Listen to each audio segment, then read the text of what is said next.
Item 21 is a contract, a memorandum of understanding concerning the University North Park project plan and increment of Norman, the Norman Tax Increment Finance Authority, Norman Economic Development Coalition, University Town Center, JQH Norman Development, University North Park, UNP Realty Investors, University of Oklahoma Foundation, Republic Bank and Trust, and I'm going to have trouble with it, Immunomycologics.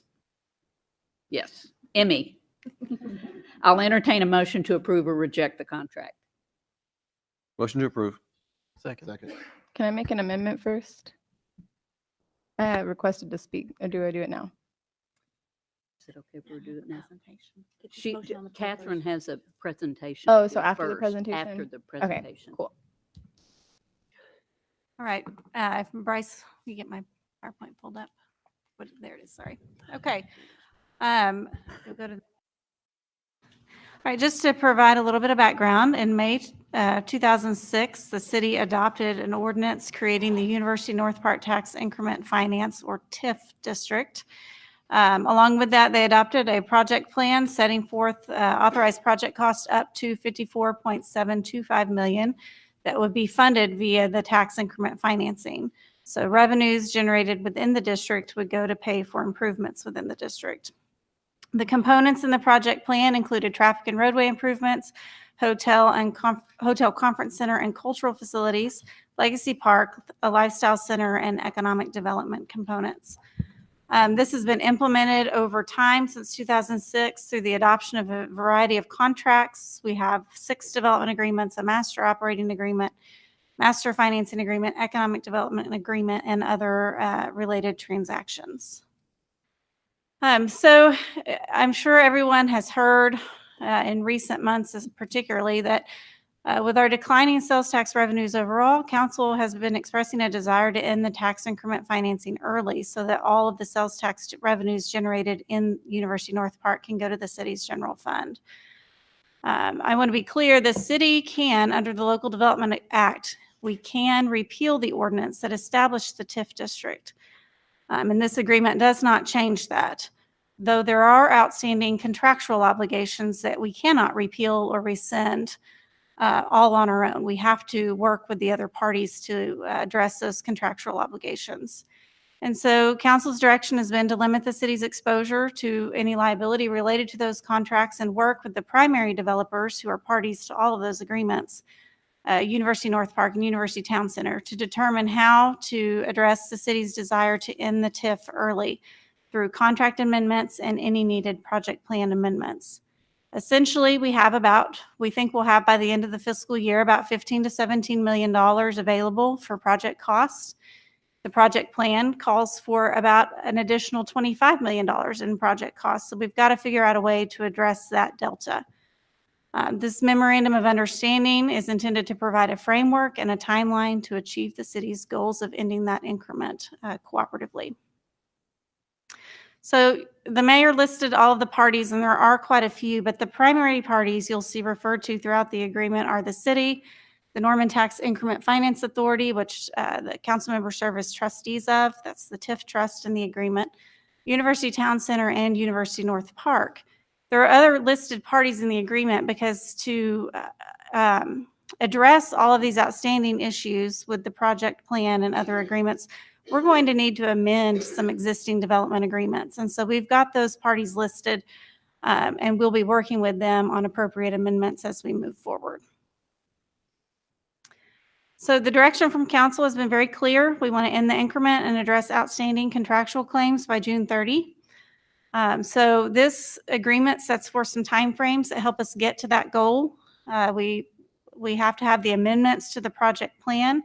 Any amendments that are the result of these negotiations have to be ready to go to the statutory TIF committee by May 15th. And then any amendments to existing development agreements will have to be ready for council action by May 31st. And again, this is all intended to reach that June 30th goal. The agreement calls for the status quo to be maintained during these negotiations. We are agreeing not to spend any UNP TIF funds between now and the conclusion of these negotiations, which would be either when the MOU expires on June 30th, when it's terminated, which I'll talk about in a minute, how that happens, or we've completed all the project plan and contract amendments, which again, with the deadlines and timeframes in the agreement, that's also no later than June 30th. The only thing that we've all agreed could be spent is some money that has already been obligated for a traffic and roadway project. So we're all in agreement that these negotiations will not hold that up. And that is the Robinson Crossroads project. Other items to be considered include the impact to the Norman Public Schools budget of ending the TIF early, and this was at council's direction. In a previous resolution, there's been some interest expressed in identifying what that is and whether and how we may address it.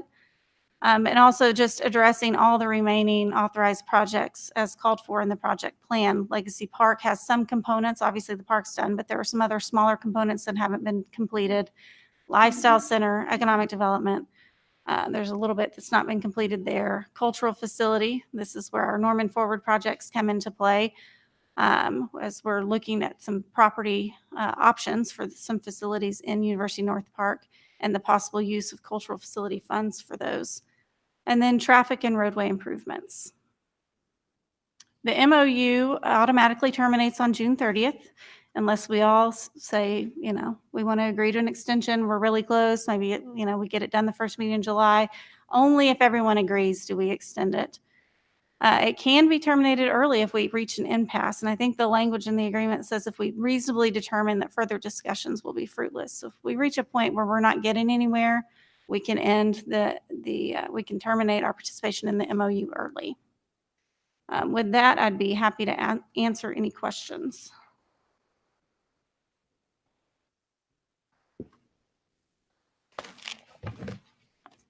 No questions? Chance for the council to ask questions. Councilmember Wilson. I don't know how to completely formulate my question. I don't think so. I'll just I am concerned about this MOU in and of itself, just having an MOU tying our elected body's hands for future decisions on this TIF. So I guess I don't know what the question is there exactly, but I need to feel better about that. Okay.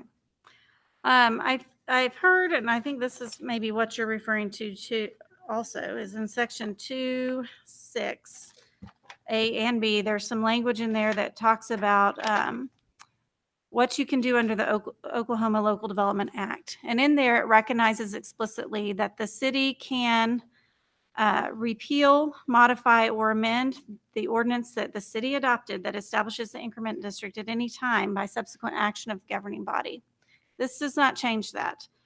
So it does not keep the council from being able to act if the discussions prove to be fruitless. Also, it recognizes, and this is where I've seen some confusion online at least, is that written agreements, contracts cannot be unilaterally rescinded or modified. So contracts that we entered into with other parties, those are the things we have to work with the other parties to amend or change. And so the MOU is really designed to provide a framework for us to do that. I think given the short time frame, we'll know pretty quickly if we're getting anywhere with these negotiations. And the goal is obviously to get it all done by the end of this fiscal year. So we'll know how to move forward next fiscal year. So I guess as a follow-up, is that appropriate to continue? Having an MOU, the fact that we as a council body have all said that we're interested in talking about this does not in and of itself create a situation where we've accidentally not negotiated in good faith because of us making a decision about ending the TIF increment. Is that clear as mud? Kind of. No, I think the MOU is clear that of what the city's intention is. It's mentioned several times throughout that the intention of the city is to end the increment early. So I don't think there's any surprise there to any of the parties that that's what the city is wanting to do. Additionally, there's some language in here that recognizes that the MOU provides a framework, but does not in itself create any additional binding obligations other than trying to negotiate. And if we aren't successful, we aren't successful, and council can move forward with other action as they deem appropriate. Okay.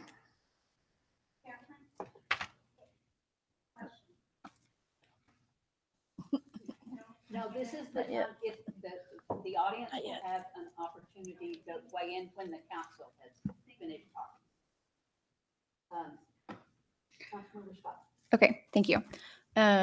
I have a couple of amendments to the MOU, but I'm going to ask a question first, or I don't know which one I should be doing first, the amendment or the questions. Questions? Okay. Questions first. All right. So could you just explain, so we're all very clear, that if this is fruitless, this MOU is fruitless by May 31st, we can effectively exit, either party can exit the MOU, and then the steps going forward, since we have expressed as a council that we'd like to end the TIF, we still have the ability to repeal the increment, and it would be the project plan that we have then to still work out. None of this affects your ability legally to repeal the increment. What we're saying is we want to negotiate how that gets done in terms of eliminating projects from the project plan so that we aren't left with contractual obligations hanging out there. If it's unsuccessful and we decide to terminate our participation in it, the council can move forward with repealing the increment if that's what council decides to do. Okay, that's what I needed to know. And then I'll move forward with the amendment. I'd like to make a friendly amendment to our MOU. I would move that section 2, number 1, part C on page 8 be stricken and the remainder of the subsections be numbered accordingly. I have a second one, but I believe we have to vote on this first. Yes. Okay, my parliamentary procedure skills are, can you guys hear us back there? Okay. Section This one. 2(1)(c). That was section 2(1)(c) on page 8. I asked that it be stricken. Removed.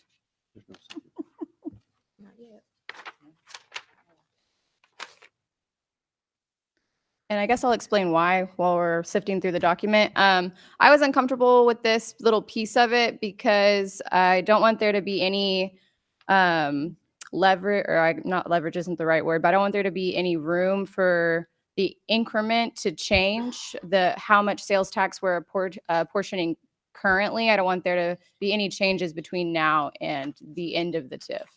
I don't want there to be potential for it to be raised and more go toward the TIF district. I want it all to go back to the general fund. And so I just don't want that conversation. It shouldn't be happening. There shouldn't be various apportionment rate scenarios, in my opinion. And that's why I was uncomfortable with it, and it didn't feel like it was necessary to be in the MOU. Okay. Any questions? You don't have a second yet. A second what? You Second. don't have a second Oh, I'll second it for her. thank you. Okay. Councilmember Cass. Y'all all got my email. This kind of goes to my question I had before, so I'll work here again. So we've had this MOU, councils looked at this MOU or similar MOU in two different, this is for Catherine, 2 different executive sessions, right? Yeah, we've discussed the MOU in terms of settlement of outstanding potential claims of litigation. Yes, and Right. 2 executive sessions and through, I think I sent this one out through email. Right, so this is the final product of working with the other parties, council negotiating back and forth over 2 different executive sessions. So any concerns that we've had, we've expressed previously in executive session. So this is kind of the work product of anything that they've agreed to. Yeah, this is what was sent out This is last it. week on Wednesday, I think, based on the feedback we've received from council. I'm not going to support that amendment or any other amendment, basically because we've already have an agreement. We did this with OG&E. We had an agreement. We changed the agreement without the other party agreeing to it. They've already agreed. It's my understanding they've agreed to this. Catherine, is that correct? That's correct. So we're going to unilaterally change our negotiations we've had. We don't know whether they're going to accept it or not, which is just going to put further delay time going through this. And I don't want to delay this any more longer to have them look at it, because all these parties have to have their attorneys look at it. That's going to take some more time. And that section, I think it is so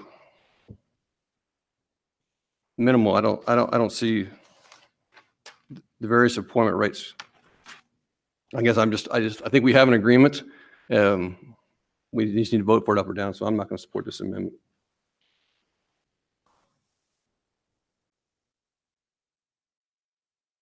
Okay. Yeah, so as it stands, I don't think I can comfortably vote for the MOU. I'm okay with most of this. Again, I've expressed like I'm not comfortable with this section. And then there's another piece I just want to make it explicitly clear that if this is, fruitless by May 31st, we will, move forward with repealing the increment and then deal with the consequences later. But I feel like I'm asking pretty reasonably. Yes, we had 2 executive sessions where we discussed this, but it was very short notice. A lot of the stuff we got, and I will be honest with y'all, I'm not a lawyer. So it takes me a couple readings to get through some of this and completely understand it. It takes a lot of emails back and forth with Catherine and her sitting down and making it very clear for me. And so I asked for this because it's more clear to me. It makes me feel more comfortable.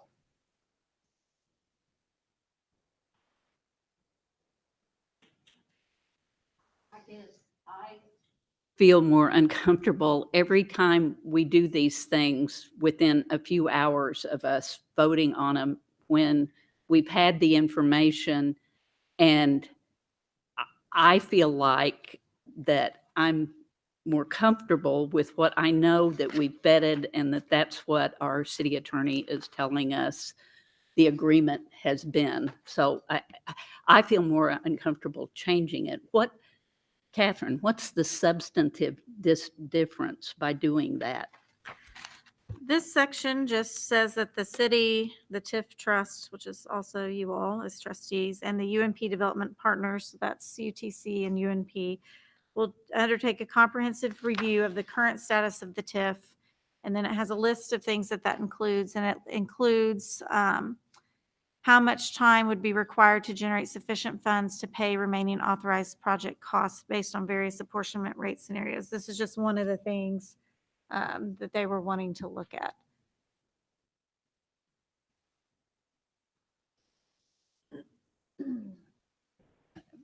I don't have a problem with that. Any other council comments? Any comments from the audience? About the amendment. Yeah, that's what we're talking about, the amendment. Can we get you to read? I'm looking at section 2, and I'm not clear exactly what it is that you want to strike. Can we get that read? What the change, the amendment is? Okay. You want to read it? Sure. This is in subsection Roman numeral 2.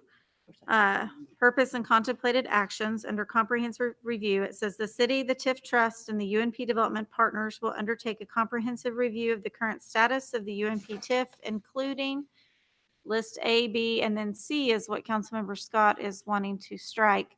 And that says the amount of time that would be required to generate sufficient funds to pay remaining authorized project costs based on various apportionment rate scenarios. Thank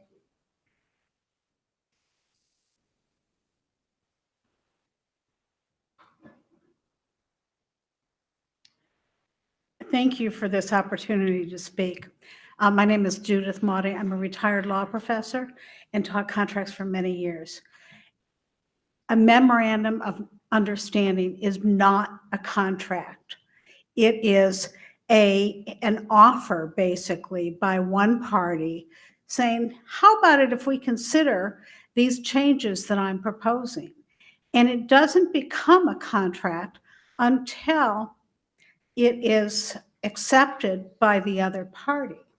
And if there's a good faith dispute about it, then the offeree, if you will, the person the party who receives the offer is free to say, hey, we're going to scuttle these negotiations with no liability whatsoever. Now, I did not hear in this or see anything in what was presented that OU Foundation was a party to this. We all know that there have been some tense conversations about OU Foundation. I don't know any of these other entities, but I think the same general legal principles apply. Thank you. Thank you. Final comments from the council on the amendment.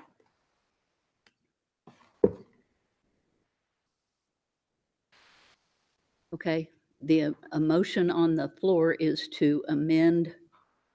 Do we want to read it again, or is everybody comfortable with what we're amending? Striking section 2(1)(c). You may cast your votes.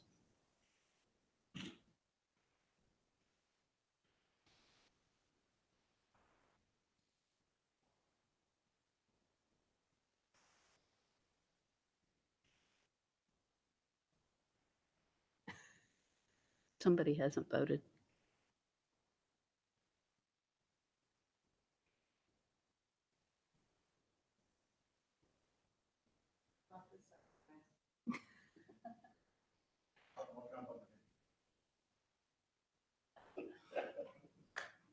Is it?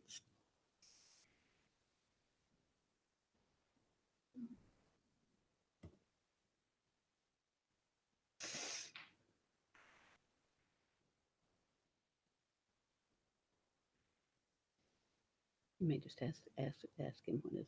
Oh, okay. And the motion passes by a vote of 5-3. Voting against, Councilmember Clark, Councilmember Castleberry, Mayor Miller. Okay. This brings us back to the voting on the memorandum of understanding. Councilmember you have another amendment. Yes, but I also understand how uncomfortable everybody is with making amendments behind the dais. And Catherine made it clear for me, I actually had a list of them. Catherine and I spoke, our city attorney, and I spoke earlier, and she did make it very clear that my concerns were addressed. My concern is just wanting to make it explicitly clear that if this is fruitless by May 31st, we can exit at any time, any party, if we don't come to a mutually acceptable agreement, and we can proceed however council and our partners see fit. So I will refrain at this time from making any further amendments. I want to thank the rest of you who did vote in favor for allowing that, because I was uncomfortable moving forward otherwise, and then thanking our partners as well for being willing to work with us. Okay, that brings us back to voting on the memorandum of understanding. Are there any more comments or questions from the council? From the audience?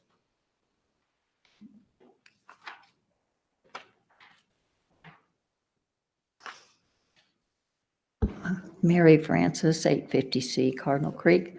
On the RBT debt, the Republic Bank debt, can I find out how much that is and what effect paying that off would have on the procedures, on the funding and on the funds available? The Republic Bank debt that's referred to in the agreement is debt that NEDC, Norman Economic Development Coalition, entered into to develop 60 acres in University North Park, and not only acquire it, but put the infrastructure in so they would be shovel ready should a business desire to locate there. They owe about and I'm not going to get it down to the dollars and cents, but it's about $3.2 million left. We have an economic development component part of the project plan. Those funds have been used as security for that loan. We 2 years ago, I think in April, paid off the acquisition loan. And so what's left now is the infrastructure loan. And Mhm. so that debt will need to be addressed through these agreements as we deal with the economic development component. Okay, thank you.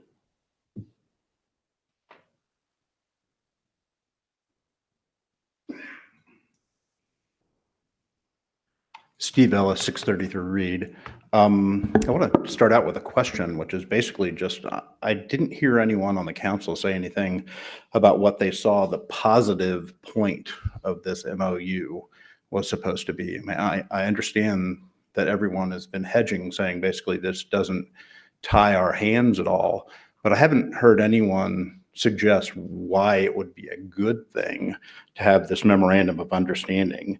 And it seems to me that there's at least one potential drawback that hasn't been addressed from the dais yet, which was basically that the section 1 locks in a sort of narrative about the TIF that might prove useful to, more or less allocute to. I'm not a lawyer, so I don't know how this would work. But if we pass this MOU, it seems to me that we're at least in some sense signing on to the narrative in section 1. And I want to suggest that I haven't had the opportunity to go over it with a fine-tooth comb, but I'm not really sure that that's a very useful thing for the city to do when our sort of TIF counterparties, especially the sort of UNP and what is the UTC, got to get my acronyms right, are in favor of this proposal. It seems to me that the narrative was at least in part written for their benefit. I am a little bit worried about giving up one of Norman's best bargaining chips in this situation too, which is the capacity to sort of change the facts on the ground before any legal things sort of hit the courts. And in particular, the changing the project plan seems to me to be something that Norman should be willing to consider quite apart from what our TIF counterparties do. It's not, we're legally allowed to do it. It's something that very well could influence the way in which the negotiations go. So it seems to me that the drawback of this proposal is that it, puts our hand on the table in a way that may not help the city of Norman very much, and really to no effect, because as has been pointed out several times, it looks as though this memorandum of understanding is very easy for either side to walk through. Once Norman's signature is on it, and if we run into any difficult negotiations down the line, we would at least have to come back here to change the MOU. Our sort of counterparties wouldn't, and they've got our signature on the document that basically spells out their tale of the TIF. So my suggestion is just vote no. We can negotiate with people. We've already got contracts with them. It's not as though they're going to want to walk away if we say to them, hey, how are we going to disentangle this process? And then one final note, this is why you don't do tax increment financing in a place that's likely to grow anyway. It's very legally entangling and it doesn't really work very well. So, forewarned is forearmed the next time. Thank you.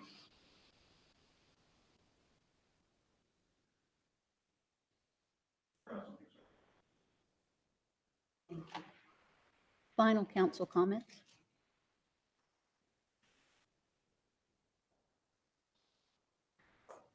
Motion on the, what? Oh. Councilmember Scott. I'm almost done. Would we be able to negotiate the project plan without the MOU? Yeah, I mean, the project plan amendments are going to have to go to the statutory review committee.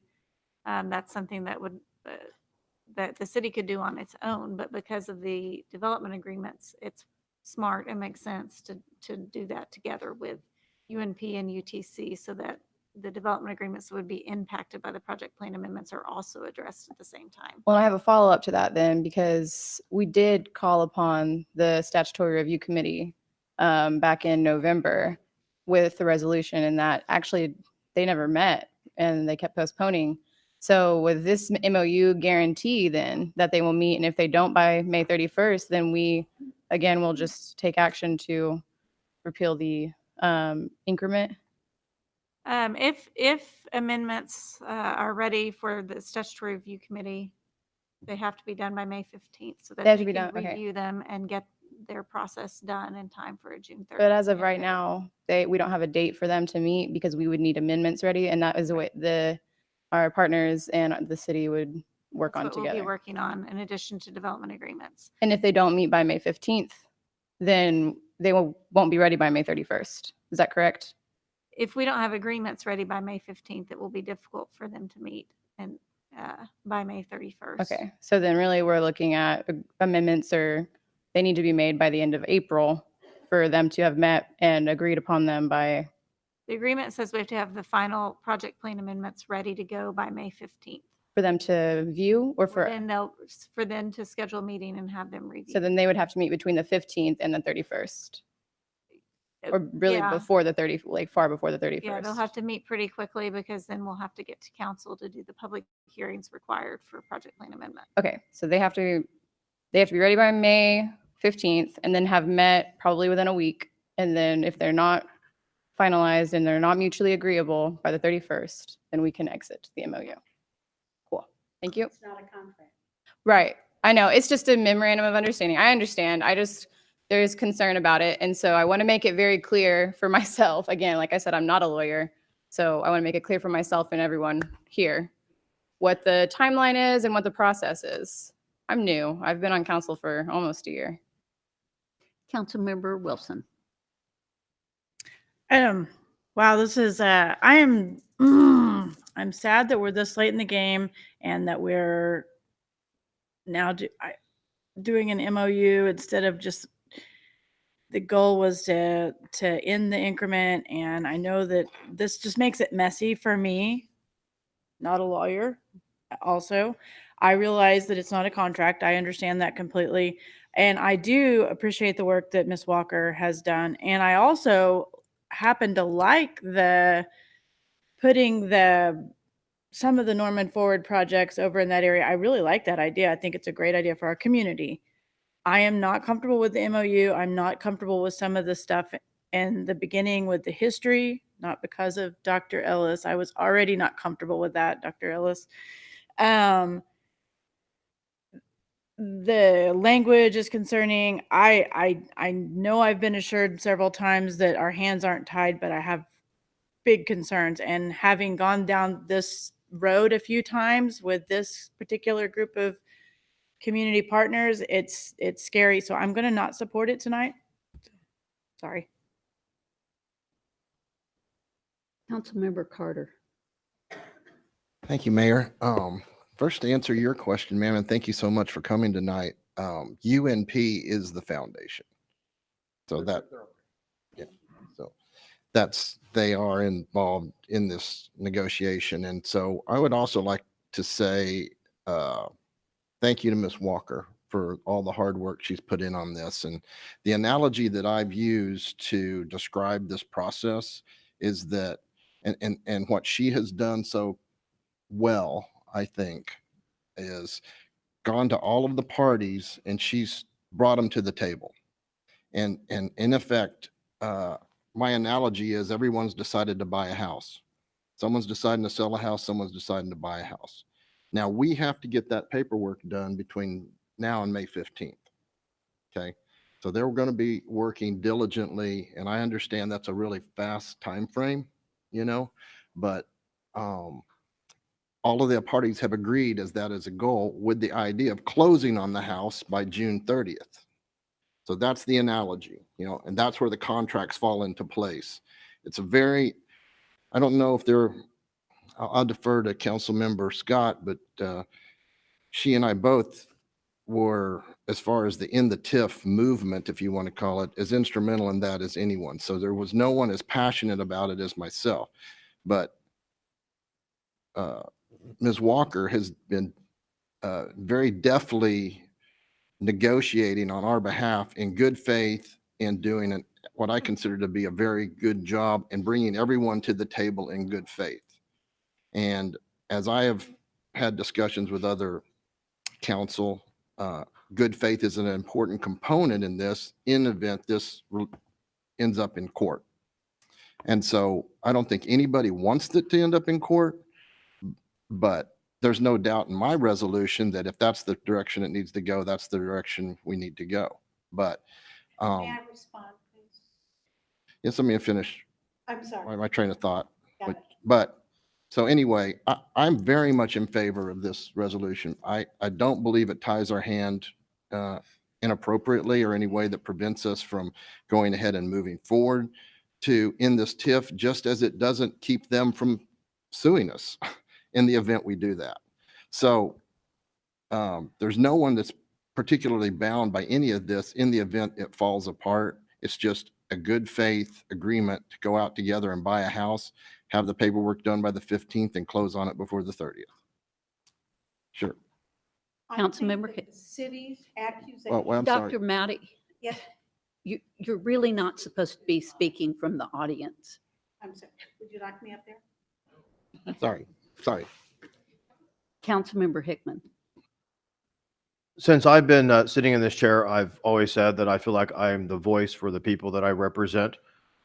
I have been listening to the people in Ward 4 and the small business owners in Ward 4, and the unanimous feedback that I have received on this MOU has been in opposition to the MOU. And as an attorney, I do have concerns about this MOU. I respect the fact that my fellow council members probably have some differing opinions, and I respect the democratic process of what we're going to vote on tonight and the hard work of our staff, but I will be a no on this MOU. Councilmember Clark. I appreciate staff's work. I think I mentioned a lot during running for mayor that I'm ready to set a new tone for our community and how we come together and actually have conversations instead of bullying each other around and threatening lawsuits. So I'm very excited about the work, but I think we've made it very clear where we stand. But we have to start with conversations. We have to start with talking with each other. So I fully intend to support this tonight. So thank you very much for all of your work on this. And for the council members voting yes tonight, I really appreciate your support as well. It's time for us to come together as a team to face some of these serious issues ahead of us. And for those of you voting no, I respect your opinion. And I hope we can come to those wonderful, unanimous moments that we've tasted before recently. I know that we can do this.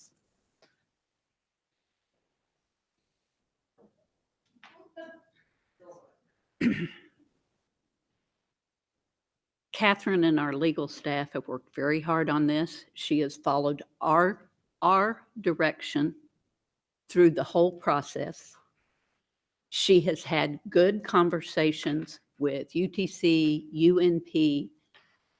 This is our decision to end the TIF, and we need to work with our partners to do it in the most legally responsible and financially responsible way.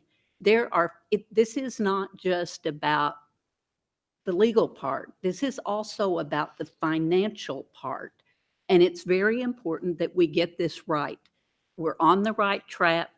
We have an outline of how we're going to go through this process. We've got a timeline. We've been very specific about this. If we don't vote for this tonight, then where are we going to be? So we're going to be back redoing an MOU or something else. We've got a process. Let's move forward. We have a deadline. We need to get to the statutory committee.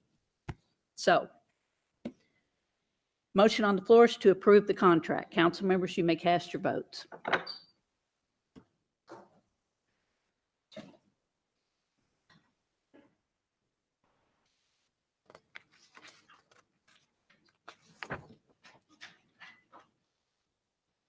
The motion to approve as amended passes by a vote of 6-2. Voting against, Councilmember Wilson and Councilmember Hickman. Item 22 is a resolution. This also has to do with the MOU. It also has to do with the unwinding of the UNP TIF. This resolution is expressing the desire of council to enter into binding agreements by June 30th, 2019, providing for early termination of the University North Park Increment Finance District Sales Tax and ad valorem tax increment, directing the city manager to direct the staff to negotiate with related development partners, NEDC, and other community partners to reach a mutually agreeable settlement of all outstanding matters related to the UNP, and directing the city manager to prepare the fiscal year ending 2020 budget based on the goal of sales tax and ad valorem tax increments ending on June 30th, 2019. This is an item that was postponed from our March 21st meeting. I'll entertain a motion to adopt or reject the resolution. Motion to reject. Motion to adopt. I don't know. Motion Oppose. to adopt second. How do we do that? He was Oh, first. He so said then- motion to reject. Oppose. I oppose that. Then you don't Does second it. council, does Councilmember Castleberry have a Debate? I don't second know. on his motion to reject? And my only reason is it's irrelevant from what we just did. I'll second it. Okay, we have a motion to reject and a second. So does Catherine make? Councilmember Castleberry. Okay, thank you. I just want to explain, the only reason I want to reject is we just did an MOU that basically says what we're going to do. This has some conflicting language with the MOU, so there's really no reason to have it. And I don't want to postpone it. I don't want to table it. There's no point in it, so we might as well want to get a vote on it. So I'm just going to vote to reject it. My other problem with it is the last sentence that says, directing the city manager to prepare the budget as if we're going to do it.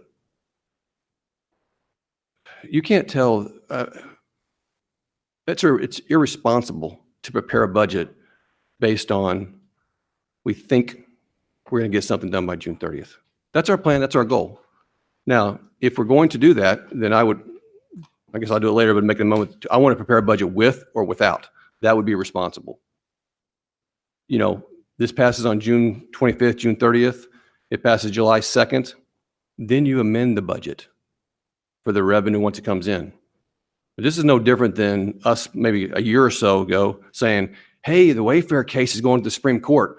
We think they're going to win. And so therefore we're going to budget a use tax to be bigger next year. You don't budget that way. You budget on facts. And so that's why I'm making the motion to reject. So I think it's the resolution, because we have the MOU, is now irrelevant. Councilmember Wilson. As a counter argument to Councilmember Castleberry's well-stated point, I would say that it is relevant because there's some loose language in that MOU that scares us, and we want to make darn sure that everybody knows where we're going with this bus. So I do think it's relevant. I actually am a little bit uncomfortable, though, with that budget preparation, but I do trust our city manager and our finance director to take that into consideration with the fact that we are in flux with that, hopefully. Councilmember Scott. I have a question for our city attorney. Does the resolution in any way affect the MOU as far as, does it limit our abilities to proceed with the MOU? I don't, section 10 and 11 are certainly, of the resolution are certainly, they certainly fit into what was in the MOU. The MOU, of course, didn't address the budget issues because that's really the city's issue. So it doesn't conflict with it. It doesn't conflict with the MOU at all. I don't think the budget preparation conflicts with the MOU because the MOU doesn't address that. The resolution itself, does it in any way conflict with the MOU? I don't think section 12 conflicts with the MOU because the MOU does not address the budget preparation. So it's okay. Thank you. So what does the resolution do that that's really the only difference is directing the city manager to prepare the city's budget based on that goal, rather than waiting, as Councilmember Castleberry suggested, until the project plan amendments are adopted and amending the budget at that time. well, that's the part of it that I don't really see what it does, but that's the part of the resolution that bothers me, is the direction on the budget. I would have a follow-up then. Can I ask a follow-up? Because we do intend, is it okay? We do intend to have the increment ended by June 30th, so I think it is appropriate to prepare the budget with the increment going back into the sales tax back into our general fund.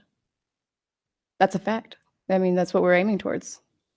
Something you may all consider, if I may, Mayor, when you adopt the budget, we can provide some language. I know Anthony and I think have talked about this preliminarily about when the increment is ended, this money will go here. And that way you've covered all your bases. You've got a budget, and then you have an amendment that's conditional on adoption or repeal of the TIF ordinance that automatically would amend the budget at that time. Okay, thank you. So then it would be like Councilmember Castleberry said, where we had to have both. Because if you're gonna change it when it ends, because we don't know exactly how much money it's going to be. That's one of the problems. It can end, but is it going to be 3,200,000, or is it going to be 4,100,000, or is it going to be 1 million? Yeah, I mean, we don't know exactly how much the money is going to be.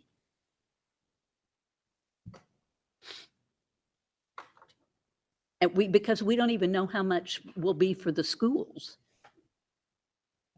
Councilman, okay, who's on the board? Councilmember Wilson. Well, I think I mean, I get where everybody's going with this, but it does say with a goal of it ending. So we have very professional staff that are very smart, and every year they build into contingencies into our budget. Every year they take into all kinds of factors so that we are just telling them, hey, we are very serious about this ending, so you might want to prepare for that. I don't think anything in here says that it has to be 3 million added dollars or 5 million added dollars or anything. It just says be prepared because this is our goal. So I think it's appropriate, and it puts a bookend on this MOU for me. Councilmember Scott. May I ask a question of our finance director?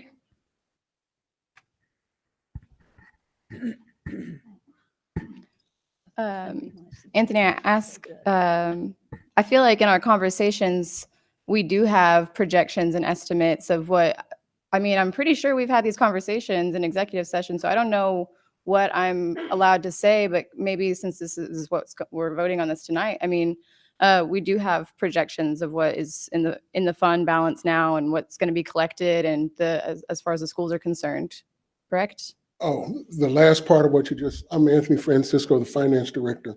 And yes, the budget is built on projections. What I would read this resolution to do is to give our financial staff a direction about one of those projections, which would be revenues from the sales taxes and ad valorem taxes collected in University North Park, and where they would be deposited in the fiscal year 20 budget. That's just a projection. As Councilmember Castleberry says, here is a projection that's based on something that is not factual yet. But we can certainly make that projection, present that to the council when you adopt the budget, with the understanding that something in this budget may be hanging out there. Now, the last part of what you just said about what is in there for the schools and that sort of a projection is much more iffy in my own mind, because that's a whole separate part of negotiations that would be hopefully done by June the 30th, but may not be. So the direction that I see in the resolution, prepare the budget as if the sales tax and ad valorem tax apportionments have ended by June the 30th, is clear.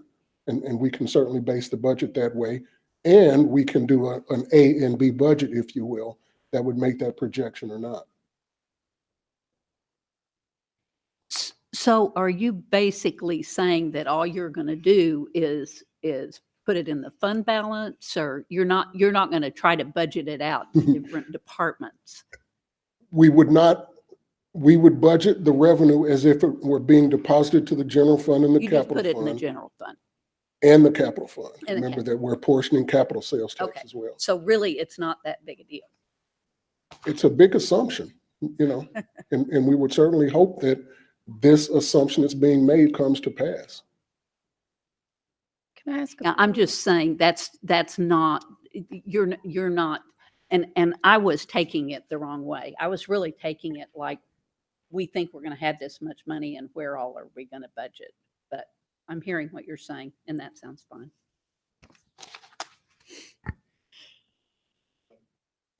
Council member, whoever, Joe, sorry, Yeah. Dr. Carter.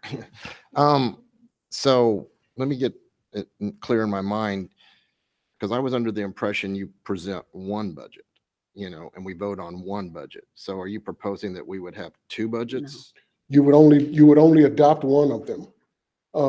But You we would can have two present, options to Gonna consider make 'em. at the time that we vote on the budget, but we have to choose one budget. yes, sir. So if we choose one budget and the end of the TIF, if we choose the budget that allows for the revenue from the TIF, let's say, and then it doesn't come to fruition by the 30th, then we will have to amend that budget mid-year or consequently, it's the opposite. If we adopt a budget that is not allowing for any new revenue from ending the TIF, and then we do end the TIF, then we change the budget at mid-year to adjust for that, correct? Is that, or how does this explain the process? Well, the process, you know, this could be overly complicating your answer, but just understand that the TIF apportionment is a question of what fund it's deposited to. Yeah. So if we make the budget based on the assumption that the TIF apportionments will continue to be deposited to the TIF fund, and then the apportionment to the TIF fund ends, now you would have budgeted more money in the TIF fund than is being deposited there. But the council could then transfer that money from the TIF fund to the general fund and the capital fund. So How long before, I mean, we could do that the next month or? the next month or 6 months later, At any point, we could then apportion that money out of the TIF fund into the. or general vice fund. versa, yes. Or vice versa. But it seems kind of irrelevant. It is. I don't want to, and that's why I didn't want to overly complicate the answer. Councilmember Castleberry. So Anthony, we make the budget and we say it's going to go into the TIF fund. TIF ends. So the apportionment ends. Will the money not go into the general fund? Yes, sir. Regardless of what our budget says, it's going to go where it's supposed to go. Yes, sir. Okay, so it's irrelevant to prepare the budget like that. It's going to happen anyway. You want to prepare the budget based on the best assumptions that you can make. And if I'm directed to prepare the budget as if there was no apportionment to the TIF fund, I will. But what we're talking about here are the ramifications of what we decide to adopt. Did you prepare the budget assuming the stormwater would pass? No. Well, that's Now, our goal. That's the Yeah. council's goal. We all unanimously voted for that to that's a pass. very good analogy. So why are we not preparing the budget based on that goal? That's a very good analogy. I'm just confused. Well, because we haven't been directed. Oh, we don't to- know what's going to happen. Yeah. Okay. So again, my motion to reject is basically just to do that. If it fails and we go forward, then I will make a second motion on item 12 to prepare. If we're going to prepare a budget with this stuff in there, then I want to know what's the first thing coming out of the budget if it doesn't happen. I mean, we know what's going, last thing comes into budget. If you're going to increase the budget by this much, great. If it doesn't happen, what are you taking out?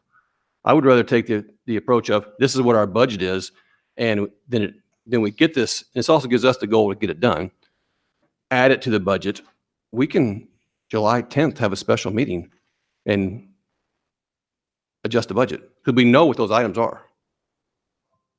So I think it's a process. I'm just looking at more of a process of the proper way to prepare a fiscally responsible budget.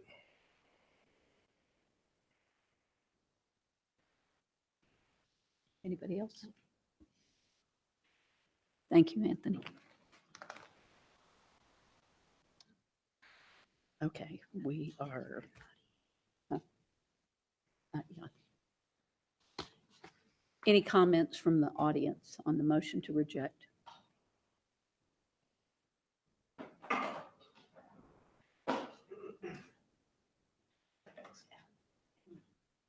Steve Ellis, 633 Reed Avenue. It seems to me that there's a point to be made on both sides that I haven't heard yet. So on the one side, I think given the course of action that you took last issue on the MOU means that it's less likely that we will actually get the TIF, T's crossed, I's dotted in time. So there might be some concerns of the sort that Mr. Francisco talked about, putting together a budget. So I do think it would take some special effort. But on the other hand, leaving section 12 in this resolution actually does a service that I think might undo some of the damage from the MOU, which is to say that it'll put some pressure on our sort of counterparties in this deal to actually do something, because they'll know you need to get your budget stuff together. So, I mean, it has the sort of strategic function of really binding yourself to the mast to do something about reallocating the funds by the end, or I guess it's roughly the end of this fiscal year, right? It's not quite, but I think on balance, it's probably a better idea to go ahead and adopt this resolution, although it actually doesn't do very much. So I hope that you will vote against the motion to reject, and then when someone makes the motion to accept, that you'll vote for that. Thank you.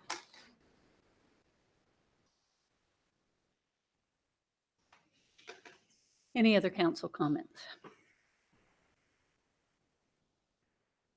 Okay, the motion on the floor is to reject the resolution. Council members, you may cast your votes. Okay, I just want to make it perfectly clear. A yes vote means you're voting for rejection. A no vote means you're voting against rejection. Okay.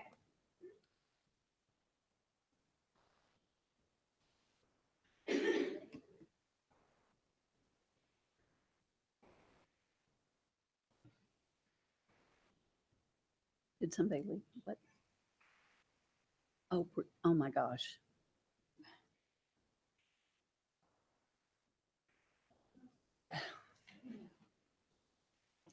Okay.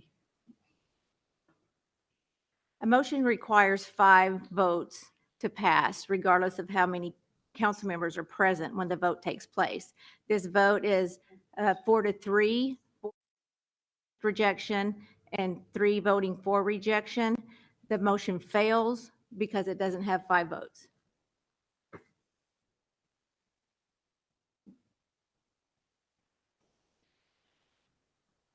Okay, so I need a motion to adopt. You said a motion to adopt and a second. Sarita and Alex. All right, questions from the council regarding this item?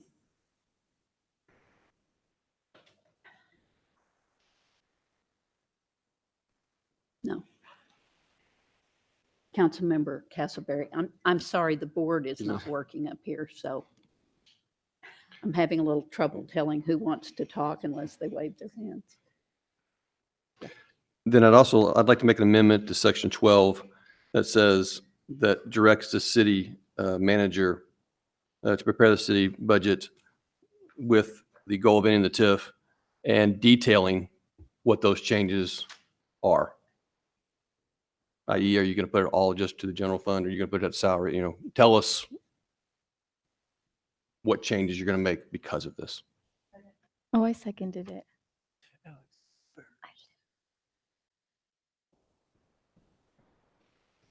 Any comments? We have a motion and a second to amend the resolution. Any more comments from the council? Comments from the audience or questions?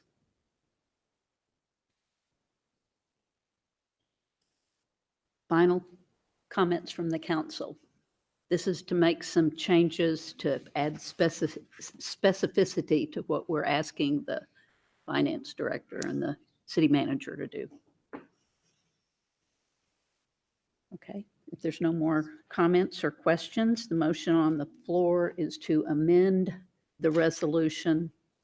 You want to, is everybody comfortable with the amendment? You may cast your votes on the amendment.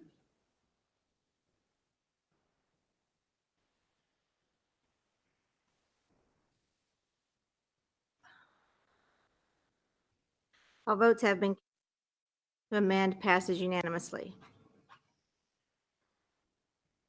Okay. Now we are back to the amended resolution. Any comments about the amended resolution from the council, from the audience?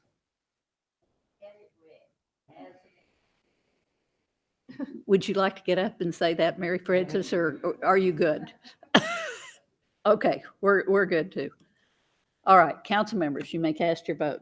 We're voting on the resolution now as amended. The amendment on the floor is to direct the city manager to prepare the budget and stating where the funds will be budgeted. Is that We correct? voted on the amendment. We're Oh, I'm voting sorry. on the You're whole right. You're right. resolution. Sorry. I was just trying to answer a question. I'm sorry. Okay. We better vote before we forget what we're Resolution voting as on. amended. I'm sorry. Okay, Go ahead. We're still not, okay.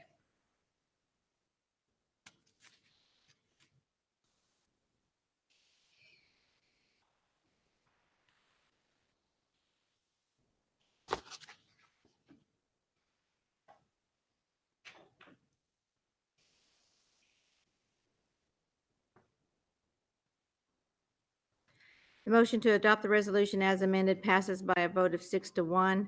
Voting against, Councilmember Castleberry.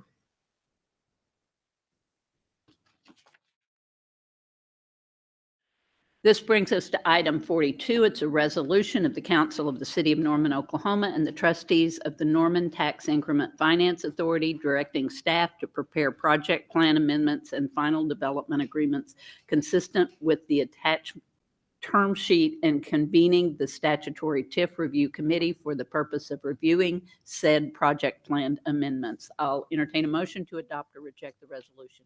So moved. Second. At this time, I'd like to recognize Catherine Walker, attorney, to make the presentation. Thank you, Mayor.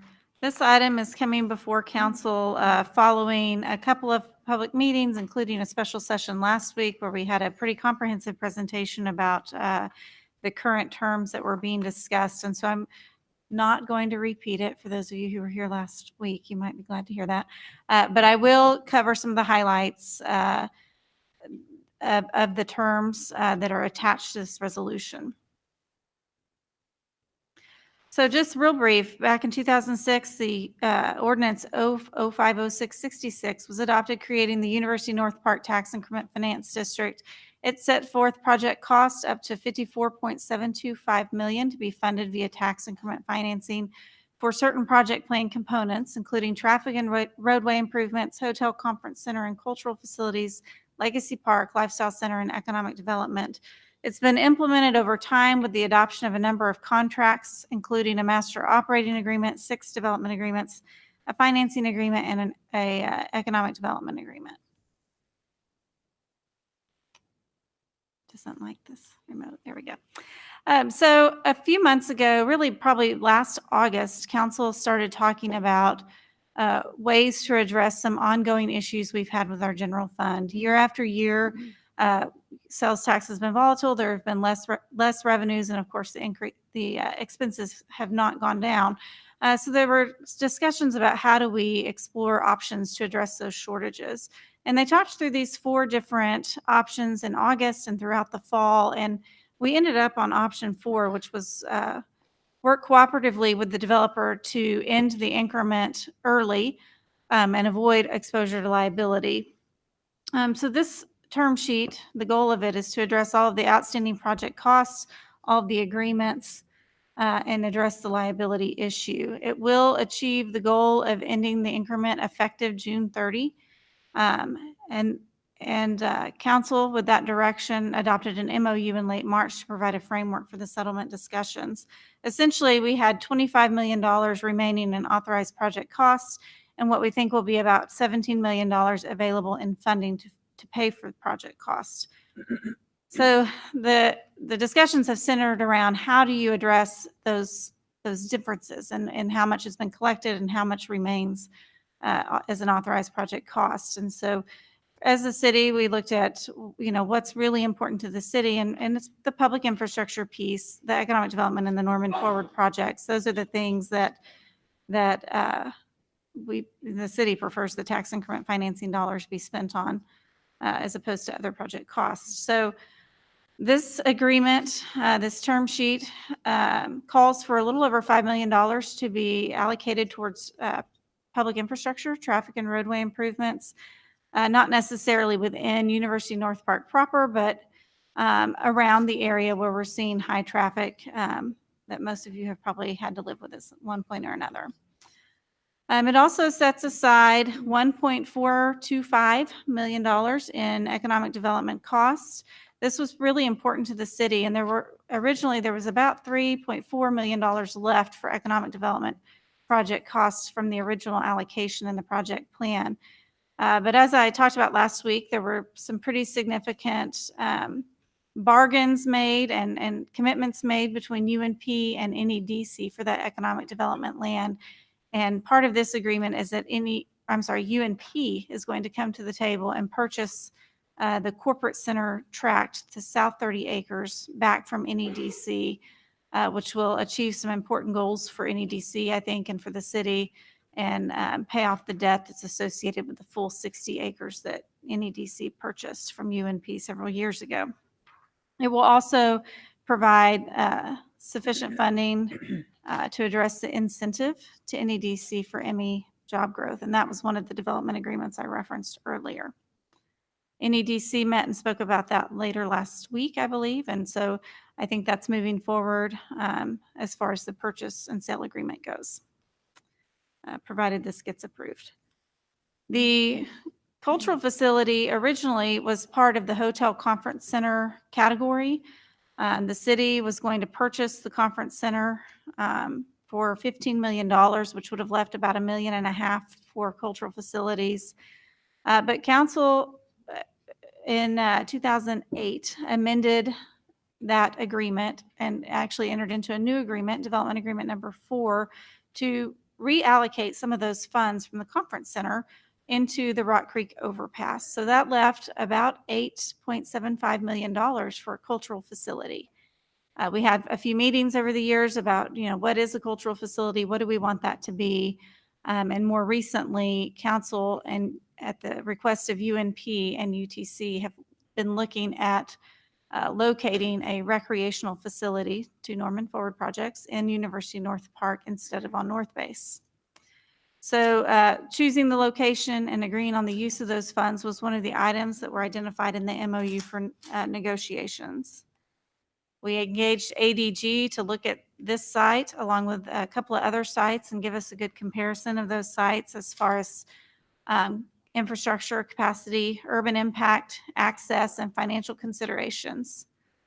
The UTC site was ranked first in the ADG analysis. And so since that time, we've moved forward trying to determine how these cultural facility funds could be used to supplement those projects. And this is the site we're talking about, roughly north of Embassy Suites, south of Rock Creek Road, bordered on the east by the airport, and on the west by 24th Avenue Northwest.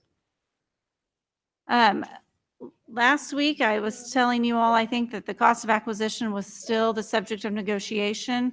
Under amendment number 1 to development agreement number 5, the developer was to donate 2 acres, sell an additional 1.5 acres for $5 a square foot, and additional acreage over that for $5.50 a square foot. So that was about $2.36 million. Through last week, we continued discussions, and that price has come down, still donating 2 acres selling the additional land for $475 a square foot, which is a blended rate of about $396 a square foot. So that ends up being just over $2 million. The exact location on the UTC tract is to be determined. The graphic I showed a minute ago outlined a large area that's larger than 12 acres, and so a lot of that's going to depend on the design of the facility. As I said, the allocation after development agreement number 4 for the cultural facility was $8.75 million in order to bridge the gap between authorized projects and funds on hand. That allocation in this proposal is being reduced to $5.1 million. That gives us the funds to purchase the UTC site. It gives us funds to offset the aquatic contribution that was anticipated when Norman Forward was adopted for the Norman Public Schools. And then it gives an additional construction supplement for the Norman Forward projects of $2.73 million. The Lifestyle Center is one of the components that no authorized project costs have been spent on yet. That original allocation was $8.25 million. It's being reduced to $5 million under this proposal.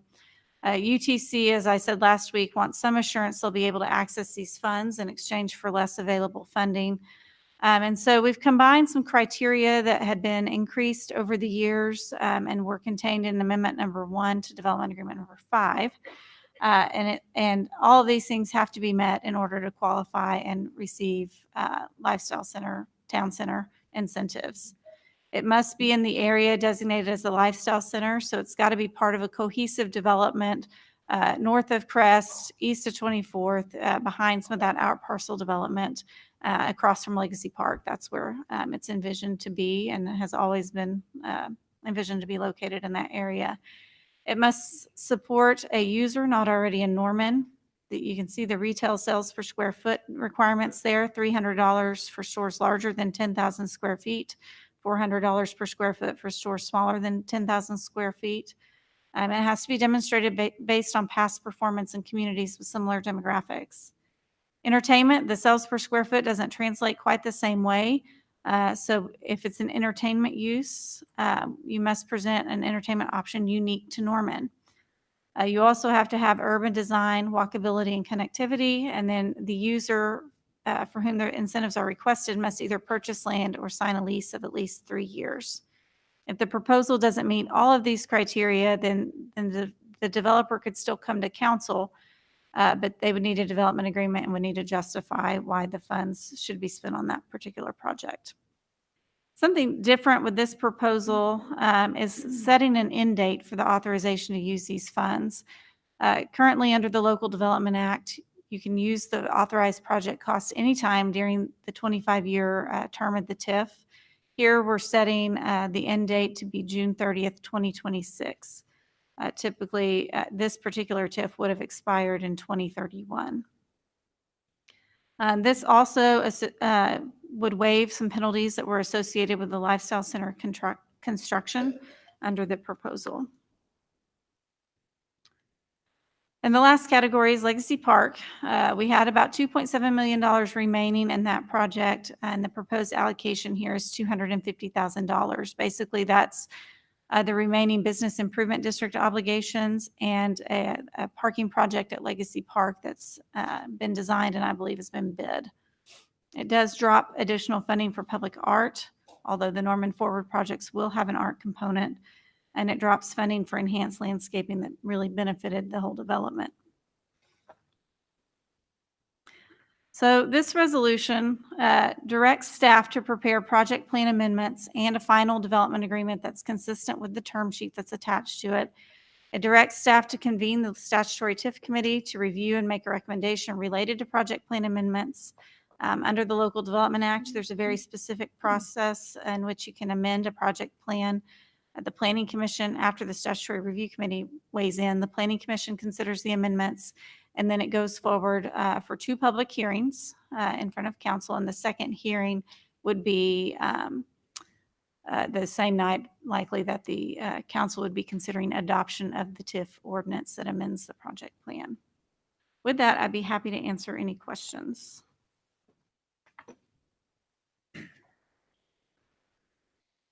You go ahead and do it now. Okay, at this time, I would like to recognize Councilmember Hickman. He has 3 amendments he wants to put forward. We need to do them one at a time and discuss them, then have audience input, and then go to the next one and the next one before we do the final resolution as amended, if that's what occurs. So, Councilmember Hickman. Okay, Amendment number 1, I move that section 15 be added to resolution R-1819-124 as follows. Section 15, that the city intends that any additional projects not included in the amended project plan and any future tax increment financing proposal for the University North Park development be provided for pursuant to a newly adopted tax increment finance district under the Local Development Act, and direct staff to include such language in the final development agreement. Any questions from the council? Any questions from the public? This is just on the amendment.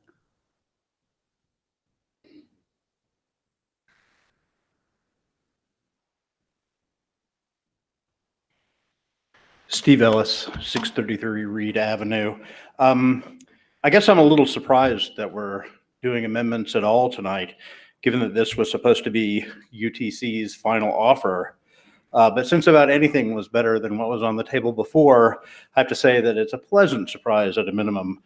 The idea of including a section that would amend the TIF in order to make sure that there won't be new projects added to the TIF later, and that any future tax increment financing in the area would have to come up with a brand new TIF that doesn't use the 2006 baseline, seems to me to be just sort of like a minimal requirement for making this plausible at all. If this is an attempt to, keep everybody's 9-0 promise to actually end the TIF, well, this is something that actually closes a big loophole in the earlier agreement. So as an amendment to this proposal, it sounds like a great idea. Thank you.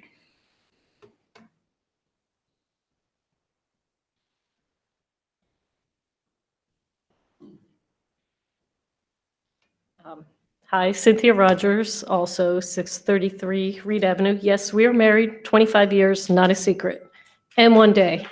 I have a question. I absolutely like the idea that we want to keep this plan from expanding and everybody being super hyper vigilant and nervous about it. I do have a question about how that fits with, I'm working on the fly here, so this is under number 5. It says, any remaining funds after June 30th, 2026 may be transferred to other projects at the NIFTA's discretion or to the city general fund if all other projects are contemplated. So I just wonder, closes, that would, I just want to know how those two, how the amendment would fit with that clause. So if it says nothing new, Catherine. so Sure. Really, the intention there is to restrict redirecting those funds, and this was based on some feedback from, I think, Councilmember Bierman at the last meeting, but to restrict any redirection of funds that aren't spent for these projects to only projects that have already been contemplated, to help close the door on new projects coming in. And that's why it also says that the NTIFA, that's our council acting as trustees of the TIF authority's discretion, they can do that, or they can send it to the city's general fund. June 30th, 2026 is significant because that's sort of the day that closes the door. If all of the other project costs other than town center have been spent, that closes the door on the project plan projects, because after that, no other incentives could be requested for the town center.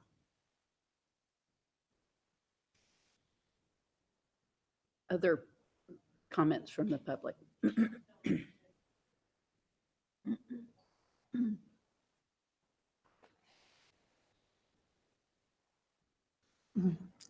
Mary Francis, 850C Cardinal Creek condos.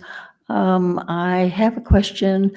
Does Steve Ellis's analysis of that amendment comport with what you intended? Thank you. And thank you. Other comments from the public? Final council comments. Councilmember Hickman.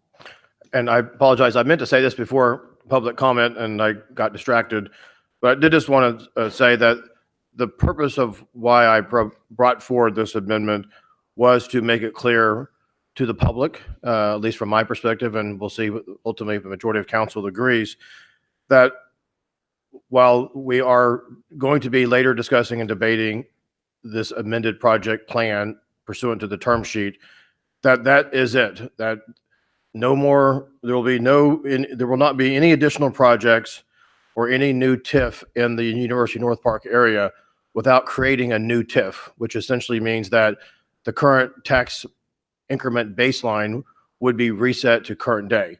And I think that's very important for the folks that understand how the tax increment districts work. If you reset that tax increment district to today's baseline from 2006, then there's not anywhere near the cash available to fund projects of any magnitude, of any scope. And talking to our city attorney, it made best logical sense to include this language ultimately in the final development agreement. There'll be a series of accompanying agreements to go along with this amended project plan, because that will be an agreement that the developer will sign. So some of you have heard and read about contract agreement restrictions and limitations and challenges that we as a city have because we've entered into agreements with the developer.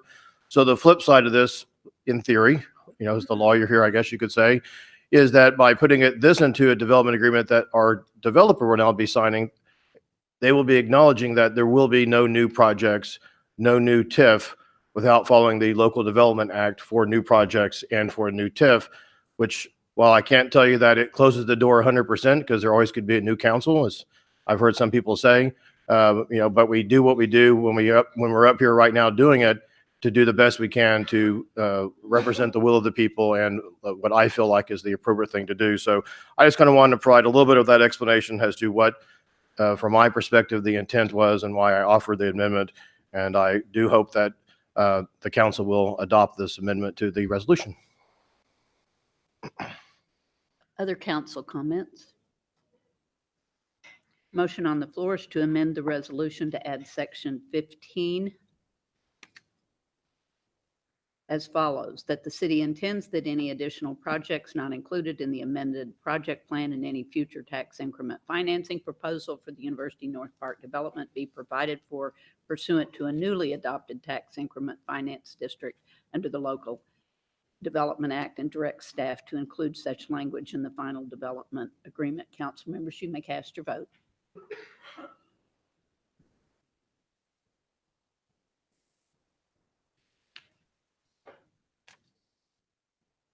All votes have, amendment passes unanimously. Councilmember Hickman. Amendment number 2, I move that section 16 be added to resolution R-1819-124 as follows. Section 16, that staff is directed to include in the final development agreement to be approved by council a provision providing for the full and complete release of liability of the city, its employees, agents, and city council members by any signatory party to the memorandum of understanding adopted by council on March 26, 2019 for any claim, demand, damages, or cause of action that in any way is related to or arises from the UNP TIF, any project plans, or any related agreements concerning the UNP TIF reasonably known or that could have been known by any of said signatories to the memorandum of understanding as of the approval date of the amended project plan. Second. And I guess I'll go ahead before I forget again. And the purpose of this amendment is there has been, as some of y'all have heard, community that this is in part threat of litigation, I guess you could say, has been mentioned.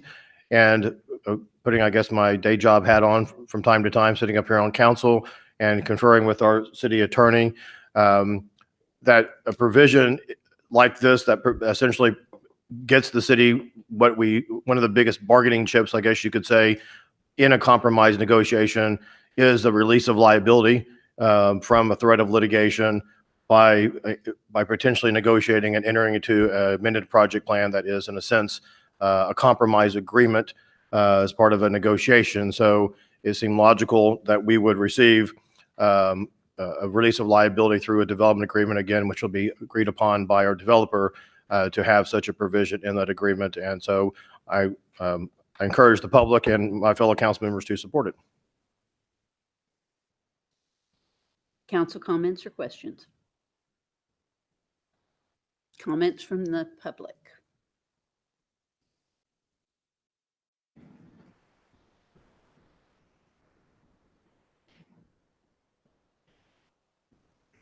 Steve Ellis, 633 Reed Avenue.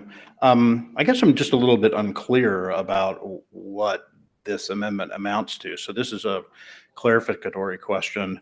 I mean, it seems to me that our sort of counterparties in this discussion, UTC and the OU Foundation, are making threats about a lawsuit, which I'm sure we'll get to discuss later, that I don't think anybody on the dais really thinks bears a lot of merit anyway.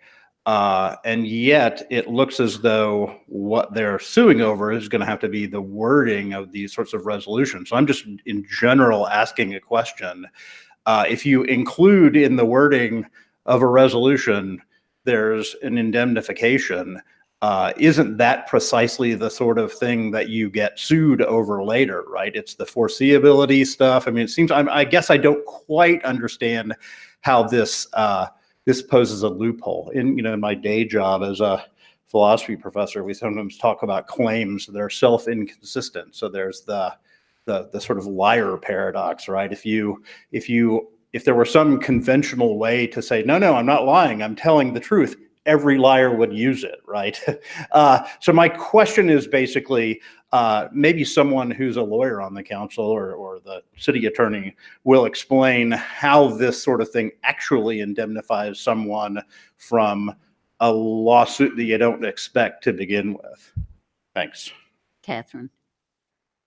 This language is really just directing staff to include that kind of release from liability in the final development agreement. A lot of these discussions arose out of a risk of litigation. I realize there's a difference of opinion on how serious that risk may be, but as part of those negotiations and finalizing the project plan and the development agreements, a release of liability would be very standard and expected, given the discussions that have been had thus far. And that's what this provision is directing staff to include. Isn't this pretty much a usual thing that you include in contract? Yeah. Yeah. I mean, in most every contract that comes before the city, we have an indemnification provision for this very situation here, because it's coming forward after discussion of litigation and those type of claims. It's especially important. Councilmember Hickman, do you want to make any other comments? Councilmember Castleberry. I would add, although this is kind of a standard hold harmless agreement, part of what we're doing is in the settlement agreement, we would have that in there, but this directs us to put it into the development agreement. So it gives us some extra protections going forward. So I appreciate Councilman Hickman adding this on there to protect the city.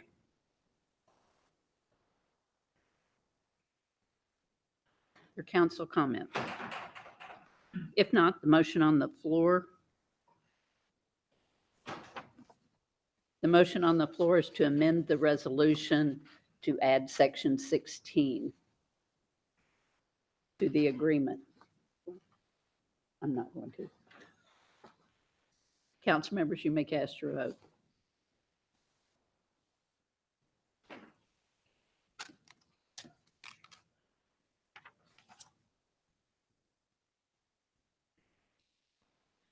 All votes have been cast and the motion to approve the amendment passes unanimously.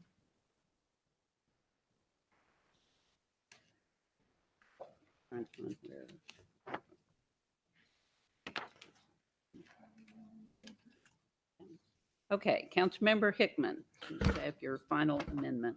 Amendment number 3, I move that section 4A of the term sheet attached to resolution R-1819-124 be amended as follows. Section A, property acquisition. And I'm going to read it, and then at some point I'm going to say the following language is deleted, so please try to bear with me. Property acquisition. The recreational facility project will be located in the UNP TIF increment district on the property owned by developer, striking the following language identified in Exhibit A, which is a 12-acre site.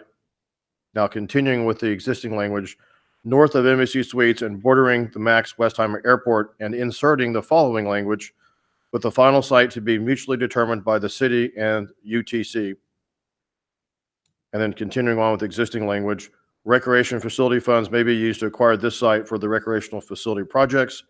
Developer will donate 2 acres for said facility and sell an additional 10 acres to the city/NTIFA for the net price of $2,069,971, parentheses, for a blended rate of $3.96 per square foot, close parentheses, and other terms that are mutually acceptable to the developer and the city/NTIFA, with closing to occur no later than June 30th, 2020.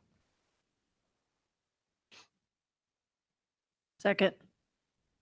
And just as a brief explanation of the purpose for this amendment, I asked our city attorney to put this slide back on the screen. You can see that has originally proposed the land that the city had to, so to speak, work with the developer was bounded by the red line on the west. And it's my desire, hope, since if this goes forward, we're talking about nearly $25 million of public projects, being the 2 Norman Ford projects being built in this area. Not to mention very nice potential for public art through the Norman Ford increment as well. And that we then essentially, what my amendment does is it removes that red line and goes all the way to 24th Avenue, with the hope that through continuing negotiations, through talking to the Statute Review Committee and through you great people that are Norman Ford advocates for your indoor sports facility for Norman Office Club and the swim club. If I was you guys and as a citizen of Norman, I want these big, beautiful public projects to be visible from 24th Avenue and Rock Creek Road. My concern, just, pragmatically, is if these projects are built back to the far right of the image here near the airport, the only place you're going to have a good view of those $25 million of public projects is when you're flying out of the airport, because we don't know what's going to be built in that western section of the remaining property butting 24th Avenue. You could be driving down 24th Avenue or Rock Creek Road and not get a very good look at these Norman Ford projects. And it seems to be disappointing for public projects that are this magnitude and scope for our community. I very much would love to see them visible and abutting along 24th Avenue and for the folks along Rock Creek Road. And so that's why I made this request, this amendment, to give us a little more continued flexibility in working with our developers. And if you agree, I encourage you to reach out to whoever, your city council member, and encourage them to also support having these Norman Ford projects being along a major road like 24th Avenue. I can tell you that all of our other Norman Ford projects, the Central Library is going to be along a major route in James Garner. It's being built currently. The East Side Library is along Alameda Street. The Senior Centers in the city is going to be along Jenkins Avenue. They're all visible and on major 4-lane, city thoroughfares. And these would be the first projects that would be built essentially on the back end of a lot abutting the road, abutting the airport, and potentially with very limited visibility from the main traveled roadway being 24th Avenue. And so my hope is that through continued discussions with the developer, the Statute Review Committee, and the Norman Ford communities that are going to have these projects, that we could maybe get them to be along 24th Avenue to where they would be more visible and have more of a community impact. Because I understand, that the developer wants to develop these projects, but if you have these big, beautiful projects with the great Norman Ford art out front of them, you're going to get eyes looking that direction from 24th Avenue. That's going to help draw people into the remainder of their lot that they can develop later, versus if you have our big, beautiful projects buried behind some strip mall development or whatever might be built here. And then you also have the concerns of, well, is the backside of that, whatever develops on the western half by the developer, going to be then with the trash cans and the refuse, the junk, if you will, on the backside of a building, going to be right on the front side or right next to where our $25 million in Norman Ford projects are going to be. So it just seems more appropriate to me that our projects be given more of a showcase location, and I hope that we can achieve that goal. Other council comments or questions? Councilmember Castleberry. I appreciate the spirit of this amendment, and I'm going to support it because it's talking about we're going to try and do something mutually acceptable. But as you drive out there, I don't think anybody here cannot see Crest because of the development in front of it. The basketball facility and the aquatic facility are going to be much bigger than any retail that's in front of it. And as a fiduciary of the city, I want sales tax. And so I would like to see the retail on 24th Street to generate the most sales tax as possible for people to go there, as opposed to making it hard to get to. But I think I do agree with all your points about the public art, and we want this on there in a perfect world. I think if it was moved back a little bit, that helps us accomplish the shared parking in the back of Embassy Suites. And so we still have some connections there like this. I think we've got some design issues. So I am going to support this because it's basically a good faith effort that we're going to work with the developer to figure out on the site plan, since we haven't designed the facilities. I mean, we don't know if they're going to be two right next to each along like this. One's going to be in front next to each other. And I think this gives us the flexibility to design the site and the projects the way we need them to be, and also work with the developer to kind of figure out what is the best use of this entire acreage, not only for our projects, but for theirs. Because I think you got to remember, what is good for the developer is good for us when it comes to retail. If they build something like this, we get sales tax off of it. So, I think we want to be, as accommodating as we can to this. It's going to be developed anyway. So there's going to be retail there anyway. So if we don't do anything right now, it would definitely be there. So I think by doing this, we have nothing to lose. I'm hoping we can kind of work with them too. So.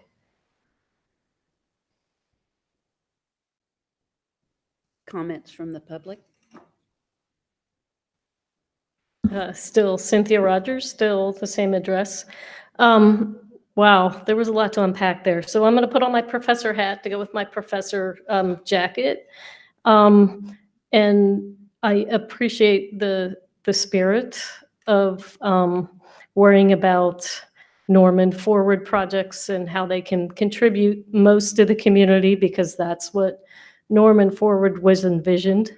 I'm also going to agree with why this might not be mutually agreed upon by the developer, because the property that they didn't want to sell us for, whatever it was, $4 a square foot, a little less than that, was a property that's much less valuable for them in terms of sales tax production. So I would doubt that they would give us the same price for the higher traffic, higher visibility roads. And the fact that this was drawn strategically that way is just another way that this negotiation has slighted the taxpayers in the city. So yeah, I don't have an objection to the amendment. I just think nothing will come of it.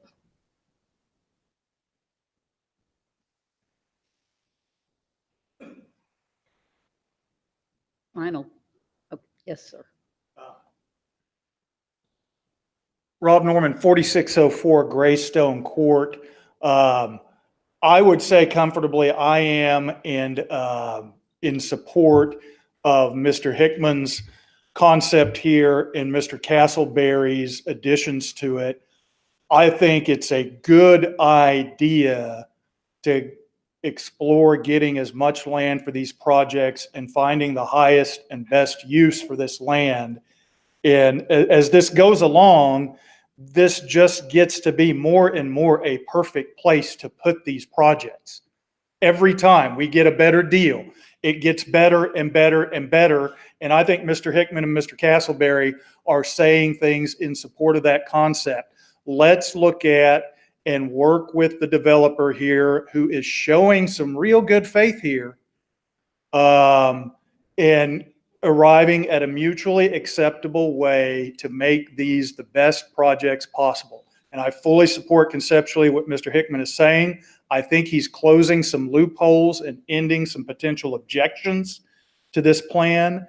And he's keeping a door open wisely to making the deal continue to get better and better for the city and for the Norman Forward stakeholders. Thank you. Thank you. Other comments?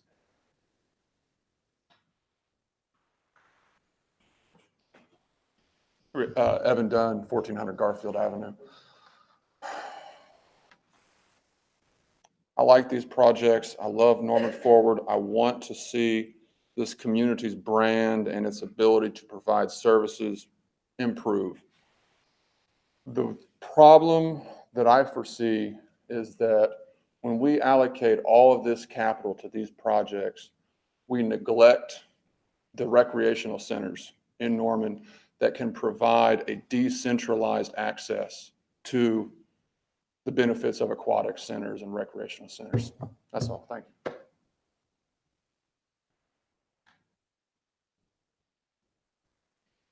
Final council comments?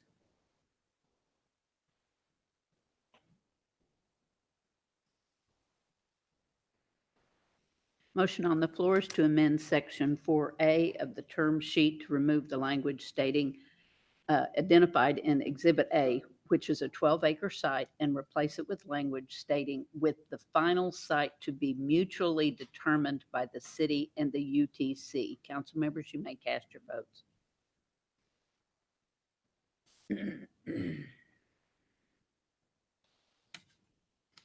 All votes have been cast and the amendment is approved unanimously.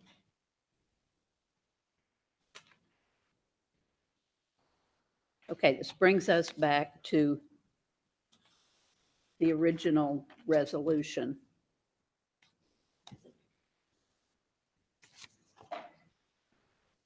As amended. So, do we have council comments or questions about the resolution as it has been amended?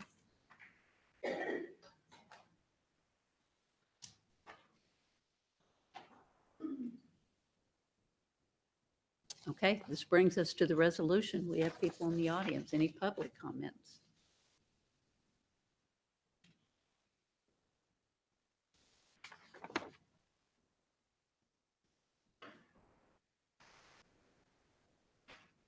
Okay.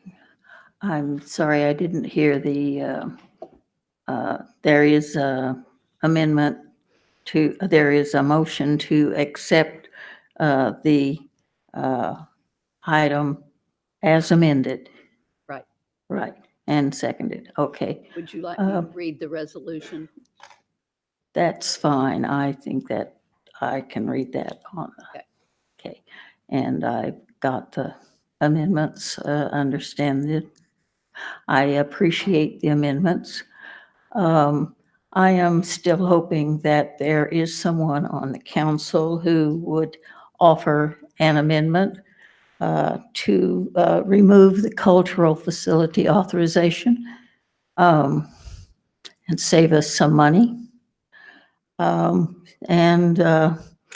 Because still, in spite of these amendments, it looks like the grand bargain is becoming the golden parachute.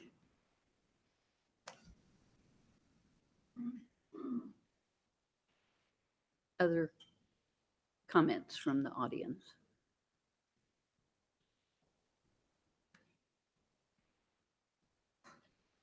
Roger Gallagher, 2513 Woodsong.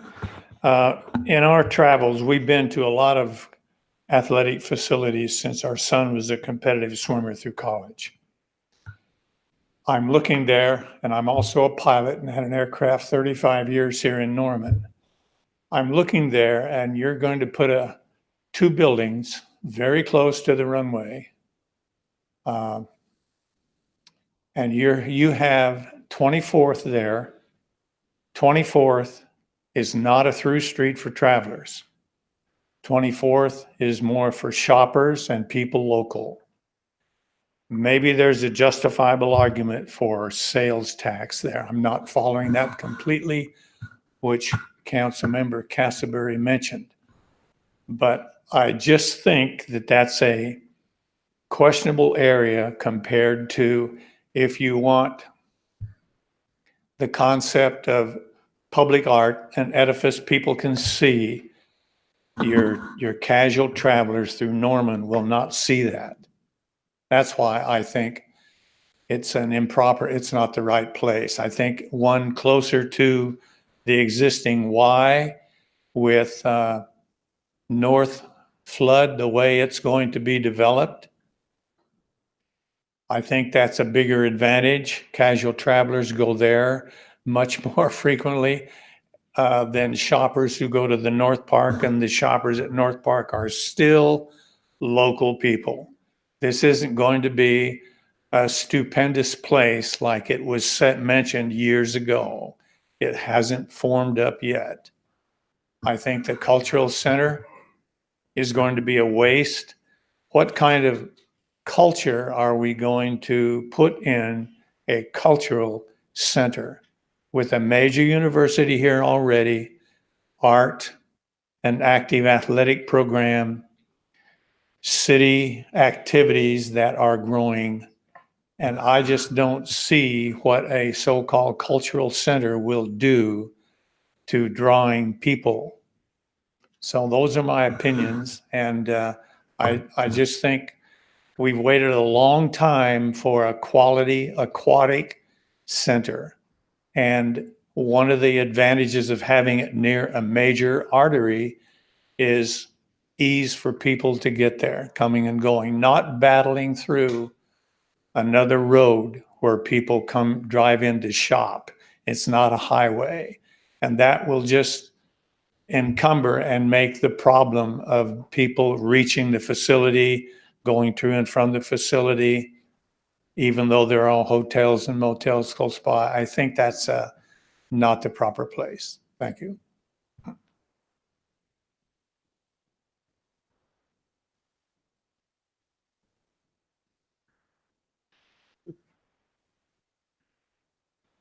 Steve Ellis, 633 Reed Avenue in beautiful Ward 4. So the issue before the council tonight, despite all the sort of curlicues on it, is really, does it make sense to pour more public money into private development in the UNP area? The people who make money in the UNP spend a lot of time trying to sort of get that issue mixed up with other issues, but it's actually just as simple as that. If your answer is yes, if you think it makes sense to use public money in the UNP area, then the proposal at hand makes sense because it suspends the current TIF tax diversion, and we're trying to close the door on making it an actual, end, but future councils can change that. But it also sort of maxes out the public spending on the TIF beforehand. Essentially what this deal is give us all the money left in the TIF fund and agree to build $2.25 million Norman Forward project, and we'll let you off the hook for collecting another year's worth of TIF funds. That's the essentials of the deal.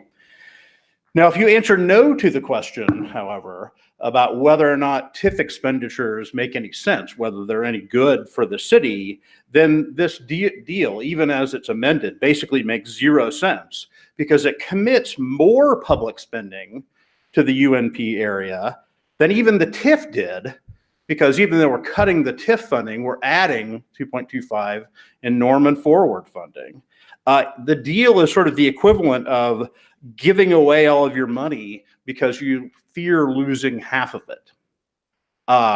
And I think that is a mistake if you think that spending in the TIF is a mistake. Although I do think it's important to note that either way, this deal really has very little to do with Norman Forward. We're paying for those projects with TIF money. That's why it's attractive to UNT. The only possible connection here is whether UNP TIF developers can succeed in taking another Norman Forward project hostage. I mean, it seems to me that as amended, the deal tonight basically just put the new sports facility on a 1-year hiatus while we try to figure out where it exactly goes now, because there's going to be some push and pull over that and who makes the most money. So in light of all those facts, I think that there are 3 things that the council should know. The first is spending public money on private development, the TIF, is still a terrible idea. Remember why everybody hated the arena project and why everybody hated the TIF after that so much that there was a unanimous agreement to end it? Well, it's because TIF spending, public spending in the UNP area doesn't on balance help the city, because it doesn't create any net new growth. It puts the city's thumb on the scales of economic competition, favoring new entrants into the area and harming incumbent businesses. That's what people were complaining about when they talked about Ed Noble and stuff. And it's also really kind of a slap in the face to constituents who thought the council had unanimously tried to decide to disentangle it from these sort of economic development deals. They're a mistake. And if they're a mistake, there isn't enough lipstick to put on this pig to make it a good deal. So point 2 then. Sorry. This deal is not your only option. I know people are afraid of getting sued by UTC, but you can end the tax diversion permanently and still weather any lawsuit by, first of all, reaffirming your commitments to the current development agreements. They're avoiding any kind of anticipatory repudiation claim. I understand that's really what the lawyers have been waving around in front of you as the scare tactic.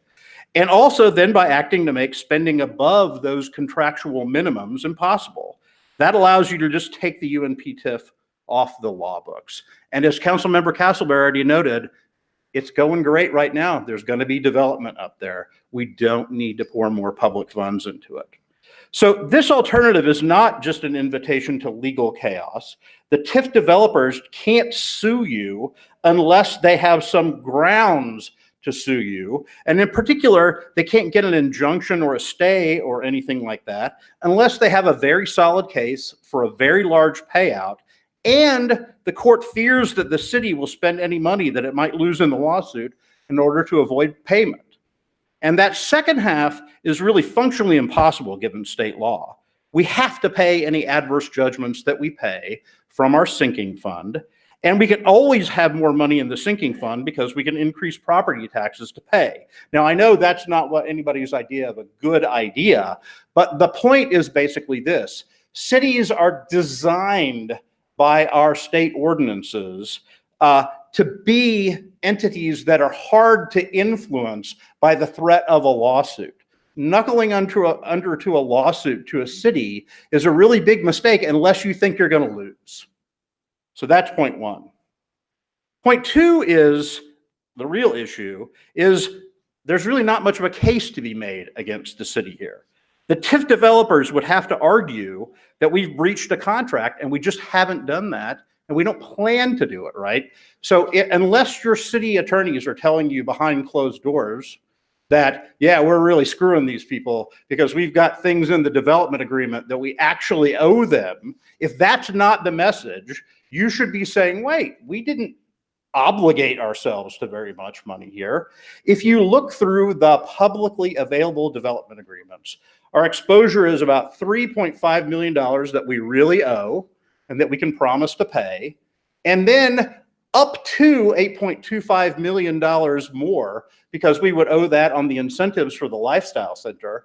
Although balancing that, we might get $8.3 million back from them because of the clawback. So our actual exposure is at the most something like $11.75, say $12 million.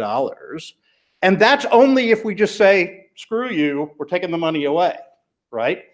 We can prevent that by just saying, look, we'll follow all the current development agreements and we're ending the TIF. That saves us a ton of money, probably $16 million by the new numbers that I calculated as the development agreement came out tonight. Now, at least a third of the council is in this sort of afraid of a lawsuit position. And I want to say something that's going to be controversial, but I do think it's important. the people who have been negotiating the city's end of this TIF agreement are people in general who don't see any problem with spending money in the TIF area. They're in that first group that I talked about. If you are in the second group and you think that TIF spending is probably a mistake, then you may not agree with their analysis of how the case would go. Doctor, The risk is different. that you really are just getting into your analysis of each one of the groups of council members. Well, So I'm addressing what I think the concerns of the council are. Do you think that that's inaccurate? could you kind of wind this? Well, let me just people. put a cap on this, which is to say, this is not a good deal for Norman, even as amended. This is a deal for Norman that goes against what the entire process of the debate about the TIF was before.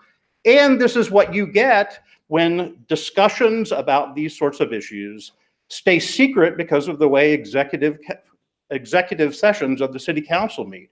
You've been exposed to one side of this deal, and you're very impatient, I noticed, about hearing the other side. All of this is publicly available stuff that you can look at. I'm sorry that no one has thought to talk to you about this before, but it's actually really important stuff, and everybody should know that a vote yes on this deal tonight is a vote basically to say, you know what, we'd keep this TIF if we could. And that is not what people think you promised. Thank you.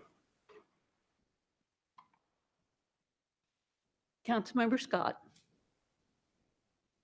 Do I have to wait for public comment to be over? Oh, we have somebody else. Okay. Please don't forget about me. I'd like to go. And I almost forgot my question the first time. I'll try not to get you off track. Still Cynthia Rogers, still 633 Reed Avenue, still married to that guy. Another hour. So I had the opportunity to go to Westwood Pool today for an hour. Yay, it was wonderful. This is going to be related. So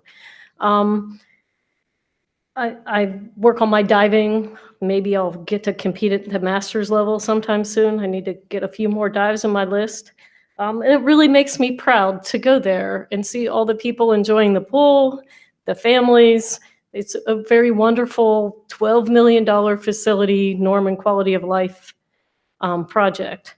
And as we know, I'm also on the Norman Forward Citizens Financial Oversight Board. We know that Norman Forward Plan authorized spending on a number of projects that had certain budgets, budgeted amounts, and these are authorized spending, not you must spend this much, right? There's a big difference between what is contemplated in a plan, what is authorized, and what is contractually. If the city did not build one of these projects or did not spend the full amount on one of them, nobody could sue you for breach of contract. Sure, everybody will show up in their shirts and be mad at you, but you can't get sued for not following through on an authorization. And I think we miss sight of that. If you sign a contract for somebody to build a Norman Forward project and then don't pay the contract, you can get sued because you had a contract. So I'm going to put on my economist hat here, take off my diving hat. The budget you guys passed assumed you were getting this increment revenue back in the general fund. And I appreciate that puts you in a really tight spot. What I'm hoping to convince you is not to let being in that tight spot push you to engage in what I think is a bad negotiation. I will disagree with my citizen in the audience. I don't think that the developers have been negotiating in good faith. I think they're doing what they're supposed to be doing, and that is trying to squeeze as much out of this as they can, because that's what private profit maximizing companies do.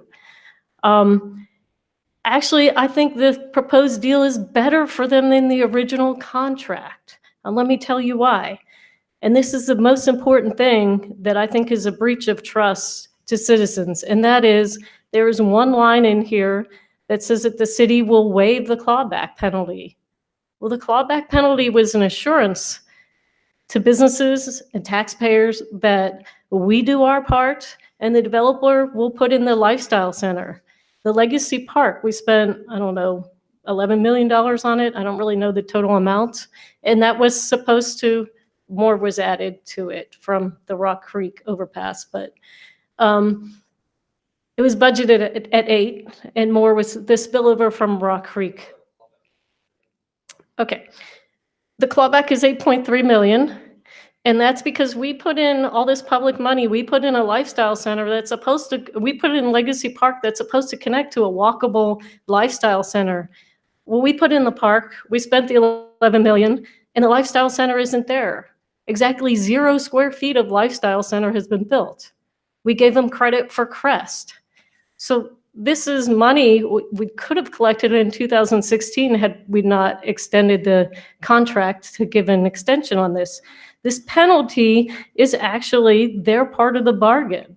That's money that could be going back into the city. So there's one sentence in this in this document that says, oh, we'll just waive it. We'll just give it up.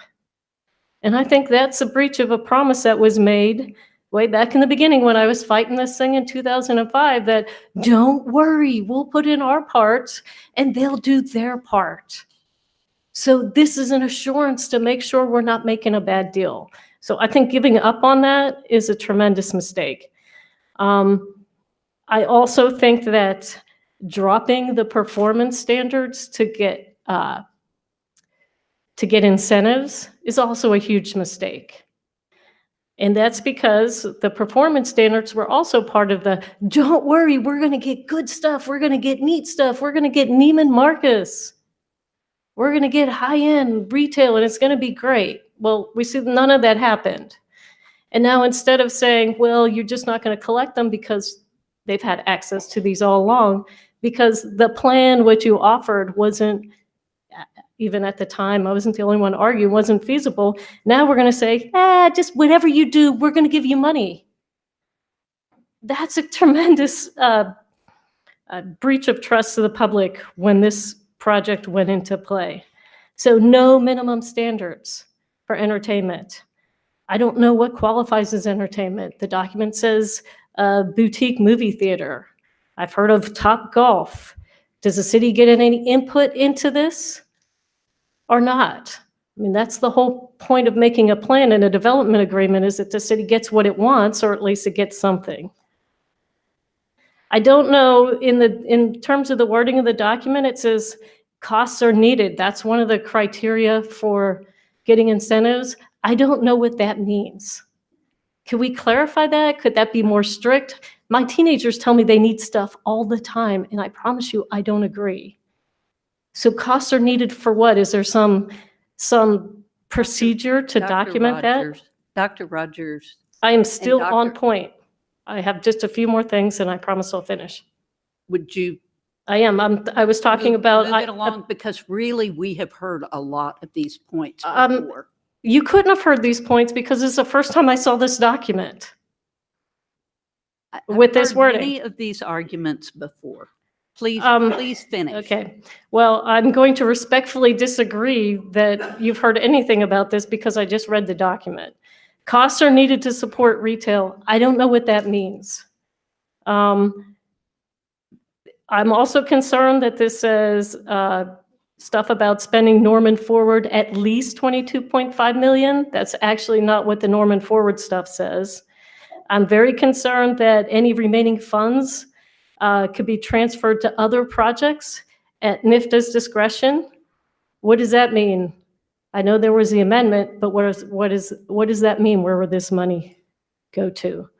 The good news is that you have a development agreement right now, number 5, that would hold the developer accountable to keep public protections. I'm going to urge you not to do that. And I promise you, if this went to a court case and you had to have an expert witness talking about the feasibility of them having access to the lifestyle center incentives with the current thresholds, we know that would be a very hard point to make. So I'll end there because I've tried your patience, but I really think this is giving away a lot and not having any public protections going forward.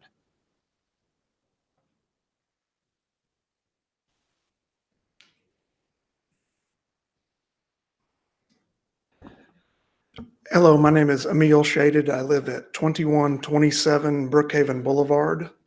I grew up in Norman.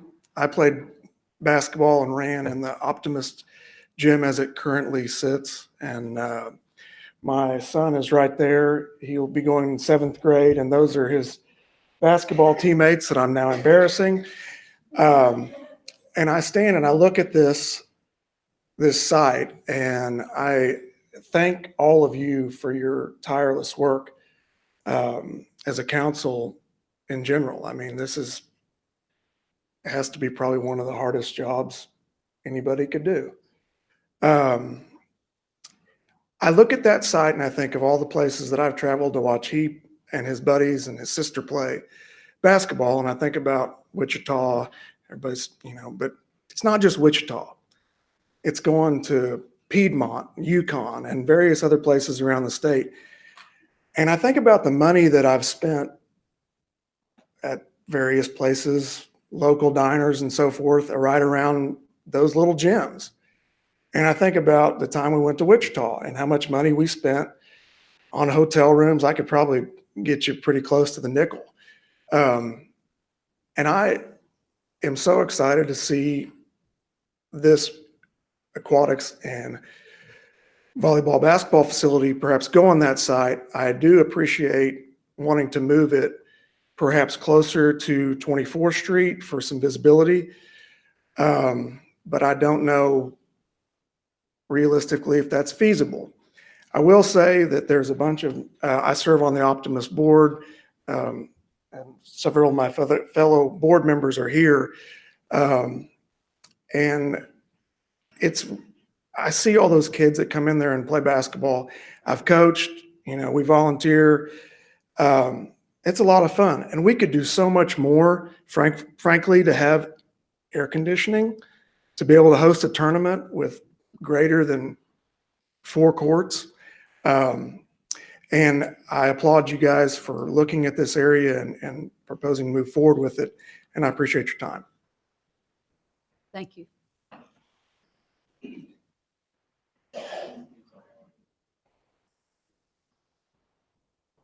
Oh, sorry, Jeff. Hi, my name's Corey Rogers, 4600 Harrogate Drive, and I don't know what board that is because apparently I'm not a very good citizen. But what I wanted to say, I'm a board member also. Yes, Harrogate Drive. Well, I'm sorry to see you leave because I think, sorry, anyway. I'm also a board member of the Optimist Club, but that's not what I want to talk to you as right now. I founded and own a high school sports app called Squirtle. We keep track of all the high school scores. We also host a lot of tournaments in the summer. We hosted a 2014 basketball tournament in Cushing 2 weekends ago. We hosted our Squirtle 7-on-7 tournament. This weekend, we had a East Side and the West Side. Our Norman North tournament had 20 high school teams there. We hosted one Friday in Bixby that had 19 high school teams there. We're hosting a tournament of champions this summer that's for high school basketball teams. We had a discussion the other day where we want to host it, and one of my partners brought up, well, what about the Optimist gym in Norman? It was immediately crossed off the list because there's no air conditioning. You can't do anything in that gym in the summer. And one of the other citizens said that this location might not be good because it's not a thoroughfare. Well, I'm telling you, the gym there with multiple courts and a nice facility, hosting tournaments with high school teams, youth teams, it will bring traffic there. And you want to talk about new sales tax revenue? That's where it comes from. You bring a facility like that to that location, the center of all that retail. That's where your new traffic comes from. Emil just talked about going to all these other states and all these other towns. People travel for their kids' sports. We do it every weekend. We do it all the time, and we spend money when we go there. I'm going to Dallas over July 4th weekend to watch my nephew play volleyball. You know how much money I'm spending on a hotel, on meals, on everything else? And you know what's there? Retail is right around that facility that hosts that volleyball tournament. It's not on a thoroughfare. It's not on a highway. It's in the middle of a town, and there's people from all over the country coming there and spending their money, and that's new tax revenue for that town. I honestly don't even know what town it's in. It's somewhere around Dallas. But that town is getting my tax money because I'm going there to watch my nephew play. You build a big sports facility, people will come, and that's where the new tax revenue comes from. Thank you.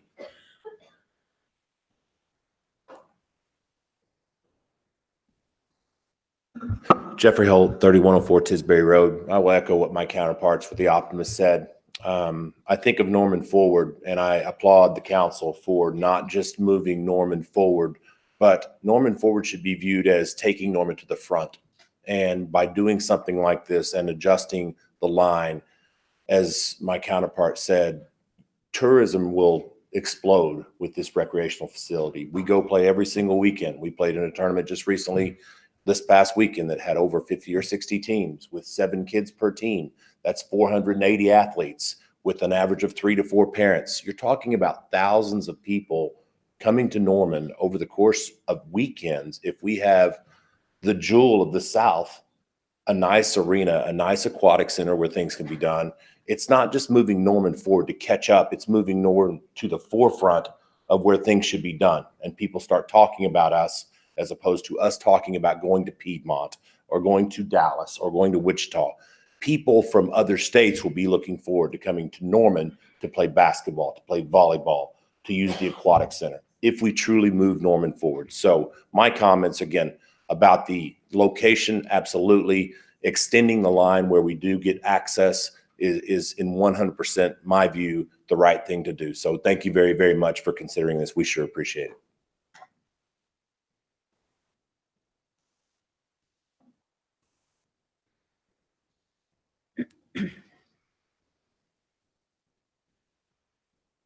Final comments from council. Oh, yes. Back to you. That's right. Councilmember Scott. That's right. It's my turn. And I wrote it down. I would like signs off of Highway 35 to make sure that we know where to get off for our Norman Ford projects. Please signs saying get off on Tecumseh instead of on Robinson, because again, with bringing traffic to this area and the congestion on Robinson and Crossroads is already terrible, as we know, as I've said before. We're fixing it someday, hopefully within the next year. But still, we need to be using multiple exits to get to these projects, which I am excited about, putting in the University North Park area, especially with the TIF increment ending and all of that sales tax goodness going back into our general fund like we've been talking about.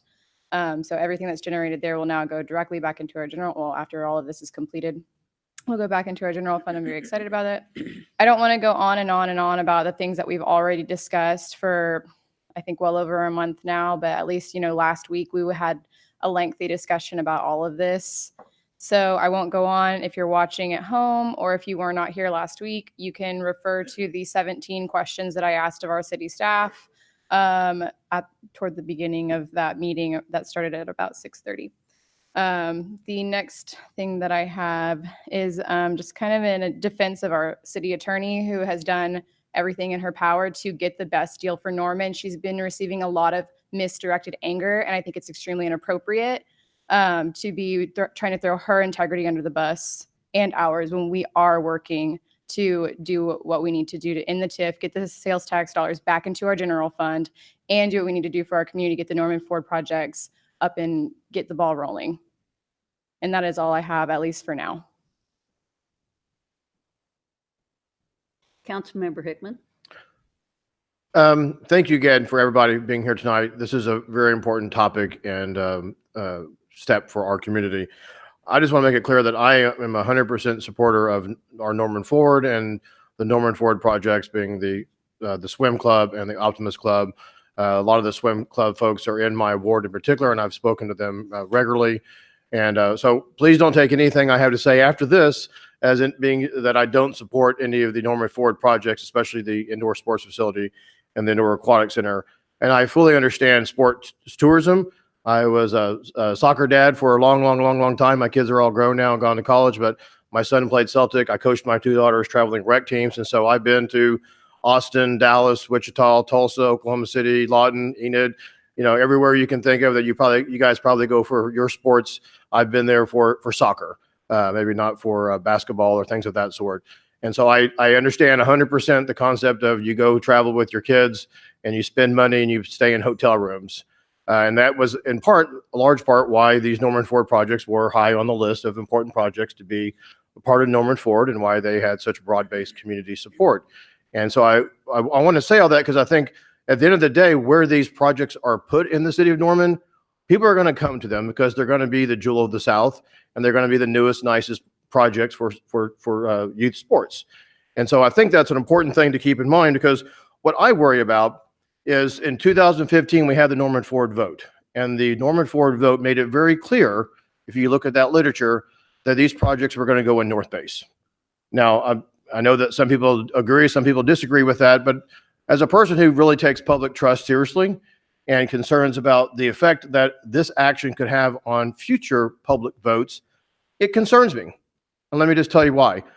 Because essentially, if we had told people in the 2015 in the Norman Ford vote that these two projects, 20 some odd $1 million of public dollars, were going to end up going into this TIF area and we were going to buy the land from the developer, I'm not saying that it wouldn't have passed, but there would have been a tremendous amount. You see some of the anger and you maybe hear some of the frustration of people in the community just tonight. And if you follow along on social media or in the newspaper or elsewhere, it's a divisive issue, right or wrong. And the vote, I believe, would have, like I said, I'm not trying to say that it wouldn't have passed, but it would have been close and it would have upset a lot of people. And it would not have been because they don't support youth sports. It would have been because of the TIF, the people who follow along in the city politics and the discussions happening in our community for the last 3 to 5 or more years recognize that the TIF has become, I'm an ex-military guy, I'll say the third rail of government. You touch the TIF, you're going to get shocked. And if you don't run against ending the TIF, you're not going to win. Just look at the last election cycles. And so I think that bothers me because I don't think there's any disputing that if you go look at the city's website and the Norman Ford propaganda or materials, I should say, that were put out to people to consider, it was very clear it was going in North Base because it talks about the existing Optimist gym that's there, the old hangar. And I just feel that that's something that we as council have not discussed, that I haven't heard, and I wasn't here last week, I was out of town. But I think that's something that we should reflect upon. And how is that going to be affecting, how could it potentially affect us in the future? Because one of the things that I have learned since I've been on council is that I feel like I've spent quite a bit of my first 3 years on council trying to fix problems of prior councils. And I mean that with all due respect. And part of that is that in 2015, when Norman Ford was put out for a vote, the land in North Base was not secured. There was not a stitch of paper, to my knowledge, indicating a commitment, an agreement, a letter of intent, a email saying, we got you, we're going to sell you that land, or you're going to get that land in North Base, which is part of why your projects, honestly, have not moved forward. Because if we had secured that land in 2015 when it went for a vote, we wouldn't be having this discussion tonight. I mean, because we would probably have already been moving forward with your projects. And I'm just being straight with you. And I think that's something that as an elected official and with what's, the discussion in the community, I think is important that we at least reflect upon, and because we can't recreate and rewrite history. And those are the facts as they relate to the Norman Ford vote. And at this point, the North Base location is probably not going to happen. Although I personally think a Generation Square concept where we put all three Norman Ford projects together along Highway 77, which is one of the most major traveled thoroughfares and easy access points into our community. That's also going to have a multimodal path going up it along Flood Street, as well as access off of Berry going into the airport. And the airport and aviation is an opportunity for great economic growth in our community and a possible way of recruiting, I think, businesses that provide quality jobs to our town in the airport area by putting over $30 million of Norman Ford projects in the Air Park area between the senior center, the indoor aquatic center, and the indoor sports facility. I think that could be very attractive to bringing in quality jobs and people wanting to move their businesses into the Air Park area. But at this point, I understand that the TIF has become has been very seducing in a manner of speaking to, I think, some of the Norman Ford constituents because there's the opportunity to get construction supplement money, right? The chance now for you guys, for your projects, to get $2 to $3 million of extra money that other Norman Ford projects won't get. Now, that makes me pause a little bit and wonder, is that fair to the other Norman Ford projects? While it's definitely a positive for your projects and something that I'm sure is motivational to support having your projects in the TIF area, I just think that we also need to be transparent and honest about that as well, that you stand a chance for your projects to have additional funds that others won't, because you're going to be in the TIF and a part of this negotiation with the developer to help garner support for this agreement has been to provide construction supplement money for your projects. And like I said, a good thing for your projects. Whether it's a good thing for the community as a whole, I don't know. I just know that we're putting the projects now not where we told people in 2015. I do just fundamentally have concerns about the terms of this deal. I don't like the way the incentives are being structured and restructured. Essentially, there's $5 million of incentive money that won't come back to council for a vote, which in all other prior forms of agreements with the developer, council would likely have had a chance to approve and finalize and agree to the incentives, the projects that were generating the incentives. The way this is being proposed is, $5 million could be written to the developer by the approval of the city manager, but not the city council. And we're your elected representatives and have the fiduciary duty on public funds. And that's one example of one of the things that concerns me, and also giving up the clawback provision that was an important part of prior negotiations clearly is another thing that concerns me. But at the end of the day, I've told people that, I represent Ward 4. I listen to the people of Ward 4, and I intend to vote the way I believe the people of Ward 4 would want me to vote.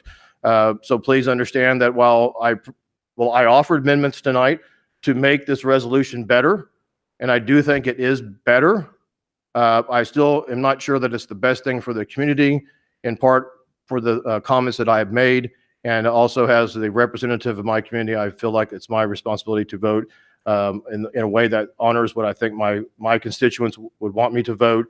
And I'll just tell you that I have not heard it. I've not had a single person from my ward tell me to support this. I have people that want me to support the Norman Ford projects. And one last comment I want to make on that issue is, in January of this year, we proved a contract on the North Base. And in January, there was a presentation from our Parks Chairman, Mr. Foster, that if we move forward in that time in January towards the purchase of that land, we were poised and ready to start the design work in April. And I've said throughout the last several months that I totally disagreed with people who were telling people that North Park was going to be faster than North Base. And you can go back and look in January, there's a slide presentation and a timeline of, if we had voted, we voted on the contract in January with OU to buy the land. If we had not gotten sidetracked by the letter from the developer threatening litigation and bringing the Norman Ford projects into this discussion, and we had just said, no, we're going to go forward with our plan with the Generation Square, bought the land from OU. We have slides that show we could have been moving forward with the design in April. But now here we are in June, and I try to tell my friends that I talk to, that at least with the swim club, that I'm not convinced that it's going to be quicker in North Park. You're going to have to negotiate with this developer and get everything done before we're going to be able to move forward. We've got a contract on the land with OU and North Base. And I'll be honest with you, it might still be quicker to go forward to the North Base. Now, you won't get your construction supplement, but that contract is still in place until July. And we can still pull the trigger, buy that land, and get moving with the design work without having to wait and negotiate any further deals with the developer or any contingencies that might arise in these negotiations with the developer in the TIF area. But I wanted to share that with you because it was something very frustrating to me over the last several months, as I've heard conversations. You can go back and check the slides if you question whether or not it really was shown that we could have started work in April. I'm hopeful that these Norman Ford projects, I do think it's important that they get going immediately. I don't want any of y'all to think that I've heard some people say that council got so sidetracked with the senior center that we put y'all on the back burner. I can tell you from my perspective, that was absolutely not the case. Honestly, the reason why your projects were on hold is because we didn't have the land for them. And we had to go out and try to secure the land in North Base. And it wasn't until January or February of this year that the offer came in from the developer to put them in North Park. And so that's just the facts for you guys to understand. And so please know that I'm not opposed to your projects. I wanted to get them done as quickly as possible. And if it ends up being in North Park, I do hope that they're put along 24th Avenue, and they will be, wherever they're located, I know they will be a great asset to our community and for our youth sports. Councilmember Bierman. I gotta follow that. So, Councilmember Hickman expressed a lot of my same concerns. I do think these amendments make this term sheet better. But in every public meeting that we've had on this MOU and this term sheet, I have expressed serious reservations about the outcome of this MOU. And to me, we're not there yet. I have no problem with the Norman Forward projects going here. I really don't. My problem is with the other parts of the MOU. So if there were a way to uncouple this now and move forward on Norman Forward projects immediately, I would love to do that. But at this time, I am not ready to support the term sheet. Councilmember Wilson. Okay, I feel like I've got a baby in each hand and I'm hanging over a cliff and I'm trying to figure out which kid I like the best. So, sorry, I just go with that baby analogy. But I love the projects and I can accept them either place. And I fully support sports tourism because I was a sports tourist for many years. My kids are all grown now, but we did lots of baseball games and football and basketball all over the place. So I would love to have people bring their money and drop it off over there, and all that retail and the hotels and to redistribute their room tax into our art. I love all of that. That's great. I am concerned about our negotiating place, where we're at, and the terms. And so I support the projects. I'm okay with them being next to the hotel. I would be just as happy with them being over by the Y. But I'm probably not going to vote for this tonight. Sorry. Councilmember Scott. Okay. I have a couple more additions. I'm done. I work at 6 a.m., so I like to be out of here before midnight. So my other comments just have to do with the budget. Just wanting to give a friendly reminder to everyone that we have passed the budget and that we are assuming that we get this money back into our general fund after the MOU and the TIF is done. And so if we don't, and then we get sued, that's, again, legal fees. And I'm just repeating things I said already last week, again, for your sake. So we get, legal fees, property tax, etc. if they win. And that's another thing, actually, the litigation is real. Councilmember Bierman and Wilson, we were all in executive session. There was only one council member absent last week. And we know that the threat of litigation is very real. So I'm not willing to take that risk to our budget, to our projects, or anything like that. I understand the public perception of voting yes and voting no on these things. And frankly, my public perception is not more important to me than what is the best thing to do for our city. So I will be ready to move forward with this evening. And that's it. Has anybody else hit their button? Because I'm not seeing anything here. Okay, Councilmember Castleberry. Okay, I'm not going to do closing arguments and pretend like I'm an attorney. I'm just going to go point by point on some of the things I've heard. Go to the City of Norman's website, pull up Norman Forward, pull up the brochure. The brochure says, and I just lost it. Indoor aquatic facility, potentially located adjacent to YMCA. It does not say it's going on North Base. It says potentially. And the reason why I said that is because we didn't have the land. Now, when we did Norman Forward, and I was one of the potentially located right there. Replace WW2 hangar. Next point. Let me finish. That's my next point. I'll get on that one. So if it did go, we're going to potentially go over there. I was on the original Citizens Committee that kind of put this whole thing together.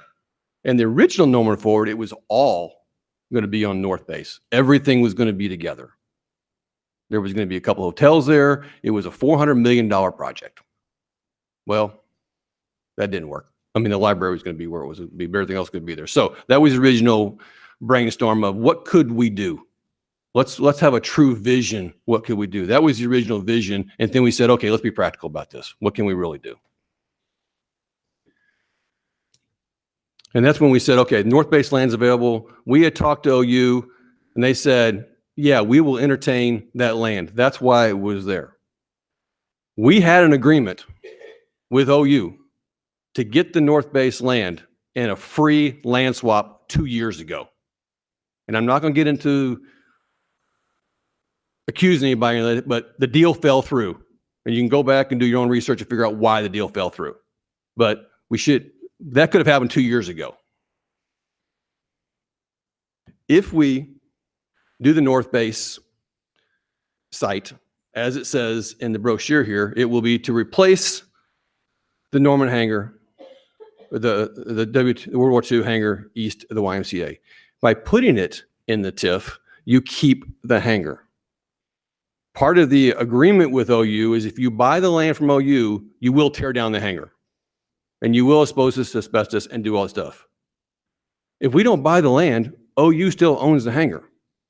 And we'll still be able to use it. So not only we will have a newer facility, we'll have a flow over so we can host even bigger tournaments and have other areas there, and a practice gym. We'll have more facilities if we do it in the University North Park. Let's talk about this clawback. There is no way in hell are we ever going to pay that clawback. There's not a business person in this town who believes that they're going to pay that clawback.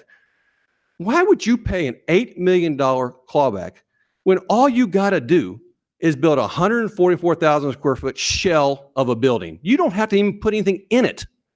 You just have to build 144,000 square feet. It'll cost you $14 million, $100 a foot. You're going to build it anyway. That is zoned retail. You're going to build that.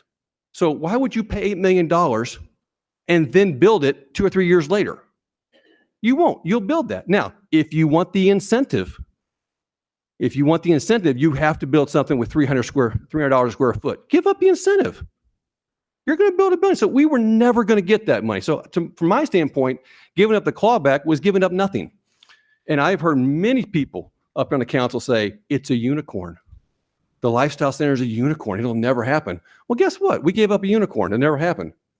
So from my standpoint, I thought that was a very good deal to give that up because I don't think we gave anything up. We have taken the TIF down from $25 million to $17 million. We've taken $8 million out of the TIF.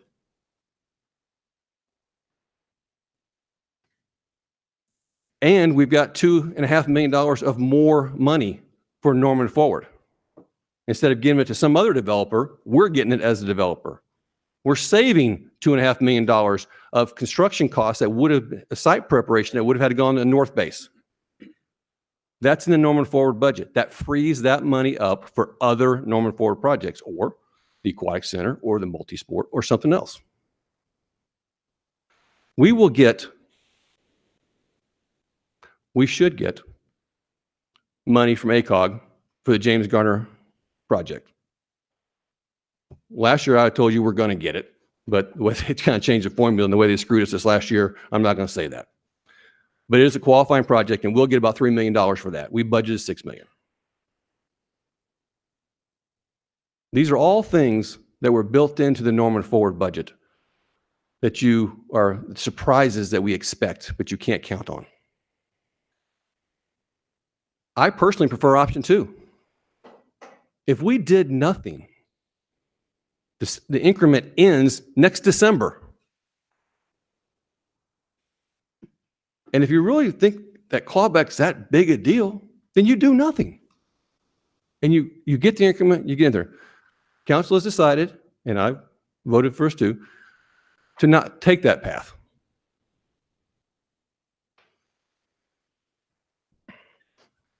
I would have preferred we do that or change the increment, but we're going to go through this as we've gone through this. So my preference is to do nothing and keep it as is, but we're forced into a negotiation position.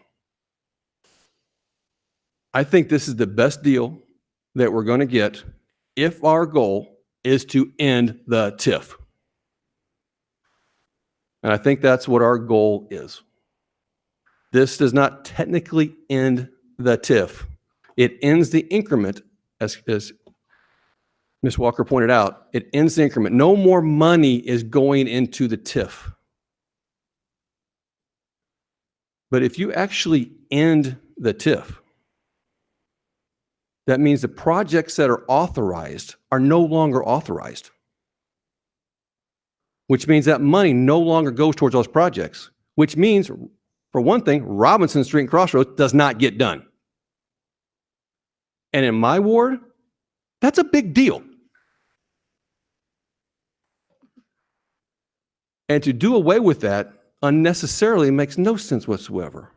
Now, we've skinned it down. We've taken $8 million out of it. We've got some incentives for us. I think this is as good a deal as we're going to get. I would love to talk to you about the litigation strategy and what we have been heard in executive session. And I can't. And unfortunately, I am not going to say, trust me. Next week, when I'm not a politician and I say, trust me, you'll probably believe me. But I understand this week you're not going to. I do expert witnessing. I do lost profits. I do economic damages. I don't study it. I do it. I get paid to do it. So I feel I'm actually qualified to assess this risk. And I think this is as good a deal as we're going to get. And I know there is absolutely nothing I can say. There's nothing I can show several people in this audience and several people on Facebook to change their mind. I'm not going to try and change your mind. You don't argue with people who are not going to change their mind. So my responsibility up here is in a fiduciary when we are also trustees of the TIF. We're not only trustees of the city budget, but we're trustees of the TIF. And we have to do what is financially the best thing for that TIF to make sure the city gets the most bang for its buck. And we can always argue about whether it's the best bang for a buck, not bang for a buck, but all we can do is deal with the cards that we've been dealt. Now, part of that is us making some bad decisions on when to take a hit and when to hold them and when to take another card. But we can't do anything about that. There's no point in revisiting that kind of stuff. And so I am going to support this because I think this moves us down the path to get us everything that not everything we want, but to get the best deal we can possibly get. And I really don't want my property taxes or any people in my ward's property taxes going up because we bluffed. Okay, Councilmember Holman. I think there's a lot of good comments, good points that have been made by several people tonight. We've been working on this issue for several months. It's been talked about for over a year. The University North Park TIF is not something that anybody on this council was part of creating. Many amendments and changes to it were made over the years before any of us served on this council. And we've had to deal with the ramifications of that. And now we are trying to, in my view, we are trying to end this thing. We are trying to balance our city budget, which we desperately need to do. I've mentioned it before. The first council member I ever heard talk about this was Tom Kovach from Ward 2, probably around 2011 or 12, right after the recession when city budgets all across the country were hit pretty hard. Ours was not hit as hard as some other places, but we were still experiencing troubles. And one of the suggestions that he made at that time was, one of the things we need to do is probably end that TIF early if we can, and also get a stormwater utility. Neither one of those things have still happened all these years later, and our budget picture has not really gotten better over those number of years ever since the Great Recession ended. And we've seen cost of services rise. We've seen employee benefits and salaries rise. and sales tax collections have not risen at the pace to keep up with those over the last few years. Oklahoma is the only state in the United States that requires, mandates, limits cities to using sales tax to fund their general operations. So police and fire services in Norman are paid for by sales tax. This is not the case in other states. In other states, cities can use property taxes, and that's what they mostly use. But in Oklahoma, we have sales tax. So we have to depend on people going out and buying things and spending money at restaurants. And as many of you know, over the last decade or so, we've seen a significant change in buying habits throughout the United States, throughout the world, really. Online retail, home delivery services, people aren't going out to eat as much. People aren't shopping at brick and mortar stores as much. Cities like Norman aren't collecting sales tax as much anymore because of that. Internet sales tax does not keep up with brick and mortar sales tax in terms of numbers. So we've known for a while that this was an issue. And as that issue has gotten worse with the budget, the call to end the University North Park TIF early, the increment part of it, at least, has really ramped up over the last year. And so the council began a process to try to unwind this very complicated and over a decade-long agreement. We parted ways with our longtime city attorney before we started this process. We really, I don't know exactly the term to use, but really just threw Catherine Walker into this situation. We said, hey, you're going to be our city attorney now. And by the way, we need you to negotiate an end to this mega deal that's 13 years old. And we're going to need you to do it pretty much by yourself, up against a whole team of corporate attorneys and lawyers, litigators, and pretty difficult task, I would think. And the goal has been stop the increment, get that money back into the city's general fund, and to not add any more new projects to the University North Park area. I think, and also to protect the city against litigation. There are agreements, obligations, authorizations, as some would call them. The way I understand it, those authorizations are contractual agreements. And breaking them, saying, we know there's an incentive you have until 2026, but we're going to go ahead and tell you ahead of time, we have no plan to abide by that obligation. The way I understand it, that is a breach of contract. And we're trying to avoid getting sued over that particular point, in my opinion. And what I think what has happened, I think our city attorney has done a very wonderful job in negotiating this very difficult issue. I agree that I think this deal, although not perfect, I've yet to see in my 7 years on this council a single piece of perfect legislation. There isn't one. Every time we think we've gotten a perfect piece and we see it enacted, something comes up that we didn't anticipate that's a problem, and we usually have to go and revise it. So we've spent, 6 months now in negotiations trying to end the TIF. We're here tonight with an agreement that has been put together and negotiated that the other side has agreed to. Tonight, we're trying to send this on to a statutory review committee who will look at it, give us their feedback, and then we will have 2 more public meetings in this room before any final decision is made about it. So tonight, I'm going to support going forward with this agreement. I want to hear the feedback from the statutory review committee, and then we will have 2 more public meetings before a final decision is made. I think this agreement does what we're trying to do. I believe it ends the tax increment. It balances our city budget. The signs around town say, in the TIF now, balance the city budget. That's what we're going to do. And it allows us to get these Norman Forward projects going. I'm not opposed to the idea of them being at the North Base either, but I've mentioned it several times. I've always hoped that we might find a way to save that Navy base hangar. There are only 6 Navy buildings left in all of Norman, North and South Base. And that one is the biggest and most prominent and most known of them all. It's a historical piece of the city of Norman. I think it should be preserved. And I'm hopeful that either through private investment or a future Norman Forward 2 or something, that building could be restored and continue to be used by members of the community for another 50 to 100 years. So one of the things that was most attractive to me about doing these projects in the UNP was that we also get to save the hangar. And I've already commented how excited I am for the Senior Citizen Center to be located in Reeves Park, which is in Ward 7. And to me, I think we've already said that we're going to do that. I think this area is a great spot for these two Norman Forward projects.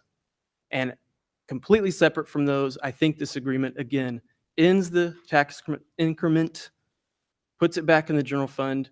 It doesn't allow any new projects to be added.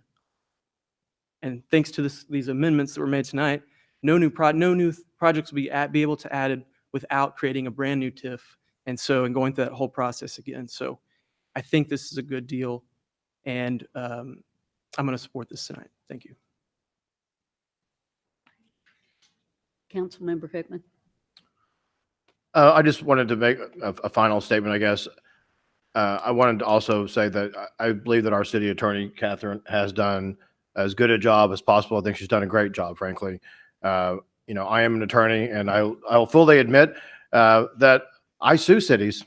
I sue states. I've got lawsuits right now against Oklahoma City, City of Broken Arrow, the state of Oklahoma. And so I'm that guy on the other side sometimes that's threatening to sue. And I have pending lawsuits against municipalities in the state of Oklahoma in my day job.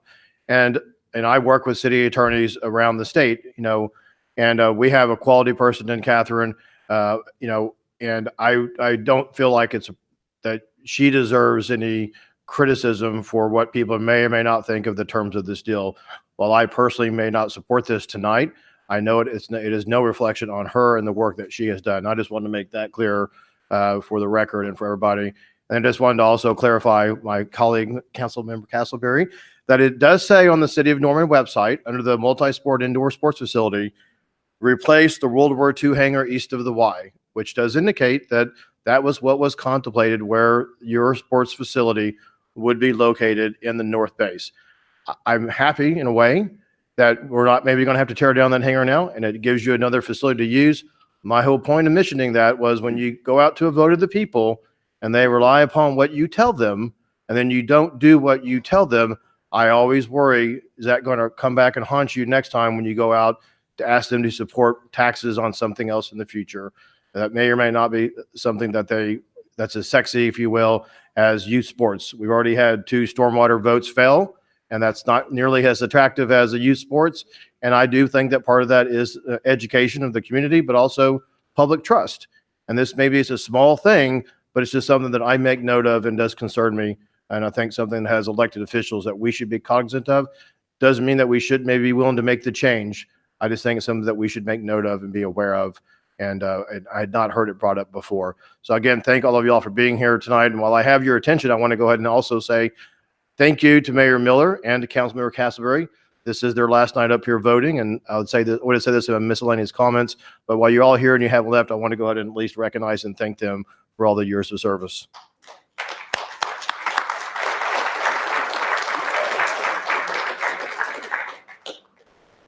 Well, I always end up being last.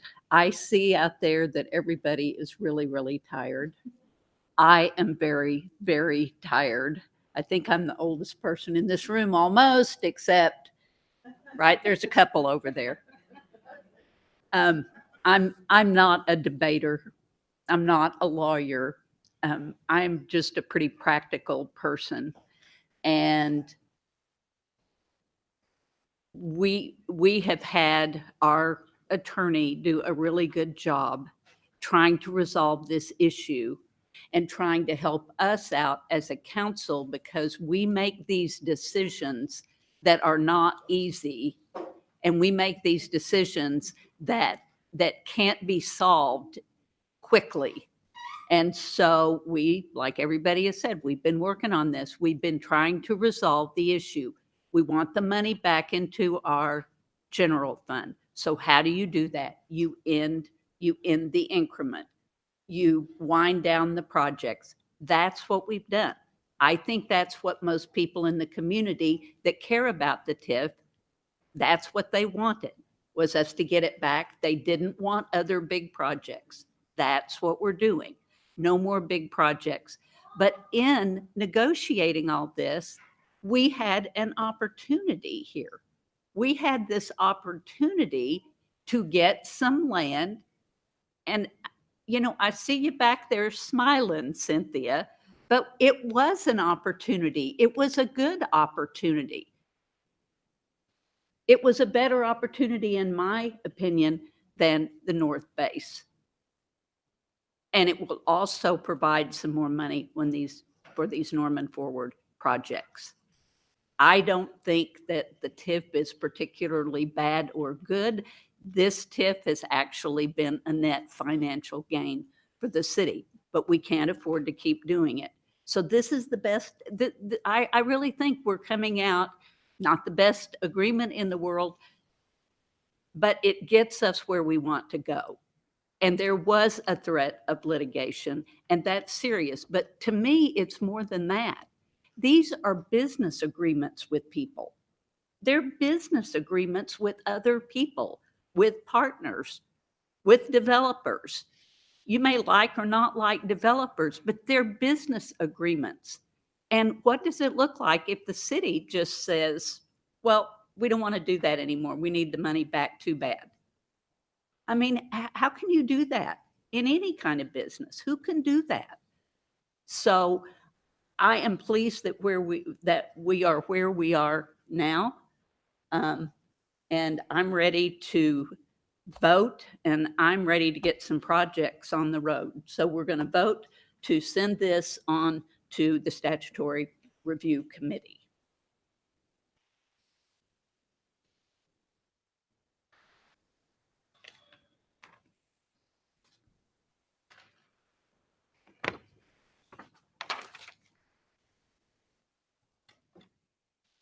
All votes have been to adopt the resolution as amended passes by a vote of 6-3. Voting against, Councilmember Wilson, Councilmember Bierman, Councilmember Hickman.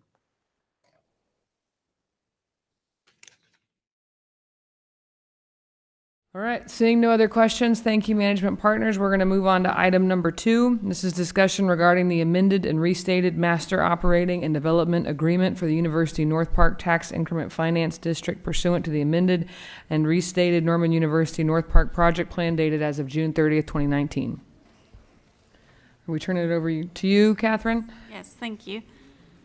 All right, thank you, Bryce. Bryce is going to move my slides for me, so I really appreciate that. Okay, so just a brief background. This is, of course, dealing with the University North Park TIF, which was adopted by ordinance back in 2006, along with a project plan that set forth authorized project costs up to $54.725 million. The TIF is really just a funding mechanism to fund those project costs, and it set aside a portion of sales tax revenue within the district and a portion of ad valorem tax revenue within the district to fund those costs. The project plan components are listed there on your screen: traffic and roadway improvements, conference center and cultural facilities, legacy park, lifestyle center, and economic development. And it's been implemented over time with a series of contracts. We have 6 development agreements, a master operating agreement, a financing agreement, and an economic development agreement. And now a master amended and restated agreement.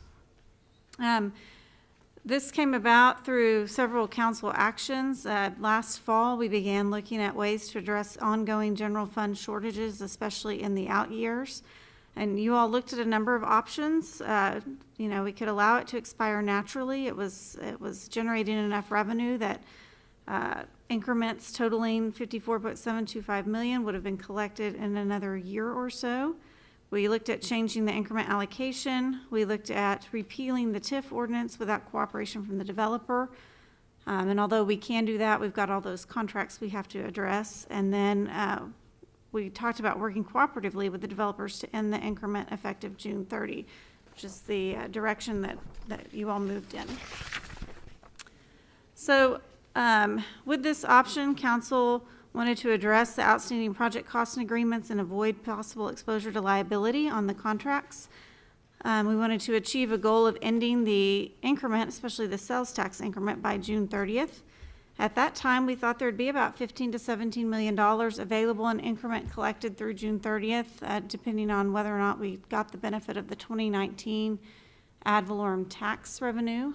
And then there were about $25 million remaining in authorized project costs. So we've been working on agreements and plans to address that delta between the $17 million and the $25 million ever since. Council has taken a series of actions in 2019. I apologize, that print's a little small. In January, we adopted a resolution requesting the statutory TIF committee to review a proposal from council to use the cultural facility TIF funds for a recreational complex, which consisted of 3 Norman Forward projects. In March, we had a resolution and a contract expressing council's desire to enter into binding agreements to terminate the TIF early and directing staff to negotiate settlement of all outstanding matters. And then the contract was the MOU that outlined the framework within which the parties would work together to do that. In May, you ratified the selection of an auditor, and there's some mention of that in the agreement, and appropriated funds for a special audit of the UNP TIF funds. In June, we adopted the FYE 20 budget based on the assumption that the sales tax increment would end effective June 30th, 2019. And on June 25th, you all adopted a resolution that directed staff to prepare project plan amendments and final development agreements consistent with a term sheet that was attached to that resolution. So I want to go over the contract terms, and I have slides for each component of the term sheet, and I've pointed to where that is in the development agreement. So the first issue, of course, is the tax increment. The MOU, the resolution in June, and the term sheet all recognized a target end date by June 30th of the sales tax increment, and a target. Prefer to go all the way through or take questions? It doesn't matter to me. Okay. Councilmember Scanlon?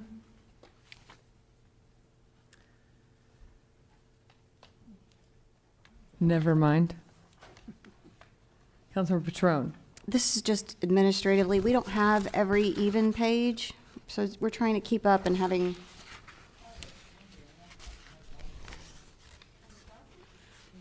I'm just watching that.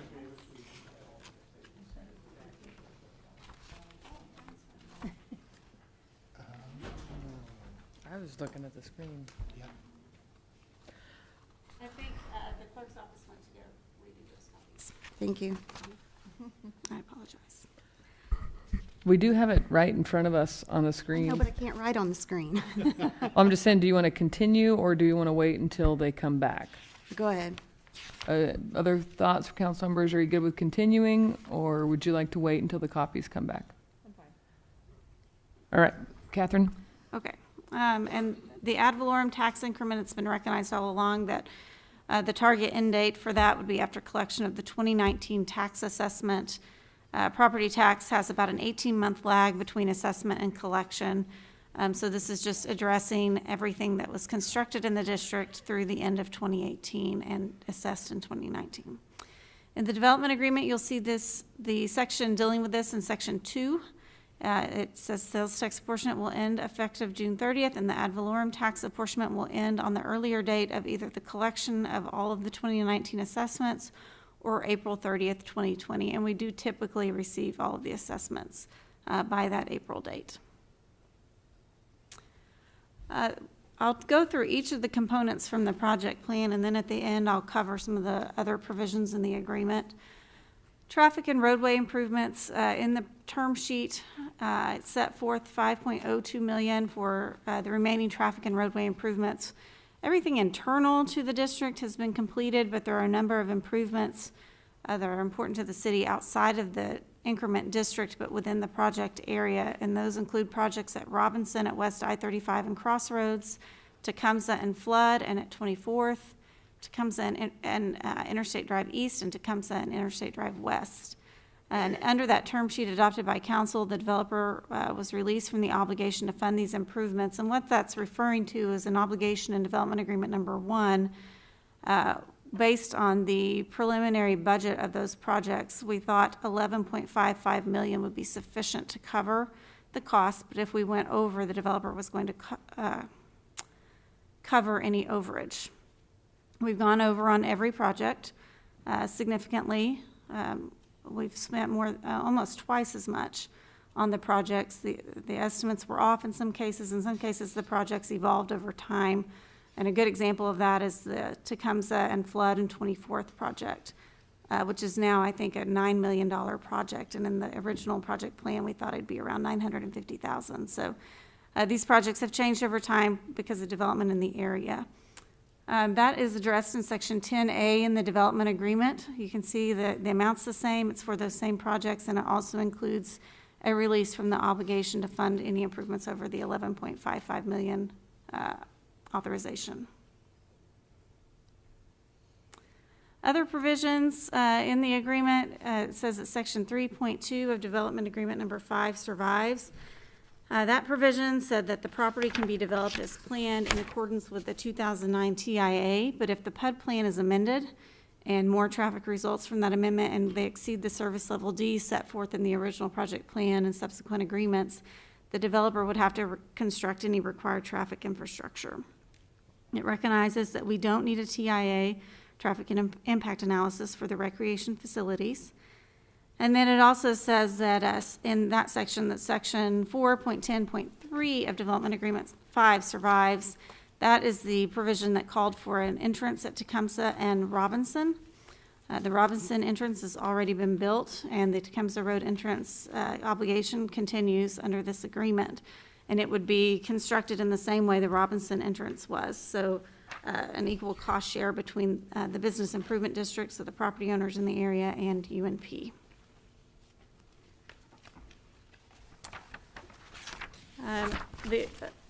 Through this process, the cultural facility component has become the recreation facility component. And this is for the multi-sport and the indoor aquatics facility. Originally, it also included a potential senior center, but feedback from the seniors indicated they did not want to be located with these facilities, and you all selected Reeves Park for that facility. The term sheet set aside $5.15 million for these facilities. That includes acquisition of the property, so 10 acres for $2.06 million. 2 acres will be donated. The site will be mutually determined based on the design of the structure. And then there's a $350,000 aquatic contribution offset along with a $2.7 million construction supplement. The city will use the Norman Forward budget for these projects, which is $22.5 million, and I think we're finding out pretty quickly that that is not sufficient. And the facilities will open by October 1st, 2022. You'll see this covered in the development agreement in section 12. It contains all of those provisions, but it says we will make every effort to open by October 1st, 2022. And looking at our timeline and the implementation plan you all adopted, I think it was last week on October 8th, we do believe we'll have construction completed by July, so that 2022, so that gives some additional time for the unforeseeable. Other provisions related to recreation facilities will determine the site location by March 31st, 2020. We know it's going to go on the land bordering the airport on the east and 24th Avenue on the west, just north of Embassy Suites. But we didn't lock ourselves into any particular location on that land because we don't have these facilities designed yet, and we knew the design could inform the optimal location for us. And so the developer agreed to work with us to determine that location by March 31st, and we will close on that acquisition by June 30th, 2020, or upon issuance of the construction bonds. We'll begin construction by January 1st, 2021. There's a buyback clause if we don't start construction. And then the next component is Legacy Park. In the term sheet, we set aside $250,000 for Legacy Park, including $175,000 for a surface lot. It shouldn't say in the parking lot, it's in the park. And then $75,000 for a remaining business improvement district contribution, and those are the same terms contained in the development agreement. Other provisions, this is just dealing with cleanup items from previous development agreements. UTC has complied with their obligation to donate the land for the Legacy Park. That was done several years ago prior to park construction. There are no further obligations related to Legacy Park under prior agreements, and the city will continue to maintain Legacy Park and Legacy Trail in first-class condition. Town Center, and again, this is a lot of print, and I apologize. In the term sheet, we set aside $5 million for Town Center retail and entertainment uses. It's the same thing you'll find in the development agreement. It's a city manager decision only if all criteria are met. Otherwise, council would have to approve any request. It has to be in an area designated as the lifestyle center. It's actually Town Center in the exhibit to the agreement. It must support a user not already in Norman. Retail standards have been raised previously. In the original project plan, they were quite a bit lower. We raised them in development agreement number 5, and those numbers carry over to this. So $300 per square foot for stores larger than 10,000 square feet, $400 per square foot for stores smaller than 10,000 square feet. And unlike the previous agreement, this has to be demonstrated based on past performance in communities with similar demographics. Thank you. The entertainment use is allowed here. There's not a sales per square foot requirement because those can vary so much depending on the type of entertainment use, but it must present an entertainment option unique to Norman, and it must include urban design, walkability, and connectivity. The user must either purchase land or sign a lease of at least 3 years. The city, as it can with any retailer, could consider other non-TIF incentives, sales tax rebates, permit and fee waivers, expedited permit processing. These are all things contained in our economic development policy adopted by council a number of years ago. But the deadline to request TIF funds is June 30th, 2026. And in both the term sheet and the development agreement, you'll see a waiver of associated deadlines and penalties with the town center development. Other just sort of process provisions, if the funds are requested and the city manager is able to verify that all of the qualifiers are met, they'll be distributed within 30 days. The development can be done in phases, but each phase in which they're requesting any funds would have to meet all of those qualifiers. The town center funds will be held in escrow by the bank, and all of our TIF funds are held by a separate bank currently, and they'll continue to be held there. And then up to $150,000 in town center costs can be spent on the town center entrance if it's constructed in association with a qualifying user. The next component is economic development. In the term sheet, we set aside $1.425 million for economic development, same thing in the development agreement. This includes the maximum incentive that could be earned under development agreement number 6 with Emmy. UNP will accelerate its option to purchase the UNP Corporate Center 1, subject to Emmy's first right of refusal on a couple of lots out there. That carries over into the development agreement. There are a number of provisions in this development agreement dealing with the economic development piece, and primarily it's dealing with the transaction that will occur between UNP and NEDC. So NEDC will remain the designee to implement the economic development objectives of the project plan. UNP doesn't have to sell any additional land to NEDC, but they will repurchase Corporate Center Addition Section 1 by separate agreement with NEDC. And the purchase price will at least equal the outstanding loan on all 60 acres. They're just purchasing 30. And until that closing, economic development TIF funds can be used as interest payments on the NEDC loan. And a little background here, council has previously adopted 2 separate resolutions providing those economic development funds to make those interest payments over the years. And that account just recently was completely utilized. And so until they close, if an interest payment comes up, that same process would continue so that the economic development funds could make that interest payment. NEDC will continue to develop Corporate Center Addition 2 for economic development purposes, so that is still there. The development requirements that they had as part of their transaction with UNP will be extended from December 31st, 2023 2 years to December 31st, 2025. There's also a section in there that talks about the remaining city and TIF authority obligations, and then the remaining UNP and UTC obligations. The surviving city and authority obligations include appointing members to the Oversight Committee, reviewing development submissions, considering development agreements where needed, and moving forward with the projects that the city's obligated to do. So the traffic and roadway improvements, we're going to move forward with design and construction, requesting financing for the ACOG portion of those improvements, and recreation facilities, which of course have a significant Norman Forward portion for the funding. UNP and UTC will comply with all of our development requirements. They will also consider development agreements if needed, and then they will prepare and submit designs for public facilities if they end up being included in town center costs, and they'll cooperate in all of those contracts. Other miscellaneous provisions kind of sprinkled throughout the agreement. Parties will continue to operate in good faith to perform their obligations under the agreement. The Development Oversight Committee remains in place as set forth in the amended project plan. Property will be developed in accordance with the PUD, any other City of Norman regulations, and the ARB design guidelines, the Architectural Review Board. The developer is released from cooperatively master planning the undeveloped areas with the city. Covenants remain in place. If they're amended, the city as a property owner will cooperate with the amendment process. The ARB will continue, but the city won't be required to approve changes to those design guidelines. And then there's a section on the special audit, which I mentioned before. This is the audit that was authorized by council back in May.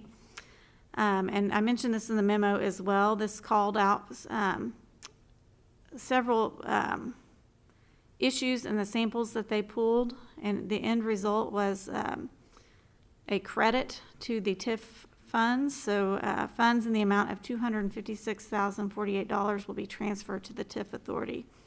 And I think I put in the memo, but the reason why this is important is because these TIF funds are a combination of ad valorem taxes and sales taxes. And under the Local Development Act, if any funds remain at the end of the project plan, when all of the projects have been completed, they go back to those entities in the same proportion in which they were contributed.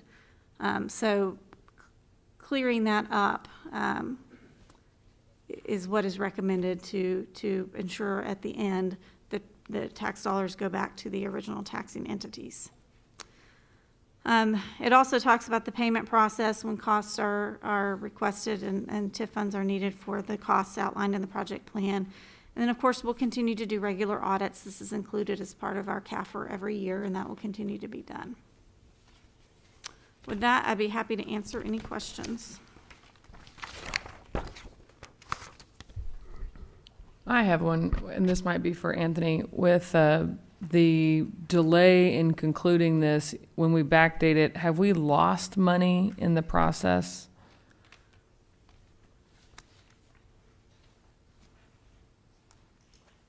Good evening, Madam Mayor. I'm Anthony Francisco, the Finance Director. During the interim period since June 30th, we have continued to make apportionments of sales tax to the TIF trustee. If the project plan amendments in the development agreement are approved, then we would reimburse to the city the sales tax apportionments that have been made since the accrued June 30th apportionments. So the September and October apportionments would be reimbursed. So we don't lose anything in that lose reimbursement anything. process? That's correct. Okay, thank you. Councilmember Scott. Can we go back to the Robinson project slide, the Robinson and Crossroads?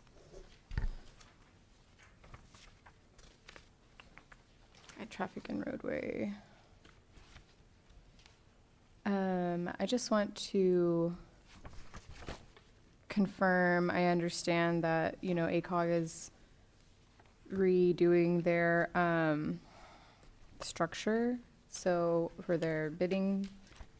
So I want to ensure that this project is safe, I guess, both with ACOG and within these new terms as far as being able to get started as soon as the federal funding comes through. I think maybe that's, I don't know, is that you or is that you?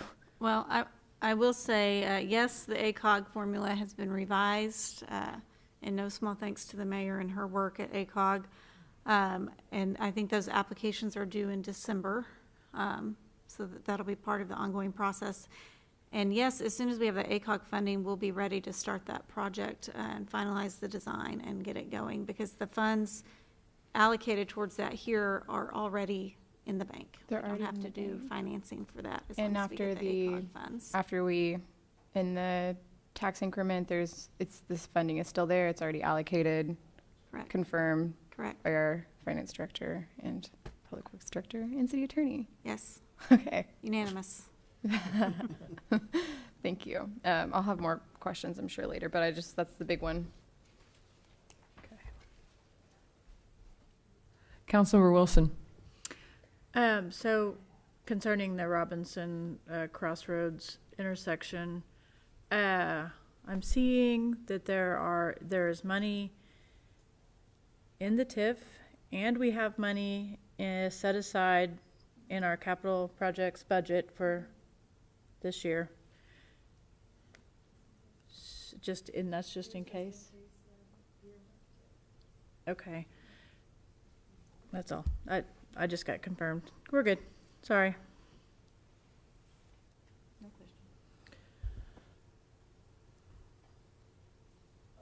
Any other additional, Councilmember Bierman. Okay. I feel like I've talked about this so much in the last 2 years, but I still feel like I have all the same questions. So, but I actually had kind of scribbled out kind of a similar question to what Councilmember Wilson was asking. If we already have the funds in our capital improvement fund that we need, why do we need them through the TIF?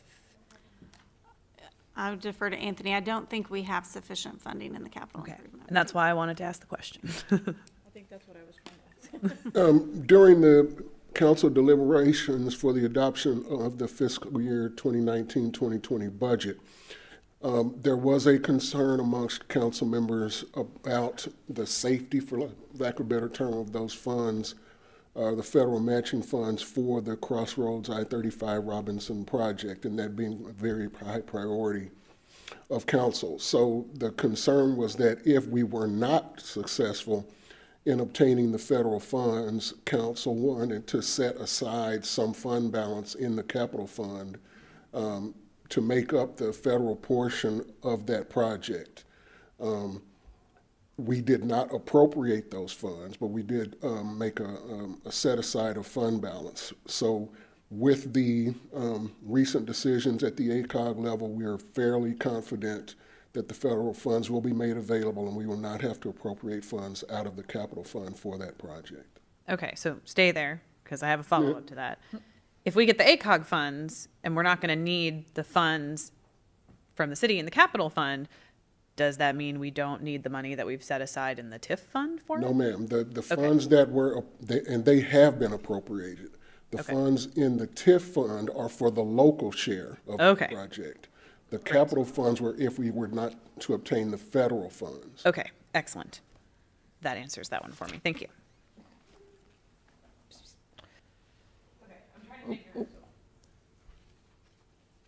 That's okay. I was just going to say, I have a lot of questions, but a couple of the ones that I want to focus on center around the entertainment incentive. And so can you, or someone, I don't know who, whether it's Catherine, Daryl, who qualifies to access that entertainment incentive?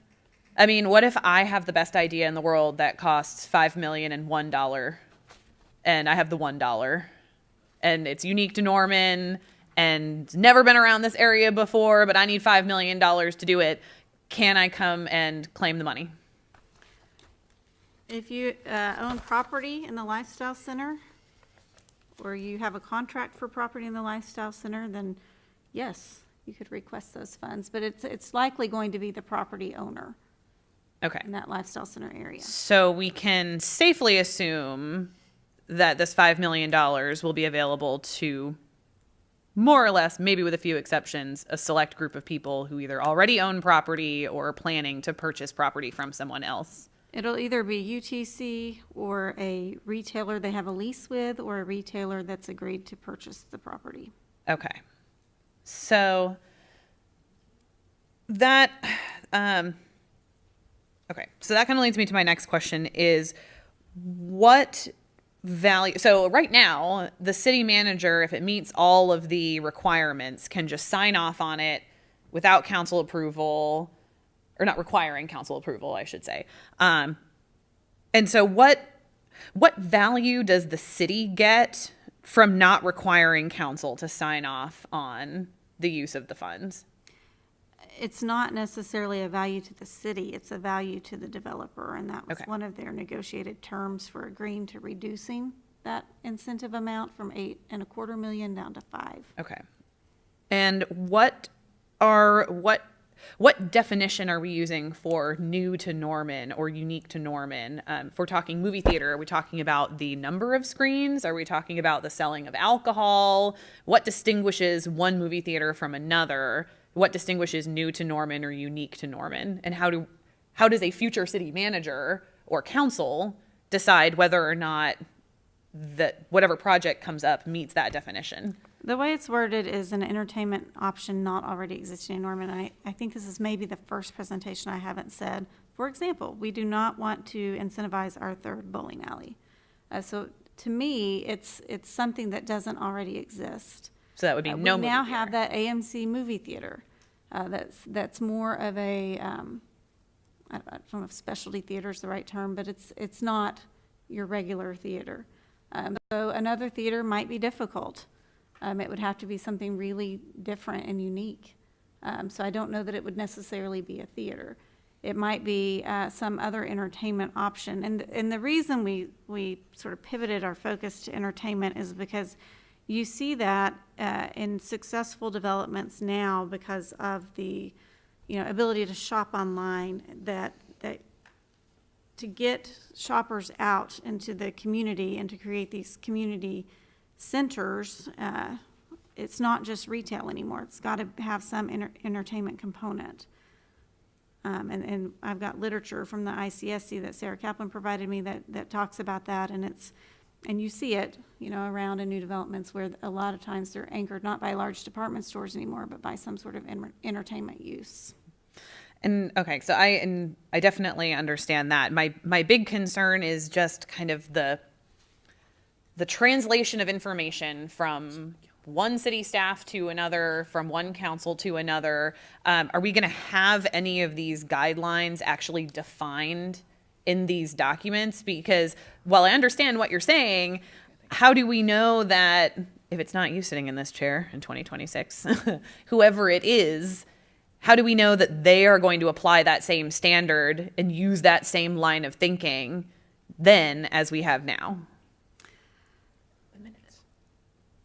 I mean, we tried to develop some guidelines that were flexible enough to anticipate future projects that we haven't thought of yet, and that's the thing. You want your guidelines to be specific, but you don't want them to be so tight that something great comes along and they don't meet the guidelines, even though everybody wants it.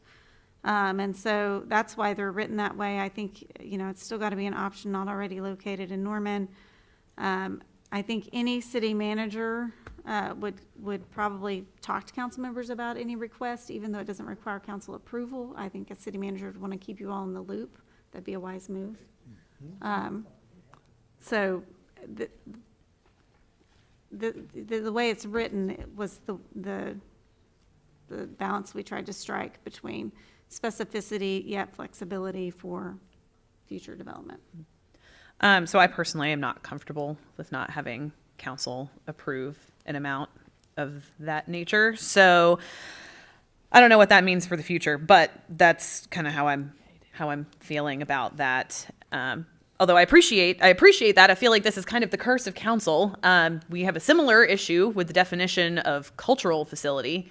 And so, we're now dealing with a little bit of a cultural facility slush fund where we've got all of this money and we've tried to figure out what to do with it. And now we're just going to change the name of it and hope that no one's noticed that we've moved the marble under another shell. So I have one, I guess I'm trying not to ask all my questions all at once and give everyone else some time, but I would like to know what defines a minor and inconsequential change to a project plan versus a major change. What's the threshold for that? Under the Local Development Act, it's typically a change in 5%. Of the total, so it would be of the 54 Yeah. million. Okay, Yeah. thank you. I'm gonna let someone else go now. Well, you're the only one in the queue, so help yourself. Okay. Oh, just kidding. She wants back in. Councilmember Scott. Thank you. I'll be quick. I do want to just say thank you so much to the members of council who have expressed that Robinson and Crossroads is equally as important to them as it is to me and to Councilmember Patron, because it's butts up on our wards. And I just want to say thank you for ensuring that that project is safe, and hopefully we can free up some of those capital improvement budget funds when the funding from the federal government comes through. I want to address the entertainment.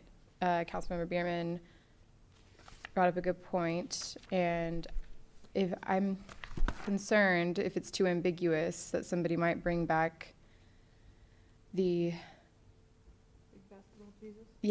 the ever loathed arena deal. And so that's my fear, and I'm wanting, because we got a new AMC over in the Robinson Crossroads, and it's awesome.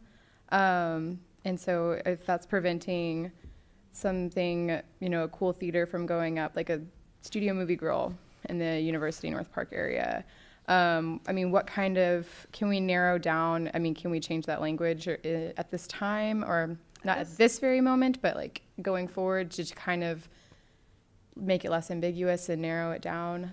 I think the ultimate, for the Studio Movie Grill example, if the city manager says this doesn't meet all these criteria, they still have the option to come to council with a development agreement.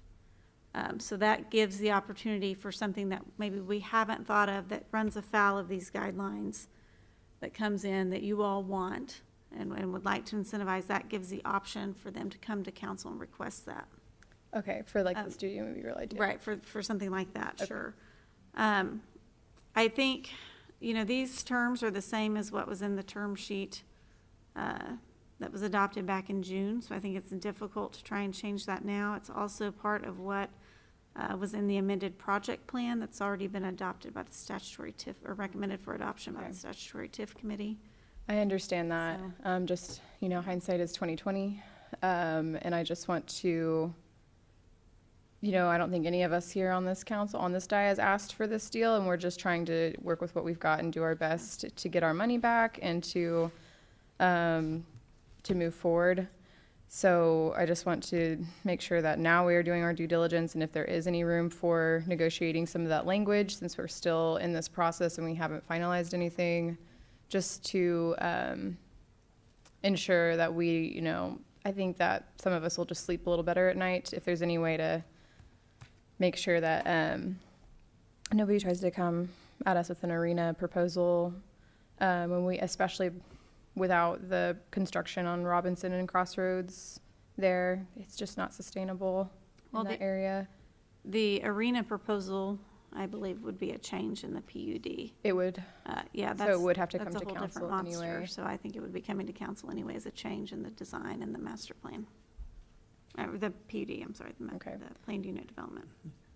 Okay.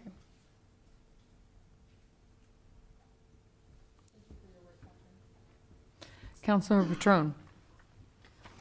Okay, I have a bunch of questions too, so I'll try to just do a few and then let somebody else and come back. But yeah, bounce around a little bit. Okay, so the first thing is, what is a town center? And we know what a lifestyle center is. What is a town center? To me, it's probably a little bit similar to the town center. Somewhere around, I think it was 2012 when we first adopted development agreement number 5. Everyone was struggling with this after the recession. Lifestyle centers aren't being built. We can't legislate our demographics and get particular stores that we want necessarily if we don't have the demographics to support it. And so that's why you see the focus more in what it looks like. In addition to the retail sales per square foot, the previous project plan just required either they met lower sales per square foot, they had to meet 2 of 3, lower sales per square foot, located not in Norman, or located not in a 25-mile radius of Norman, up to Penn Square Mall, basically. And so that really wasn't sufficient, we didn't feel like, to get us what we wanted. And so you see where we have added, and this came from prior development agreements, urban design, walkability and connectivity, those kind of things, because that was our attempt at trying to say, this is what we want it to look like. We want it to connect to the park across 24th, the hotels to the north, and be something that's walkable. And that's really what a lifestyle center was when they were being built, just not dictating the kind of stores that they put in there, other than what would be incentivized. Okay, so is it a term that's used like nationwide? Like if I was to say, oh, there's a town center in Dallas at XYZ place. Yeah, I And, think this is me being dumb. I don't know. I've never heard that term. Oh, you'll see some around. I know there's some in the Dallas area. Lincoln Square. Is Utica and Tulsa, is that a town center? I don't think so. I think it's too old to be considered a town center. I Mhm. think it predated town centers. Okay. Well, if anybody knows of a famous one, feel free to chime in. Okay, so that was the first thing. And okay, so can the 5 million in entertainment be used in conjunction with a Norman Forward project, or like adjacent to any Norman Forward project there? No, an exhibit to the project plan, and I don't think it's not attached to the development agreement, but it's an exhibit to the project plan, and it identifies exactly where the town center is. And so it's roughly between Crest and the hotels south of Embassy Suites. And so it'll be close, but it won't be directly adjacent to, and could not be used for the recreation facility. Okay, so, what if it's, and that's only if it's under the entertainment heading and not the retail heading? No, retail or entertainment, not all has to be located in that area to be incentivized. We didn't want to incentivize a project here, a project there. We wanted it to be something cohesive, because that's where you get that walkability and that urban design. Okay.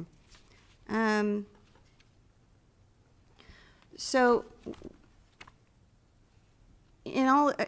originally, we were trying to go back and look at what the original intent was under the first development agreement. Whose responsibility was it to come up with a regional draw? It was part of the lifestyle center objective, I believe. I think it was also was in maybe some of the more general objectives in the original project plan, but I think mostly it was specific to the lifestyle center and the conference center cultural facility components. Okay, so I saw here some of the stuff you wrote about, but basically, so the onus was on the developer and now it's on the city. Am I understanding that correctly? Because the Norman Forward projects just became the regional draw. Well, it depends on what they develop, I would think, whether they get something that's also a regional draw, but the recreation facilities could certainly serve as a regional draw as well. Okay, and for the entertainment, Kate said something that was, she said if I have $5,001,001, is there any threshold that they have to meet to get that 5 million, as far as, okay, $5 million in one's not gonna cut it, because we're not just giving away free money. So it needs to be like a $25 million project, and then you'll get the 5 million? No, where we're it not doesn't- paying for the whole thing? It doesn't set forth a match like that. It just uses these criteria that are set forth in the town center portion of the development agreement. So potentially, we could be just writing someone a $5 million check and paying for their new fun thing. Well, only if it meets all these criteria. So it'd have to be someone that bought land or signed a longer-term lease of at least 3 years. And the development that it's being used for has to show all of these things that are listed. Right, but I'm saying that potentially they wouldn't have any investment in their own project. It would be something the city just built for them.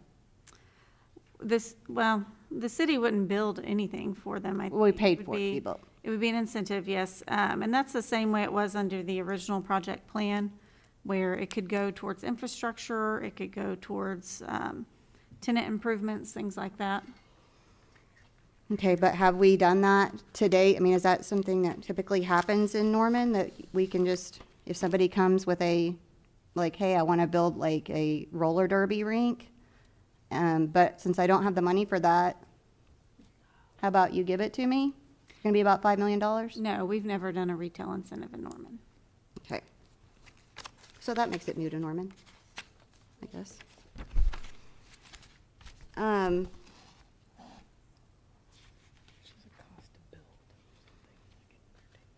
going to let somebody else talk for a minute, and then I'll come back to some of these others.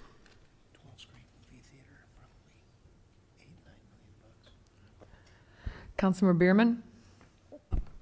Okay, so first I have to say I do share Councilmember Patron's concern about not having a minimum project value, because as we've even stated tonight, this kind of checklist is not a minimum requirement, because someone can still come to council even if they don't meet all of these requirements. So if the only requirement they don't meet is that they must purchase land or sign a lease of at least 3 years, then they can still come to council and ask for it. And I think there should be some disqualifying factors. And I think minimum project value is certainly one of them. So that, which kind of leads me to the second point that I kind of jotted down, is I'm a little frustrated about the utility or usefulness of public hearings if there's really no changes we can make to this plan. You can certainly make changes to the plan. It requires a supermajority to override what the statutory TIF committee reviewed. But because this has impacted all of these other development agreements, and the direction was to try and settle all those outstanding obligations, it would be something that I would have to go back to the other parties to get this agreement amended. Right. And so I really wish that some of this kind of discussion of the actual agreement took place in a public setting before it went to the statutory review committee. Because kind of once it went to the statutory review committee, I could answer questions about it, but then I'd have to say that, well, we can change it, but it's a higher threshold, and it just becomes a lot more complicated. And so I do wish some of this stuff had kind of come out a little bit earlier in the process. But I want to kind of go back, because I got a couple questions about how we got to this point. With kind of the basic question, because I've even gotten this question, is what was it exactly that staff was asked to do? And the second is, what was our first ask or offer in the negotiations, and kind of what were the major trade points? What were they totally unwilling to compromise on? What were we totally unwilling to compromise on? And so on. Because I think that having some of that history, which a lot of it happened in different settings than this, this kind of puts all the puzzle pieces together for people who are only kind of hearing reports about the process throughout and not getting a full kind of top to bottom picture. Okay. So Bryce, if you could go to the slide that says council actions to date. This is really what guided our negotiations, these resolutions. The first one requesting the statutory TIF committee review the use of cultural facility funds for a recreational complex. And then in talking with council in February and March, we began negotiating. We really were negotiating in January, although the MOU was adopted in March. We've had weekly phone calls all these months, sometimes more than once a week. I'm trying to remember what my first offer was. It was a severe cut to lifestyle center incentives. I think it was down to $1.5 million, something like that, because I knew they wouldn't go for eliminating it altogether. And that seemed the easiest way to solve the problem. Can I catch you? Why do you think that they wouldn't have been, if they know that they're not going to build a lifestyle center, why would they not be okay with getting rid of the clawback and trade for the incentive? I think they feel like they can build something out there. They've got debt on that land, and I think they feel like they could have a viable project, but in today's retail market, that it would require some assistance. And so that was a huge negotiating point. And then, as I've said before, the public infrastructure, to me, I understand citizens have a discomfort with using TIF funds for developers, and so public infrastructure seemed like a good place to put some of that money, especially considering those projects have gone so far over budget, and in some cases, far beyond the original scope of the projects. And so that was something that I was arguing for, and really because of that January 2019 resolution, I did not consider just eliminating the cultural facility funds altogether, because there had been direction already to consider using those funds for a recreational complex. In January, you all were looking at the North Base property still. And that property had higher development costs, similar acquisition costs, but it was recognized that because of those higher costs, it would need some additional funding. And so the developer, I think, came in February and sent a letter suggesting maybe you ought to look at locating these within the increment district instead of at North Base. And so that's how that component reached the final agreement. Okay. Does that answer your question? Yes. Trying to remember, sorry. Yeah, I just was kind of what our kind of offers were back and forth, kind of how we got to this point. And I don't have all that with me, but I know I started with a severe cut to lifestyle center incentives because that was the thing that council had the most discomfort with. Okay. Then I have one last question, and then I'll turn it back over. Is there any room in the language that's being presented tonight and that was passed by the Statutory Review Committee to use economic development funds for land acquisition for Norman Forward projects in UNP? No. Why not? Economic development has been looked at from the inception of this project as quality jobs and bringing quality employment opportunities to Norman. And so although under this agreement, NEDC will not have that corporate center land anymore, they will have the advanced manufacturing center land, and they've taken a severe cut in the funding available under the project plan, primarily because they were able to sell that corporate center Section 1 property. And so the little bit of money that was put towards economic development is really available to pay the interest costs, to pay for the incentive for Emmy that was approved by council in 2016, and things related to quality jobs. Okay, thank you. Any other questions, council members? Okay. Figuring out the buttons, by the way. All right, Councilmember Patron. Okay. How much do we actually owe in total under development agreements or outstanding contracts? Well, I mean, there's different positions on that. Obviously, we've obligated to spend the traffic and roadway improvements. We've got agreements that address the potential for lifestyle center incentives, which those deadlines haven't come yet. So I would say that would be money we could potentially owe. But the argument from the developer has been and will be that all of these things didn't happen in a vacuum, that there was consideration for a number of different actions based on implementation of this project plan, and all of these agreements reference those prior transactions. And that includes things like selling Ruby Grant Park to the city at about half of the market value, donating Legacy Park to the city, donating the conference center land to the city, which enabled John Q. Hammonds to build that and then keep it rather than sell it back to the city.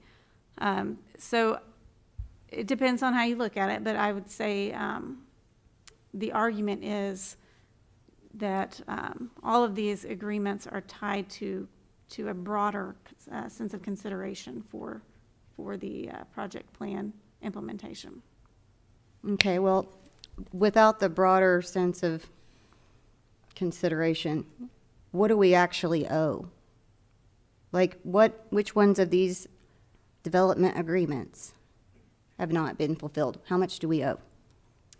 There's money in development agreement number 3. I'm not going to be able to call the number to mind. It's around $2 million or so authorized and obligated for public art and enhanced landscaping. Development agreement number 4 has been fulfilled with Rock Creek Bridge. Development agreement number 5 deals with the lifestyle center incentives. So that's $8.25 million there. There's language in, and I think it's development agreement number 5, but I'd have to look to be sure, regarding the cultural facility funding. And then there's development agreement number 6, which authorizes a certain amount of money. I think it's up to $770,000 for an incentive for quality jobs with the ME project. And then there's an economic development agreement that authorized the expenditure of all $8.25 million, I think, of those economic development funds. And we've spent around $4 million. Okay, and what about roads? Roads, we've done almost the 11.55 million outlined in the project plan, so not a whole lot there. Okay, so 2 million public art and landscaping, 770 in economic development, you said? Something else. And then the lifestyle center incentives, should they come and have a, with a project that's approved by council? Right. And, $8.25 million. okay, so maybe less than 5 million? No, the lifestyle center is $8.25 million. Right, but by that's itself. dependent on them coming forward with the like, there's not one that's not, we haven't not upheld our end of the bargain as far as it's something in the works. Yes, if they don't come with a project by 2026, Mhm. then yes, that's true. Okay, so less than 5 million, it sounds like. I think it's a little more than 5, given the economic development agreement piece, but I'd have to go back and calculate that. And some change maybe. So with that, we have 5 million in the entertainment thing alone. So I'm trying to figure out, with the road projects, if I'm understanding correctly, everything that wasn't, anything above 11.5 was the developer's responsibility, not the city's, but not the Robinson Crossing. That's new to this. No, that was included in that list as well. But when you look at that development agreement and that preliminary budget, we have almost doubled that budget with about half of the projects. So we have been way, way over budget and more than what was contemplated back in 2006, 2007, when that agreement was entered into. So do they not have any obligation on roads anymore, the developer? They have the obligation in development agreement number 1, yes. I think there's an argument that the projects, what's envisioned now is at least different, and certainly in cost and in some cases in scope, than what was envisioned back then. Okay, well, under development agreement number 1, how much do they owe in roads? It's whatever exceeded the 11.55 budget, so it would be the 5.02 million if that were enforceable. Well, I mean, if we're going to go back, if they're going to make the argument that development agreement number 1 and all this is a big, long plan, then it's enforceable. I mean, they can't have it both ways, right? Like I said, I don't know what a court would do with that, but I think there's an argument there that these projects have changed significantly. And so I don't know what they would end up owing. Okay, so they would still owe on the roads. Anything else that they would have the clawback on the lifestyle center if they didn't bring it, and that was how much? I think it was 2.4 million for the frontage road and 5 million for the legacy park, so somewhere around $8 million, 8.2 maybe. Okay. And is there anything else that they haven't fulfilled their responsibility? No. Besides roads and we haven't asked for the roads. We haven't been in a position to ask for those. Right. So I wouldn't say they haven't fulfilled that, but. Why haven't we been, what do you mean by that? Can you explain that? Huh? I didn't understand that. We haven't been in a position?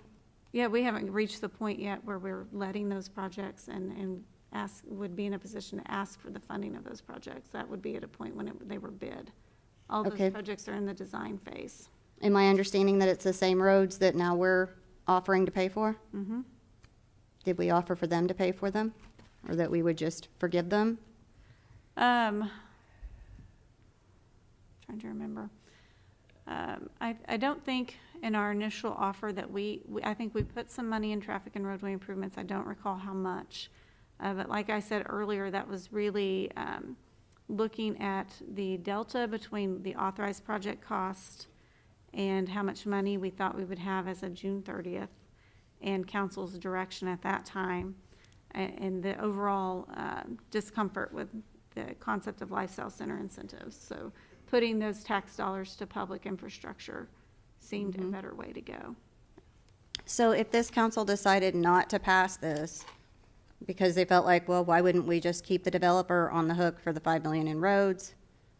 Keep the, you know, if they're not willing to trade lifestyle incentives for the clawback and just let that project go away like apparently they feel like it should, then we'll go ahead and let them build something. I mean, that something's better than nothing. I mean, according to the spirit of the agreement from the beginning, if we were trying to create more sales tax, as you know what this says, for major retail development, creating a regional draw and creation of a lifestyle center in the southern portion.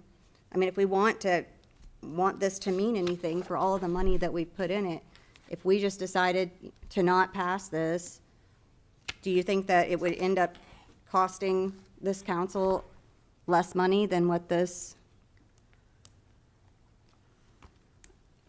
I think we would still spend every bit of what we've collected, and then the apportionment would continue until probably December of 2020 when it was fully funded.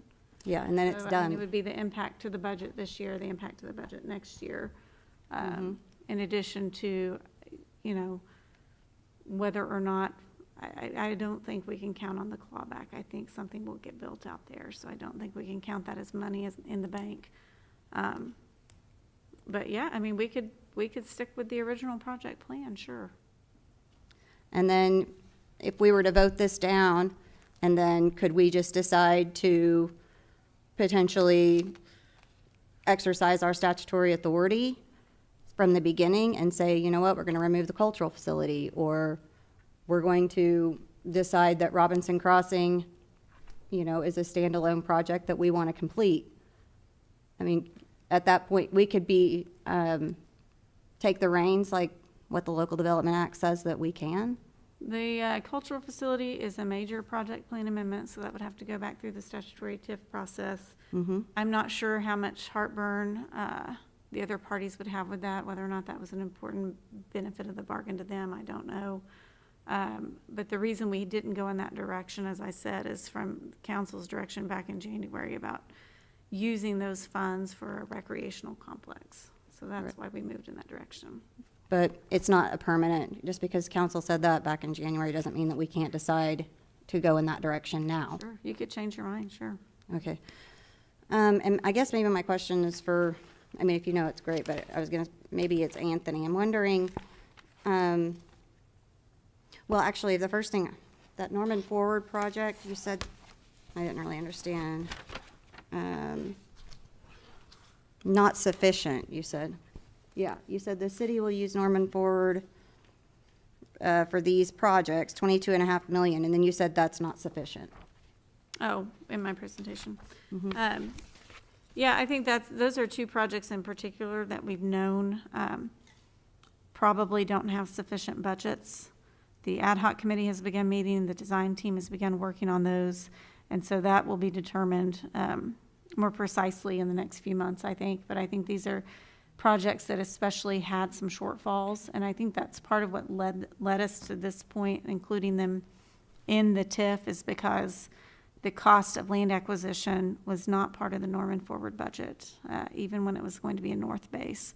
And so that acquisition, land development cost really impacts those budgets negatively when they're already probably going to be pretty short.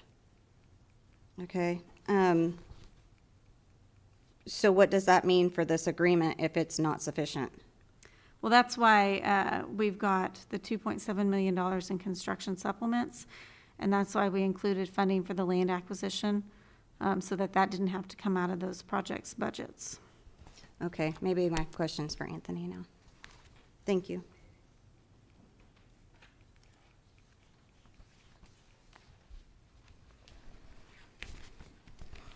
Hi. That question, or?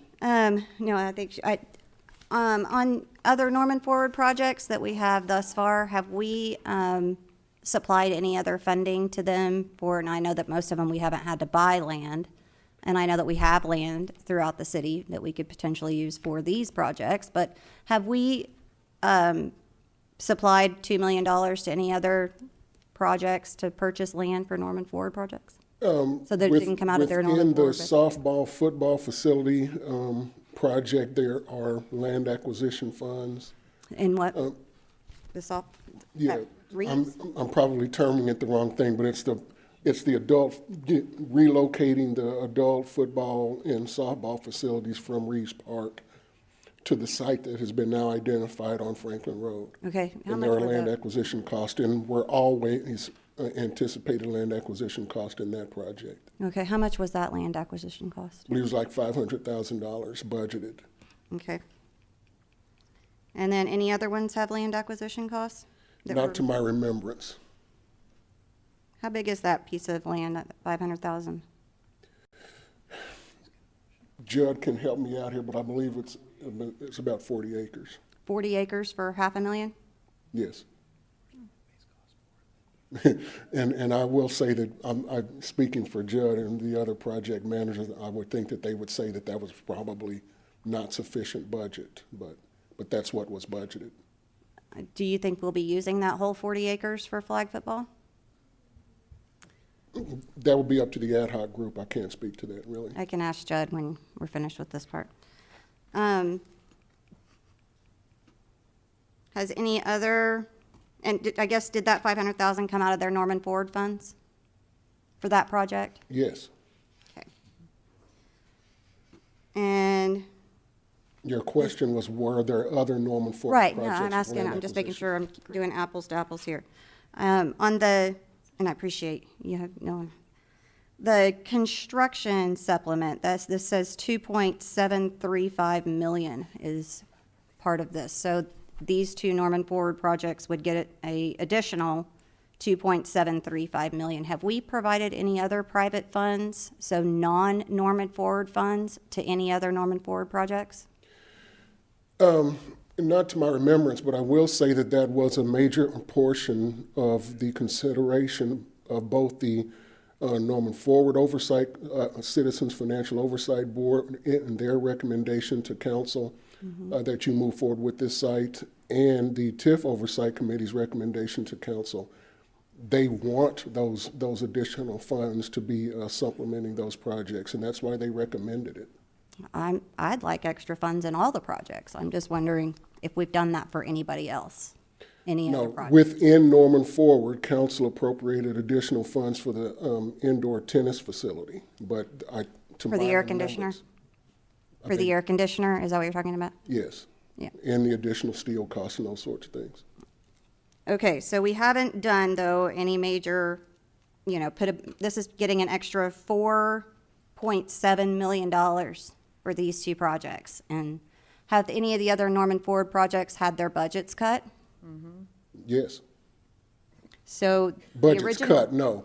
I would say that the scope of the projects has been altered to keep them within their budgets, Within, or they've had to pare back? within. Okay, so, and then some didn't have budgets at all, like the senior center. Correct. There were no, at the time Norman Ford was adopted, there were no budgeted funds for a senior center. Okay, so every other group can reasonably expect that the original budget that they have, they're going to be able to use it under Norman Forward. That's been Like- council's direction to date. Like Griffin, NYSA, they're going to get an indoor soccer facility.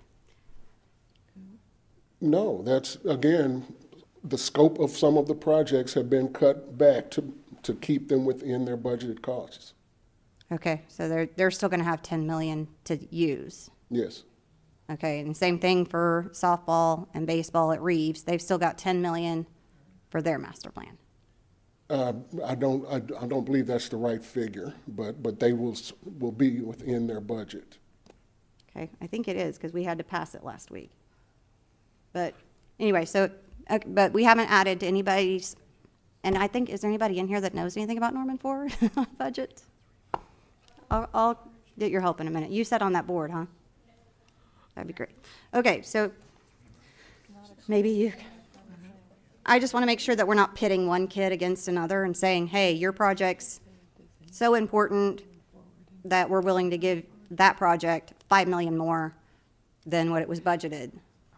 Where this one over here, you can't even realize what was planned at the ballot. That's exactly right. And I would say that the reason for that is that you're putting it in University North Park, which has these funds available to attract a regional draw project.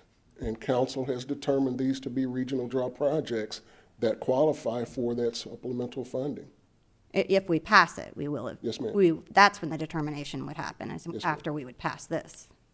Yes, ma'am. Okay, If you need a break, we do have I'd love another a break. question at this point. Thank you. All right. Councilmember Scott. Okay. Just go ahead and stay there if you don't mind. Appreciate Councilmember Trone's due diligence. I think we're getting a little bit in the weeds. However, my concern is what happens, because she mentioned multiple times, if we pass it, if we don't pass it, what does that mean for our budget? Yeah, If we don't? I'm glad you asked that, because That's my that biggest is my overriding concern. What we get out of passing this is that we get to stop apportioning the sales tax to the University North Park TIF Exactly. fund. That overrides everything in my mind. It's $4 million to this fiscal year's budget. It's about $2 million to next fiscal year's budget Thank you. that we don't have to apportion, and that overrides everything in my mind. Just wanted a reminder of why we were doing this and putting ourselves through this in the first place. Yes, ma'am. And then I guess also what would that mean if it were not to pass? Not only, so if our budget, we would have a deficit in this fiscal year. Yes, ma'am. So what does that mean for our services? Again, as we discussed previously, difficult decisions will have to be made. I understand. Services will have to be cut. Fund balances that we have built up will be drawn down. There will be major ramifications if the budget that was built on the ending of the apportionment of sales tax is not accomplished. Okay, thank you for the reminder.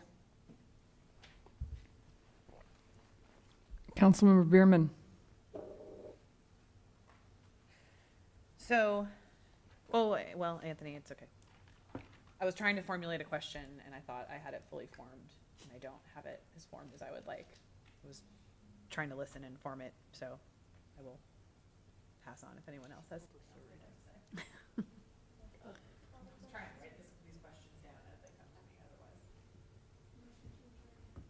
Councilmember Patron. I have a follow-up to Alex's question, Councilmember Scott's question. So what happens in the general fund budget when that particular line item isn't fully funded? And I guess my, what's common in my, or recent in my memory is Westwood Golf Course.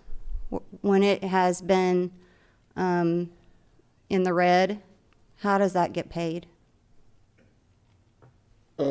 There have been some years when the Westwood Enterprise Fund, our special revenue fund, was subsidized from the general fund. And I believe the last fiscal year, and I could look it up, but I believe it was like $200,000. Okay, and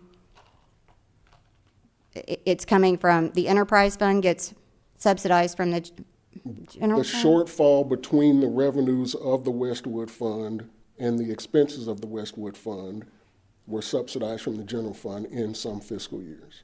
Okay, so, and this is definitely in the weeds, it's just an example of what I'm trying to understand. So when we budget for next year, if, in the general fund, and it's short for Westwood, it's because it's... Projected revenues would be short of projected expenditures. And the enterprise fund is a section of the general fund? No, the Westwood Fund is a separate fund. It's a special revenue fund. Okay, so can capital funds be transferred to the general fund?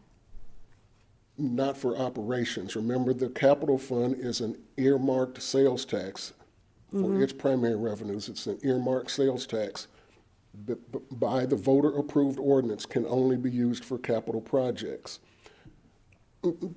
We squeeze the turnip, if you will, for some operational costs that are dedicated to capital projects, like the cost of the salaries of the capital project engineers that the capital fund pays for. But in my opinion, we're kind of squeezing that term as much as it can be legally squeezed.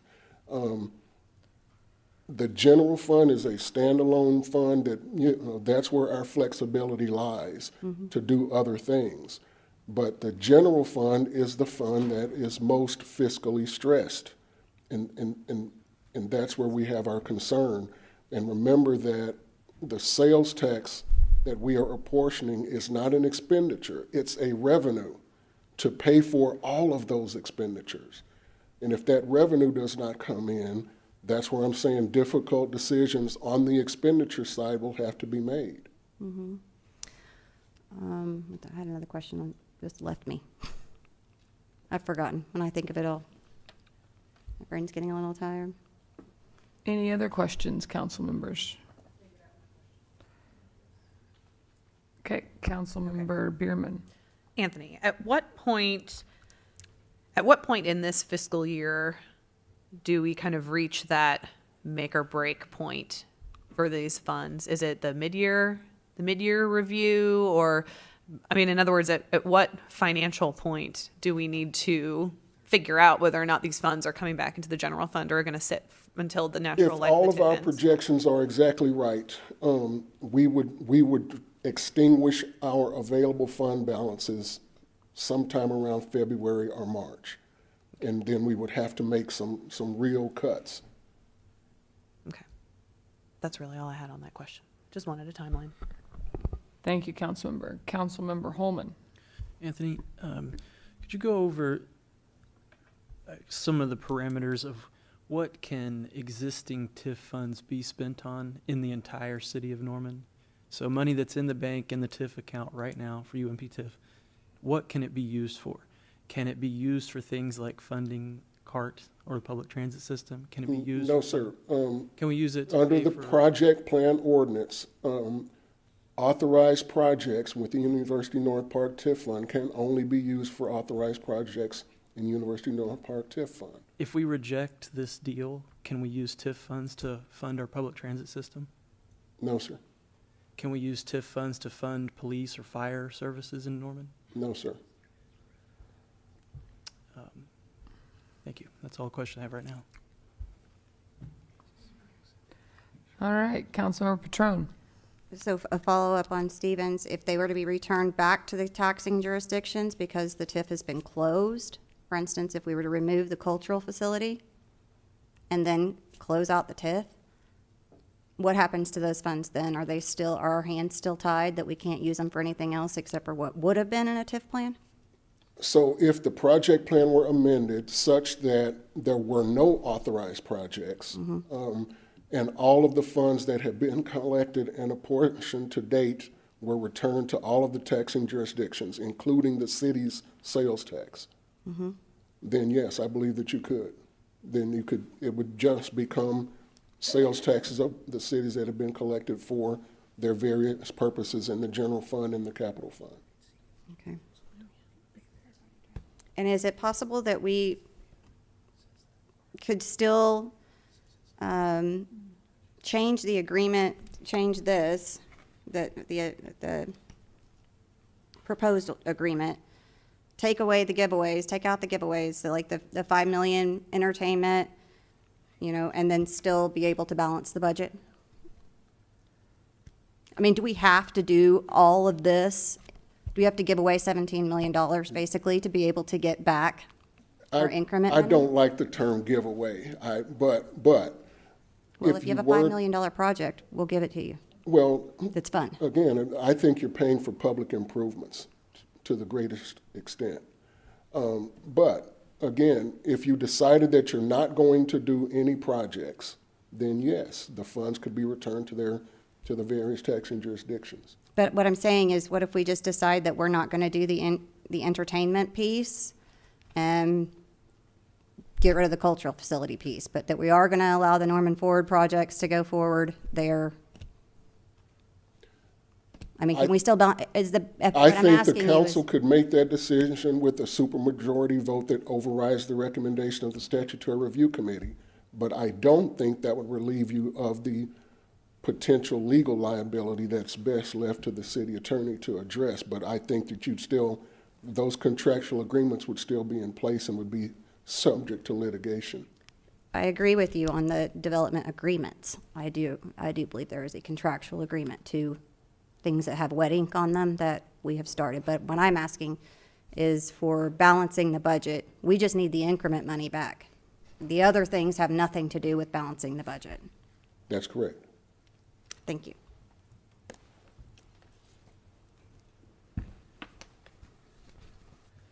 All right, any other questions, council members? All right, seeing none,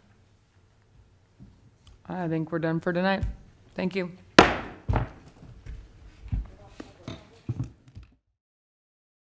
Start reading. There she is. Okay. Item 62, the first of two public hearings for discussion of ordinance 01920-24 regarding the adoption of proposed amendments to the project plan for tax increment finance district number 2. I'll entertain a motion to conduct a public hearing. So moved. Second. The motion on the floor is to conduct a public hearing. Council members, you may cast your votes. Oh, not a zero. I know that.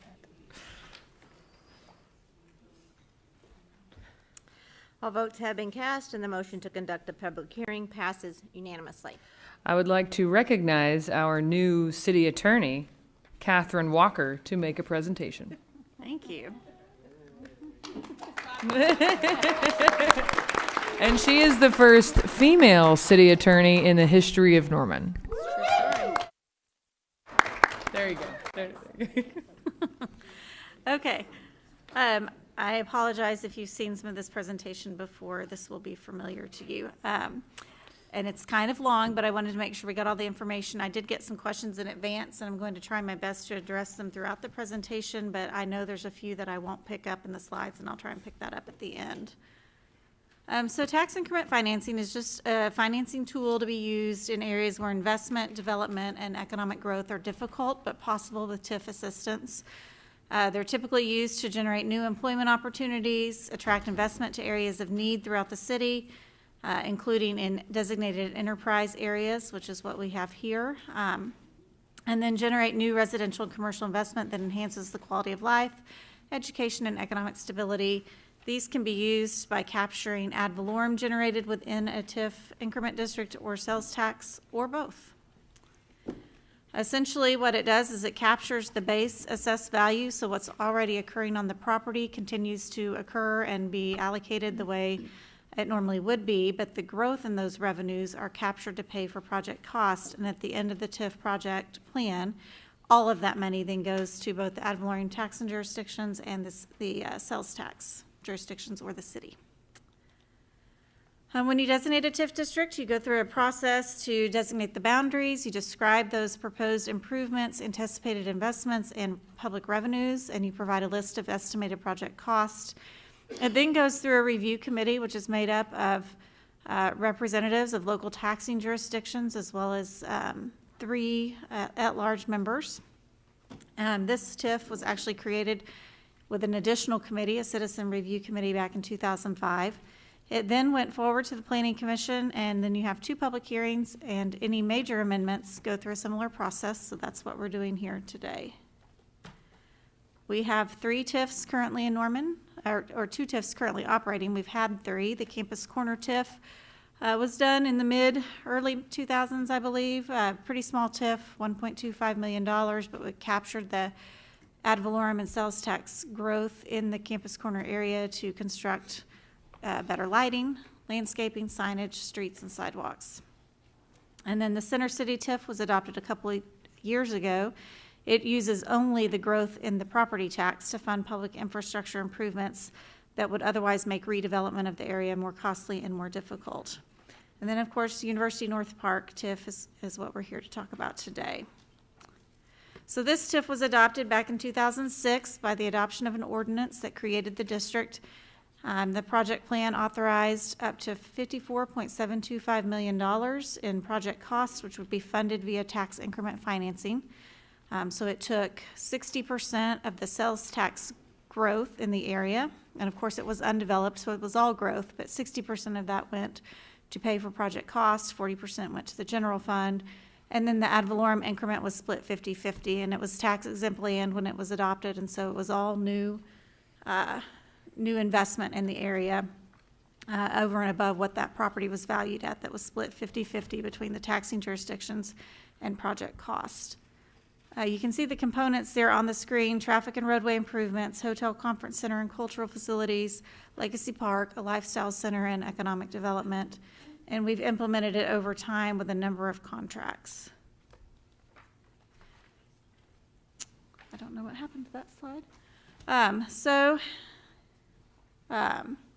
In 2006, we went through a process of projecting the increment for ad valorem and sales tax. It's hard to read, I apologize, I'm not sure what happened here, but it was projected that through 11 years of ad valorem tax collections, we would have collected an increment, so 50% of the property tax, of about $11.67 million.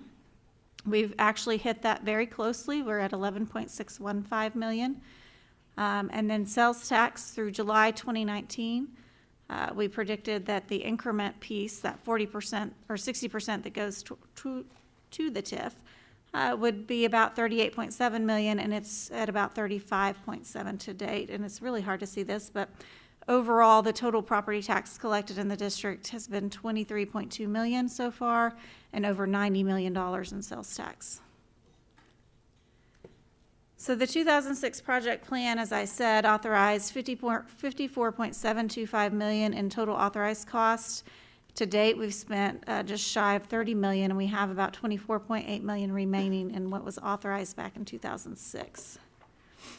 Going back almost a year now, council really was struggling with some general fund shortages in our long-term budget, and so we started exploring options of things we could do with this TIF district to end it early, or to change the increment allocation, or do something that would give us more relief to the general fund immediately. And so we looked at all of these options, and what we ended with was direction to work cooperatively with the TIF developers to end the TIF effective June 30th, 2019. To do this, we have to address the outstanding project cost and the agreements. We wanted to avoid potential exposure to liability, and we wanted to end that increment, as I said, by June 30th. We knew we would have about $15 to $17 million available through June 30th for project cost, but we had $25 million remaining, and so working with council, we developed a strategy for how to address that delta between the $17 million and the $25 million. There have been a number of council actions related to this to date. On January 22nd, we passed a resolution. I say we, I don't get a vote. Council passed a resolution requesting the statutory TIF committee review of a proposal to use TIF funds for the cultural facility for a recreational complex. At that time, the thinking was we were negotiating for property at North Base, and so these funds would supplement that budget for those facilities at North Base. In March, council came back and adopted a resolution expressing its desire to enter into binding agreements for the early termination of the UNP TIF, and directed staff to negotiate settlement of all outstanding matters, and then adopted an MOU that kind of provided the framework for how these negotiations would go forward and meet our goal to end the TIF early. In May, council took action to ratify the selection of an auditor, which was part of the MOU adopted in March. And then in July, we adopted the FYE 20 budget based on the assumption that that sales tax increment would end effective June 30th.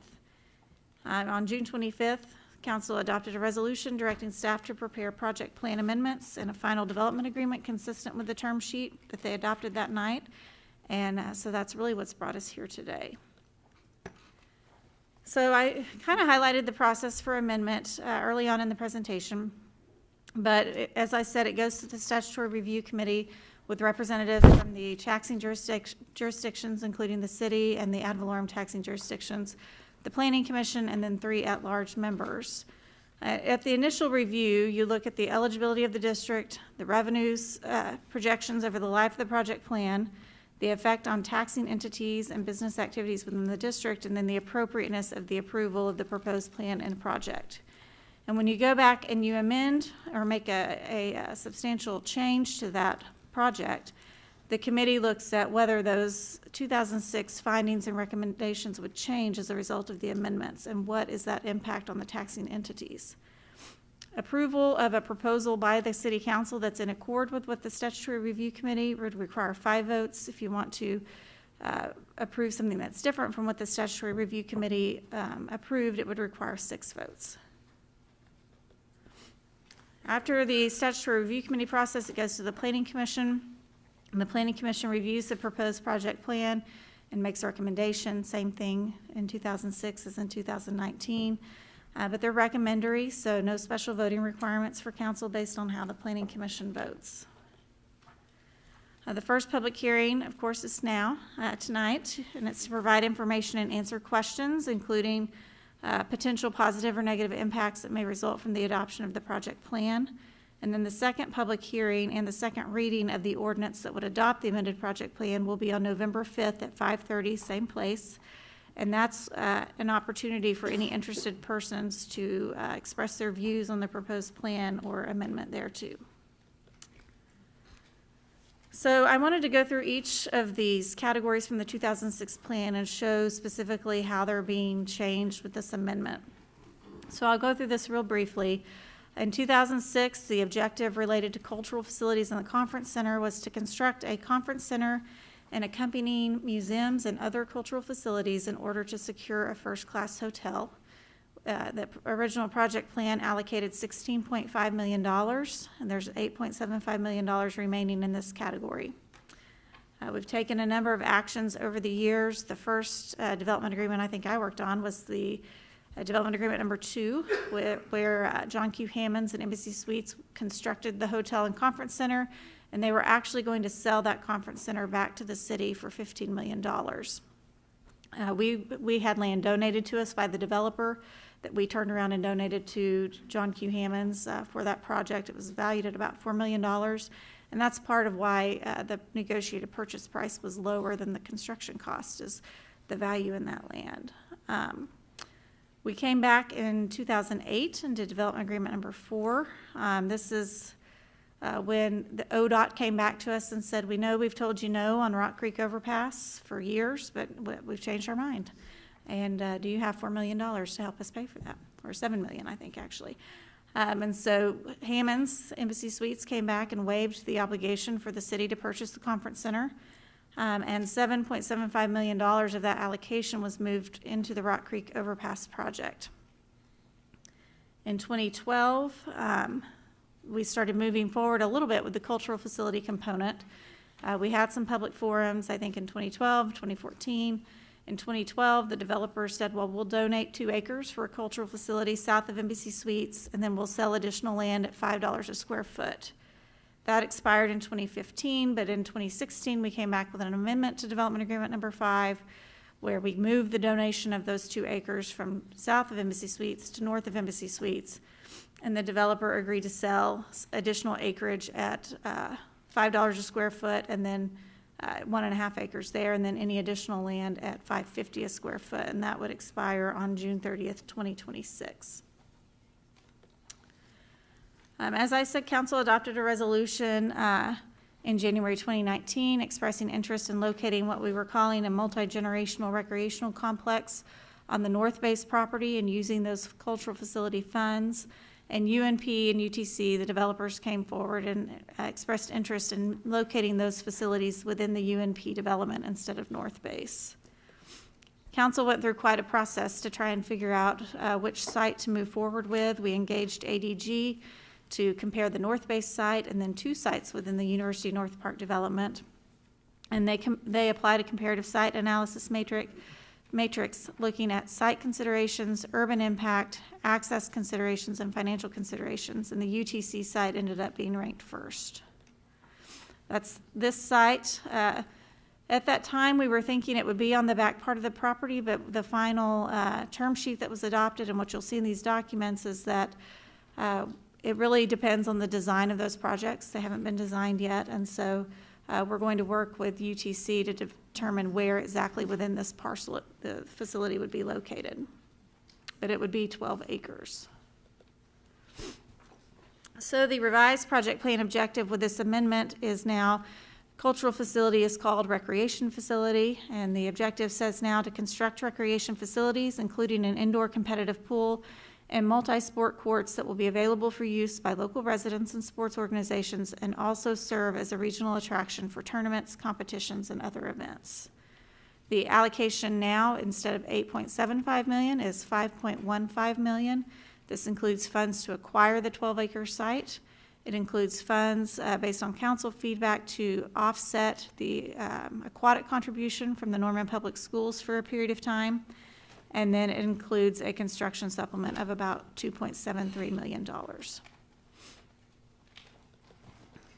In 2006, a big piece of this project was the traffic and roadway improvements. The objective then was to stimulate private commitments to invest in the project area, and it really started with traffic and roadway improvements. The allocation then was $11.55 million. We have about $275,000 remaining in that allocation, and the remaining projects, the city's share is estimated to cost around $5 million. We entered into development agreement number 1 in 2006, which set forth that preliminary budget and sort of a preliminary description of what those projects would be, and then it also held the developer responsible for improvements exceeding the total allocation. In development agreement number 5 in 2012, we sequenced the remaining improvements and updated those budgets. Now what you see is same objective. The project plan allocation has grown just like these projects have grown over time.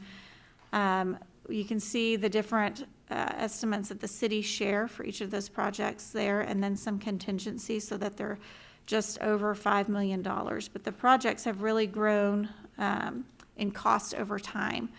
And so what we're looking at now is quite a bit different than what we were looking at in 2006.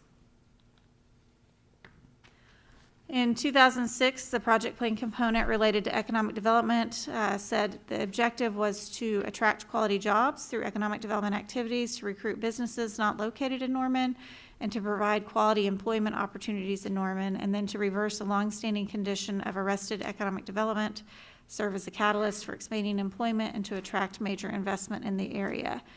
The original allocation was $8.25 million, and we have a little over $4 million remaining. This is funded from a piece of the sales tax increment. 10% of the sales tax generated in UNP funds this, and then 50% of the ad valorem taxes on the economic development tract, which was land purchased by NEDC for economic development purposes, and then an economic development sales tax increment, which would be sales tax generated by new quality jobs payroll, which we have not used to date. NEDC is the implementing entity for the economic development activities. We've had a number of actions over the years related to economic development. The master operating agreement said that these economic development funds would be used to provide and foster new quality employment opportunities meeting state quality jobs criteria, and set forth the terms for the transfer of economic development property up to 100 acres to the city or its designee. In 2010, the Economic Development Agreement designated officially NEDC as the entity to administer the components of the plan related to economic development. UNP agreed in that agreement to sell land to NEDC, and then the TIF authority authorized the issuance of notes up to $16.5 million to finance those project costs supported by the economic development revenues. This council has approved a pledge of $1.3 million in economic development revenues as security for land purchase and infrastructure loans, funded initially by Republic Bank and later by a consortium of 11 community banks. And then development agreement number 6 the council approved economic development revenues up to $770,000 for new quality jobs created by a company called Immunomycologics, EMI, much easier to say, over 10 years. And so that's ongoing.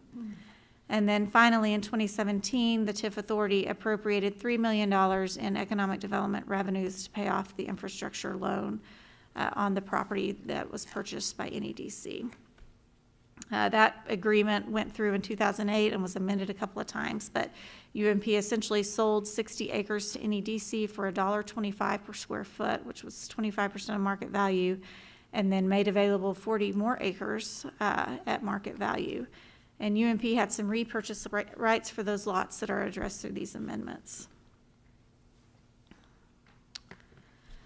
The objective now is the same. It's just to continue to do those things, create those opportunities, provide quality employment opportunities, and reverse that longstanding condition of arrested economic development that was mentioned in the 2006 plan. The allocation is much lower. We had about $4 million or so left in this allocation from the 2006 plan, but with this amendment that goes down to $1.425 million. And the reason that works is because UNP is going to purchase the 30-acre corporate center land from NEDC, and this land is immediately north of Rock Creek Road, east of 24th Avenue. At a minimum, that will get NEDC out of debt for that land, for the full 60 acres that they own, and they can continue to market that advanced manufacturing land without concern about the debt payments. Funds remain to make interest payments for NEDC to fulfill those obligations with the EMI under Development Agreement Number 6 and any other activities related to fostering quality employment activities. In 2006, the Legacy Park component of the project plan was described through the objective as creating Legacy Park with appropriate memorials of substantial lake and water feature, destination restaurants and boutique shops, together with the extension of the Legacy Trail system, quality public art, trees, and extensive landscaping throughout UNP. $8.25 million was included in the original allocation. It later grew to over $10.9 million, so we have about $2.73 million left. Parkland was donated to the city by UTC pursuant to Development Agreement Number 3, which was about a $3 million value. In that agreement, we set the preliminary budget for the park, public art, enhanced landscaping, and development assistance for park maintenance. And UNP was going to serve as the lender for park construction. In 2012, the dollars we reallocated from the conference center, when we didn't need to purchase that, to the Rock Creek overpass, we had some funds left over, and in Development Agreement Number 5, Council took action to allocate those leftover funds to Legacy Park construction. So that is part of what grew that dollar figure. We then agreed to pursue a business improvement district for park maintenance. So what actually pays for park maintenance is in part a TIF fund contribution, but also a property owner contribution through a business improvement district. And then that was officially kicked off in 2014, and that continues every year. And we will be seeing those as we move forward, those assessments for the next year. In 2019 now, it's the same objective for Legacy Park. Really, it's been achieved for the most part. It leaves about $250,000 left for Legacy Park project costs, which isn't just the park again, it was other projects related to that. And so this ensures we have sufficient funds to fulfill our business improvement district obligation and to construct a Legacy Park surface parking project. And this is along I-35 to ensure we have some handicap parking that's readily accessible for the park. It dropped funding for public art. The component for public art talked about public art throughout the whole district. It wasn't just at Legacy Park, although it was in that category. And so we know that with the Norman Forward projects, that ordinance required a 1% public art project, 1% of the construction budget. And so we know with these Norman Forward projects going into UNP that there will be significant art out there without the need to spend additional funds. And then we're dropping the funding for enhanced landscaping as well. In the 2006 project plan, the last component was the Lifestyle Center. The objective then was to create the Lifestyle Center designed to foster the quality of development at UNP and to facilitate the creation of a retail environment that will be a regional draw of retail customers to Norman. The allocation was $8.25 million. None of that's been spent. The recession happened and things started moving more slowly in terms of Lifestyle Center development. And you can see several actions here by council to extend some deadlines related to that development in recognition of the impact of the recession. Our latest agreement was in 2016. Everybody agreed we're going to look at urban design, walkability, mixed use.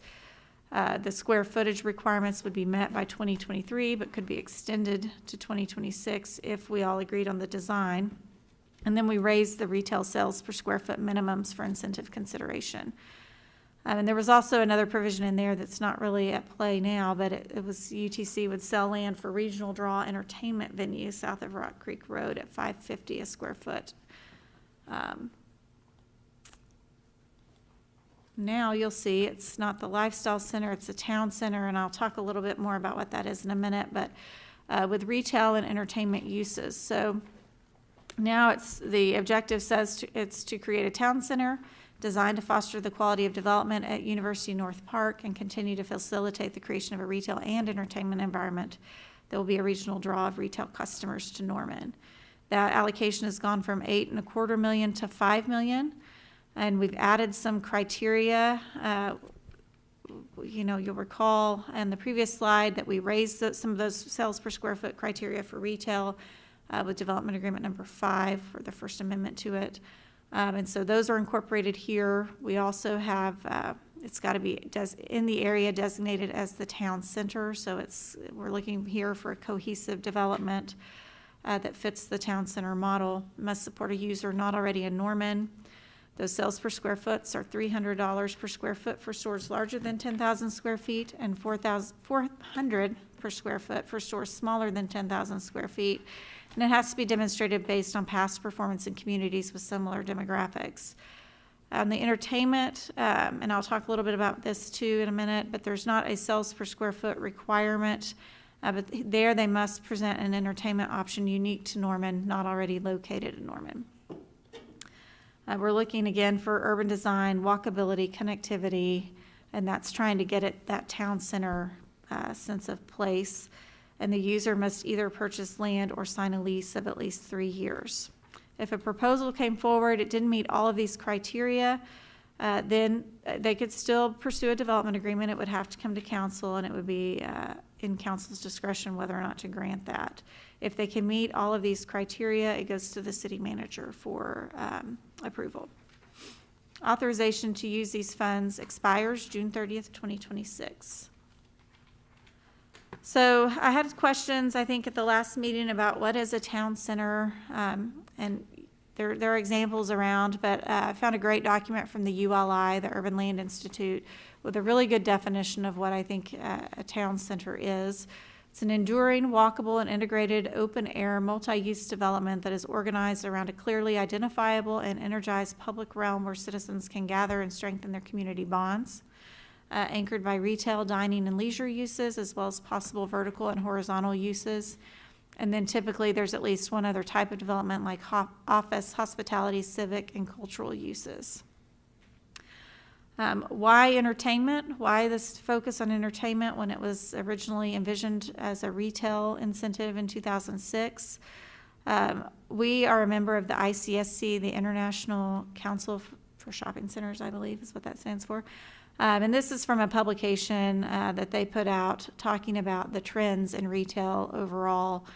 And so there's some pretty interesting macro trends going on. And I think if you think about the new developments in Oklahoma City, you can see some of this. And I think that we're going to see this in Norman as well. But active entertainment has become far more significant over the last decade with long-range factors in sustained interest in entertainment spending, really based on demographics. So bachelor's degree level citizens are more likely to spend on entertainment, and because of the education level, there's less impact from recessions than there is in typical retail.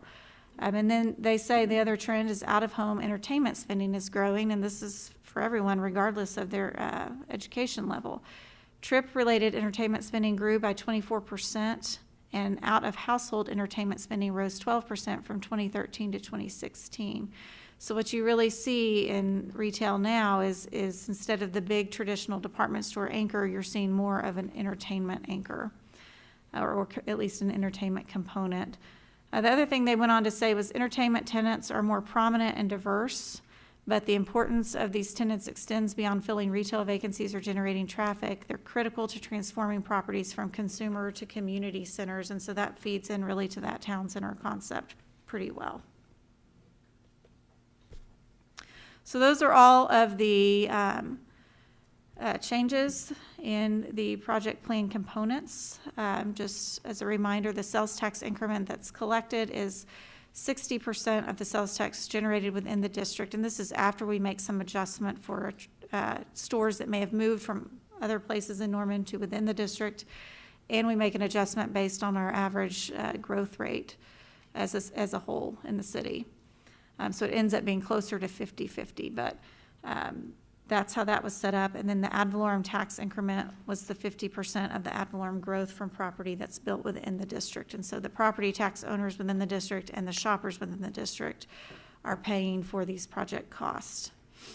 The increment collected so far for sales tax, and this is just the piece that went to the TIF, is $35.7 million. The ad valorem increment's a little over $11.6 million. And in 2006, interestingly, the analysis at that time projected that revenues would be about 2/3 sales tax funded and 1/3 ad valorem tax funded. So far, it's been more 75-25, so 75% of revenues are from sales tax and 25% of the revenues are from ad valorem tax. And that, in part, is because of a lag in ad valorem tax collection. So the process to amend the project plan, council adopted the resolution sending the amendments to the statutory TIF committee and planning commission based on a term sheet in June. Those were heard by the statutory TIF committee on August 27th and 28th. Planning commission considered them on September 19th, and then we're here for our 2 public hearings. And again, the hearing today is to answer questions, and the hearing on November 5th at 5:30 is to give you an opportunity to express your views on the proposed amendments. I want to talk a little bit about what happened in this process. It did go to the statutory review committee, as I said, in August, and they were looking at the amendment. Do any of their 2006 findings and recommendations change as a result of the amendments, and what is the impact on the taxing entities? They said the district's still eligible. That was probably the easiest decision they made. It's still a designated reinvestment area and enterprise zone, just as it was in 2006. The revenue projections over the life of the project plan, because we're ending it effective June 30th. As far as the increment goes, we know what those dollars are. We don't have to make projections. We have those actual numbers that I just went through. And then they looked at and talked about the effect on the taxing entities. Obviously, in this situation, a lot of growth has occurred already, and so the effect on the taxing entities will be a fairly immediate effect. For the city, if it's ended effective June 30th, then effective July 1, we get the benefit of 100% of the city sales tax generated within the district.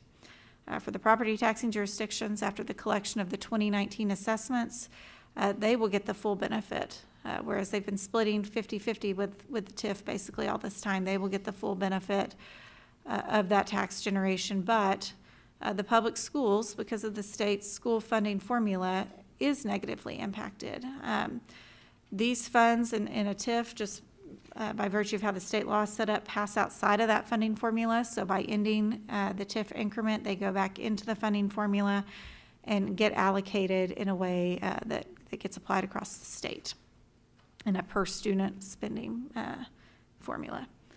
And so that will have an impact, and that's one of the reasons why council wanted to include some sort of offset in the aquatic contribution to kind of give them some room to operate, I guess, based on what we thought the impact would be to them, and then the benefit of the 2019 assessments still being included gives the school another budget year before they have to start planning for this. And that's really what they asked for, is an opportunity to plan for it. The committee ultimately recommended approval of the proposed amendments on one condition, and that was related to the ad valorem increment ending effective with the collection of the 2019 assessments. And so this has been addressed in the plan before council. When we went to the statutory review committee, we didn't know what property tax we could anticipate from the 2019 assessments. We've since got that information, and so we know that we don't need to extend those assessments beyond that to collect the targeted amount for these project costs. I don't know what happened to my slide format. The Planning Commission reviewed the proposed project, and they have to make a recommendation on the plan. As I said, they're recommendatory, so that whether they review and recommend or don't recommend doesn't have an impact on the number of votes needed here by council on November 5th. But they did vote 2-5 against recommending approval of the project plan. They asked some questions. There were not a lot of comments about why they were voting the way they did. We did get a couple of comments about, why aren't you continuing with what you said you were going to do in 2006? So based on those comments, I think that was why they voted the way they did. But again, not everyone made comments, so it's hard to know.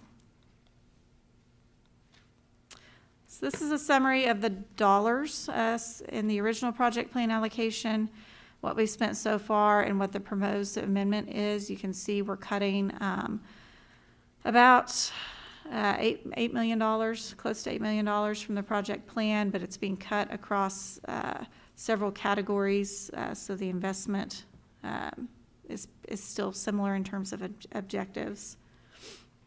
The sales tax increment will end as of June 30th. The ad valorem increment ends with the collection of the 2019 assessments if this is adopted. And you can see those project categories have been refined, but they're still pretty similar to what we had back in 2006. I did want to take the opportunity before we open it up to public questions, if I may, Mayor. I did get a few questions via email, and so I wanted to go over ones that I may not have answered in the presentation. There were several questions about the review done by the review committee and what did they have to do, and if we can go back real quick. The initial review looks at the eligibility of the district. It's all new information. It's all based on projections. But the amendment basically says in the statute, look at what you did originally and tell us if it changes. And so the committee did that through a series of motions. They did not issue a formal report, but they did have a series of motions that were included in your packet to address both whether or not their recommendations would have changed and what the impact on the taxing entity would be. I had some questions I think I addressed on the 11.55 million related to traffic and roadway.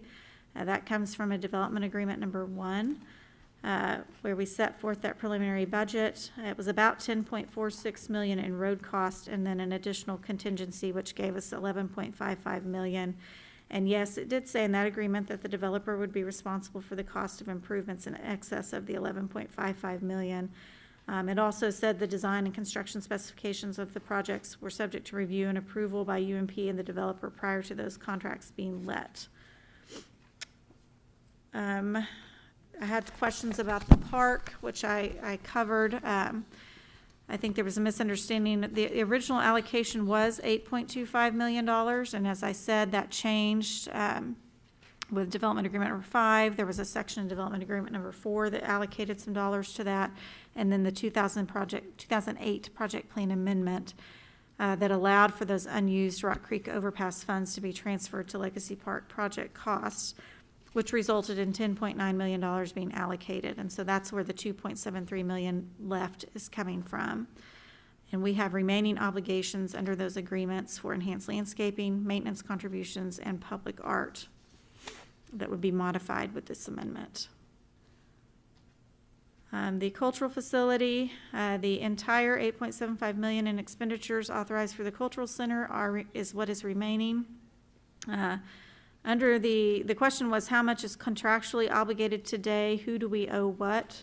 Where is that agreement? Under the master operating agreement, it says the city is obligated to consider, authorize, and approve development agreements to implement the various portions and phases of the project, consider and approve design, specs, and budgets for all project costs, consider, authorize, and approve contracts for construction and professional services related thereto, to provide for design and construction of improvements included in the project. And of course, the cultural facility was included as a project cost.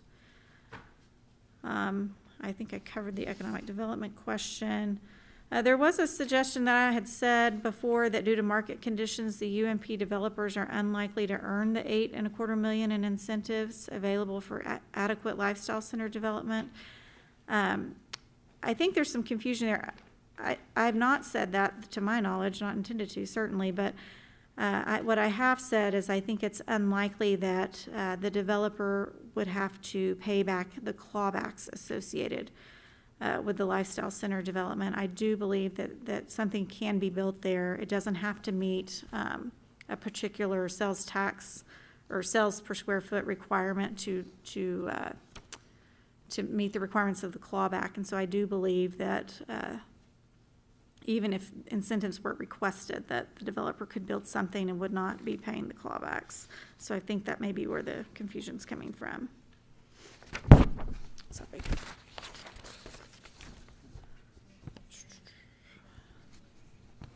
So there was a question about whether or not the $5 million for the cultural or recreational facility could be spread over the whole Norman Forward budget, because it appears to be a $5 million subsidy to just one project. Because the $5 million is coming from TIF funds, as part of this amendment, it has to be spent within the project area, so it couldn't be spent for projects outside of the project area. And I think it's important to note that these projects, the multi-sport and the indoor aquatic facility, had no Norman Forward budget for property acquisition, so this provides a funding mechanism to acquire that land.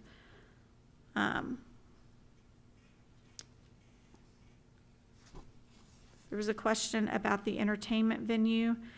It says it virtually guarantees that incentives will be paid and for an entertainment venue. Have we looked at the impact of such a venue on the rest of Norman? No, we don't know what that venue might look like, so I think it would vary widely depending on the type of proposal.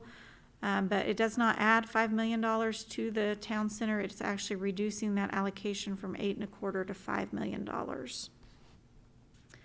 And then just a few more points about the legal issues. I know there's been a lot of discussion out in the community about what can we do under the Local Development Act, and what would require agreements. And of course, under the Local Development Act, you can amend a project plan. It says nowhere in there that you have to have the permission of the developer.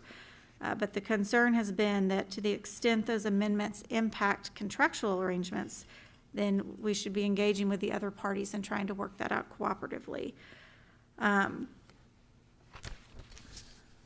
If you look through the agreements, just based on what was adopted in 2006, we have at least $275,000 remaining in traffic and roadway costs, $750,000 remaining in enhanced landscaping, $1.5 million in public art, $4.07 million in economic development, and $8.75 million in the cultural facility category. And so you see in the contracts that all of those project costs get referenced over and over again, so that's been part of the concern. And then finally, the last question I got in advance was about why are we concerned about a court coming in and undermining the city budget for this fiscal year if we don't agree to this. So really, I think it's a question of more, why did we decide to do this cooperatively instead of just say, we're just going to amend it and, we're not going to worry about the agreements. We do believe we could be sued for a number of causes of action, including breach of contract, violation of the federal contracts clause, unjust enrichment, et cetera.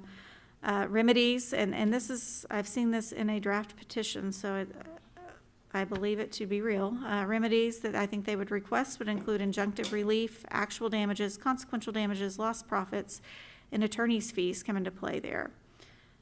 If an injunction were granted, the court could order us to set the TIF funds and ongoing increments aside while the underlying issues are litigated. So it's not that they could come into the city's budget and take money that we already have in our city budget and set that aside for these. It would be taking those TIF funds, and we've budgeted based on that increment ending on June 30th. It's taking those TIF funds that we were going to use in our budget and granting an injunction while the underlying litigation issues were being decided.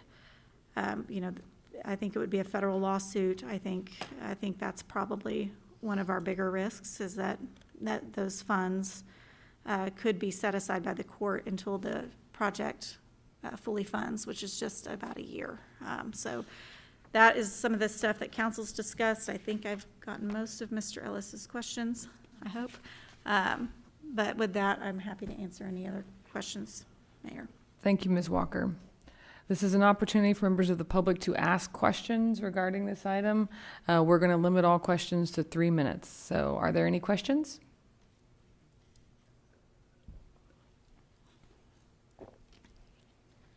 Just got 10 minutes.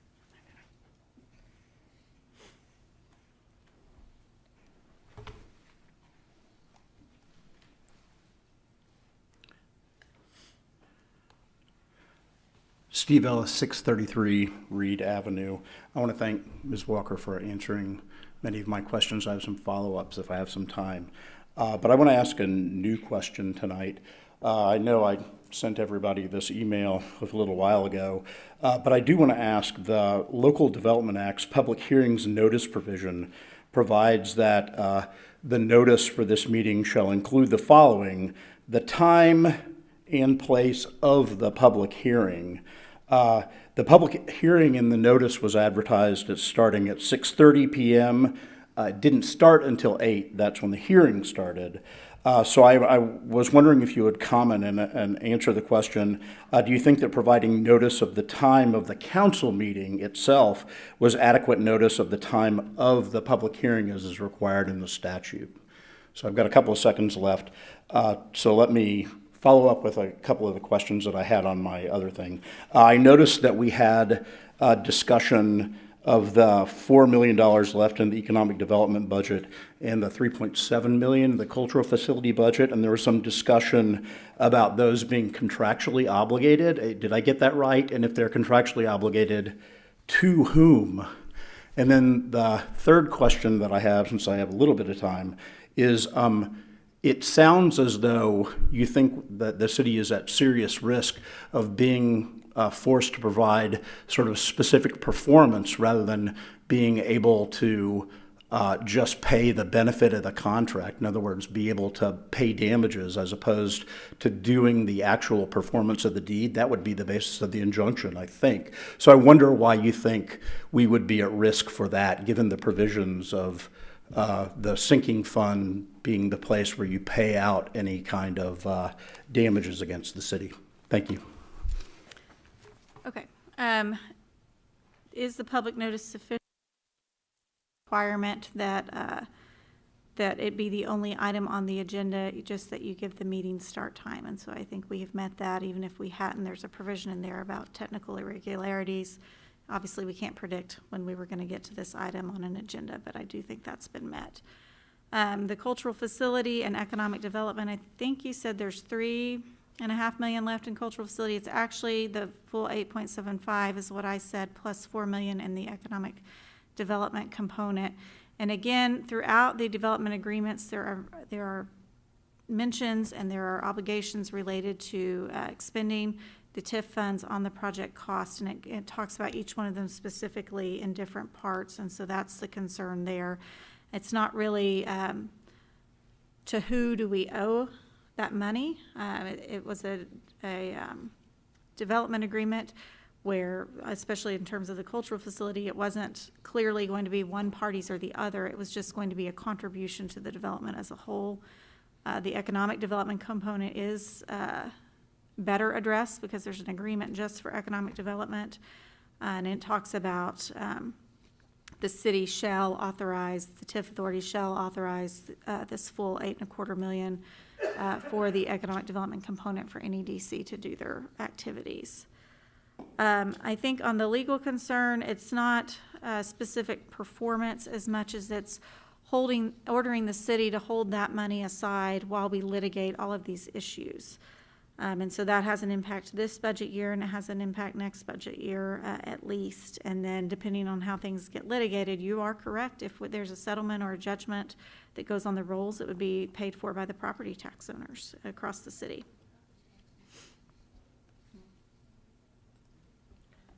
Thank you. Are there any other questions?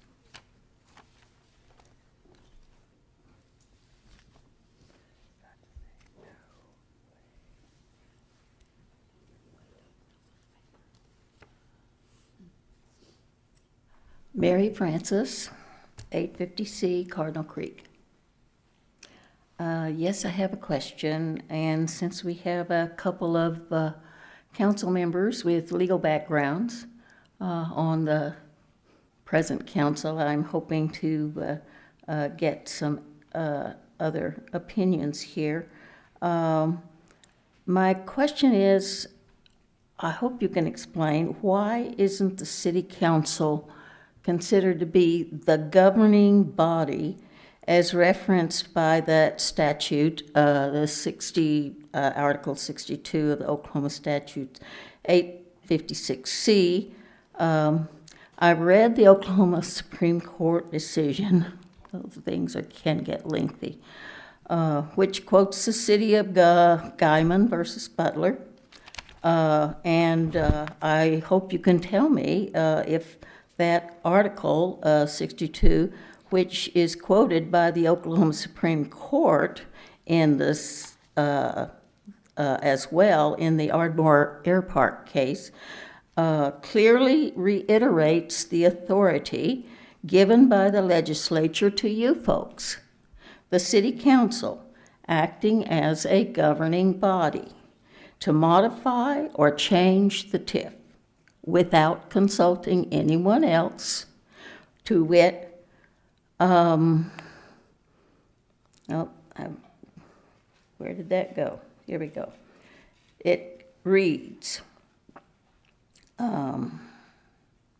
it is the intention of the legislature in adopting the Local Development Act that no long-term contractual obligations be created by the mere adoption of an ordinance or resolution establishing an increment district.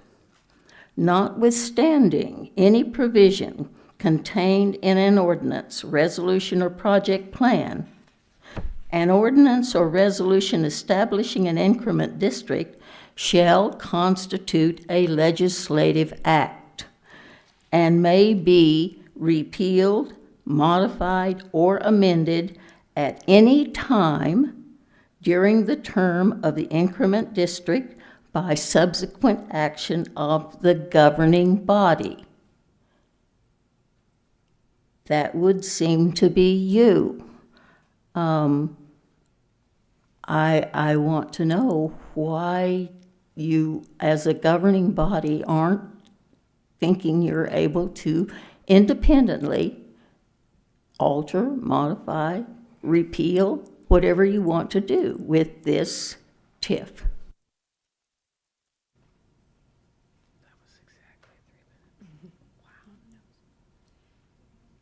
Please. You are correct. The local development allows the governing body to modify, amend, repeal the TIF ordinance at any time. And council's been advised that. But that ignores all of the contracts that have been entered into, and that's where the issue is. It's not in the Local Development Act and what you can do with the ordinance or the project plan. It's really with all of the agreements that have been entered into along with it. The project plan it's very clear. It doesn't create a contract itself, but all of those subsequent agreements do. Are there any other questions?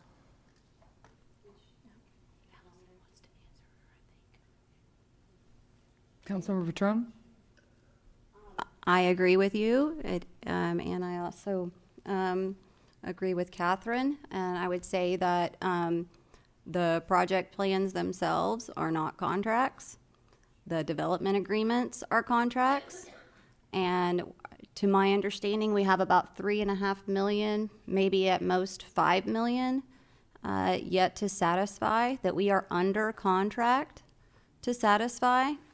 The rest of it they're trying to make equitable claims in a contract for make equitable remedies, I guess, under a contract claim. So both parties or all parties involved have had more than adequate legal representation.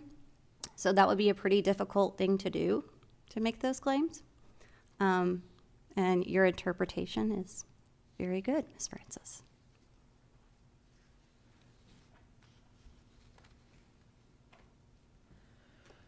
Okay, are there any other questions?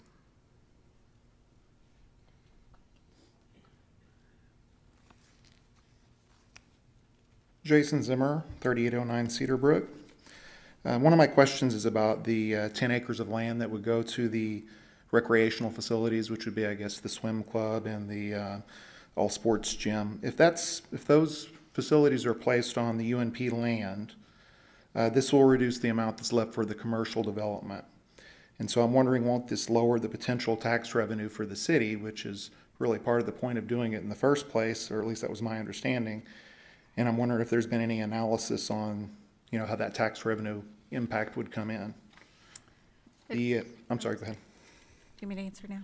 Yes. Okay, it's actually 12 acres, not 10. It would not be, we don't get the benefit of the property tax anyway, with the TIF ending. So the impact as far as that goes is negligible from our standpoint. It would bring, we believe, an impact in visitors to the city for tournaments and swim meets and things like that. There's been some, I think the Citizen Norman Forward Committee back in 2014 did some projections along those lines, but those have not been updated for this particular project. Okay. The other question has to do with the entertainment aspect under the amendment. So we've got the current trend in retail apparently is to do the entertainment venue, where you're seeing not so much a lifestyle center, but more like an entertainment component. So given that, if that's the current trend in retail, I guess my question would be, why would it make sense to subsidize that? If that's something that's the current trend that's going on, why would we want to subsidize that, whether it's 5 million, 1 million, or any amount of money, if that's going to happen anyway? And so it seems like paying for what would already be built would be a waste of the taxpayer money in my eyes. Well, I'll just say this has been part of a negotiation, and I started a $4 figure for all of those incentives, but it's through the negotiations it's come up to 5. And so the focus has been on what can we do for something that would be successful and bring sales tax dollars to the city. And if that's entertainment, if that's the way good retail centers are built now, then if we're going to have to incentivize something, then that's how we should look at it. And so that's sort of how that's evolved over time, if that makes sense. I do think, having it be something that's new to Norman helps to some degree, so that you're not incentivizing, I think I've said in every presentation, a third bowling alley or something like that, or another movie theater that's just like the one we already have, 2 we already have. So I think that's an important component too, so that it's not just a replication of the same opportunity over and over, it's bringing something unique. Thank you. Are there any other questions?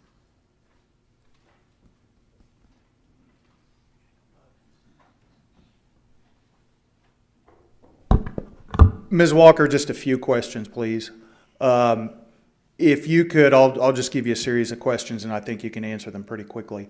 Can you introduce yourself, please? Yes, Rob. I always forget to do that. Rob Norman, 4604 Greystone Court, Ward 3.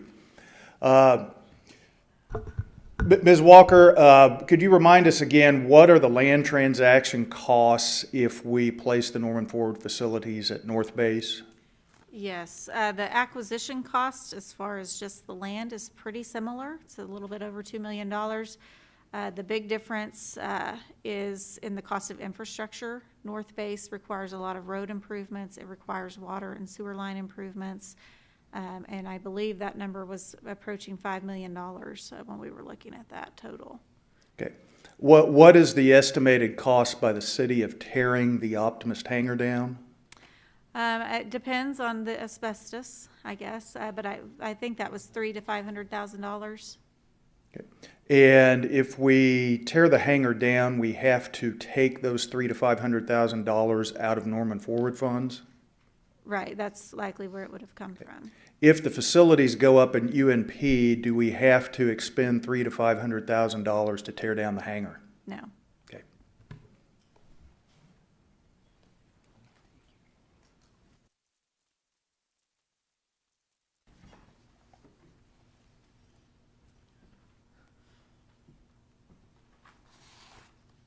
Hello, y'all. Cynthia Rogers, 633 Reed Avenue. Sorry, I'm a little under the weather, so I'm going to be distinctly not very energetic. So one of my favorite movies is Other People's Money. We're talking about other people's money here. And I think, you know, the developers doing their thing. They're trying to squeeze out as much as they possibly can because the city is in, you guys are in a very difficult situation. You're worried to death about balancing the budget. And I get that, and I appreciate that, and I know that's hard. But what I also know is that taking incentives that have performance standards for a reason, and then turning those into basically, we could end up building the cost of buildings for private commercial development. That's a misuse of public funds. That's a misuse of public trust. Catherine Walker did a lovely job of going through all the development agreements. When we added those high-end incentives, that was because we gave the developer 10 more years to build the lifestyle center. Dr. Rogers, do you have a question for us? Yes.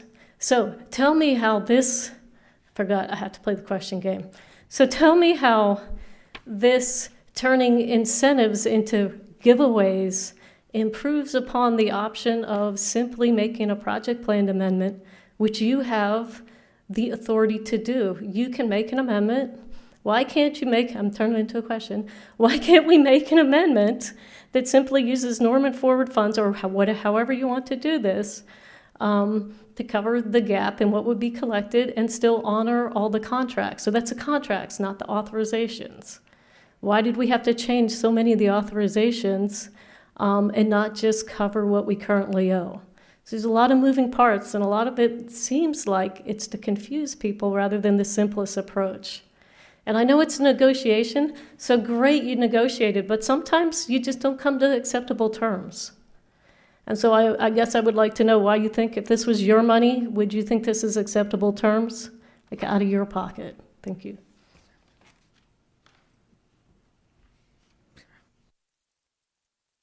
I'm not sure if I can answer all of that, but as you said, this is part of a negotiation, and the qualifiers for lifestyle center costs back in 2006 were ridiculously low.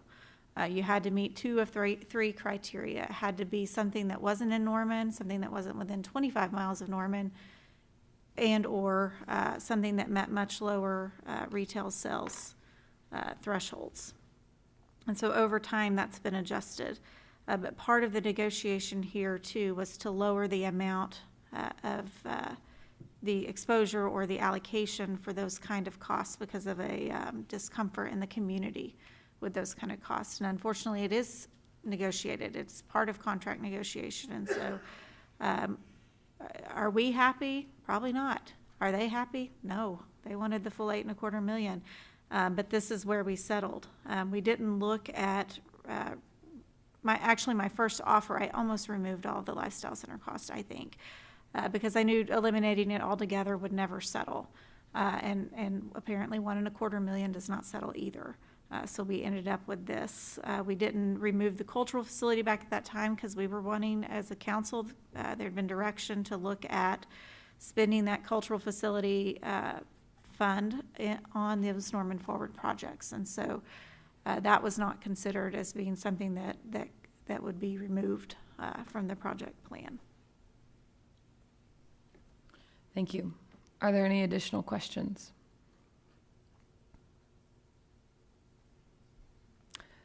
Seeing none, are there any questions from council regarding this item? Councilmember Patron. Scott. Thank you. I've been waiting. I pressed it a long time ago. First, I want to say congratulations to you, Catherine. Thank you. And way to go on your first night of officially being our city attorney. So I had a question back on the business improvement district for Legacy Park. So I believe that we're about to basically fulfill our end of the funding for the maintenance and everything. So I'm wondering after let's say we pass, this ordinance, does the bid stay intact? Are the businesses that are in the business improvement district still bought in, or does that also dissolve? When it was created, and by statute, it's created for 10 years. And so I believe it was created, their first assessment was 2015. Okay. So it would be in effect for 10 years. There's 2 years there at the end where we're making no contribution, and they're making the property owners are making the full $200,000. I remembered that, I thought, and I know it said we had, I think, 75,000 or so over the next couple of years. Yes. And that's every year. And then the last 2 years, we wouldn't pay anything else back into it, but they still have the opportunity to do so, correct? They could renew that They at could the end renew of the it. 10 years, Okay. yeah. Or they could turn it over to the Property Owners Association, or I think under this agreement, we would probably just be maintaining our own park. Oh, okay. So. Lovely. And then we did this last week too, but I would like to confirm again Robinson and Crossroads and that plan and kind of securing, and I appreciate my fellow council members' questions, Bierman and Wilson, for asking the other clarifying questions, because we have earmarked funds in our capital improvement budget just in case the ACOG funds didn't come through. But it sounds like because of the rallying by Mayor Clark, we will be safe with Robinson and Crossroads. I think I've made it very clear over the past year that's the most important project in our wards. And so I just want to confirm that those TIF funds, it's a million and some that would go to Robinson and Crossroads, and then 4 million from ACOG, is that right? I think guess so, it's 4 million. What you earmarked from the capital fund balance last year, we looked that up this afternoon, it was about 750,000. Okay. And that was to offset the ACOG portion. If ACOG fell through, it was still counting on the TIF And that funds. still wasn't quite enough, not even close to what we would need for that project. no. Not at all close. Not But close. so to kind of a follow-up to that question, since it's in the capital improvement budget, when those funds are freed up, since they're just earmarked right now, what kind of freedom do we have with those funds? Could we allocate them to in Reeves Park? What?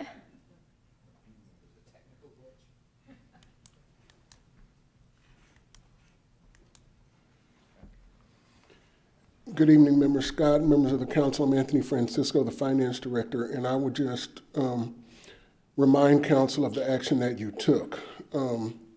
You reserved fund balance within the capital fund of about $788,000. The direction from council to staff was that any available funds for other projects that would have not otherwise been appropriated, instead of remaining in the fund balance, you set aside that fund balance, which worked out to be $788,000 as a reserve for the Robinson Crossroads project, but you did not appropriate those funds.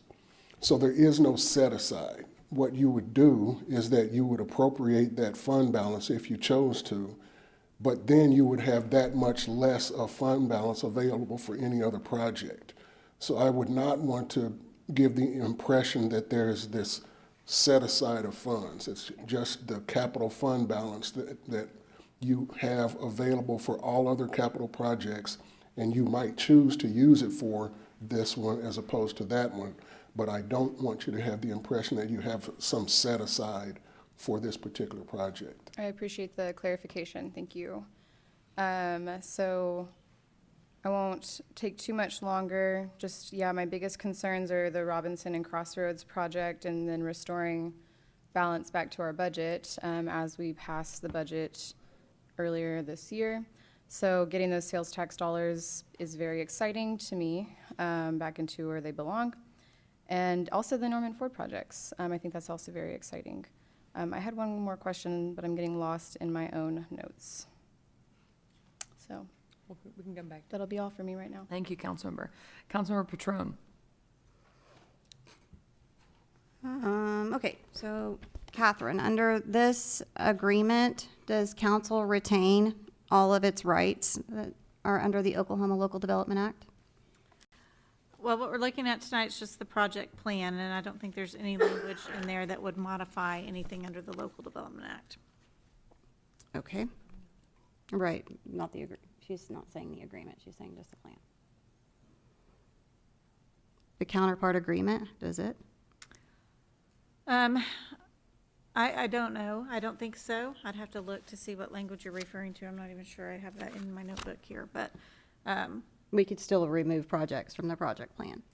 yeah, I think you still have authority under the Local Development Act. However, that agreement is a settlement of all of those, potential claims related to litigation. And so I think if you want to settle the contract issues, then that would not be the way to get that done. Could we reframe the title to where it's not a settlement anymore, but since there is no actual lawsuit to begin with? It was part of the specific direction, I think, in the June 25th resolution that council adopted, that language be included, a release of all claims related to any litigation that could potentially arise out of these agreements. And so that's why it's in there. That would be a change in direction. Okay, under the June or March 26th resolution, did council specifically direct for you to reallocate the TIF funds that have accrued? It said that the city desires to enter into binding mutual acceptable agreements by June 30th, providing for early termination of the increment allocation, that the city manager shall direct city staff to negotiate with UNP development partners, NEDC, and other community partners to reach a mutually agreeable resolution of all other outstanding matters relating to the TIF by June 30th, 2019. And then it went on to direct the city manager to prepare the budget based on the increment ending. So would it be fair to say then that these developers weren't willing to take any sort of negotiation except for every penny of the TIF fund? Account for every penny of it rather than send any back to the taxing jurisdictions? We didn't account for every penny of it. We don't think, we do think there will be, when we didn't know at the time how much we would have because we didn't have the 2019 tax assessment for property tax yet. But we think we will have more than we need. It's not going to be a lot. I don't remember the exact number that we're estimating, but it is more than $17 million. Would it be fair to say that they tried under what estimates that they had to use every dollar that's in that TIF fund? We were thinking 15 to 17 million, and I think we were all quite surprised when the number ended up being less than 17 million.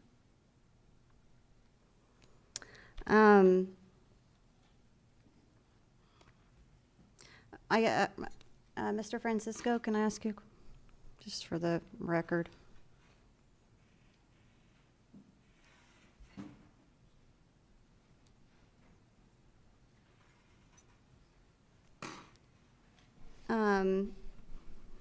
Just to restate for the record, when you tell us when, approximately what month the general fund would start to feel that the TIF increment is not fully going in to the general fund? The question at the time was, at what point would we have to take actions?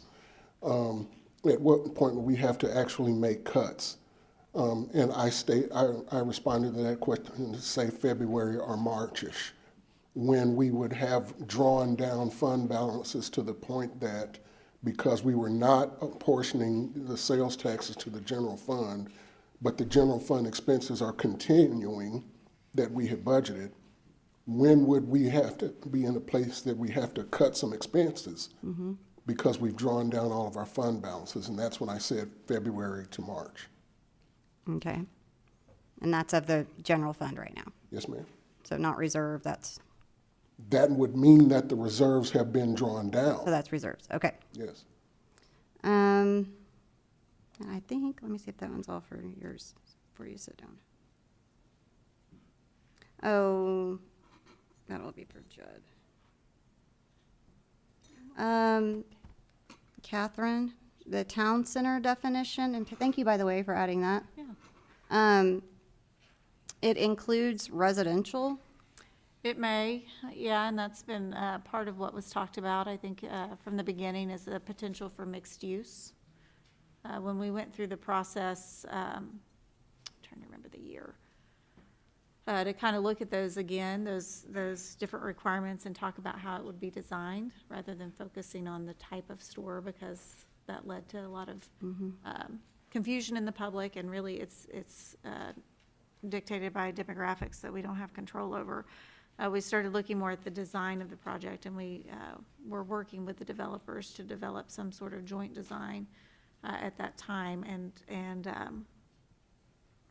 that the mixed use piece of it was when that really came into the discussion. Is the zoning of the PUD allow for residential in that area? It allows The for town center would residential. be? It sets a limit on it. I'm trying to remember what it is for the whole district, I believe. If they wanted to put some sort of amenity in their residential area that's fun to do, would that count as entertainment? It depends on what it is. I mean, I don't know that it would be unique to Norman. You know, what does it look like? What are the costs associated with it? And is it part of a walkable, urban design setup? All of those criteria would have to be met. So if they platted like a patio home type of situation with a indoor clubhouse and indoor pool? If they're not open to the public, I would say that's not an entertainment facility. That's just an amenity for the residents. Have we, in the language, required that it be open to the public? I think it's assumed that it would be for the public because it's part of a town center development. And that's the type of use that those are as far as retail and entertainment. Yeah, I just meant for the incentive money. Have we actually made that requirement that the entertainment be? No, I would assume that from the criteria themselves, that the whole goal of that is to open it up for some sort of use that would anchor the retail, and so it couldn't be closed off to the public. Or pay to enter? It could be pay to enter. So can you go ahead and tell them, is it fair now that we tell them what the lawsuit, I mean, I know you talked about it just a little bit, but like what you feel case law, what you feel like the lawsuit threats are? I'm comfortable doing that generally. I don't want to lay out all of our arguments, but we have looked at that. Theirs, not. And so, as I said, I know if there were a lawsuit, that obviously breach of contract could be a potential claim. The federal contracts clause, I think it would be filed in federal court. I know there's a number of other actions that they had included. And we did look through case law and the likelihood of a court issuing either a writ of mandamus or some sort of injunctive relief. And there are instances across the country where that's happened. The 10th Circuit, which is our district, of course, would apply the same standards that those other communities, other courts have followed. And so there is some risk there. It's hard to quantify that, but I do think that's a risk that we would be facing. Okay. Mr. Foster, can I ask you? Oh, good. Sorry. Just so that I understand on the Norman Forward projects, do the rest of those have built-in land acquisition monies? There was Some of them do. Some of them are on land that we already own, but others have acquisition. So it's part of, yes. is it part of their budgets? If we have Yes. to acquire land, it comes Yes. out of their Norman Forward budget? Correct. Okay. And then there's a been talk of a construction supplement that could potentially be added as well from TIF money. Do any of the other Norman Forward projects have construction supplements that are not coming from their TIF budgets? I mean, their Norman Forward budgets? The only thing so far that we hope to accomplish is some private funding on a playground design for the disabled at Ruby Grant Park. I like that. Okay. And would that come from TIF funds? No, it would be privately raised. Oh, okay. I mean, there's a portion of the budget is set aside for, or planned to be spent on the beginnings, if you will, or the basic components of the playground. We hope to expand it significantly with private contributions. Okay, so like a fundraiser of sorts Yes. from the public. Exactly. Okay, so other than that project, are any other Norman Forward projects being paid for with a construction supplement of public taxpayer No, dollars? not at this time. That are not Norman Forward dollars? Correct, not at this time. Okay. Thank you.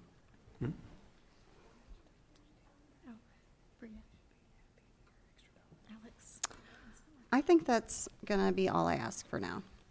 I know y'all are shocked. Thank you, Councilmember. Councilmember Holman. Okay. I don't know, maybe the city attorney could answer some of this. Could other Norman Forward projects, any of them, get a supplement if they were located in the TIF or any TIF? Yes, but I mean, it would depend on the project plan, but yes. And these are only able to get it because they're being proposed to be located in the UNP TIF. Correct. And that's why others are not, because they're not in the UNP TIF. Right. If we were to end everything, just supermajority, no deal, we're just ending it, and all jurisdictions were refunded, how much would the city get back? We'd have to go through a calculation, but when you look at the contributions so far, it's been, like I said, a 75-25 split roughly. So it could be up to 75% back. It would be based on how much has been contributed from ad valorem versus sales tax. And in this agreement, this deal that we've been working on, you've mentioned a number of things that, numbers that have been reduced from their original agreed upon amount. Can you list off those items that have a reduced? Yes. Where the amount of money that the developer can get has been reduced? The primary thing for the developer would be the lifestyle center being reduced from $8.25 million to $5 million. But other categories have been reduced as well, including Legacy Park and economic development. And then the cultural facility has been reduced from 8.75 to the $5 million figure as well. Can the town center money, the $5 million, could that be used to build an arena? Yeah, a little bitty one. $100 million arena. It would have to be, it would have to meet all of the criteria. So when you think about an arena like what you all were faced with a year or two ago, it would be very difficult, I would say, to fit into the area called the Lifestyle Center or Town Center, into that area designated. It would be difficult for it to be the walkable urban design. That's really not the kind of entertainment use that those design concepts fit to. Would Lloyd Doble Center count as a Norman already having an arena? Yes, Norman has an arena. So you couldn't build another arena with these funds because we already have an arena in Norman. Yeah, I mean, that's a good point. It would not be new to Norman. Not be new to Norman. Okay. What would happen if the council were to vote by supermajority to make some amendments to this plan? One being particular amendment that I might be interested in would be for council to have the approval over what is what, instead of it just being the city manager, changing it so it is the actual council that would have to approve that whenever such time that would come. What would be the process for us making that amendment? On November 5th, you could make that amendment, and you would need 6 votes to amend the project plan and adopt it with that amendment. The other thing that would be implicated would be the master operating and development agreement that we talked about last week. And so that would be something I'd have to go back to the developers and get agreement on. So even if we make amendments, it still would have to go back to them for an agreement? To amend that agreement that releases liability and addresses all the other outstanding issues, yes. And if they don't agree to that, what happens? You have a project plan that is not compatible with any agreements, and so I think we have a risk there that a potential lawsuit could be filed. Whether or not it would be over something like that, I don't know, but that's something I'd have to talk to them about. And if we decided that we need more time to think about all this, I've heard mentioned from our finance director that February and March would be the absolute latest that we could come to some sort of agreement. You or might plan have a of heart what we- attack in January. I would think so, yes. So we don't want to wait that long. But if by November 5th, we as a council have not figured out what we want to do, we could still continue this. So November 5th isn't, if we don't pass it, then it's all over, you got to start over. You'll have two actions on November 5th. You'll have you'll have more than two, but the two primary actions would be the public hearing on the amendments and then your actual decision on the amendments. And so that decision could be postponed if you weren't ready to make the decision. Okay, thank you. Thank you, Councilmember. Councilmember Bierman. Okay, I've got a couple questions. Catherine, circling back around to a line of questioning that Councilmember Patrone had, just to clarify, does this amended project plan still anticipate spending $54.75 million? No. What does it anticipate spending in total?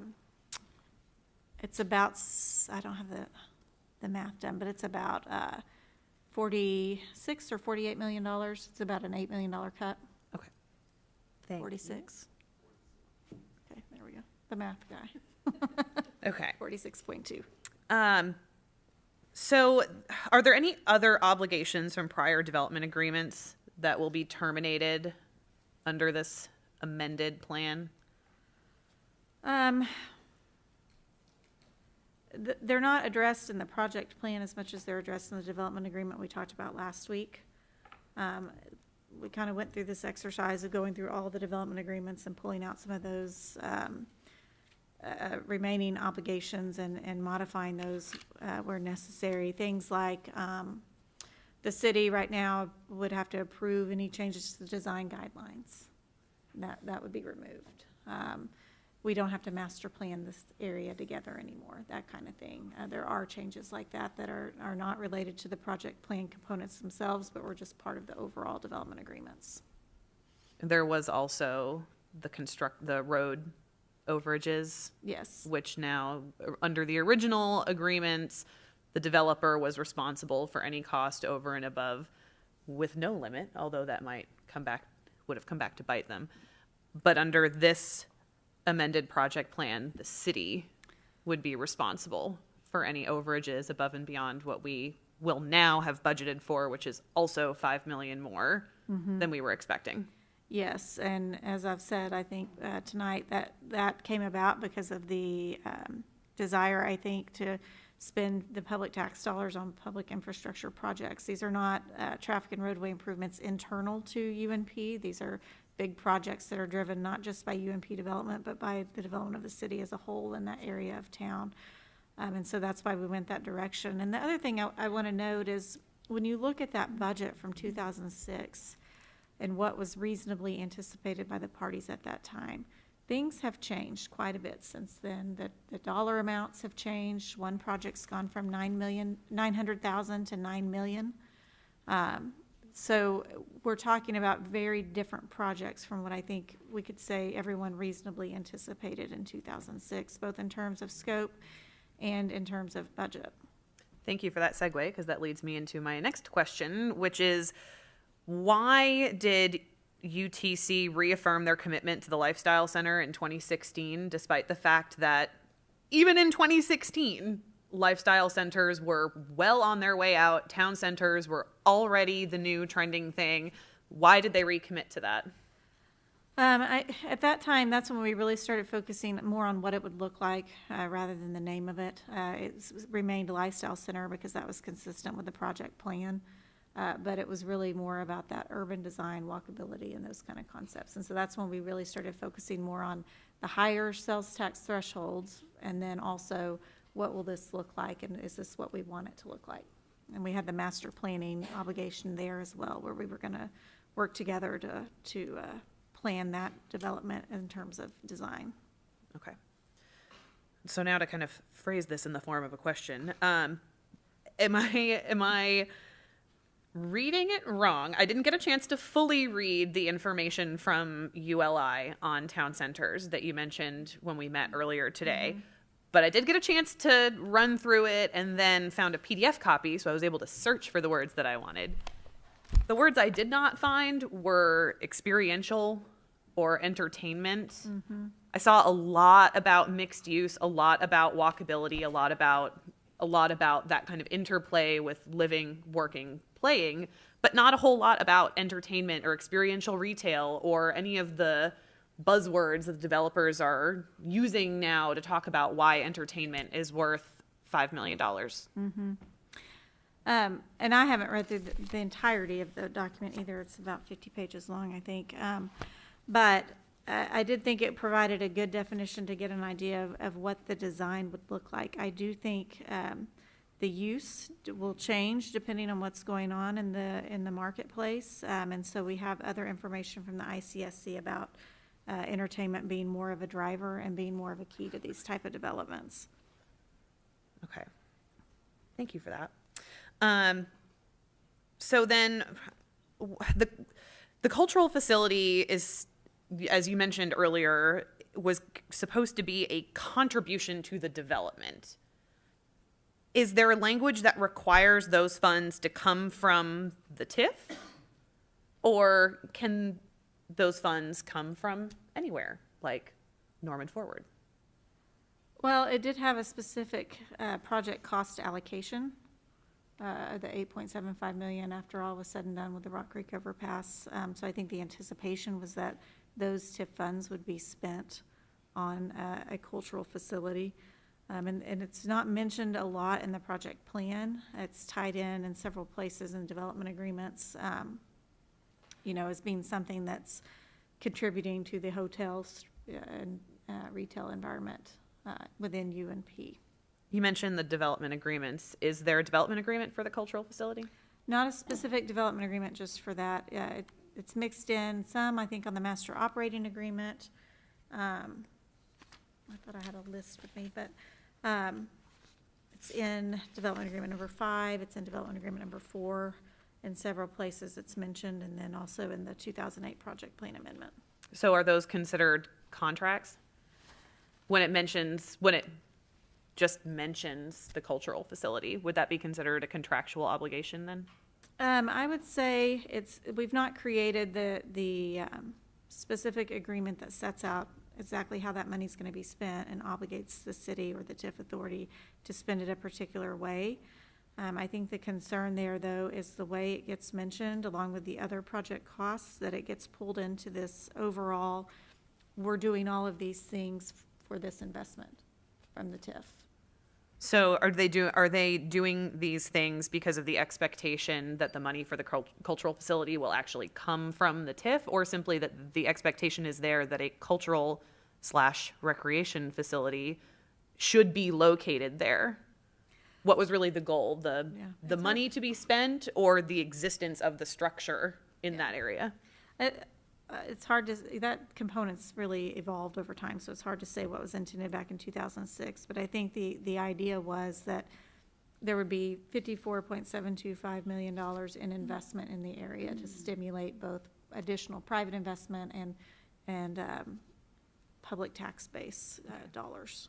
Because it seems to me, and this kind of brings me back again to what we talked about earlier, that the simplest, cleanest, easiest way that has the least impact on the developers itself, because there is no development agreement, would be to remove the cultural facility. That would bring the amount needed down to the amount that's in the fund. There is no development agreement. The expectation was simply that at least 8.75 million would be spent on a structure in UNP that exists as a cultural / recreational facility. And to me, we're meeting that obligation times almost 3. So to me, that seems also like something that I would be happy to stand in front of a judge and say, we did what it took to close this out with the least harm to the developers, because that building is still there, that cultural facility, the money is simply coming from a different place. Yeah, I don't disagree that would be probably one of our stronger legal arguments, but we did not go in that direction because of the resolution council adopted that sort of started that discussion about using the cultural facility funds for the recreation facility components. I remember that resolution. But I wanted to bring that up because, as Councilmember Holman mentioned, we are not out of time. And I said right from the beginning that I thought that we were overly complicating our position by merging 2 completely separate issues together. But in trying to weed through that, I still come back to that cultural facility. It's clean, it's simple, it completely eliminates the budget gap, and in a way that provides the strongest legal argument should developers decide that, no, that money had to have come from the TIF fund instead. So I'm throwing that out there for the public too, that there is still time. We do still have options, and we don't have to make it overly complicated. So also, I appreciate your time earlier today. I thank you. That ULI study is really, really interesting, and I'm only about 17 pages fully through it, but I really appreciated having that extra info. So thank you. Thank you, Councilmember. Councilmember Scott. Thank you. I'll be reclaiming my time. I would like to ask if this, if we vote yes in favor of these changes on November 5th, does that effectively end the tax increment? Yes, Thank it you. would end it That's- June 30th. Thank you. And so we would collect our money back into our budget. Part of what would be on your agenda is an appropriation of what has been allocated in this fiscal year to the TIF fund back into the general fund. Will that all be one item? There'll be multiple items. I would just like to reiterate that it will effectively end the tax increment. Thank you. And then if for some reason we should not pass this on November 5th, and that just means that if we don't take any action, the University North Park TIF would naturally expire in December of 2020. Roughly. However, we would have a significant budget deficit, not only for the 2019-2020 fiscal year, but also for the probably 2020 and then 2021 fiscal year. Correct? Correct. Very good. Well, bad. But so that would mean if for some reason we chose not to pass these on November 5th and decided instead that we wanted to unilaterally try to change the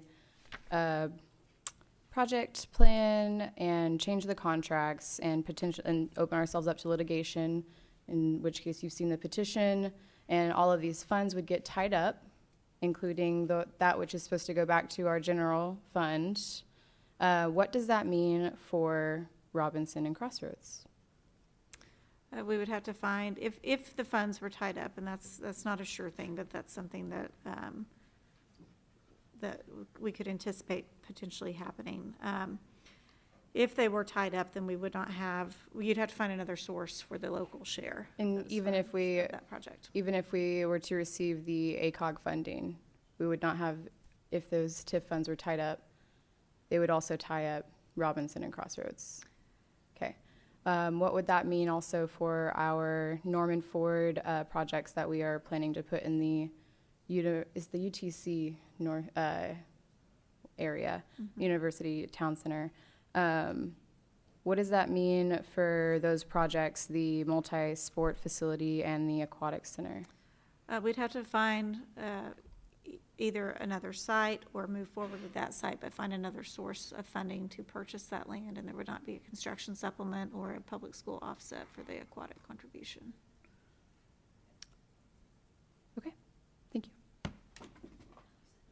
Thank you, Councilmember. Councilmember Patron.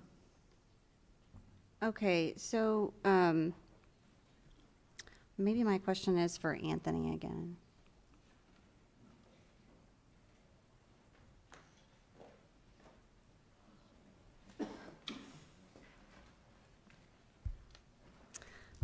So you heard our city attorney say that maybe one of the best legal arguments is that we can independently, under the Oklahoma Local Development Act, remove the cultural facility. If we were to do that and pull that out, I'm not talking about the rest of the plan, I'm talking about as it stands today, if we were just to, let's pretend this whole other document doesn't exist and we just decide to exercise our rights as the governing body and remove the cultural facility. At what point then would the TIF expire naturally? Well, first off, I would remind council that that was one of the options that you considered before you directed staff to proceed with negotiations with the developer to negotiate down. Yeah. So removing the cultural center was one of the options. Removing the lifestyle center was one of the options. I know we've had several months later now, so I'm just wondering what it would be at this point, because it's been collecting increment this entire time. Yeah, it would be that we would continue to apportion sales tax up and until the time that the project plan amendments, whatever they may be, have been approved. So if you decided on November the 5th that you're going to just reduce the cultural center authorization, which will reduce the total amount of authorization by 8.75 million, then yes, the budget gap would have been closed. But we would run the risk of that. The developer would trot right out and file a lawsuit and try to tie up the money. And we would have to continue to make apportionments until the lawsuit settles out. And again, from a budgetary standpoint, I leave it to you three lawyers about how the lawsuit would settle out. My concern is the meantime. And in the meantime, we would have to continue to apportion sales tax, and the general fund is going to have a significant hole. But can you go ahead and tell me again, because that was a lot of words would the TIF have fully matured at that point? If we just, I mean, I know you're. Yes, if council approved a project plan amendment that reduced the cultural facility authorization, 8.75 million, that would close the budget gap. But as was stated when that option was presented to council, the risk would be, what would the developer do about that? Because, would they file a lawsuit? I know. And again, I don't want to make people can file lawsuits for lots of things. We're supposed to be protective of taxpayer funds, and these are taxpayer funds. So I'm trying to figure out what's best for our budget and for the taxpayers of this city. Yes, ma'am. So that's what I was trying to figure out. So that would answer that question. Thank you very much. Is it possible that we can have like a study session that, I know we just had one, but like where we can actually say, okay, so that was their offer. We'd like to make a counter offer, because that's what you do with contracts. So where we could actually talk and say, hey, what can you live with, counselors? Because right now, this is just, it feels like there was this pot of money, and that the developers were like, we're going to use every dime in it instead of returning some back to the taxpayers? Yeah, I mean, we did that through the spring, and that's what culminated in the term sheet being adopted at the end of June, and that's what these agreements are based off of. So we've done that process. But since they did their offer here, Well, we this is, can do a counter offer. yes, we've gone back and forth on the language, but the substantive pieces are very consistent with what council approved back in June. But I mean, us up here, we haven't had the opportunity to make a counter offer to this. Your Honor, I think it could be a procedural issue, that these negotiations were done under the guise of a particular council resolution. If council wants to adopt a different resolution or amend that resolution, that would provide that marching order for a counter offer. I think so that those may be the. So that would be steps taken to- procedurally, what we would need to do is do another resolution to be able to speak freely and say, okay, what, I think that would be the place to start, to, bring that resolution back to say, are there elements in this resolution that council would like to reconsider? Because the negotiations that took place within the framework of an adopted council resolution back in June. So okay, we can negotiate anything council chooses, and council typically puts together the guidelines for our negotiations in a similar resolution. okay. Thank you. And I just want to make sure that I understood correctly that there are not any development agreements where the developers are making any sort of, they have any outstanding claim right now under a development agreement for the cultural facility money. Only general obligations, I think, related to an expectation of the expenditure of the full $54.72 million. And But there's not a development agreement specific to the cultural facility. And the language in that master development agreement, was it up to 54 million, or was it you must spend The 54 project plan million? was up to 54 million. Up to. Yeah. Okay.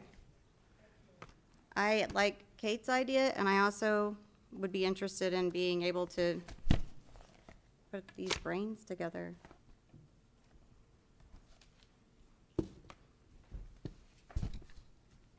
Thank you, Councilmember. Are there any other questions from council regarding this item? I will entertain a motion to close the public hearing. So moved. Do I have a second? Second. The motion on the floor is to close the public hearing. Council members, you may cast your vote.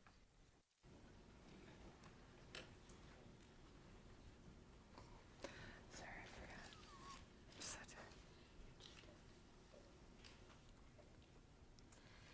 All votes have been cast, and the motion to close the public hearing passes unanimously. This takes us to item 63.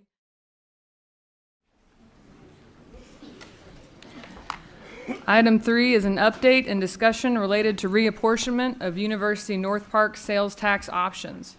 This item is for council discussion purposes only. No votes will be taken. It is not a public hearing. That item will follow next, so there will be no public comment. Council members?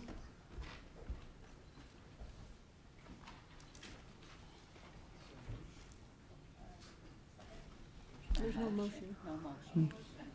But hearing no discussion, No, we're on item 3. Press if you want to talk.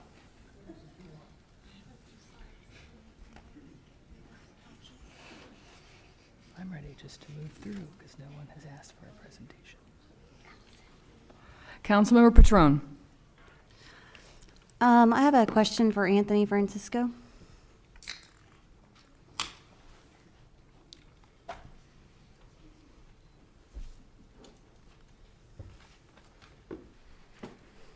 Hello, Mr. Francisco. Good evening. I was hoping that you could go through the 10 options to, I'm out of breath, I was running in heels, in the TIF.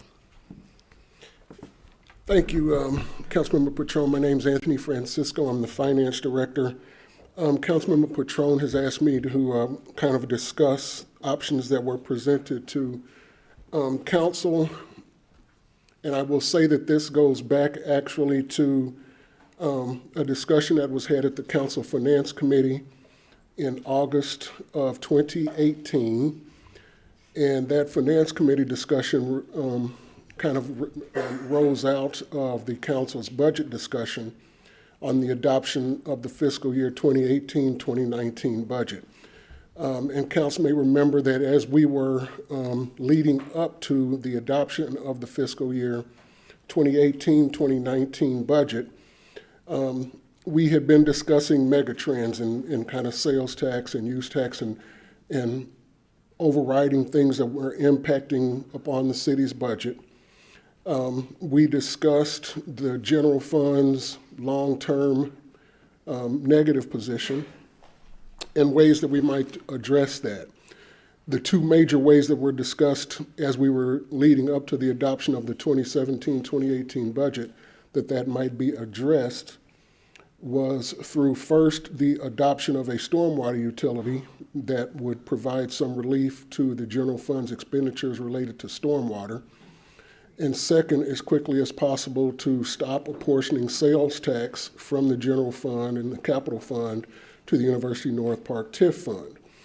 So basically, the Finance Committee took up those discussions as we went into fiscal year 2018, 2019.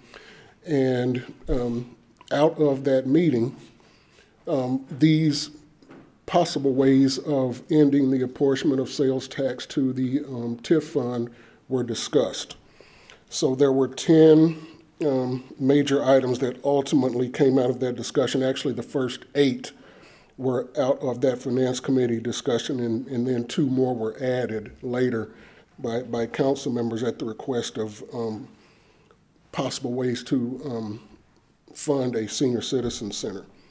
So the first option was a do-nothing option, which was basically to maintain the apportionment of sales taxes and property taxes as they have been going since 2006, to not change any of the project authorizations, and to just basically stay on the course that we had been on, which would mean that the full $54.725 million of project authorizations could have been funded in about a year and a half from now, so about the end of calendar year 2020. And that was discussed at the time. The second was to keep all of the project authorizations in place as they were approved in 2006 and 2008, but to reduce the sales tax apportionment from the 60% ratio to a 5% ratio. Obviously, that would provide immediate relief to the general fund in that a lot more sales tax would be recorded to the general fund and the capital fund. Less sales tax would be recorded to the TIF fund. Obviously, that would extend the life, or at least the time that it would take to fully fund the $54.7 million in authorized projects. The second was to reduce the apportionment ratio from 60% to 10%, kind of the same thing with a little bit of a longer time period to fully fund the $54.7 million. The fourth option was to keep the sales tax apportionment rate the same, but cut it off at some fixed amount of money, and that also was discussed. We then discussed several options related to changing the authorized projects, and in advance of that discussion, council discussed and was informed of the fact that changing the project authorizations would open up the possibility for litigation, because that would be a contravention of the development agreement contracts that had been entered into previously. So basically, options 5 through 8 came with that caveat, if you will, that if you changed any of the project authorizations, you would open yourself up for potential litigation. The fifth option then was to eliminate the Lifestyle Center cost project, which was $8.25 million. And we discussed the fact that if you reduced $8.25 million of project authorizations, then there would be a projected amount of funds on hand to pay for all of the remaining authorized projects at that point in time. And we could eliminate the sales tax apportionment effective July 1st of 2019. The next option was to reduce the cultural center cost project. That would be a reduction of $8.75 million, and then we would again have enough funds on hand to pay for the remaining authorized projects. The seventh option was to reduce the combination of the cultural center and lifestyle center cost projects. That would reduce about $17 million worth of authorizations, and then we would in fact have more funds on hand that would be necessary to pay for the remaining authorized projects. The eighth option was kind of what council ended up directing, which was basically to reduce the amount of project authorizations to the amount of funds on hand. And hopefully to do that by negotiating with the development partners that we have in those contractual agreements, such that we would not open ourselves up to litigation. We would reduce the number of authorized projects to the amount of funds that we projected to have on hand. After that discussion at the Finance Committee meeting, then two more options were discussed by council. One was to proceed with the recommendation to use the cultural center funding for a senior center in the University North Park project area. And as council may recall, those discussions went on for several months. At the time, we would have been building the senior center at the North Base site on Flood Avenue in Lexington. And those discussions did go on for a few months after this memo went out in August of 2018. And then there was a final option to expand the project authorizations for a senior center project. So those are the 10 options that were discussed by council. They were discussed in 2 study sessions and at least one more finance committee meeting. And then council gave the formal direction by resolution that kind of was this hybrid of what was very close to option 8. And that is what we have been working from, that direction by resolution, since early in calendar year 2019. Can I ask a follow-up? And what would the numbers be now? So those were the numbers of what it would take. Yeah, there's been very little change. We have continued to apportion sales taxes. We've apportioned an additional, since August of 2018, we've apportioned an additional about $2.5 million of sales tax funds. And there have been very little additional project expenditures since that time. Okay, so as I looked at it, my understanding was that at the time, had the cultural facility been removed, it still would have taken another 9 months of increment collection. Yeah, that's what I meant by as of July 1st of 2019. Okay, and so as of today, what is the case there? Still about the same. So we have another 9 months of... No, ma'am. If the cultural center authorization were removed, we projected we would have about enough funds on hand with the additional apportionment of property tax for this calendar year currently. So the TIF would end naturally because it would have collected the threshold amount? The sales tax apportionment could end, yes. Okay, I have more questions in a minute, but I'm going to pass it along. I see other buttons. Thank you, Councilmember. Councilmember Bierman. I'm not entirely sure exactly which of these questions will be for Anthony, which will be for Catherine. So remind me, when we were looking at these options, we were at the time still considering a Generation Square idea at North Base, or had really even just started that discussion, correct? Not sure about when it started, but yes, it was certainly under discussion soon after this memo was prepared. Stuff is spilling over into the next seat. And so in addition to that, that would then mean that options like option number 6 were not seriously considered at that point. I mean, I went back and looked at the minutes and there was almost no written discussion. Well, there was quite a bit of discussion. Not about that specific option. Council pretty quickly eliminated right. Most of the first few options, yes. That's what I thought. So for the cultural facility specifically, Catherine, can you remind us what the objective was for that particular project? Sure.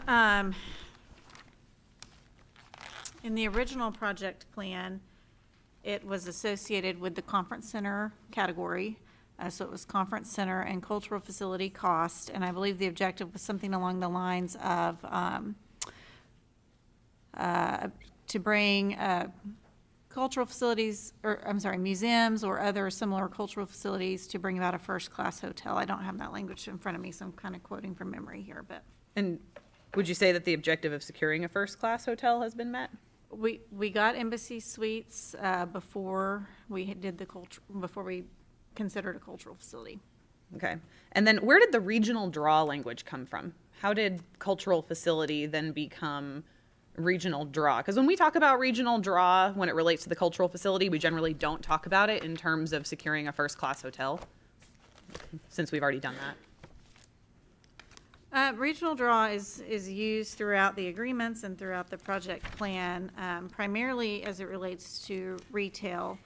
When it talks about the lifestyle center, it says it's things that are necessary to facilitate retail environment that will be a regional draw of retail customers to Norman. And so that term came about in the original project plan, and it's been used since then in other agreements. And but now we're kind of, at least one of the proposals is to basically make recreational facilities regional draw instead. That I wouldn't say satisfies that.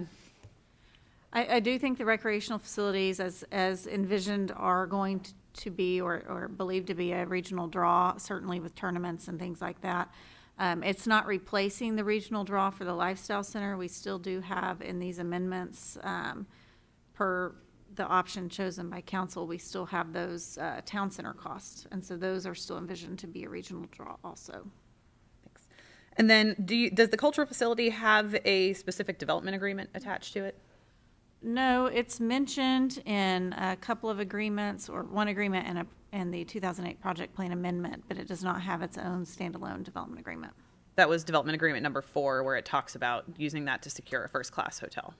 That's the first-class hotel language is from the project plan, but it is talked about in development agreement number 4 when those funds, a portion of those funds were redirected to the Rock Creek Overpass project. Okay. And would you agree with Anthony, back in September of 2018, when we talked about the 10 options, Mayor Miller said that the lifestyle center has a lot of contractual issues, but the cultural facility does not. And at the time, Anthony answered in the affirmative that would be correct. Do you share that opinion? There are a lot of mentions of the lifestyle center costs and a lot of direct provisions related to lifestyle center costs throughout several development agreements. As I said, the cultural center is addressed in the 2008 project plan amendment and the development agreement number 4 that went along with it, but it does not have any other development agreement addressing that component.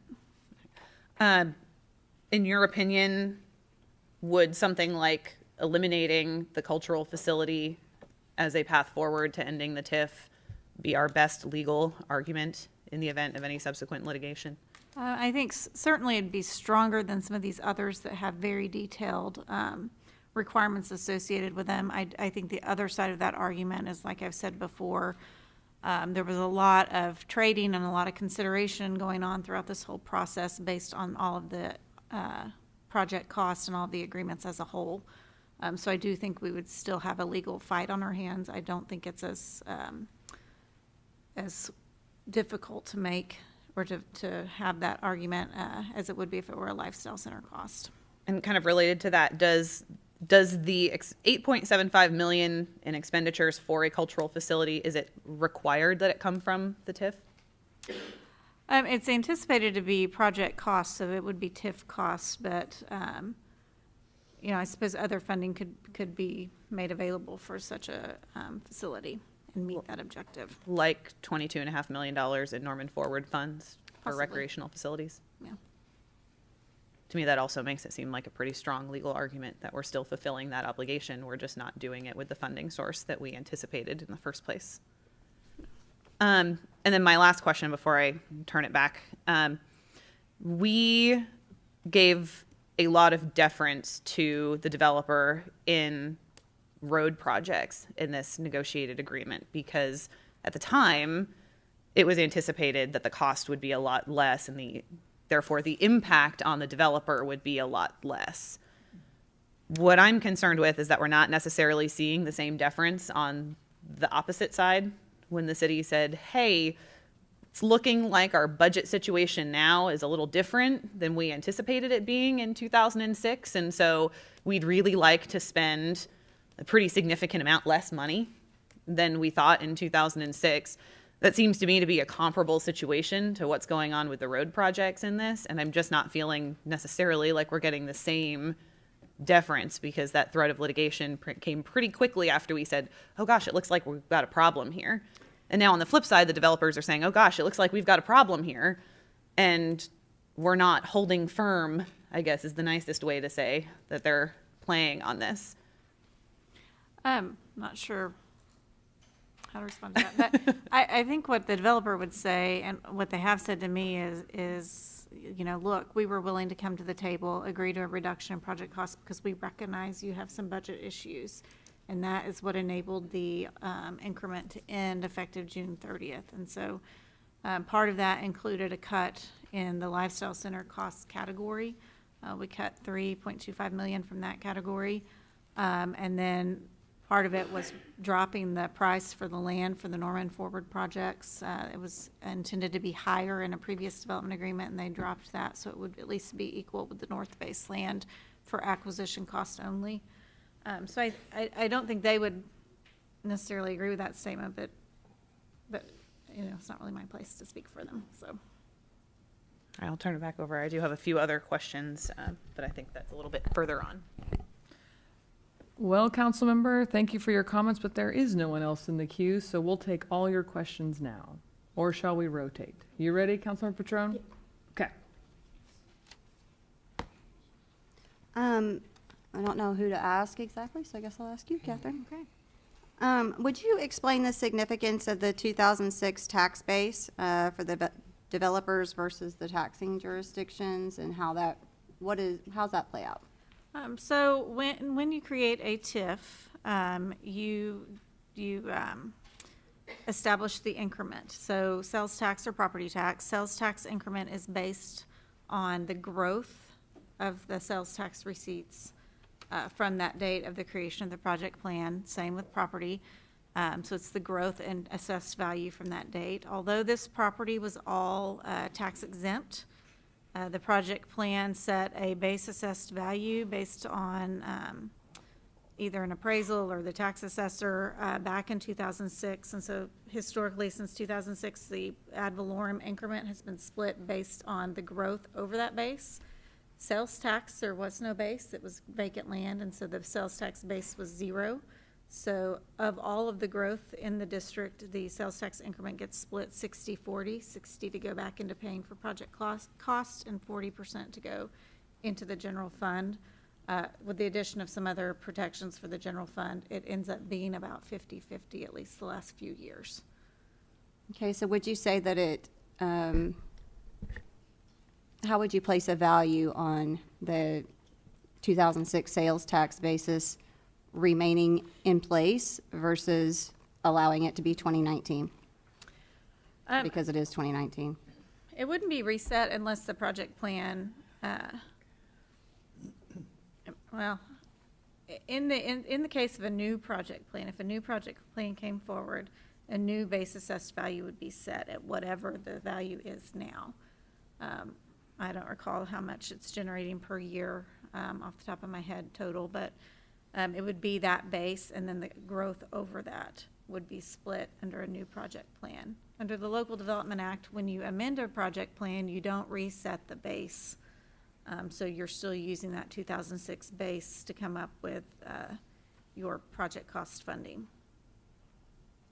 So can you explain what the value would be to a developer versus it being 2019, the 2006 versus 2019? I mean, that would be really the value between the current project plan with the 0 base versus a new project plan with whatever that sales tax is now per year. 10 million, is that about right? Per year? Just using, you know, rough algebra, you would think it'd be somewhere around $50 million because, you know, we're generating about $4 million per year at a 50-50 split. So that's a rough estimate, but it'd be something like that. So it's, what would be 50 million? That would be the base sales tax apportionment rate now, if we Okay. were to draw the line in the sand. And right now it's 0. Yes, ma'am. So changing to 2019, basically what you're saying is that the city is missing out on what would be 50 million in Base assessed Base sales assessed. tax, yes.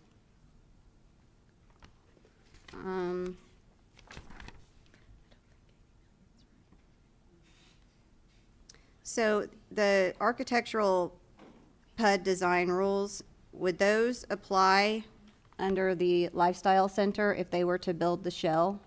What was the first part? I'm sorry. The architectural design rules under the PUD, would those apply if they were to just build a shell? Yes. Okay, so it's still, we would still get what would look like something that matches in the area. Yes. In the Amendment 1 to Development Agreement number 5, they don't get credit against any existing penalties just for the shell. That was a change made in that amendment. So it wouldn't, under the current arrangement, they wouldn't get any credit for a shell. It would have to be occupied space. Okay. And there's been talk about the Norman Forward projects. I got a message about, would they have to comply with the architectural design rules of the PUD? Should the Norman Forward projects go in that area? Yes, there are no architectural design guidelines for that type of facility. The only guidelines in place are for retail stores and hotels. So that's something we would work closely with the ARB for. I don't know that this type of facility would warrant, Cherokee brick, 360 degrees all the way around, things like that. But that's something that would have to be developed. And who would decide that? Right now, the design guidelines are, I think, written by the ARB. And they're subject to approval by the city under the current agreements. So city council would decide whether or not it met the architectural? No, I'm sorry, I misunderstood.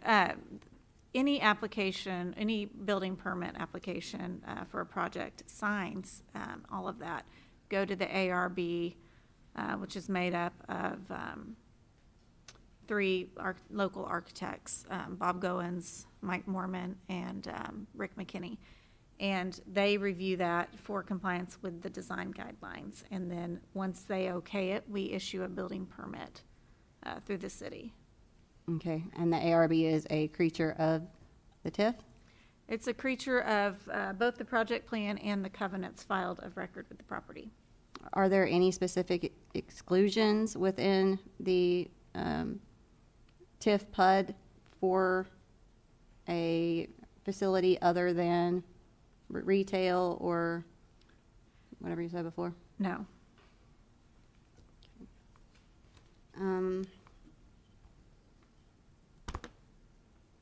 Under the Ruby grant, the city purchased the land for half the price with the condition precedent that the city adopt a master agreement and a traffic improvement agreement for the UNP TIF.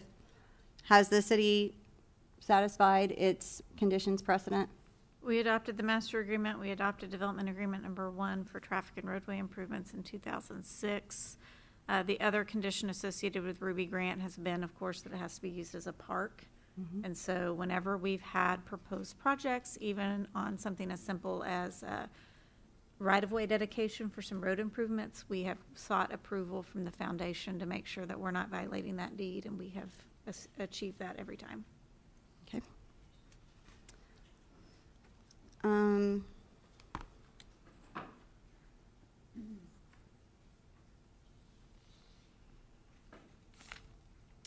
Okay, this is just a point of information because it was new to me. Has OU provided the public right-of-way for the commuter rail access for the RTA? I don't think we have the site located yet, but they are under obligation to give us any right-of-way we need or easements under these agreements for any project, public projects. And that remains in place even if this? Correct. Okay, good.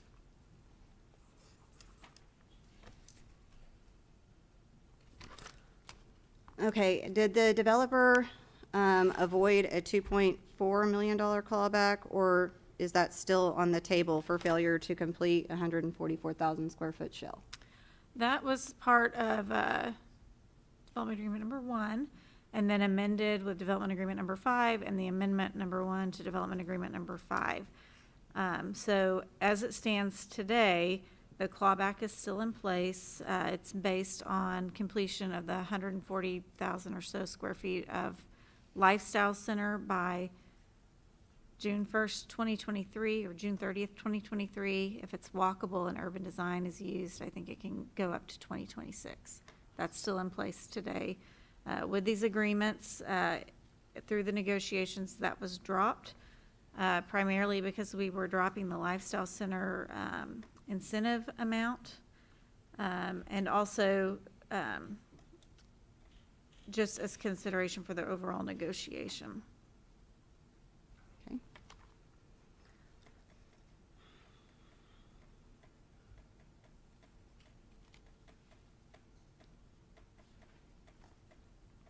Sorry, I have to read some of these. There's a lot to try to. Thank you, take in Council fast. Member. Councilmember Holman? Thank you. Catherine, would you talk about the Lifestyle Center and starting at the beginning, really, and what it was intended to be, what was talked about from leaders at that time as what it would be as far as high-end retail, the requirements for the high-end retail, and then why it was amended in 2014, and why those requirements were actually increased in 2014. And just maybe go over the history of the Lifestyle Center from when it began and why it's ended up where it is now. Sure. So the Lifestyle Center costs back in 2006 were envisioned to be cost of infrastructure and other improvements designed to foster quality of development at UNP. And this was the regional draw of retail customers language. Ideally, shoppers not currently shopping in the city and stores that would complement existing stores outside of the project area. In order to qualify for any incentives, which in the original project plan was $8.25 million, they had to show that the costs are related to retail stores that purchase property in the district or sign leases for at least 3 years, and then meet 2 of 3 criteria. Those criteria are: 1, the retail store shall be a retail store that does not currently exist within a 21-mile radius of the increment district. I think if you map that out, that gets you right up to Penn Square Mall. The retail store shall be able to demonstrate an anticipated minimum sales volume of not less than $175 per square foot of retail space for stores larger than 10,000 square feet, or not less than $275 per square foot of retail space for stores 10,000 square feet or smaller. Or the third criteria was that it shall be relocated from outside the city limits of Norman. Under this situation, you could have a request come forward that doesn't meet those sales per square foot standards, but is not located within a 21-mile radius and is being relocated from outside the city limits of Norman, and it would have qualified for some level of incentive. In 2014, with Development Agreement number 5, we raised those standards just because everyone recognized that $175 a square foot, $275 per square foot is not really enough to justify an incentive for a retail store. So by agreement, everyone agreed that those would be raised. Give me a minute, I can flip to it. So with that agreement, and I'm reading from amendment number 1 to that agreement actually,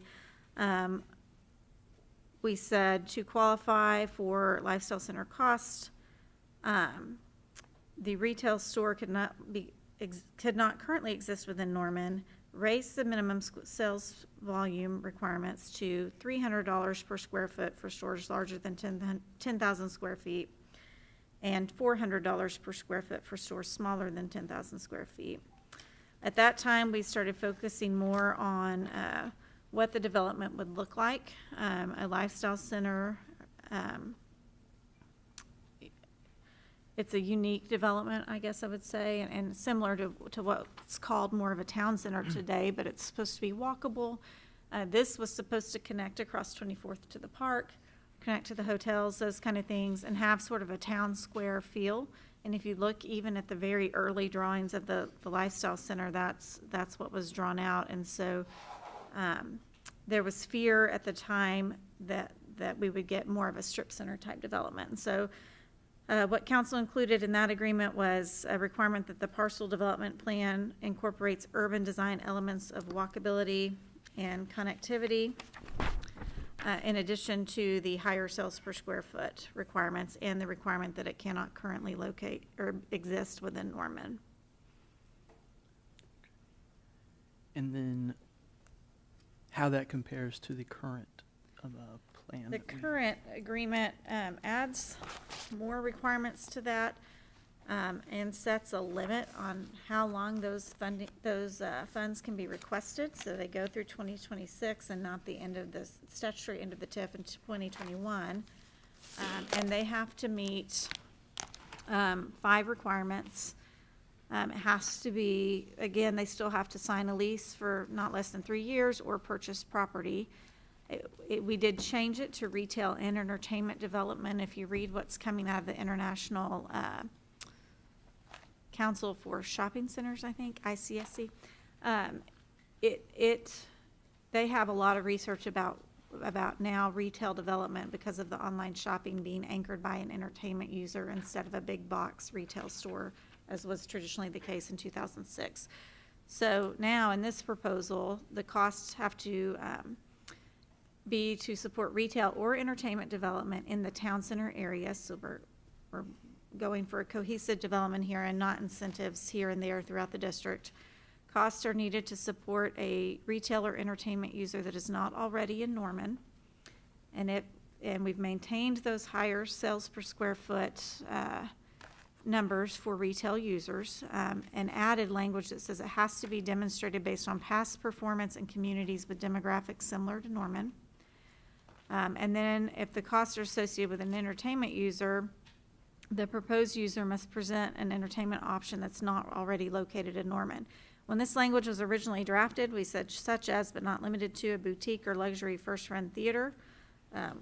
We've had a luxury theater open up recently. And so there's an argument there that another luxury first-run theater would not be new to Norman. And finally, the parcel development plan must incorporate those urban design elements of walkability and connectivity. If they don't meet all of these criteria, but they still want incentives, so if something great comes along that you all are interested in that we haven't thought of, they can still get incentives, but they have to come to council and get a development agreement approved. Again, the deadline now is June 30th, 2026 to receive any of those funds. And if those funds have not been requested or earned by June 30th, 2026, the remaining funds can be transferred to other project costs.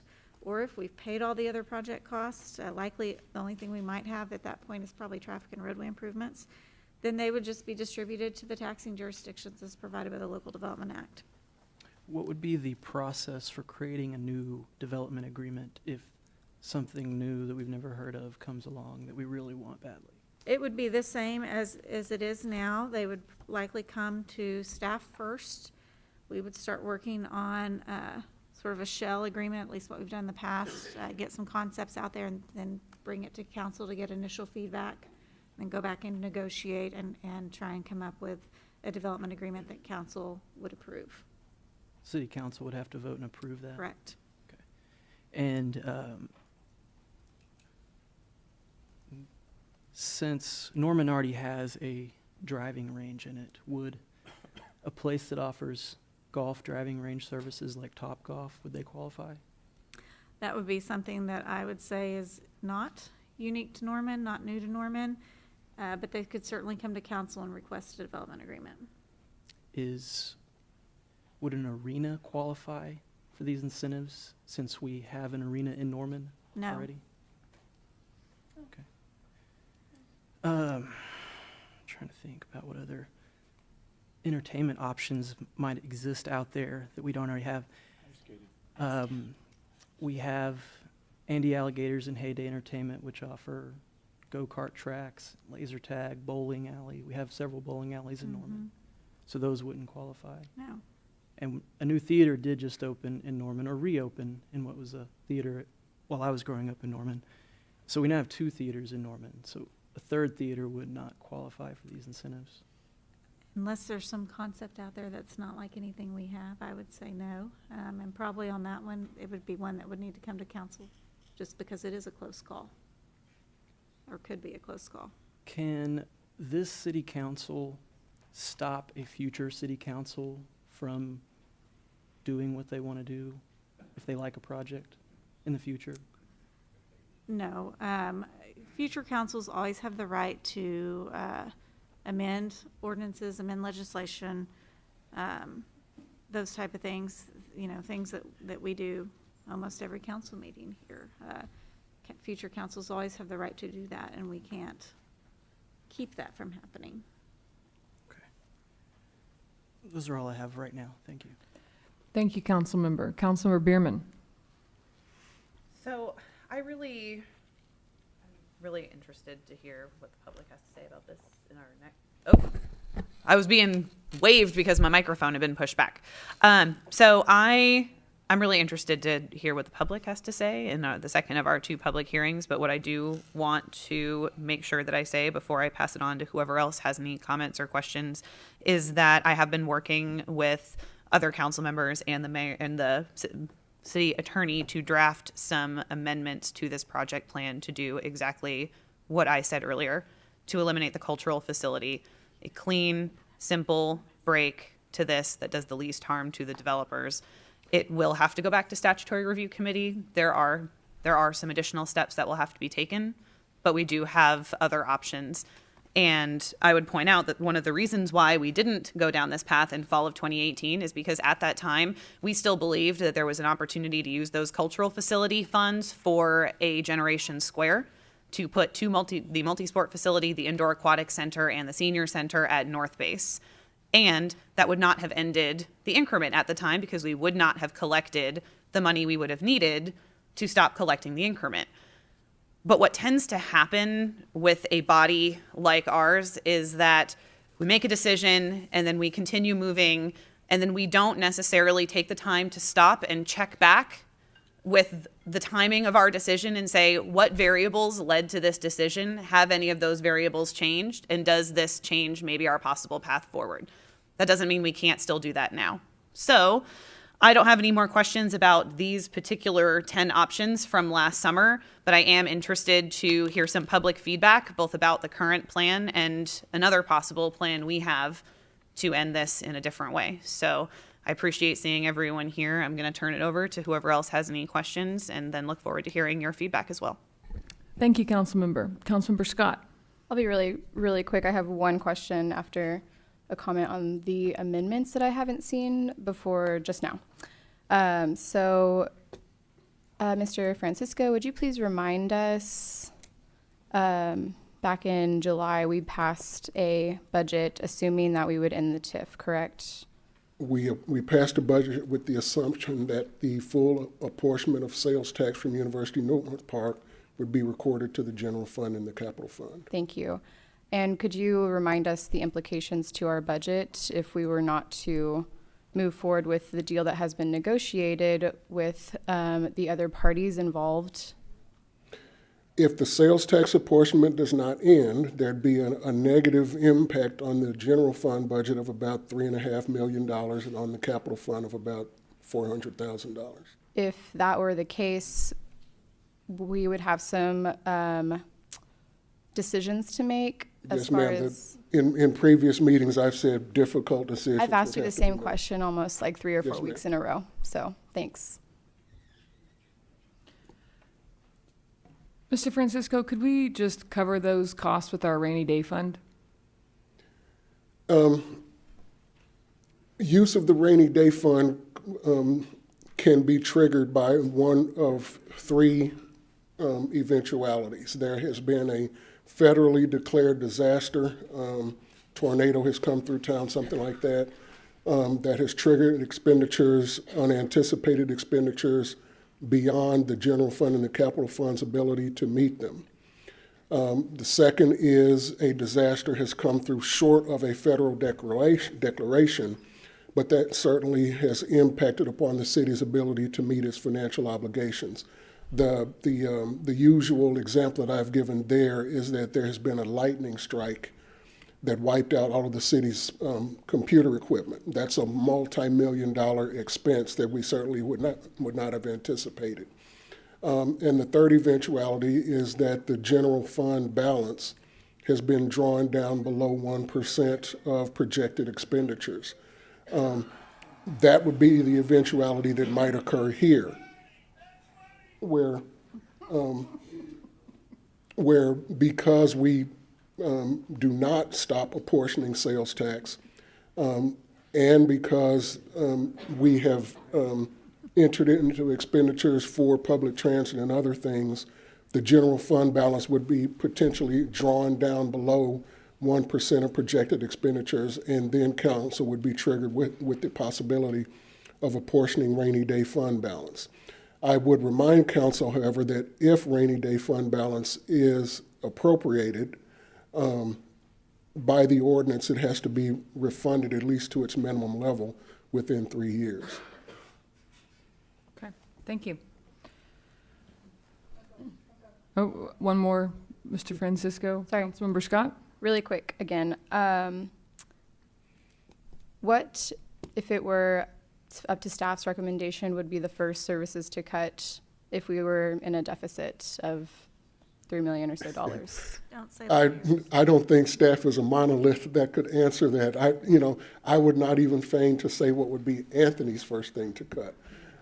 We would look to council for direction on areas that council by majority would say, these are the priority areas that you would last want to cut.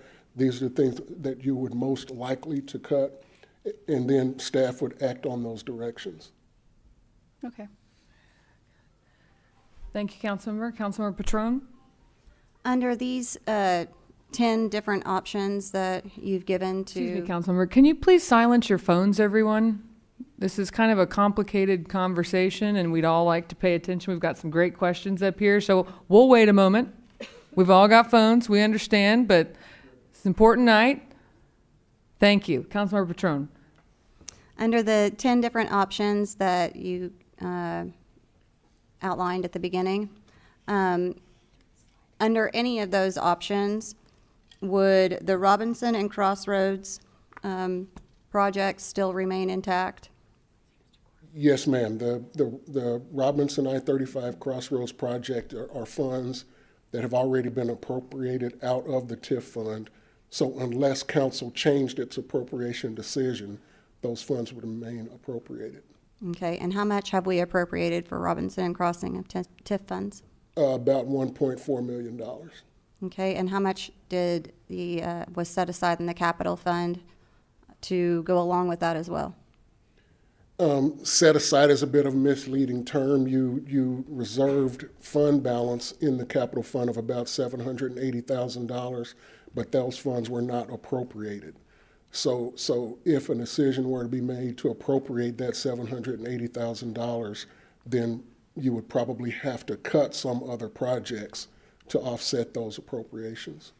So you're better at math than I am. What's the 1 point, what'd you say, plus? 1.4 plus 788 is about 2.2 million. Okay, so right now we have for sure 1.4, and we have potentially 2 point, whatever you said, if we decide to use both. Yes, ma'am. Now remember that council's direction at the time of the budget adoption was that 788,000 or whatever could be freed up in unappropriated funds was to offset the federal portion of the cost of constructing the Robinson Crossroads improvements. We still hope that we will be able to secure those federal funds. Right. Okay. All right, I think that I want to move on with Kate. Thank you, Councilmember. Councilmember Scanlon. We have several things in front of us, obviously a decision on this TIF. We're also looking forward to a vote in a week on transit, hoping to realize about $2.5 million. Would you comment on the impact of not getting that $2.5 million should that initiative fail? Again, assuming council wanted to maintain the public transit services at their current level, difficult decisions would have to be made. This budget assumed that about $3 million of fund balance would be drawn down this fiscal year, primarily to offset the 1 year cost of providing the public transit services. So we would be able to muddle through on the fund balance that we have this fiscal year.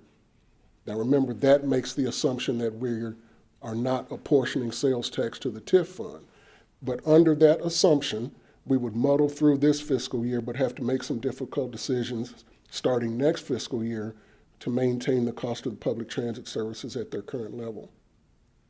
But should a vote to terminate the TIF based on what Catherine has negotiated, should that fail and the transit tax fail, we've got significant problems. Now we would have a $6 million roughly problem. Yes, sir. That's a Which the rainy day fund at 3.7 today could Cannot not absorb. begin to handle. no, sir. And the consequences, I'll put words in your mouth, but they would be dire. Yes, sir. Thank you, Councilmember. Councilmember Scott. Okay, I know I keep saying quickly. I feel like I recall when we were going through the budget conversations, and I believe it was on record, we said we didn't want to use the rainy day funds, and that's why, we were moving fast and moving forward on trying to end this TIF and get our sales tax dollars back. And that's why we were doing this the legal way, so we can avoid litigation. So if there were a possible injunction, this is a follow-up to Councilmember Pertone's question about Robinson and Crossroad, which is a very critical project to both of our wards, I would say, and I think to this city, as one of the most heinous intersections in town. What happens if there is an injunction filed and those funds are potentially frozen? That $1.4 million in the TIF? If they were frozen through an injunctive action, you all would have to find other funding to meet the local share for that project. I believe it's coming forward in the next federal fiscal year's budget as far as ACOG funding goes, and so that would need to be found within this budget year or early next. Right, so the federal match, which we should receive because ACOG has changed their ranking mechanism. Thank you, and thank you for your diligent work on that. So we should receive the federal match. However, if, again, our funds were to be frozen, we'd have to find an alternate matching source, correct? And we don't have enough in the capital improvement budget that I understand. If it's only $788,000. Yes, ma'am. And again, those are And that not would cut other appropriated projects. funds. You would And have those are to- not appropriated. That was reserved or earmarked is what we called it back in, I think. Yes, ma'am. Okay, so then we wouldn't have enough money for that project. Not without cutting significantly in other projects. Thank you for the clarification. Thank you, Councilmember. Councilmember Wilson. Trying to figure out how I want to phrase this. There's lots of moving parts that are rotating in and out of our city right now. One of them is the hospital. If that goes through, I guess my question is, I understand that they are going to purchase some of the city of Norman's land. Am I correct in that? Anybody? Yes, Your Honor, that has been approved by their board to negotiate in the event they are authorized to move forward with their debt issuance. And do we know how much that would be, The about? appraisal on the leased land is $3.8 million. The leased land is a little over 7 acres. Right now, we're doing the homework. We believe there's approximately 12 acres that the city owns in proximity to the Porter campus that could all be available for negotiation at roughly the same dollar per acre value. So that could be kind of an unexpected influx into our budget. Yes, Your Honor. Okay, that's it. All right. Seeing no further discussion, let's move on to item number 4. I will entertain a motion to conduct a public hearing. So moved. Second. All right, the motion on the floor is public hearing. Council members, you may cast your votes.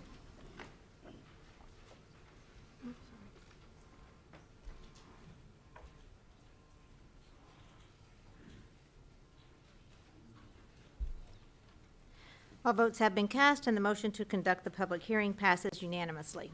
Thank you. I'd like to recognize Catherine Walker, our city attorney, to make a presentation. Thank you.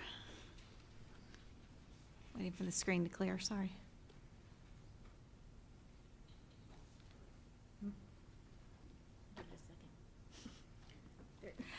Here we go. Okay. Item number 5 on the agenda are the project plan amendments and the public hearing related to that. These are coming forward to council on second reading.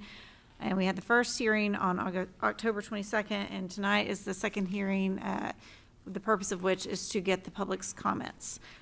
So I'll try and go through this pretty quickly. This is going to be a repeat for those of you who have sat through several of these meetings, but the 2006 project plan, the University North Park Tax Increment Finance District, was created by adoption of an ordinance in May of 2006. It set forth project cost authorizations up to $54.725 million.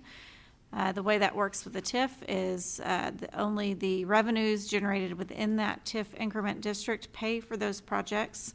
And the way we set it up was a sharing arrangement, so 50-50 on the property tax growth, 50% goes to project costs, 50% goes to the taxing jurisdictions. And then, as I said earlier, a 60-40 split on the sales tax, so that 60% of the sales tax generated within the district goes to project costs and 40% comes to the general fund of the city. It contained 5 components: traffic and roadway improvements, hotel, conference center, and cultural facilities, Legacy Park, Lifestyle Center, and Economic Development, and it's been implemented over time with an adoption of a series of contracts, and you can see those listed there. Again, I don't know what happens between my computer and this system. I apologize. The projections back in 2006 were that after 11 years of collection of the ad valorem tax, there's a bit of a delay in how that gets assessed and then collected. So we've had 11 years of collections, and we're pretty close on track to those. You can see what you can't really read is the sales tax. Through July, it was projected back then we would have over $38 million in sales tax revenue, and we've had close to $36 million since 2006. The total property tax collected then since 2006 overall is over $23 million, and the total sales tax collected is over $90 million. So far of those authorized costs, we've spent close to $30 million, so that leaves us with over $24 million left to be spent. That was important in these negotiations because we were wanting to end the increment collection as of June 30th and just use what we had on hand for the remaining project costs rather than continuing that increment. To amend the project plan, council first adopted a resolution that asked that staff draft amendments consistent with a term sheet back in June, and then send that through the statutory review committee, which is required under the Local Development Act.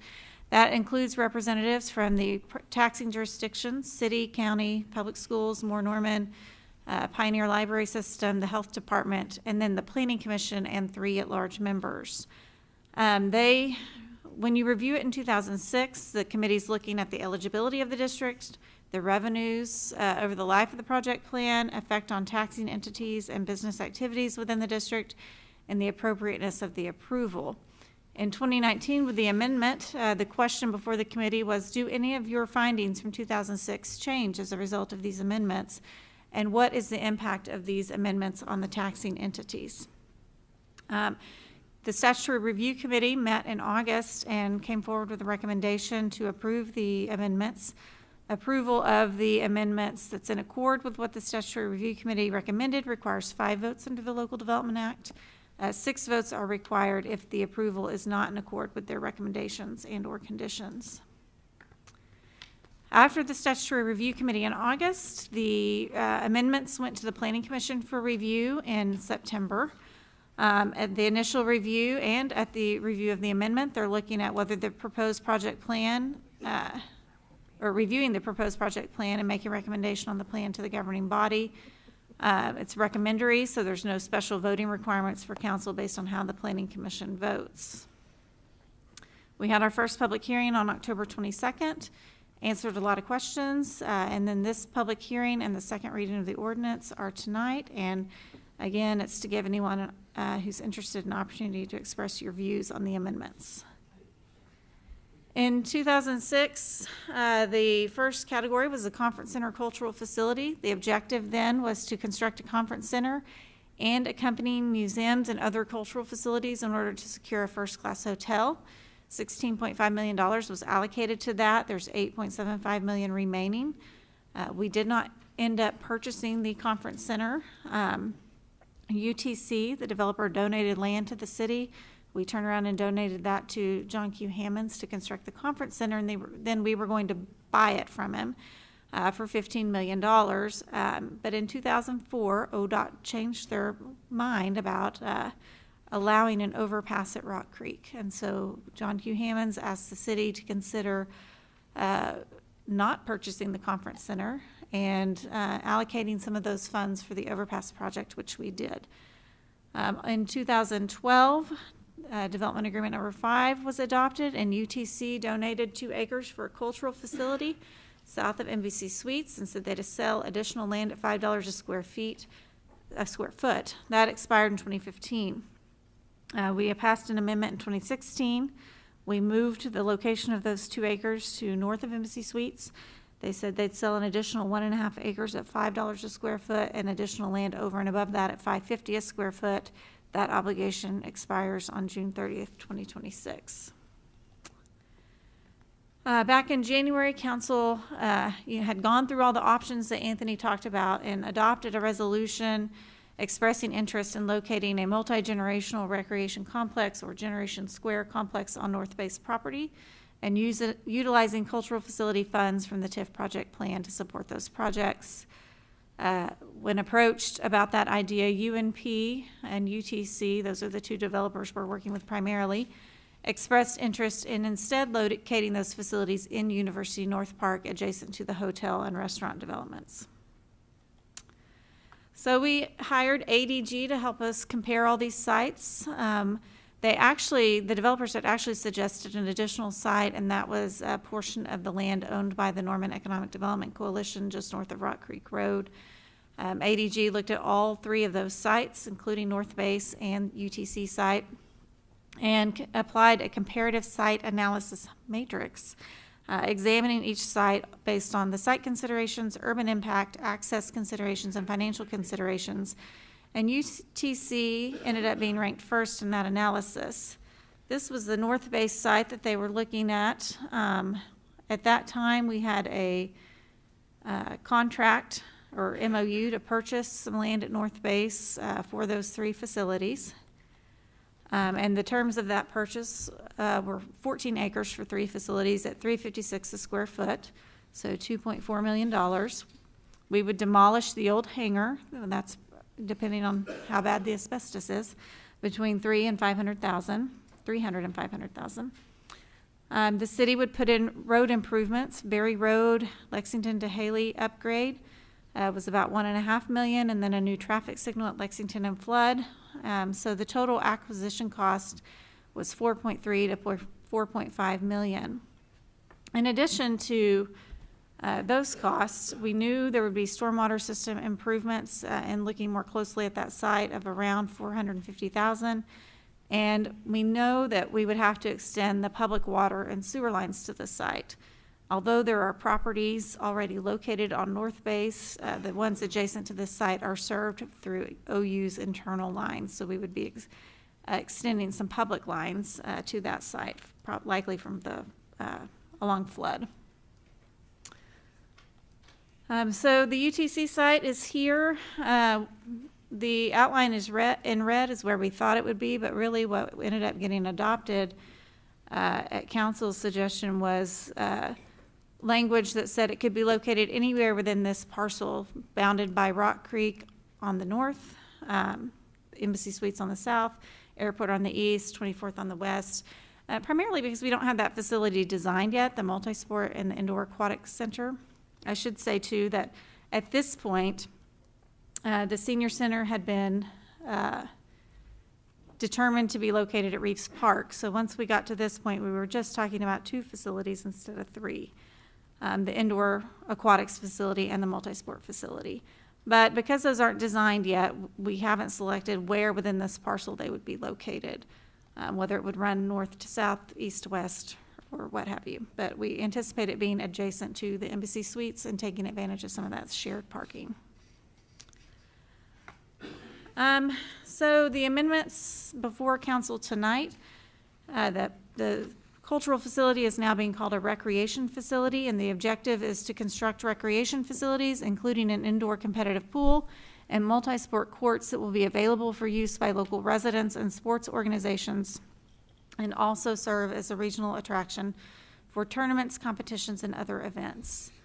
It allocates $5.1 million to this category. That includes acquisition of a 12-acre site for a little over $2 million.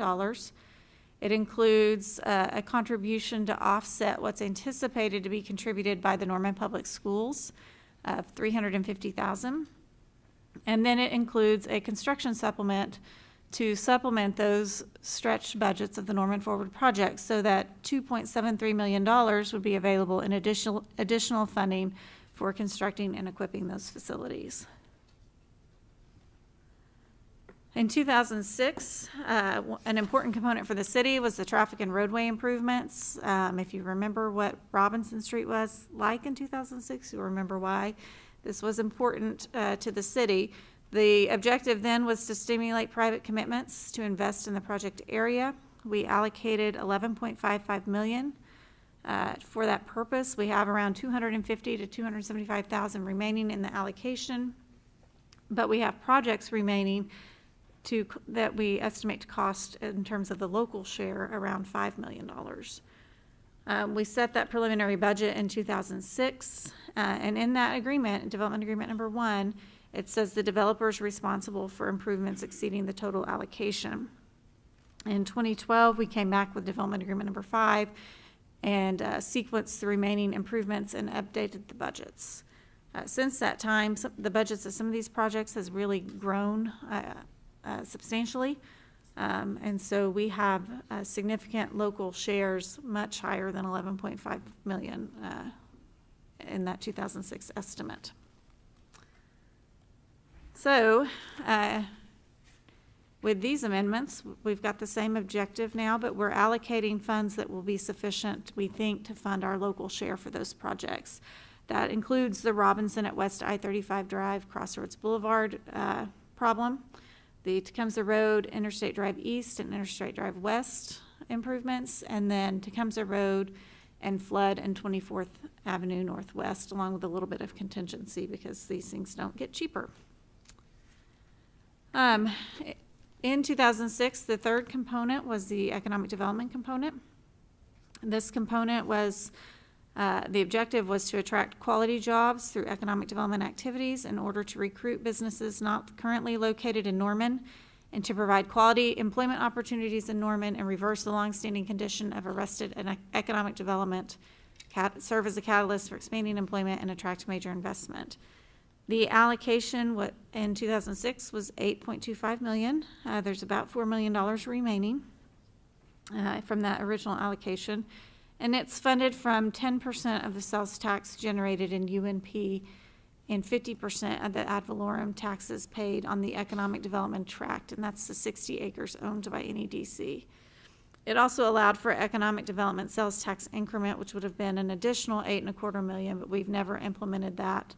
And that's just a function of the state where you can get an estimate of sales taxes that would be generated by new quality jobs payroll. NEDC, which is a partnership of the city, the Chamber, University of Oklahoma, and Moore Norman Technology Center, is the implementing entity for those economic development activities.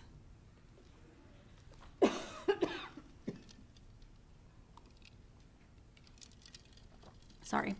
There have been a number of council actions to date. In 2006, in the Master Operating Agreement, we said these economic development funds would be used to provide and foster new quality employment opportunities and set forth terms for the transfer of property to NEDC. The Economic Development Agreement in 2010 formally designated NEDC as the entity that would administer this component.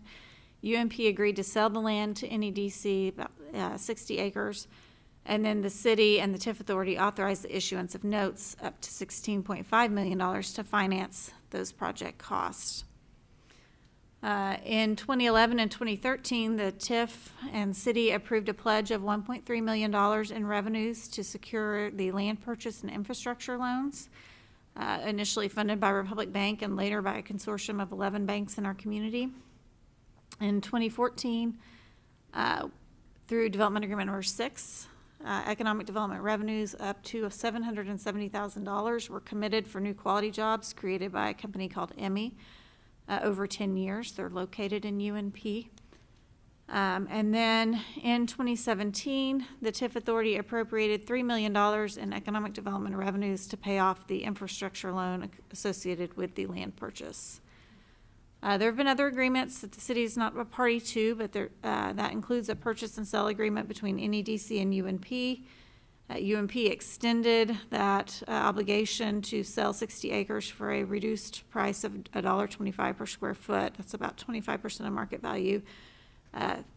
3 times, and then they made 40 acres available for NEDC at market value. They have significant repurchase rights for the lots that aren't developed by 2023, so that's one of the things you see addressed with this amendment. The objective is the same now as it was in 2006. The allocation is reduced to $1.425 million. There was about $4 million left from the 2006 plan. But what enabled us to reduce it to this level was a commitment from UNP to purchase the 30-acre corporate center from NEDC. The goal of council all along and on this component has been not to leave NEDC with a bunch of debt related to this property. And so this purchase agreement that will be entered into between NEDC and UNP will address that issue for NEDC. And it allows us to reduce that project plan allocation substantially to $1.4 million for either continuing obligations under Development Agreement number 6 with Emmy, or interest payments, or other activities related to fostering quality employment activities. In 2006, Legacy Park was a big component. The objective there to create Legacy Park with appropriate memorials, a substantial lake water feature, and destination restaurants and boutique shops, together with the extension of the trail system, quality public art, trees, and extensive landscaping. We allocated back in 2006 $8.25 million for this. Later, it was supplemented by funds left over from the Rock Creek overpass, so it grew to almost $11 million, and we have $2.7 million left. In 2007, UTC agreed to donate the parkland to the city. We set a preliminary budget for the park and public art and landscaping, and also park maintenance. UNP served as the lender for park construction. In 2012, that's when we allocated those Rock Creek overpass funds to the park. And then UTC and UNP committed to request council to create a business improvement district so that maintenance of the park could be paid for, at least in part, by the property owners in UNP. That was created in 2014, and I'd hope to have those assessments on this agenda too, because why not have more TIF stuff on one agenda? But I just don't have them done yet, so those will be forthcoming.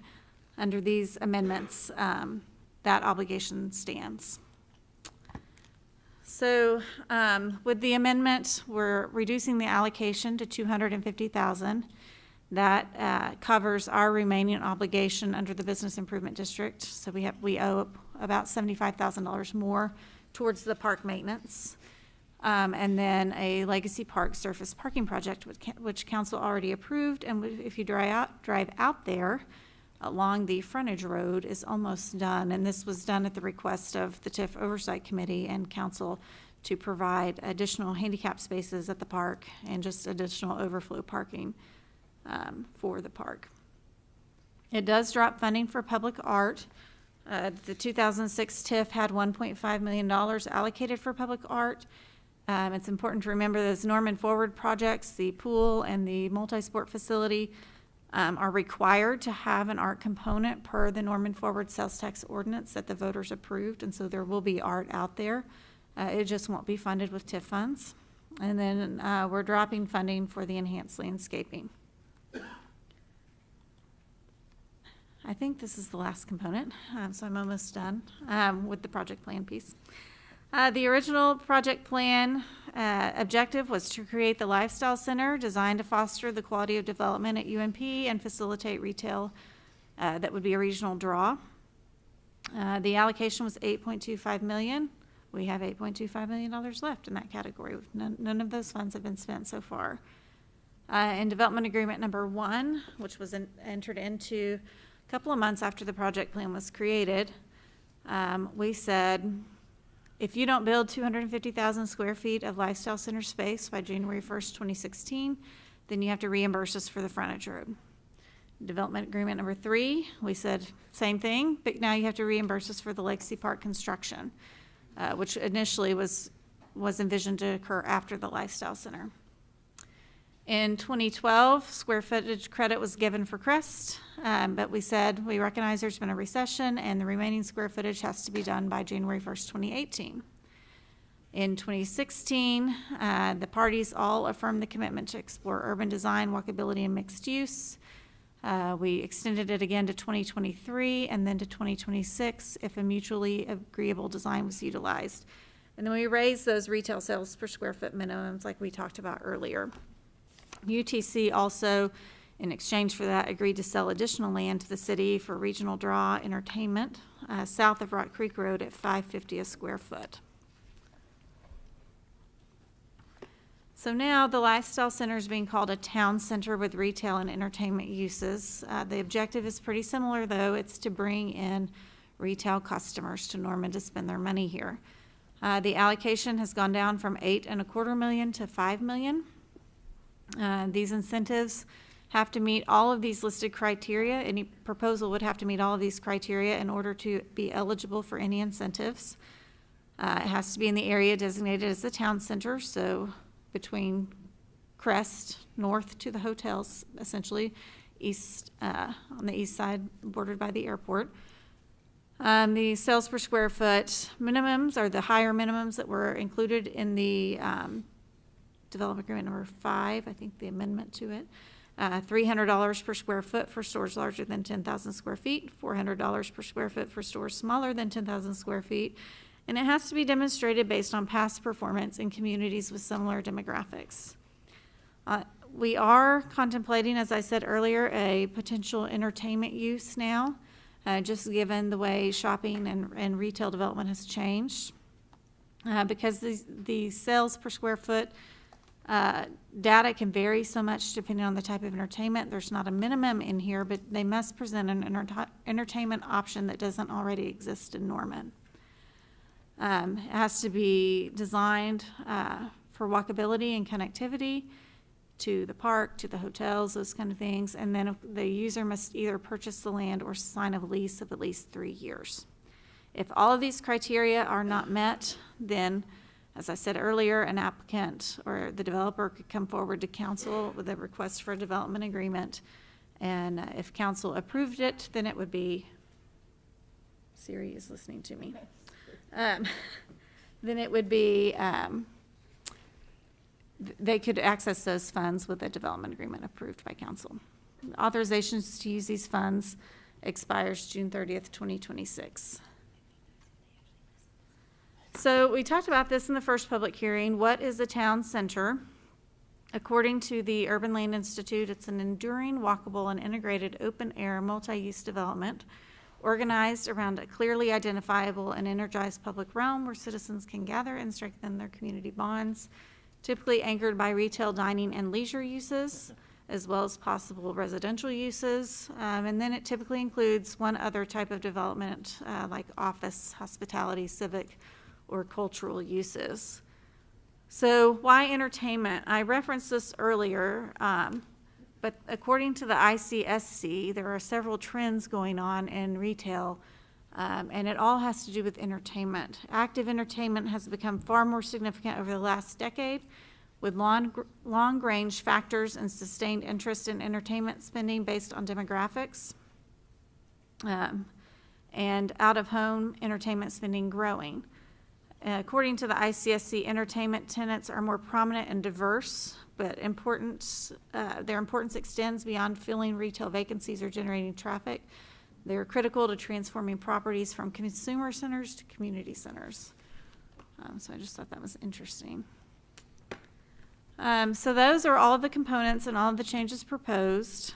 The sales tax increment, again, 60% goes to project cost, and 50% of the ad valorem tax generated in the district goes to the project cost. The increment to date has been on sales tax, a little over almost $36 million has come to the TIF for project costs. And then $11.6 million in ad valorem tax dollars have been generated. In 2006, the projection was that the TIF would be funded 2/3 sales tax, 1/3 ad valorem tax. It's really more 75% sales tax, 25% ad valorem tax at this point. And again, that's likely due to a pretty significant 18-month lag at the property tax level between assessments and collection. So this is the process to amend the project plan. We're down on this very last step, the second hearing tonight. And we talked a little bit about what the process is with the Statutory Review Committee earlier, but you can see the findings here, which was not on the previous slide. They found this district is still eligible. This is a designated reinvestment area and enterprise zone. The revenue projections are pretty easy when you know the end date of the project plan, so there's no projecting. We know what we have. And we know what the effect on the taxing entities is. Of course, the city will get the full benefit of the sales tax generated after June 30th of 2019, and then the property taxing jurisdictions will get the full benefit of the property tax collections.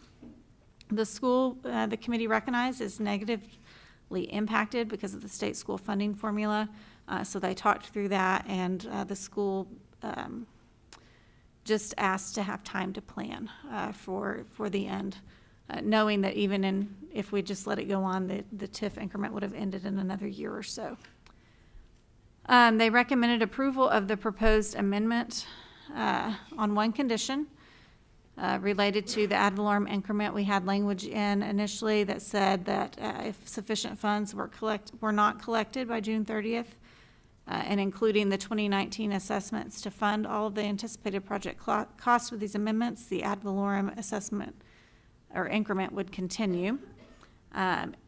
Now we know what we're going to have, and that's no longer needed, so that was addressed in the plan before council. So what you have is exactly as the Statutory Review Committee recommended it be.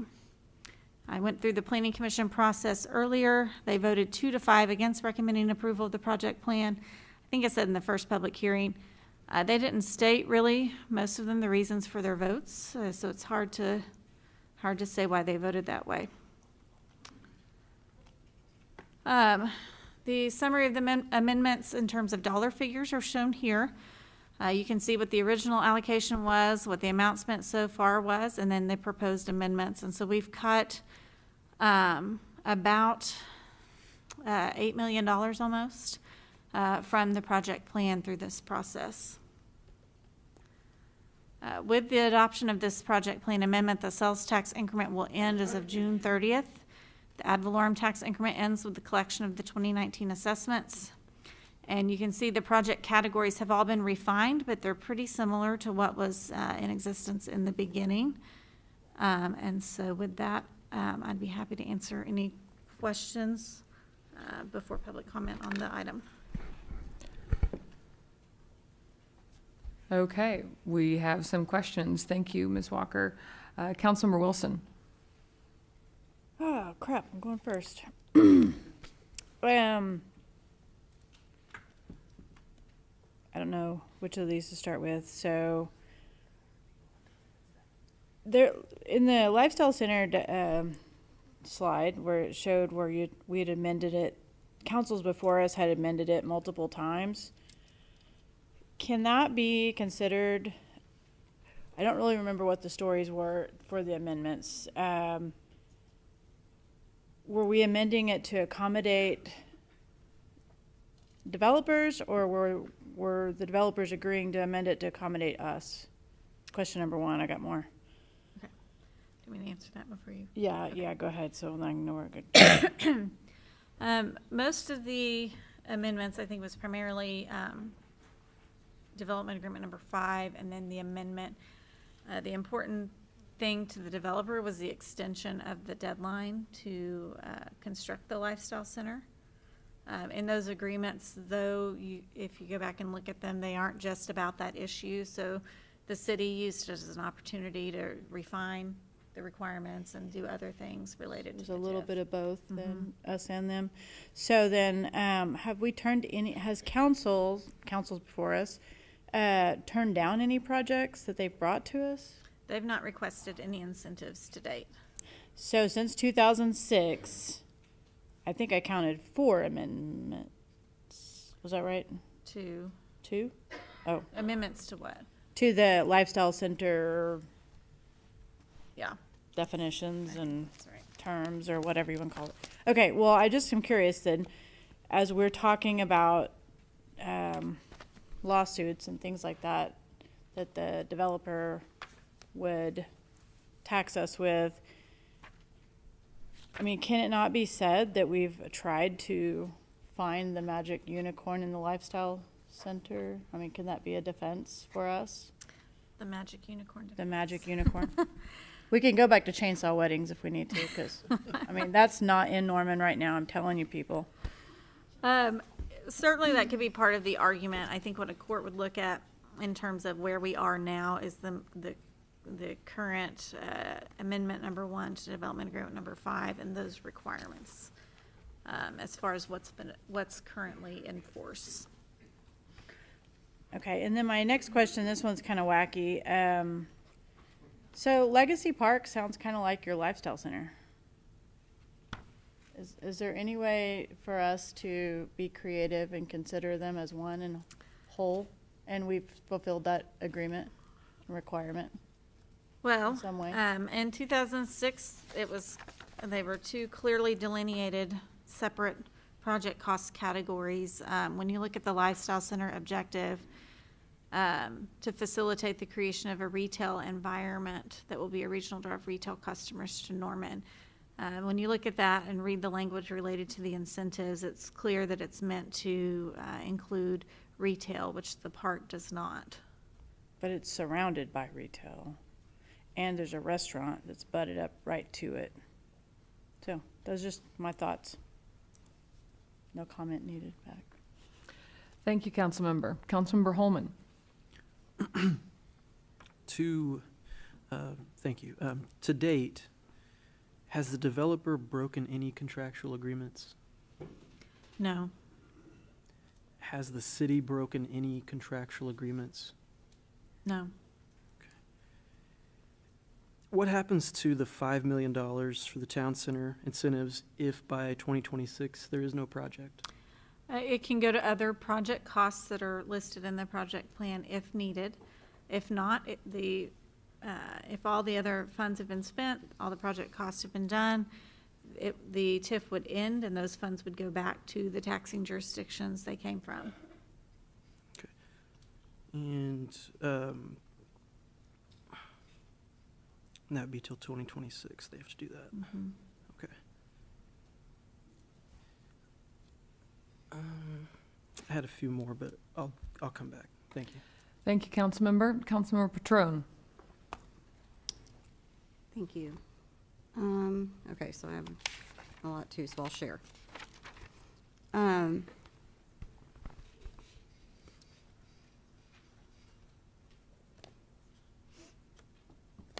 Would this be when I would ask about cultural facility, or do you want me to put that off in a little bit? We may want to do that after the public hearing. Okay. Let me move down then.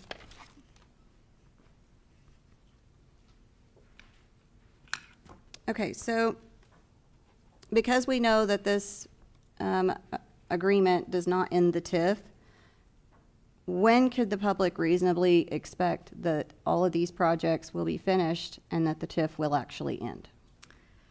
Well, I think certainly all of the projects will be done by June 30th, 2026, unless some of our traffic and roadway improvements have not made it through the ACOG process yet for the federal share. The Lifestyle Center or Town Center expiration date is June 30th, 2026. So if there aren't any proposals for those funds, or if all of those funds haven't been spent by then they no longer have a right to those dollars. The other categories, when you look at them, are smaller amounts, except for traffic and roadway improvements, and because that timeline is somewhat in control or controlled by the federal government through the funding process, that would be the one category I think that could still be around in 2026. Okay, and so when would we expect that the traffic and roadway improvements would be finished? I'd look to Sean for this, just in terms of the timing of those projects. Good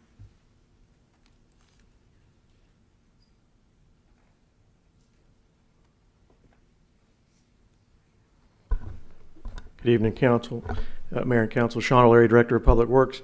Councilmember Patron, we have no idea, frankly. These dollars that are allocated from TIF funds would be used as local matches against federal funding on projects at Tecumseh, I-35, Flood, and Tecumseh. And right now, the only project we've identified would be the Flood and Tecumseh project in 2025.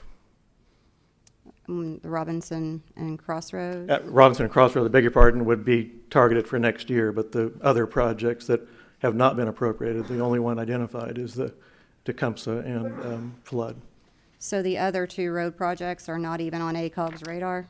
They are part of a corridor study that ODOT and the city of Norman and the city of Moore are currently doing, but no funding has been allocated to those projects. Okay, so you just, it could be whatever. So that's the like furthest date on the TIF? When does it? 2031 is the statutory end date. It absolutely cannot go any longer than 25 years. Okay, so 2031 would be the 25 years. Could we reasonably expect, if one of those is not even until 2025, that we are signing up for this to be open until 2031 with this agreement? You know, I would like to think, Councilmember, that the need for these projects, particularly the improvements at Tecumseh and I-35, would be needed before then, and that ODOT would coordinate with us on the needed federal match, but it's really difficult for me to commit, you know, state funds or ODOT funds, and the dollars allocated in TIF funds here would not be adequate to build the project. So the only way that I can commit to you that we would ever be able to build those projects is if the city made up the difference, and that could be millions of dollars. To give you an example, the Robinson I-35 Crossroads project is a $5.5 million project. You're allocating 1.4 in TIF funds. The other 4.1 comes from federal funds. So the federal funding, it can easily be 80% of the cost of each of these projects, and it takes time to aggregate those dollars at the state level. Okay, so there's only 2 roadway projects of the 4 that we can reasonably expect to know when those would be complete. The other 2 are taken as likely to 2031. I would not say that. I wish I could say that it would be likely anywhere, but I think it is reasonable to think that the city would continue pursuing those projects over the next 10 years or less, and hope for good funding at the state level and grant allocations. But again, it's been that way. Again, the Robinson I-35 project is a good example. That project was identified in 2006, and we will probably be building it next year in 2020. That's taken 14 years to get that put together. Okay, and my question for Catherine under this agreement, please tell me that we wouldn't owe in 2031 if those projects haven't gotten ACOG funding. Would we have to, at that point, because we entered this agreement, complete those projects? We're committing to do the projects, but we're not committing to do them without the federal funding. So we're off the hook if we don't have it in 2031.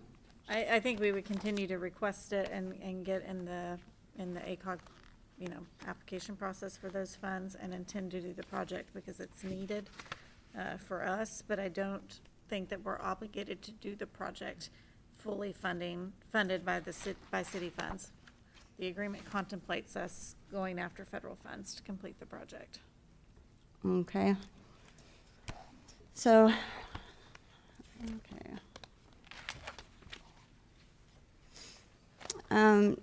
Catherine, council has the right to unilaterally make minor adjustments to the UNP TIF project plan. For what's enforced today, the contracts that are enforced right now, have we done that yet? Have we made a $2.7 million adjustment? No, the Local Development Act allows for minor amendments without statutory review committee approval, and then major amendments have to go to the statutory review committee prior to coming to council. We have amended the project plan once in 2008. Council at that time decided that the Rock Creek Overpass project addition, even though it didn't change the overall authorized project cost, was a major amendment and sent it through the statutory TIF committee. So we have not done any minor amendments outside of that statutory TIF committee process to date. Okay, so would it be fair to say that to save the city $2.7 million that we could do a minor amendment? I think it would be, certainly you could do a minor amendment of 5% or less under the Local Development Act. I think the consideration we would have to give to whatever that amendment is what impact does it have on any contractual obligations? And the extent to which, if it's done in place of these amendments, the extent to which it gets you closer to your adopted budget. And can we still make that same minor adjustment under this 2.7 million? Could we still make it under this adopted thing? Should we decide to pass this? The project plan as amended is contingent on also executing the master operating and development agreement, the amended and restated agreement, as a settlement. So, I mean, we're potentially risking, I guess, not being able to settle all of the claims. It depends on what the amendment is. So, but we retain the right to do that. Once we've passed all of this, we still have our statutory right to make minor amendments if we want to. I think you could still come back with a minor amendment. We would just have to evaluate it at that time to see whether or not it impacts any of the contractual obligations. Would we have to get permission? If it impacts the contractual obligation, yes. Is everything under contractual obligation if we pass this? Under the project plan, no. It in and of itself does not create a contractual obligation, but the amended and restated master operating agreement does. So basically, we give up our 2.7 million, right? I mean, it would depend on what's being amended, I suppose, and whether or not there was a willingness to negotiate an amendment to that agreement. Which parts could we unilaterally still do a 2.7 minor amendment as contemplated under the Oklahoma Local Development Act? I think because we've laid out every project cost category in the master operating agreement in an attempt to roll what was a bunch of development agreements all into one, we've effectively covered each one of those obligations. So I think if we wanted to do an amendment at some point in the future, we would be seeking approval of an amendment to this agreement as well. Okay, so if we wanted to exercise our right to do that $2.7 million adjustment under the TIF to save some taxpayer dollars, we would probably need to do that before we would pass this agreement, and we would need to do it with respect to something that's not in a development agreement, correct? Yes, and then we would have to negotiate changes to the operating agreement. Assuming we pass this. Right.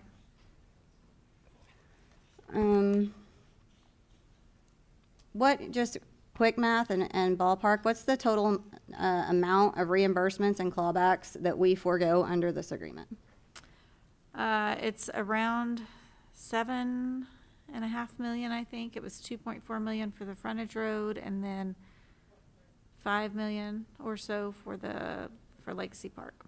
And the clawback still remains in place for the Lifestyle Center? Under the current agreements, yes. And if we adopt this, it'll stay in? As part of the negotiation to reduce the allocation to the Lifestyle Center project, those obligations were dropped. So 15, the other one was 7, so and then another 8 3/4, so 15, almost 16 million. Is that right? I'm not following your math. So the clawback under the Lifestyle Center as part of this negotiation is dropped, correct? Mm-hmm. And then we're also foregoing the reimbursement penalties.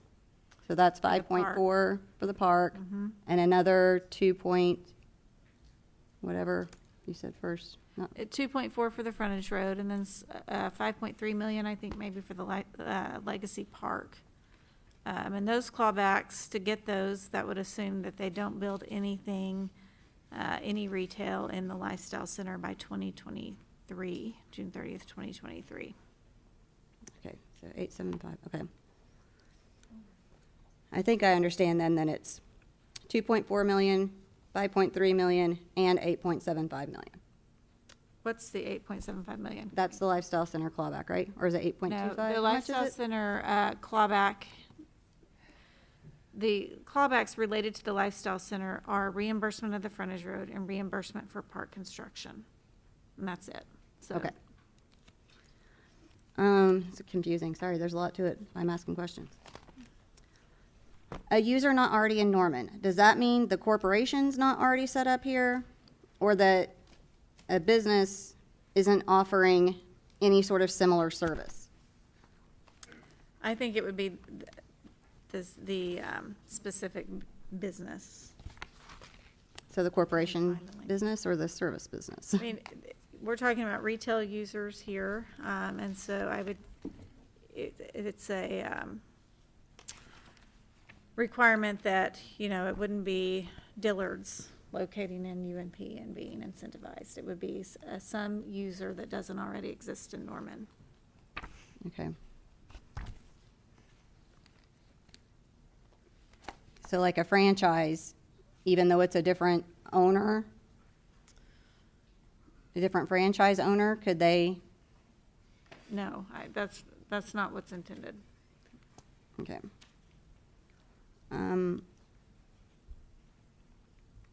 I have some questions about the entertainment part, but I'm gonna wait, so. Thank you, Councilmember. Councilmember Bierman?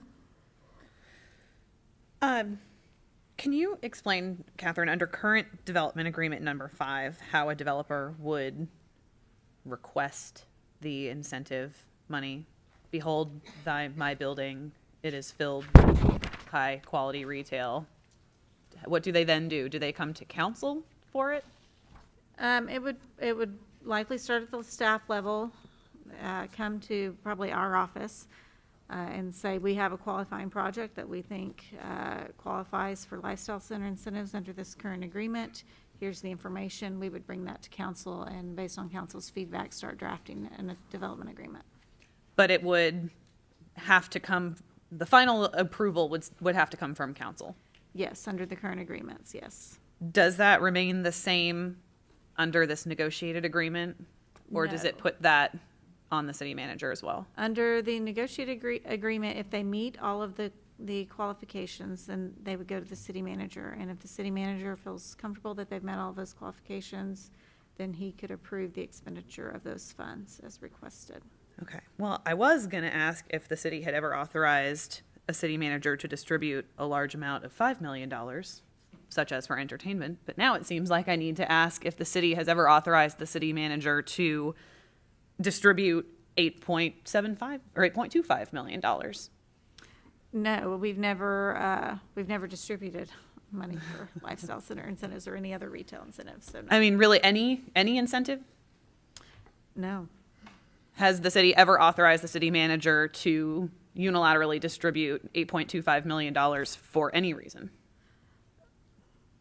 I don't know that we've had a request for it, so I don't know. Okay. But certainly not for retail. So I was already concerned about that when it was just the entertainment side of it, and now I'm even more concerned when it's also the retail side of it. I don't think that that's fair to the public, and I think that that's irresponsible for us to consider. So the clawback, though, as it currently exists, does that require actual operating businesses by 2023 or just construction of a building that will eventually be occupied by 2023? I believe it's an occupied building. I'm trying to find the language. Previously, it had been just shell completion, and I think we added in that it had to be occupied. Okay, so that would be 3 years and 6 months for a developer to build what they need to build and then occupy it entirely? What it says in amendment number 1 to development agreement number 5 is that credit to reduce the public improvement reimbursement amounts, and that's the frontage road and the Legacy Park reimbursement, may be earned based on construction of a building and occupancy of a qualifying retail store. And then it can be earned incrementally at a rate of $56 per square foot is what it says. That's what they earn, or that's the minimum sales threshold? That's what they would earn in credit per square foot. Okay, so they earn against the dollar figure. Okay, so they earn a scaling credit based on the percentage of occupancy? Right. Okay. And that's over a certain amount of time, or just by that date, if they only have 10% occupancy of that building, then they only get 10%, or they would have to return, they would only be able to keep 90%? Correct. Or well, however that math shakes out. That they'd only be able to keep 10%, they'd have to give back 90%. Yeah, if it's 10% occupied, the clawback would be reduced by 10%. So, I mean, granted, I'm no retail developer, but it seems to me that 3.5 years to construct a building and then get it to a pretty decent percentage of occupancy in order to avoid the clawback seems like a tough lift and a costly lift. They'd have to hustle, build a lot, meet the architectural review board standards, and occupy it in 3.5 years. Right. That timeline can be extended based on the design, but without that extension, it would be Extended 2023. with the grace of council, or extended by default? Extended with the grace of council based on the obligations in this agreement. Boy, sure sounds like something we'd want to keep around. Okay, so lastly, I have one other question for now. Can you talk a little bit about, under this amended and restated master operating agreement, can you explain section 14, part D, the other incentives? It's on page 15. That's actually the next item on your agenda, I think. So I have not gone through that one yet. Which section? That would be, it's on page 15, it's section 14, part D, other incentives. Yes. With this, just the city's committing to considering other incentives, not utilizing tax increment revenues, such as sales tax rebate, permit and fee waivers, expedited processing of city approvals, to supplement the tax increment revenues. So, in lay terms, we're committing to considering using other city funds to supplement what happens inside the TIF. What's contemplated here is if a retailer came forward and wanted $3 million in incentives, but also wanted expedited permit processing or a sales tax rebate. Say we've spent most of the lifestyle center or town center money, and we've got a retailer coming in that would like a sales tax rebate in addition to whatever was left, then the city could consider that, not obligated to grant it. So do we not already have a mechanism by which an entity like a major wholesale retailer can come in and sit down with a city committee and talk about what they would like to get from the city? Yeah, and this is essentially incorporating that economic development policy language about what other options may be available. So what I don't like about that, though, is that it actually commits us to considering it instead of immediately saying, sorry, shop's closed, we've got no money, we can barely keep the buses running on a much less than ideal timetable. This section, it seems to me, would require us to actually spend time and the limited resources that I'm not paid very well to spend here, to commit even more time to something that we might legitimately not be able to do, but this requires us to consider it rather than just having the option to consider it through our Economic Development Advisory Board. I mean, we would be committing to consider it, but. Right. Well, I'm just making sure that that's clear. I know that you know that, but that is concerning to me. That does feel like binding future council's hands to spend time and resources considering something that we might not even have the monetary resources to be considering. So I appreciate those answers. I too will have some additional discussion about the entertainment option if it comes to this master operating agreement that we're considering. I don't think that the performance thresholds are high enough. And so I do have more to say about that, but I know that there are others who I'm sure have some feedback. So thank you, Catherine. Thank you, Councilmember. Councilmember Carter. Okay, Mr. Pyle, I know you just came to work, and I'm really glad you're here, so don't take this personal, because I think it's kind of bad manners to talk about firing you. But, Ms. Walker, can you remind me of the criteria that the city council hires and fires the city manager, is that correct? Correct. And we can fire them like a month's notice or something. What's the notice? It's pretty quick, right? I don't, Something like that. yeah, I mean, typically you get it on an executive session, talk about it, and then you could have an item placed on an agenda to do that. So if the city manager were to make some absurd deal that was egregious in this circumstance, city council would have the recourse of dismissing him. Yes. For that reason. I mean, there's basically no reasons, right? I mean, we can just do that. Yeah. It's an at-will kind of state, right? Correct. Yeah, so just want to get that out there, just clear that up in my mind. And so secondly, I had a question about I thought Councilmember Holman had a good question about when the $5 million, the time in 2026 when it expires and what we can do with that money. And one option you said was to use that money within the current project plan. Correct. And so would one of those options be to conceivably, if we found the need to expand, I'm just going to throw out two things, more basketball courts and more swimming lanes. Could we use that money at that time for a project such as that? Yes, it would Council be. could make that decision to allocate it in whatever way we wanted to.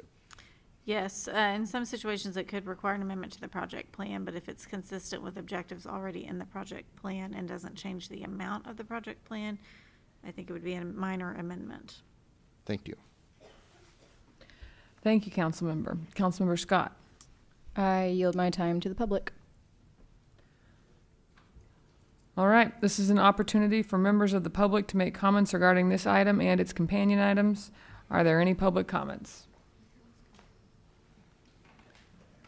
Please, Mr. Mayor.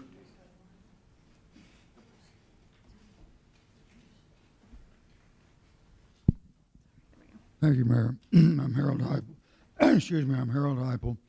My office is at 218 East Eufaula here in Norman.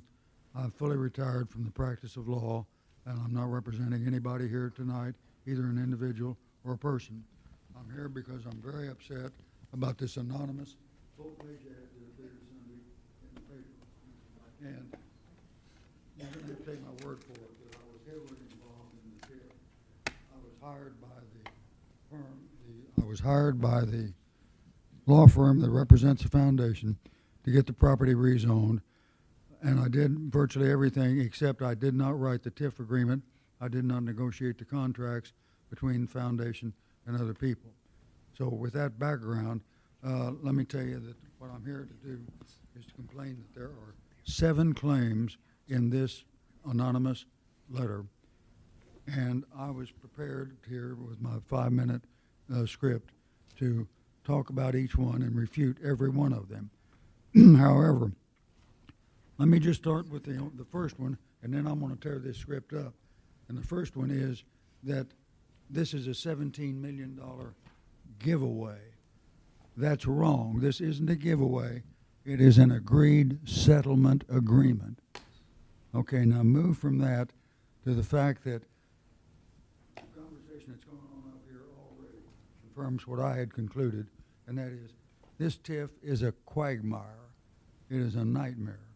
And the beautiful thing about the fact that this number 1 is wrong, because it is an agreed settlement agreement, is the fact that the option number 8 was the one that Mr. Francisco put up there and was approved, and that's the one that resulted in the committee from this council getting together with all the other players and coming to the agreement that they're trying to get you to not approve now with all these other claims.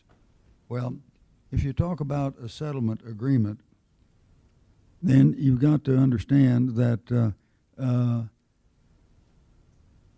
it was predicated on number 8, and the lead word in number 8 is end the TIF. It's the only one that talks about ending the TIF, but let's talk about the fact that if you don't end the TIF, then you go on and you keep on making these amendments, and this TIF can go on almost forever with every week consumed by let's make another amendment. Now, for goodness sakes, folks, stop and realize this, that with 5 votes up here out of the 9 members of this council, you can say that we're going to agree with what the committee from here has already agreed with the other parties to the thing, and that is we're going to end the TIF. And the $17.5 million isn't a giveaway, it's a settlement agreement. And settlement agreements are entered into when both sides can afford to do what they're agreeing to do. But once that TIF is over, then you're through with all this procedural garbage. And whether you ever elect to go down another one again and want to open Pandora's box again, that's yours.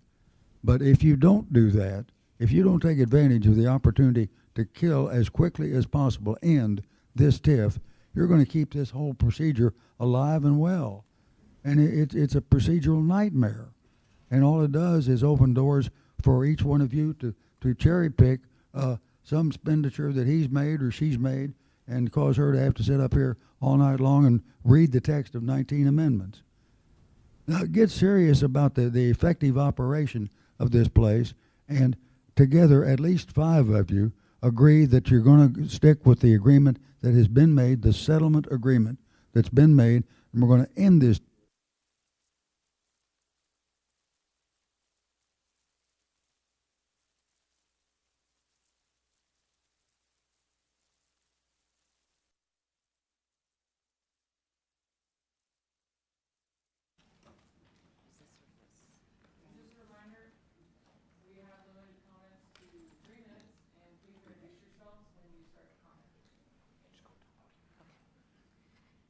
Yes, hi, Council.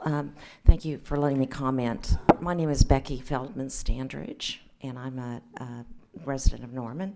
And I have brought a letter with you from Cindy Rosenthal that she has approved for me to read tonight.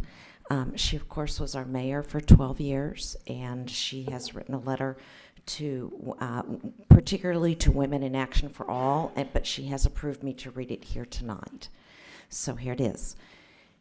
Dear Women in Action friends, over the past months, many Women in Action members have asked my opinion about the University North Park TIF. I should also mention Women in Action for All is a 300-member, is a 300-member organization that strives to better our community, of which Cindy is a member of also.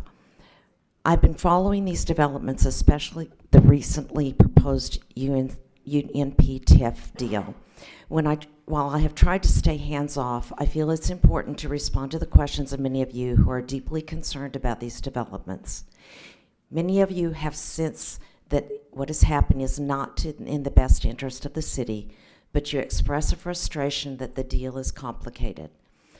Complicated issues need as much transparency and clarity as possible, and the rush to cut the current deal and move on does not serve the public well. I know that everyone finds the UNP TIF to be confusing, but the bottom line is actually pretty simple. First, this is a deal that continues to throw money at the development group, which has not delivered on its original promises of high-end retail or walkable design. Second, the new deal contains many big handouts with no performance standards to the developers. $5 million for no strings incentives for unspecified new to Norman entertainment businesses, $5 million for road improvements, which are typically imposed on the developers, and $2 million for land purchases that in the end raise cost on Norman Forward projects. Third, as we have seen from the recent unveiling of plans for the indoor aquatic center and indoor sports facility, this new deal has substantially increased the cost of these Norman Forward projects and resulted in totally unacceptable and undersized facilities. Frankly, in my opinion, that $5 million would be far better spent on Norman Forward projects than on Top Golf or some other faddish entertainment option. It is becoming clear that moving the Norman Forward projects to UNP is to the detriment of the aquatic center and the indoor sports facility.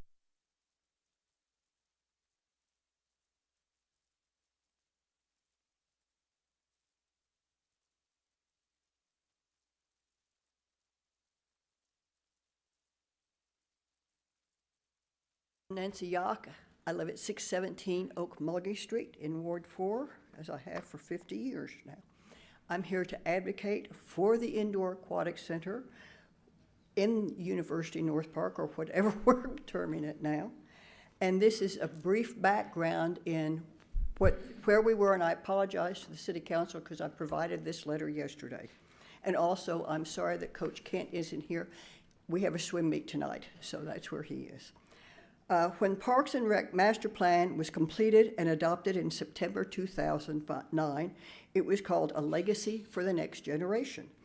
Half associates who conducted the research and put together the report determined that the city was definitely underserved in terms of aquatic facilities, having only one aquatic center, Westwood, for a city the size of Norman.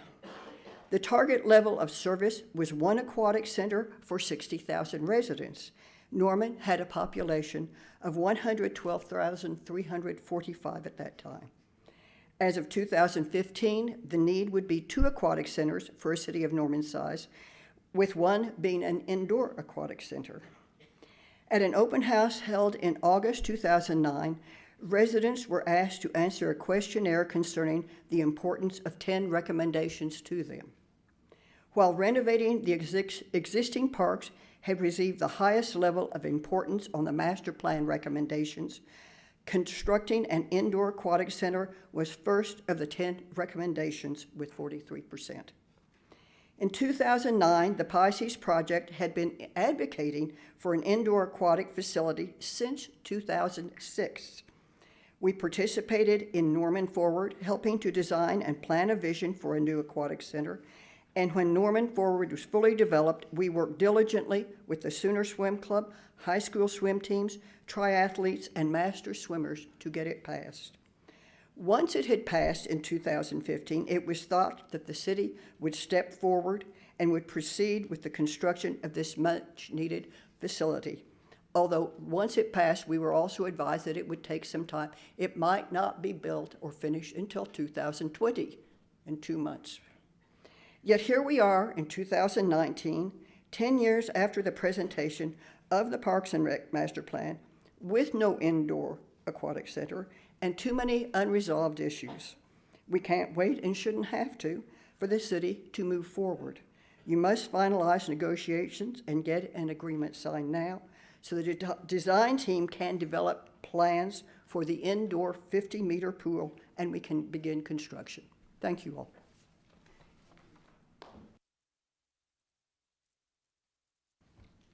Alva Brockis, 1228 Leslie Lane. I am here representing myself, although as you all know, I am part of the swim community. I stand here to ask you to approve the TIF plan as is currently drafted.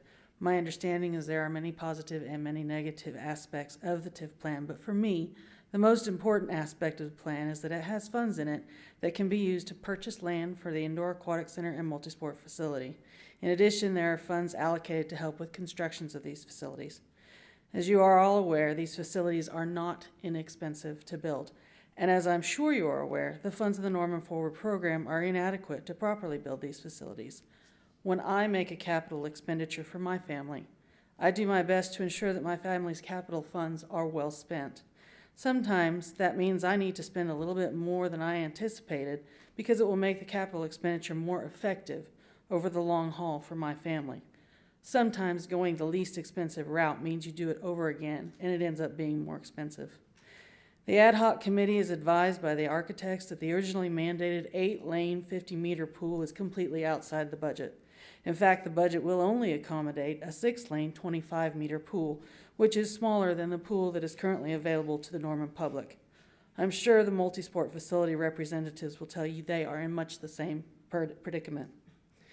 Finding more money to add to these projects is crucial if they are to be built anywhere near the level that the citizens of Norman mandated when they passed the Norman Forward Sales Tax. Finding more money will mean that these two facilities will serve Norman properly for a very long time to come. There is money in the TIF plan for these two facilities, and the TIF needs a regional draw. With this money, these two facilities could be great facilities for all the Norman community. They could be great regional draws to bring in revenue and shining stars in this part of the state for what can be done with judicious, visionary planning.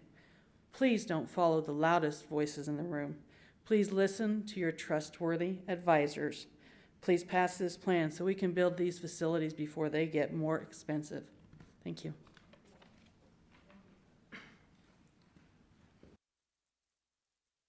Good evening. I'm a part of the swim community as well. My name is Quinn Benag. I am a former national swimmer, a former Oklahoma athlete rep for Oklahoma Swimming. And long story short, I've been working with Max Weisenhofer and the OU athletic department about bringing back the OU swim program. And that is still processing with all that. But I don't know what the relationship status is with you and OU right now, but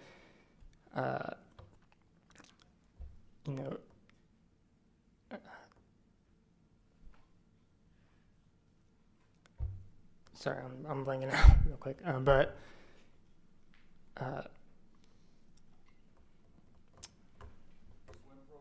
Swim program, but shit.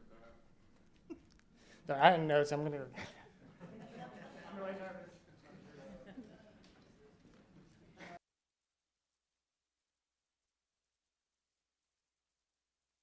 Okay.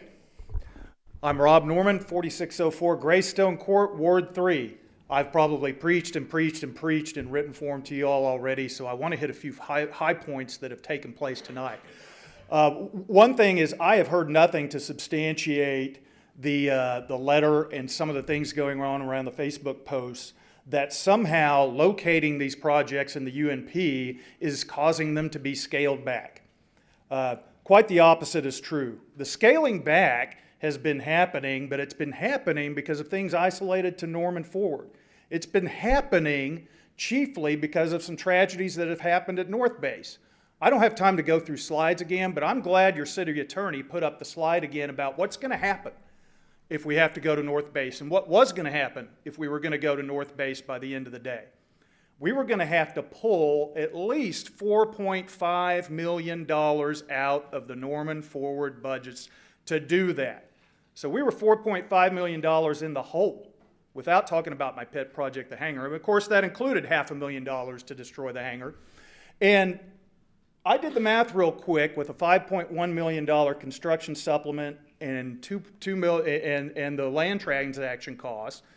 If we go out to UNP, these projects are about $10 million on the high side. We found money in other contexts with the senior center from other sources to fund Norman Forward projects, and that gives us a chance here.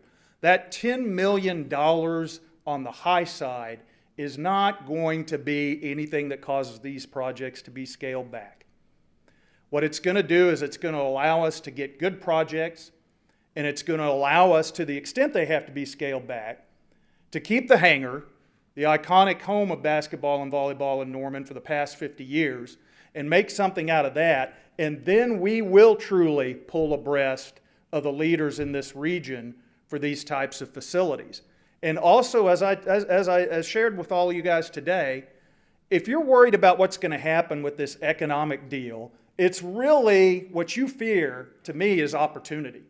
If we put these active, healthy lifestyle facilities out at the UNP, I think we're going to get our town center, and I think we're going to get an economic option. That's where it's an entertainment option. That's where it's going. And that's what's going to happen. We're going to have a tough time getting there without these facilities. But these facilities, these healthy, active lifestyle facilities, are going to spur that on. I think the developers see that. I think the majority on council sees that. I think most people who are applying some common sense to see that. Trust your city manager, trust your retail marketing coordinator. This is the deal to do, and this is the deal to do tonight.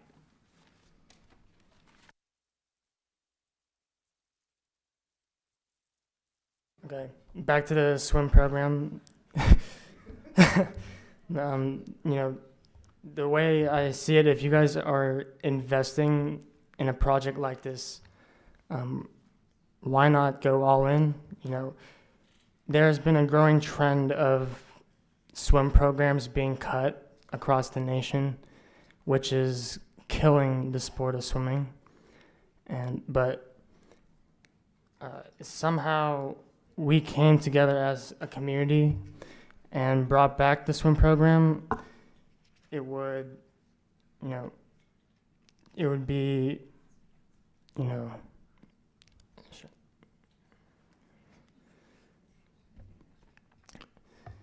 it would, you know, be monumental.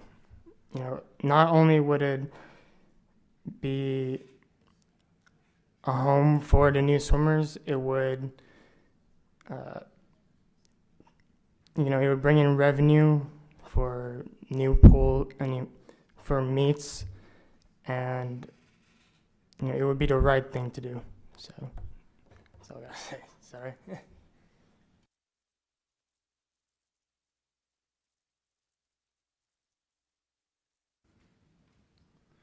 My name is Alexander Holmes. I'm a Regents Professor of Economics at the University of Oklahoma.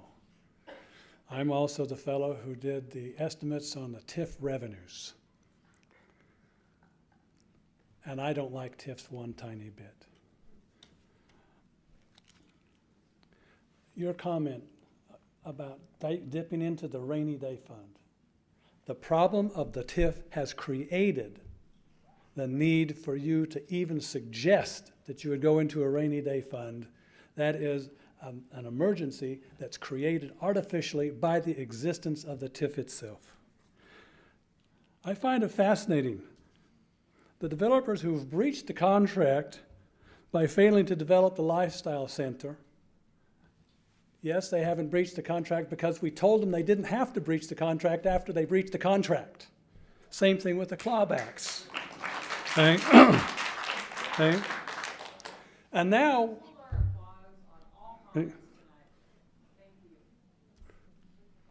yeah.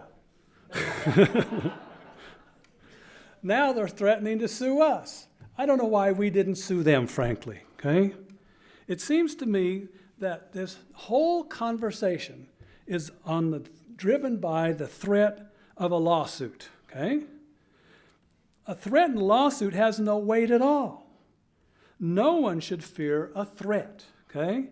It's a tactic of bullies, and I'm frankly a little embarrassed that our staff has felt that they needed to succumb to this playground type of tactic.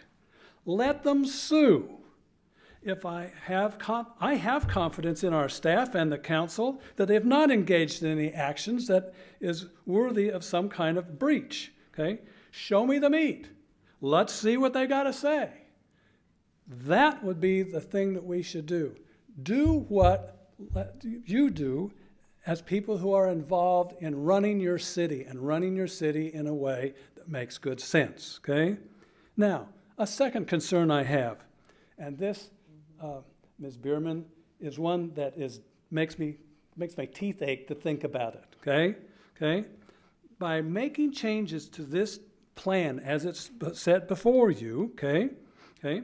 You're making changes that you're negotiating against a phantom.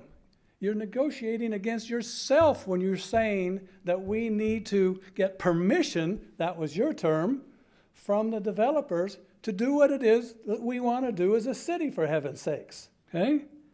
But the biggest concern that I have right now is that $5 million, which is actually $8.3 million, okay?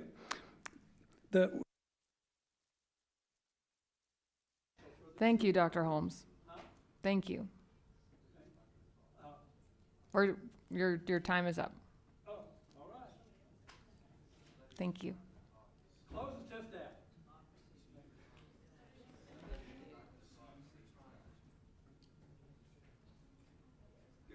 My name is Trenton Brown, and I'm here on behalf of Visit Norman. Our director, Dan Shim, could not be here tonight, so he's asked me to read a few words.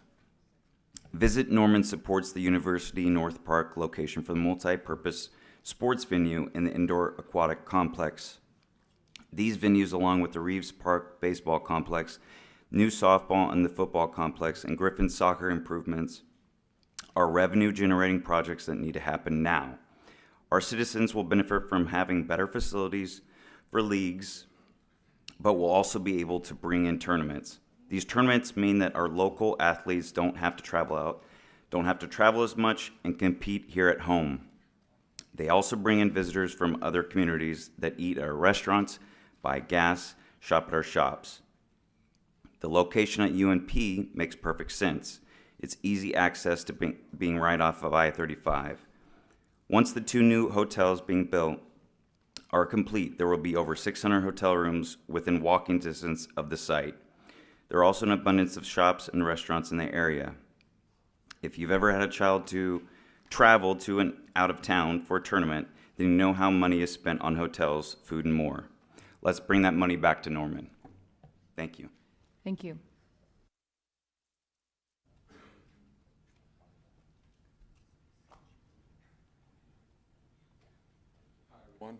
My name is Evan Dunn. I'm one of Stephen Tyler Holman's constituents, Ward 4.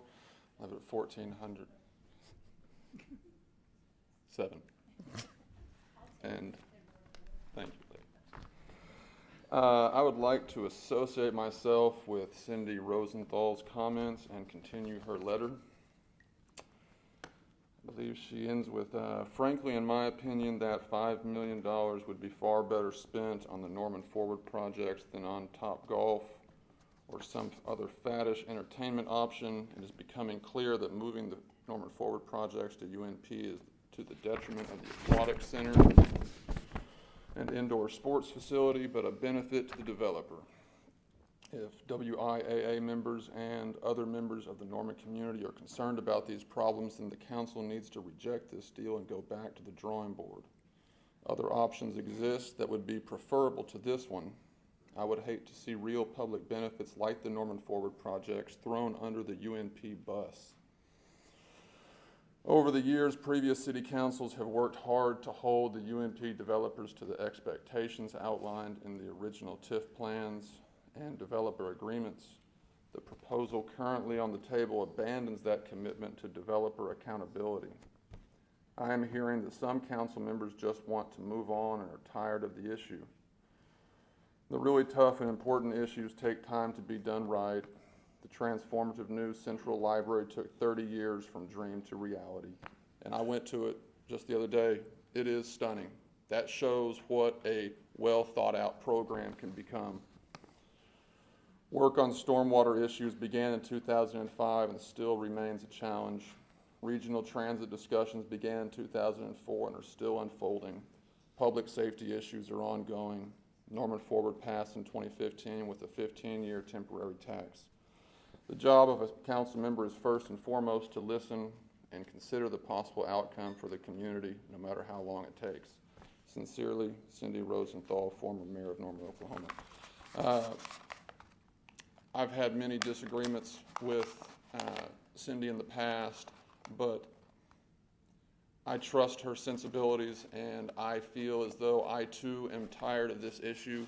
I too feel like we need to address stormwater, but we're not communicating to the people. We're not communicating as well as we could. We're not educating each other, and the fundamental sensibilities of these developers, whoever they are, I don't know where they're at. You know, I know that Catherine and the team has been negotiating as hard as we can given the situation that we're in, but I'd love to see them up here. You know, I'd love to see them articulate why their McMansion sensibilities deserve this.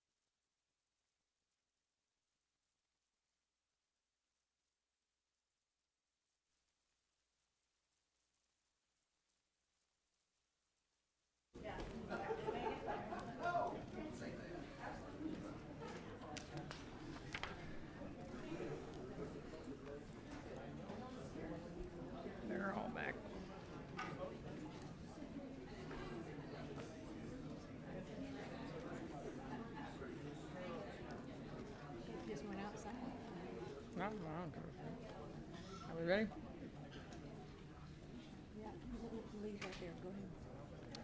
All right, we will resume the public hearing. Anyone else with public comments, please?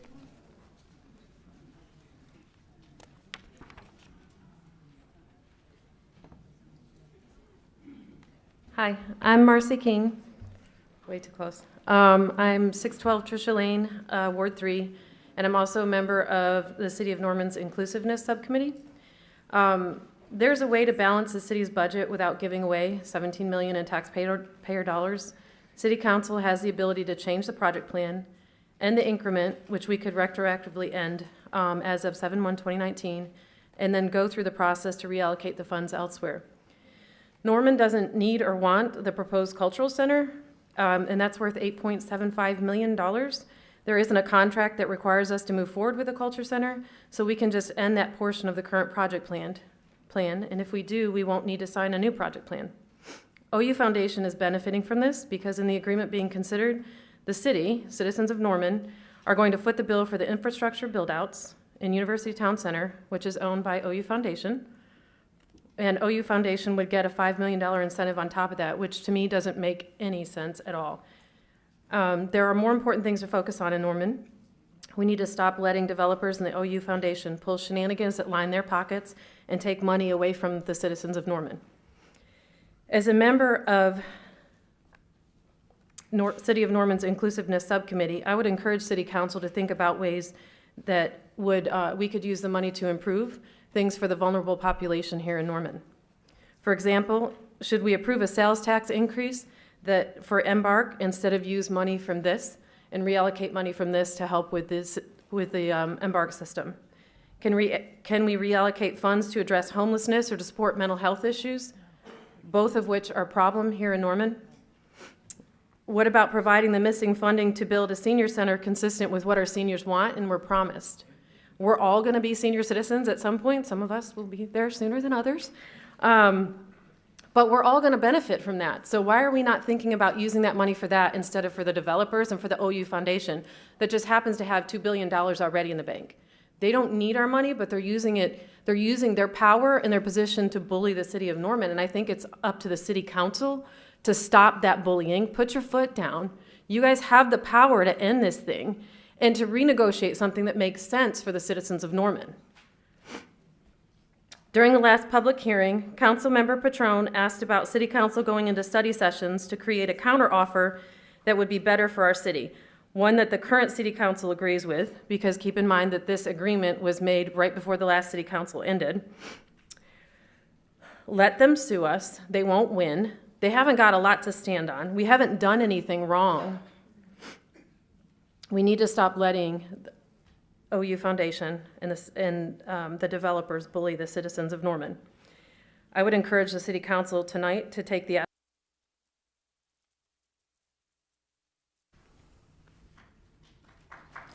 Please withhold the applause. Thank you. I can't see a clock face. Yeah, it's black.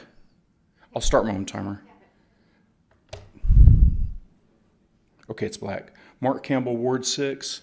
To the city of Norman, you have lied and lied and lied to the moon, the stars, and us.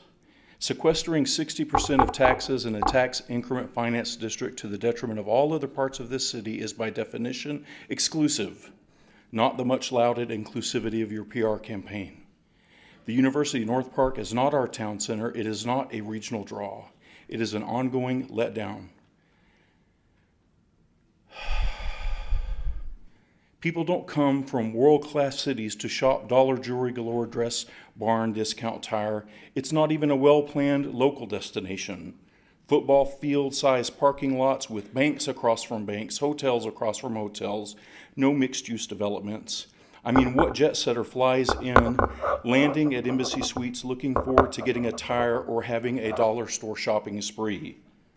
The developer give of an overpass lays the groundwork for a funnel to an arena. The senior living won't be affordable for locals. What a bait and switch snow job. A constant barrage of ever-changing information and council members. Largely, the entertainment argument has been had before. Our business community tried to sell us a convention center as a cultural facility. We resoundingly said no. You are playing a shell game, an empty shell game. An arena is an empty shell. Sports is a local, not regional draw. Local high schools. What started as a Christmas tree has turned into a monstrosity. And now you are entertaining a $17 million payoff for them to haul it away. Egregious malfeasance. I am poor. I live on the ground. I see apartments with lighting turned off, all exterior building lighting turned off. People without. Crime, murders, suicides. Your charge is all of Norman, and you have been hyper-focused and remain to be hyper-focused on this one part of town. You do need to let it go, but not this way. You need to do it in a way that is equitable and fair. Thank you. Thank you.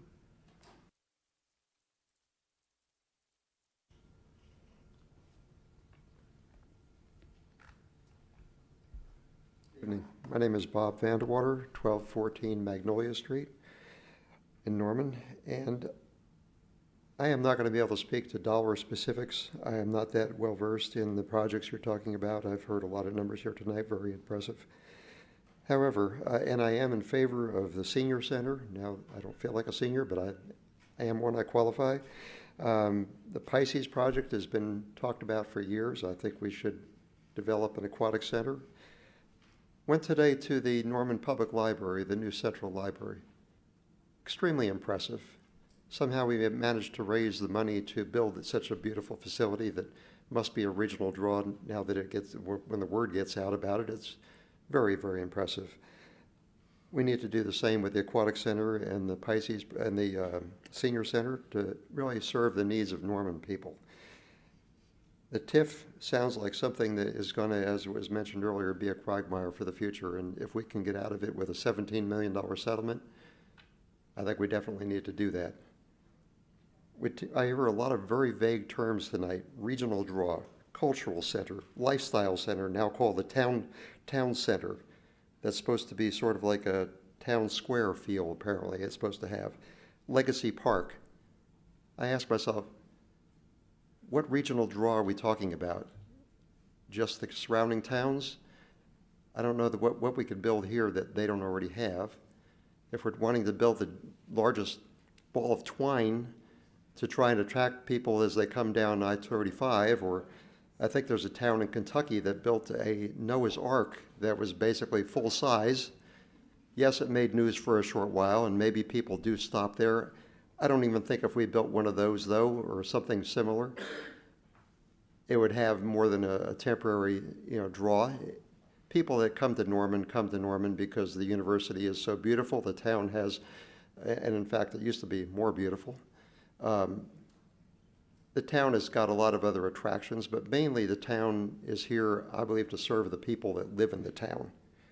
And if we can do anything we can to improve their lifestyle, that's what we should be doing, I believe. Cultural center, I ask myself, whose culture are we really trying to focus on? There's no definition given to that, really. Lifestyle center, whose lifestyle? Legacy Park, whose legacy? What I worry about is that if we don't do something to stop the debt from rolling up in this town, prevent the crises, or I think I heard the word dire mentioned before, if we don't have certain financial things fall into place, maybe with the transportation vote coming up or other things coming down the pike, if we have to dip into a rainy day fund, which this isn't a rainy day, this is a self, I think we need to Thank you for your comments, sir. legacy we're going to be having a center for. I appreciate that. Thank you. Thank you, sir. Misappropriation. Any other comments?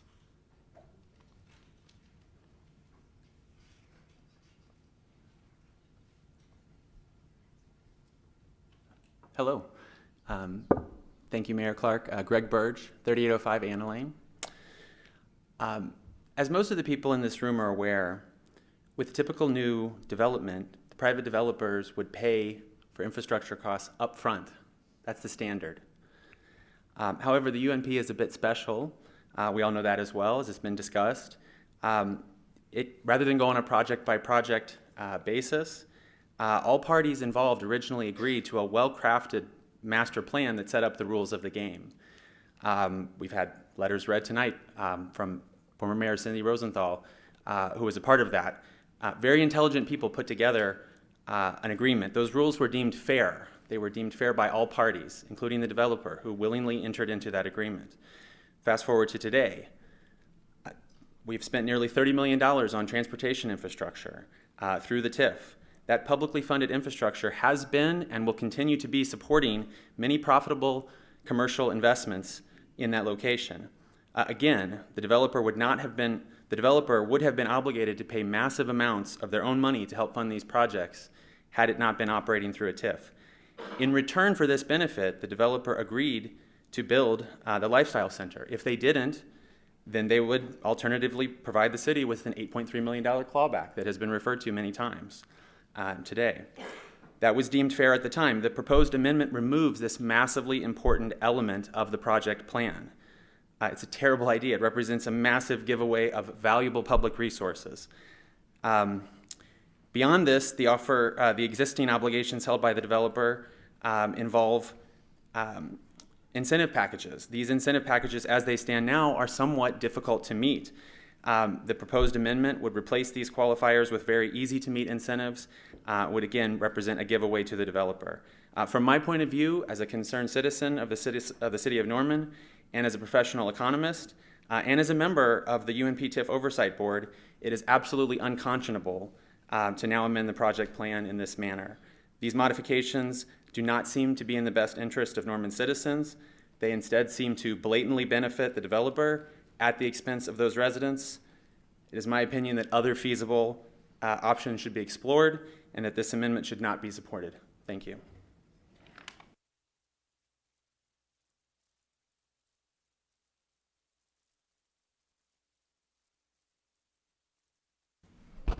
I'm Hank Ryan, 823 South Flood Avenue, Ward 4. And I want to thank the mayor, the council members, city staff, everybody who's put so much effort into this situation. We know you work hard. I've lived in Norman off and on since 1951, and I've resided continuously here since August of 2001. I'm a sixth-generation Norman resident. I've served as a member of the now-defunct Traffic Appeals Commission, and I served 3 terms on the Norman Board of Adjustment ending in December 2016. I have firsthand experience with the sometimes inappropriate, in my opinion, relationships among local developers and builders, their representatives, and city staff. One of the things we have to face is this property did not need a TIF to develop. The reason we have a TIF is because that was supposed to make a difference that we would get upscale retail and a regional draw. I assume Mr. Stanton Nelson is probably not here tonight, but he made several representations on behalf of the developers that would be the reason to have a TIF. And now we're here because we're looking at a settlement agreement that evidently needs to be done because some of the developers have threatened to sue the city unless they receive substantial benefits as part of the TIF, of the ending of the TIF. I suggest that a court of law may be the best place to resolve this issue. The individuals involved would all get to testify under oath. The citizens of Norman would get a written record of who all was involved in the project, who got how much, who knew what and when they knew it, etc. The court or jury would then decide how much is enough to resolve the claims of the parties. I'm reminded of the 10th Circuit's decision in DeLisi versus the United States that said there is a principle of too much. Phrased colloquially, when a pig becomes a hog, it is slaughtered. Thank you. Any other comments?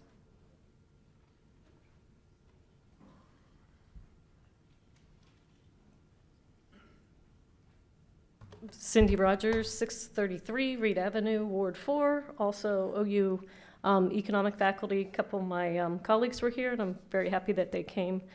I have one substantive thing and then some general comments. And the one is that I have concerns. We have serious budget constraints, and I'm afraid that this is creating one that's unintended and maybe nobody's picked up on. So the objective says that we will construct recreational facilities, including indoor competitive pool, multi-sports courts that will be available for use by local residents, sports organizations. The important part, also serve as a regional attraction for tournaments, competitions, and other events. The proposed plan authorizes $5.1 million, and then the city, in the language it says the city is committed to obtain sufficient funding to construct the recreational facilities, which are estimated at $22.5. Now here's the thing. What if the $22.5 plus the $2.7 construction supplement isn't enough? This seems like it's a contract that's obliging you to come up with that money. Given all our other constraints, I don't know where that would come from. I'm on the Norman Forward Citizen Financial Oversight Board. We don't have it there. That's running about $3 million short of estimated revenues. So I'm afraid this creates an unanticipated obligation that we don't have funds for, and I don't know where it would come from. So that's a concern that I think is a problem. We did talk about the spending at least $22.5 million in Norman Forward funds at the Oversight Committee Board. And then I would like to just summarize by saying this proposed plan leaves many boxes unchecked. It ignores well-known best practices. Incentives should be linked with proven performance, not paid up front. It rejects the advice of our local econ experts, my other 4 colleagues. Gives us little benefit for high costs. This is expensive buyout here. It removes the possibility of city reimbursement for money we already spent to support a lifestyle project that's not going to be built. It does not protect our existing Norman businesses from cannibalization. Something new to Norman could very well siphon off your customers. It misses an important opportunity to reprioritize Norman's needs and goals. Public transit, stormwater, ready for 100, green infrastructure, you name it, we're not taking advantage of that opportunity. And most importantly, this undermines public confidence in the city's financial management.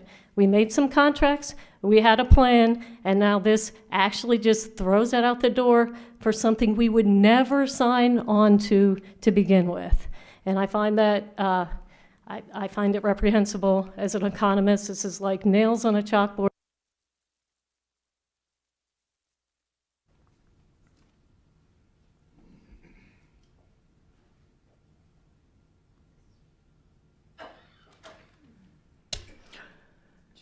I am Mary Francis, 850C Cardinal Creek Condos, and I am angry.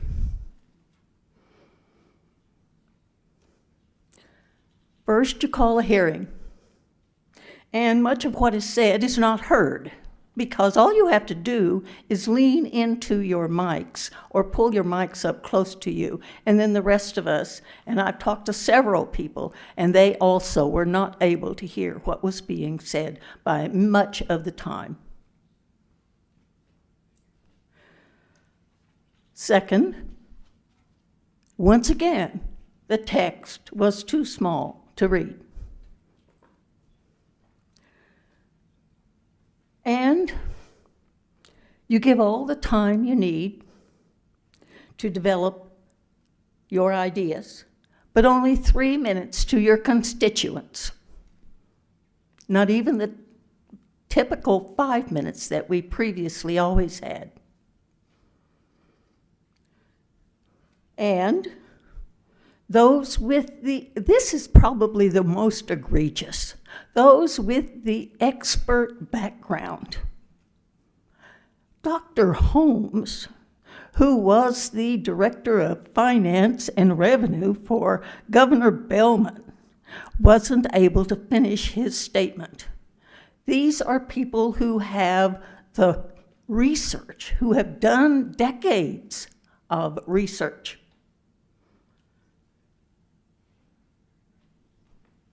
They're ignored, essentially.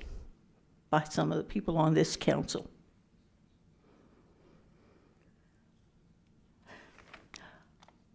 I have the rest of his statement, which said that the proposed new guidelines should not be adopted under any circumstances. Specifically, there are failures such as the use of some $5 million as incentives. The only guidance for a project, this project, thus a payday to the requester, is that it would be something new to Norman.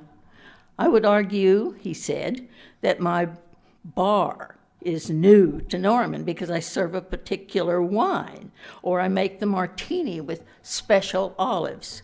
There are no boundaries in that $5 million giveaway.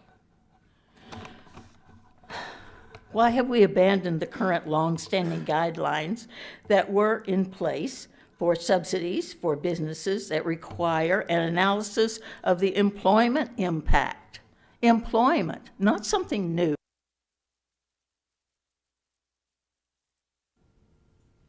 Thank you, Mary Frances.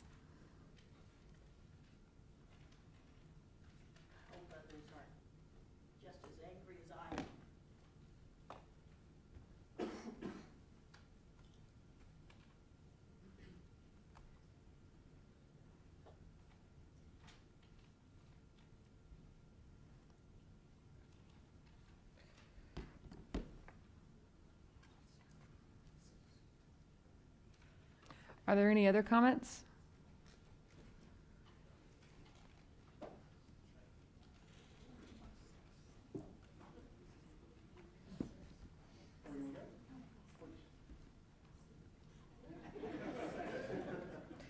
That's so funny.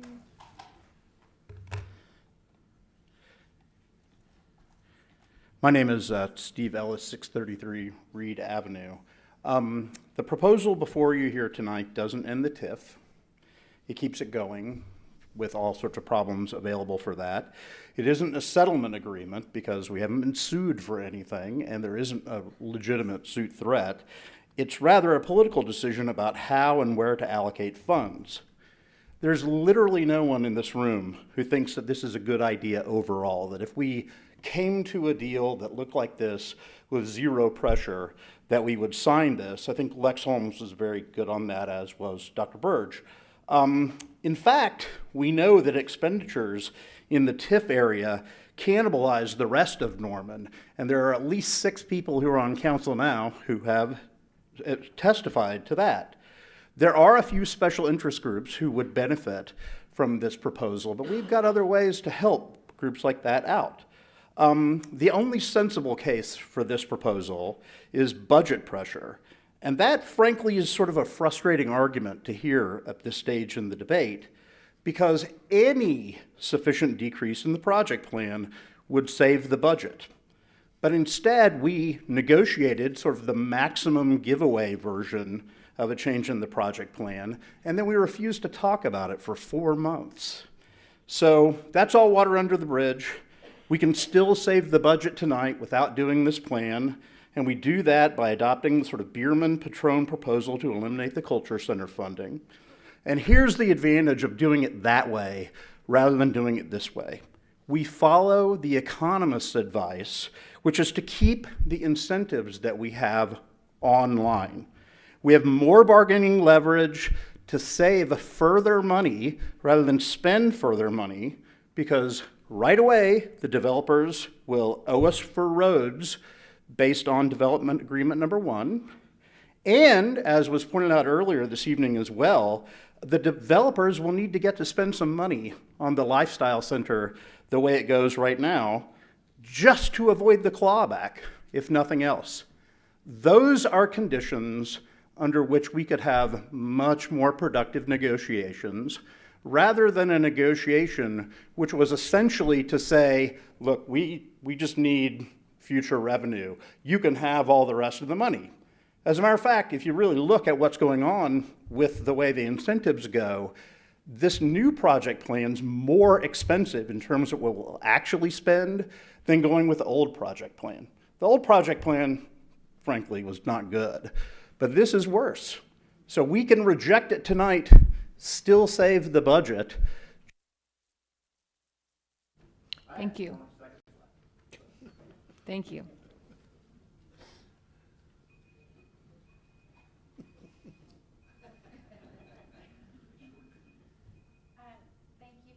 Yes, I'll speak. My name is Rebecca Bean. I reside and own a business in Ward 4. Others before me have spoken to why this isn't the best plan that we could maybe come up with. And I just want to speak briefly to what happens when we listen to one side but maybe ignore the economists that are in the room.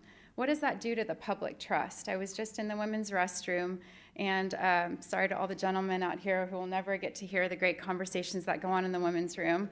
But it became very clear to me that members of the public want to know more about what our options are.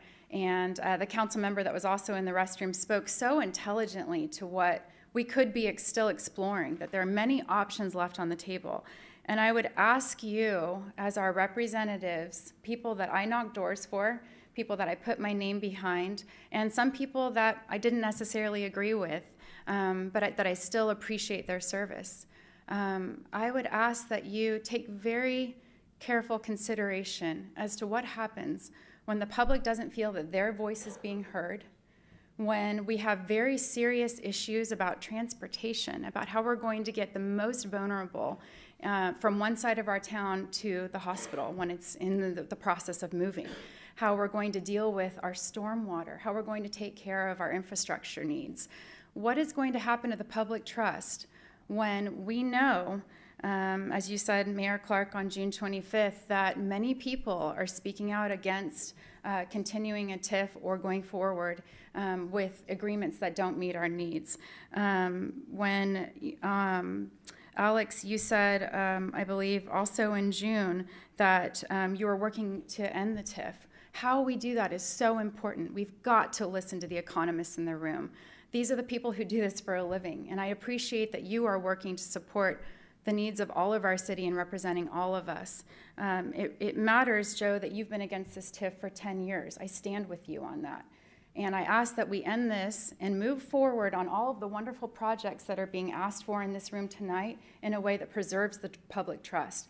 Because once that's eroded, we will never get that back. And if we do, it'll take decades to win back the support of the people that are asking that their voices be heard tonight. Thank you.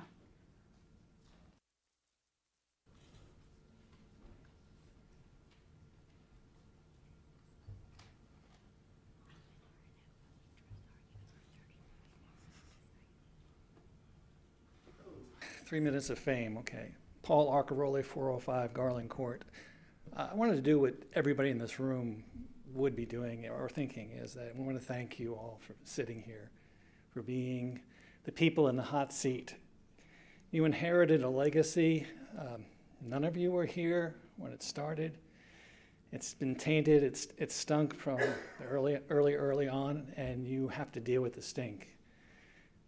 The challenge here is how you deal with the stink. I think there are other options. I think if you reject the current proposal and look at the alternatives, you have an opportunity to change the legacy. I am imploring you to change the legacy, because all of you will be here after tonight, and when this goes down the road 3 or 4 years from now, you'll be here to see it. And I think we have an opportunity to do better. And I appreciate you. Thanks. Thank you. Are there any other comments?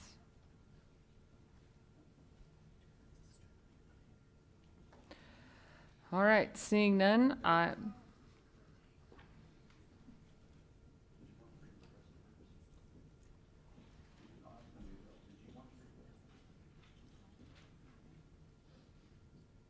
Moore, 13706 Timber Valley Road. I think some of the people at the end have really said the key point that y'all need to think about, and that's transparency.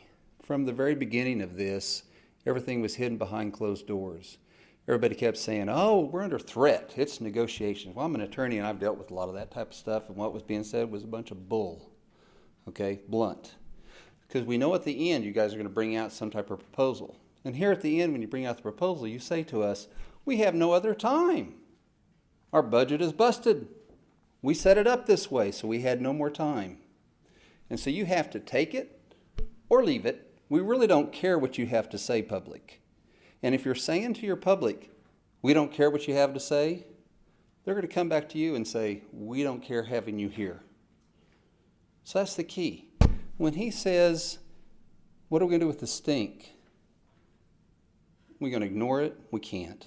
I agree, we can't. Are we going to try to make it a little better? That would be preferable.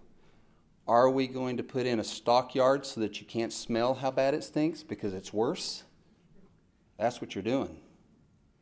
So here's my simple request. You all do not have to make a decision to put this stockyard in place. You have the ability to give it a little bit more time. It was made very clear that the rainy day fund can be accessed and you have 3 years to pay it back. If you guys fix this, you have plenty of time within that 3 years to fix this. So I'm asking, do what you should have done at the beginning. Transparency. Let everybody in the public know what's going on. We're your constituents, not the developers. We're the ones that you ought to be looking at and saying, what should we do? And that's all I'm going to ask you to do. Please, do not vote for this. Give it time. Let's look at some other options. Let's find something that actually gets rid of the stink rather than puts a stockyard on top of it so you can't smell what's already here. Thank you. Thank you.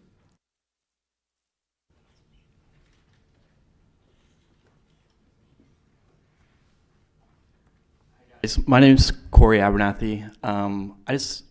I don't have any sort of expertise on this, and I'm not going to pretend to. I'm a student at the University of Oklahoma. I study political science. I've knocked doors for a couple of you guys. Hi, Bria. And I'm a member of Ward 7. Hi, Stephen. I just wanted to add my voice in a sea of voices as a new Norman resident. I've lived here now almost 5 years. Like I said, I'm about to graduate from the University of Oklahoma. But I'm originally from Tulsa, and I've seen firsthand what these development projects can do to local communities. I'm from a smaller community called Bixby, and Bixby used to have a lot of local business. And a concern that I've heard tonight was how these projects can cannibalize local business. I work for a local business here in Norman, and I can attest firsthand that that could be the case. I also want to speak to the regional draw issue. As a student, as a young person here, I have a lot of friends from Oklahoma City and more, and other regions around Norman. And University North Park is a great place. Don't get me wrong, if you're looking to have tacos or go to Target to shop. It's not a regional draw. People from more aren't coming to Norman to shop in the University North Park. People in Oklahoma City aren't giving up, going to the Plaza District or Midtown to come to Norman to shop. So I just wanted to speak to that as well. The proposed amendment, obviously, I think most of us can agree, is pretty bad. I'm learning a lot here tonight, but I just think generally the TIF is a bad idea, and I think we should take steps to maybe get out of it. So thank you.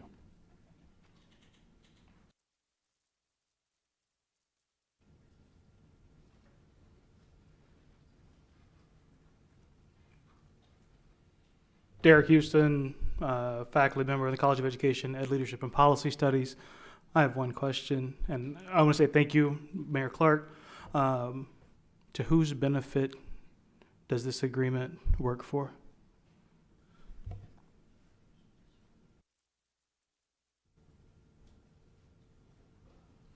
Thank you.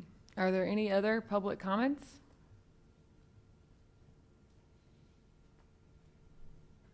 All right, seeing none, are there any questions from council regarding this item? Okay, Councilmember Scott. Okay. So I have a couple questions about the process going forward this evening because we have these amendments in front of us, right? If these, and they would require 6 votes to be added to this amendment. What are the implications if these were to pass? Does that mean that we open ourselves up still to litigation since this has not gone before the partners or before the statutory review committee? It would have to go back to the statutory review committee as a substantial change to the proposed amendments to the project plan. Prior to being in effect, then it would go through the public hearing process and come back to council. It would also require amendments that match up with these proposed amendments in the master operating agreement. Some of the amendments, I think, would leave some of our development agreements as is. But if the goal is still to avoid litigation and end the increment as soon as possible, then my recommendation would be that we work with the other parties to try and get some agreement on these. Okay. Anthony, I believe either last week or 2 weeks ago, I forget exactly when, because these are all blurring, but didn't you say that we have until February to get our budget right or something like that? The statement that I was making in 2 previous council meetings was that if we do not end the apportionment of sales tax, our general fund balance would be drawn down by February. Okay. And again, if we were to follow that course, we would want to make decisions and seek council direction about what to do well before the fund balance is actually drawn down. Okay.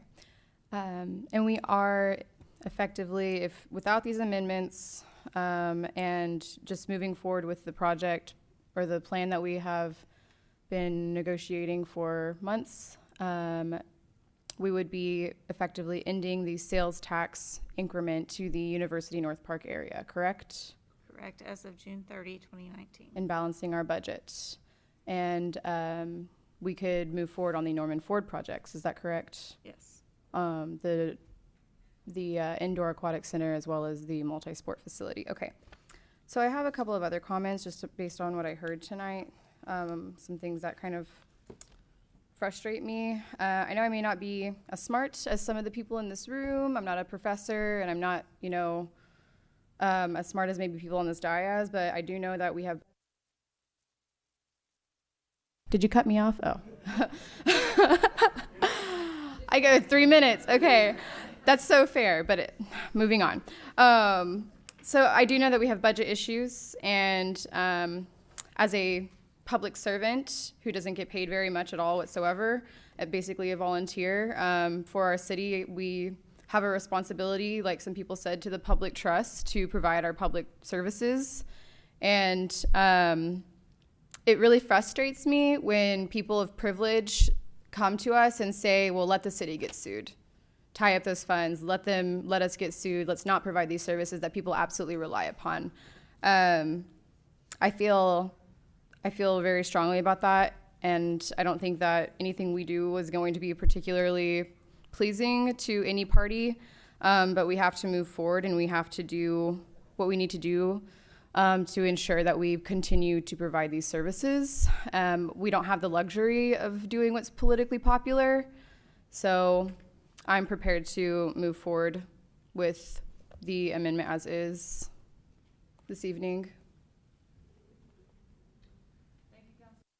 Those of you in the queue, we need to close out the public hearing before we move on to the consideration of the ordinance. All right, everyone understand that? We're not going to clear your spots. So I will entertain a motion to close the public hearing. So moved. Second. The motion on the floor is to close the public hearing. Council members, you may cast your vote.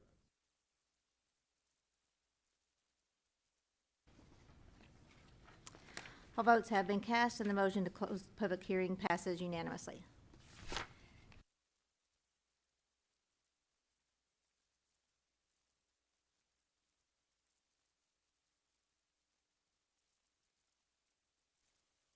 Okay, I will I was going to say item number 5, consideration of ordinance 1920-24. I will entertain a motion to adopt or reject the ordinance on second reading, section by section. Motion to adopt. Second.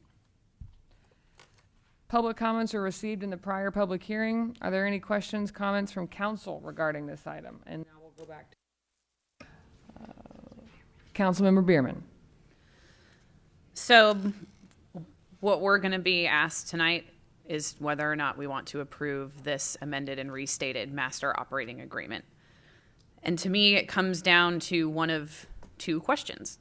Are we looking to avoid litigation at any or all cost? Or are we trying to hammer out the best deal for the residents of the city of Norman? We can do a little bit of both, but it feels to me like we're moving exclusively towards one side of that spectrum. So, what can we do tonight? We can pass this amended and restated master operating agreement that removes the responsibility of city council to vet retail and entertainment incentives. It eliminates a strong, timely clawback that the developer is on the hook for with building retail. It binds a future council to consider additional incentives spending time and resources that we may not want to spend or have the ability to spend, but will be required to consider additional incentives from outside the TIF. And this is just my opinion, this agreement erodes public trust. I think this agreement puts the transit vote next week on very poor footing. We have other things we're going to have to vote on in the next year. All of these things need to be taken into consideration when thinking about whether or not we're going to pass this amended and restated master operating agreement. We do have another option, though. We can amend the amended and restated master operating agreement to eliminate the cultural facility and restore the rest of the current development agreements, which restores the clawback. It does bring the incentive back up to $8.75 million for high-end retail, but I'm not sad about that. And we don't even have to do that tonight if we don't want to. If we don't want to amend from the dais on the fly, I would hate to waste all of Catherine's time that she spent working on this today. However, we don't have to do any of this tonight. We can wait a week or two and put together a clean package that is actually the simple, easy, least harmful way to the developers to end this TIF and puts us on the best legal footing for any litigation that comes out of that. It's really hard to make a contracts clause argument for a project that doesn't have a contract. It is really, really hard to say that we're not actually following through on the objective of the cultural facility, which was to bring in a first-class hotel. And even if we want to say that that's not the only objective for the cultural facility, I'm pretty sure that $22.5 million worth of sporting facilities could be considered cultural facilities. The developers sure seem to want that. So we have a way out of this that is not so convoluted and doesn't give up so many of the rights and responsibilities that a council has to the people of the city of Norman, including but not limited to authorizing the expenditure of $8.25 million in incentives or $5 million in incentives. That should be a council decision. And you all should have the ability to come here on that night that a developer sits here and tries to make a case for a $5 million entertainment or retail incentive, and you all should be able to get input in that. And under this amended and restated master operating agreement, how many times can I say that without stumbling? We don't get that. You don't get that right. The most amount of money that a city manager would ever have the ability to write a check for. And city council is being faced with giving up that right and responsibility for your taxpayer dollars. So, I would like to make an amendment. I would like to motion that the Norman University North Park amended and restated project plan attached to Ordinance 0-1920-24 be amended to remove the recreation facility category more specifically as follows. Delete Section 4B containing objectives related to the recreation facilities and renumber the remainder of the section accordingly. Delete Section 5B containing statement of principal actions related to recreation facilities and renumber the remainder of the section accordingly. Delete Section 9A3, setting forth the recreation facility cost project category and renumbering the remainder of the section accordingly.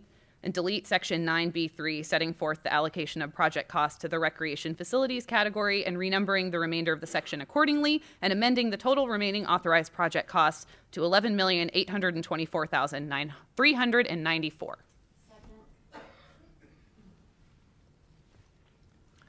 We have a motion and a second regarding amendment number 1, which you all have copies of, and I believe we tried to put in slides, and I apologize, everyone. We're seeing an error screen on our end, because, of course, that would happen tonight.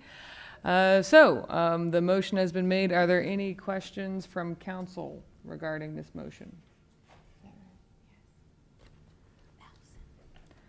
Do we need to clear the queue? Yes. Okay, let's clear the queue. And now, are there any questions from council regarding the amendment? Councilmember Patron. Okay. There we go. Is this working? Okay. Catherine. All right, so we've heard that there's a lot of lawsuit threats, but what we haven't really gotten into is the nitty-gritty. So I'm trying to decide which. Let's just start with this. Okay, can you please argue the most prudent facts the city has on its side for removing the cultural facility? The cultural facility, as was stated, is one of the components that does not have a standalone development agreement. It was, however, mentioned and talked about in 4 agreements, in development agreement number 2, and then development agreement number 4 in the 2008 amendment to the project plan, where it talks about the city going forward with either a cultural facility or expending those same project costs that were remaining on some other authorized project in the UNP TIF project plan. It's also mentioned in Development Agreement 5 in the amendment because in exchange for some of those concessions the city made, we were able to get UTC to agree to donate acreage for a cultural facility. So it's addressed in the development agreements, but it does not have its own standalone agreement with its own freestanding obligations other than what's in that development agreement number 4. Okay, and with respect to the lawsuit threats, you're our zealous advocate on behalf of the city. Let's say they do file suit. What are the arguments that you would make that the city can remove the cultural facility? Obviously, you look at the 2006 project plan objective, where it says to construct a conference center, accompanying museums, and other cultural facilities in order to secure a first-class hotel. Because based on the order of that sentence, you could say the first-class hotel has been built. I think the counter to that argument is, as I've said before, in all of these development agreements, there are mentions of all of the project costs, including the cultural facility. And so I think that the other side would argue that part of the benefit of the bargain and part of the consideration for the deal was included the expenditure of dollars for either a cultural facility or other project cost authorized in the project plan. And what do you think the probability is of them prevailing on that argument? I really don't know. I believe the lawsuit would be filed in federal court. That's probably helpful. It would at least be more efficient in federal court than it would probably be in district court potentially. But I don't know. I think there are a lot of agreements. I think that our biggest problem is time. To get through all of that and to convince a judge one way or the other is going to take a lot of time. There will be a lot of discovery. And in the meantime, presumably the increment would be continuing to be allocated to the TIF. Catherine, do you believe that a court would, especially a federal court, would order mediation? Yes, typically they do. And would that be before or after all of the things you just mentioned in the litigation process? It depends. Usually that occurs at some point after the discovery process. Sometimes it's tied to a motion hearing on a motion summary judgment or something like that. If a court doesn't grant one, then oftentimes mediation will come up. What do you think the probability is of the court granting something like a 12B6, a motion to dismiss? Motion to dismiss is pretty high standard, so I think it's probably slim to none. We in our practice have had a hard time getting courts to grant those.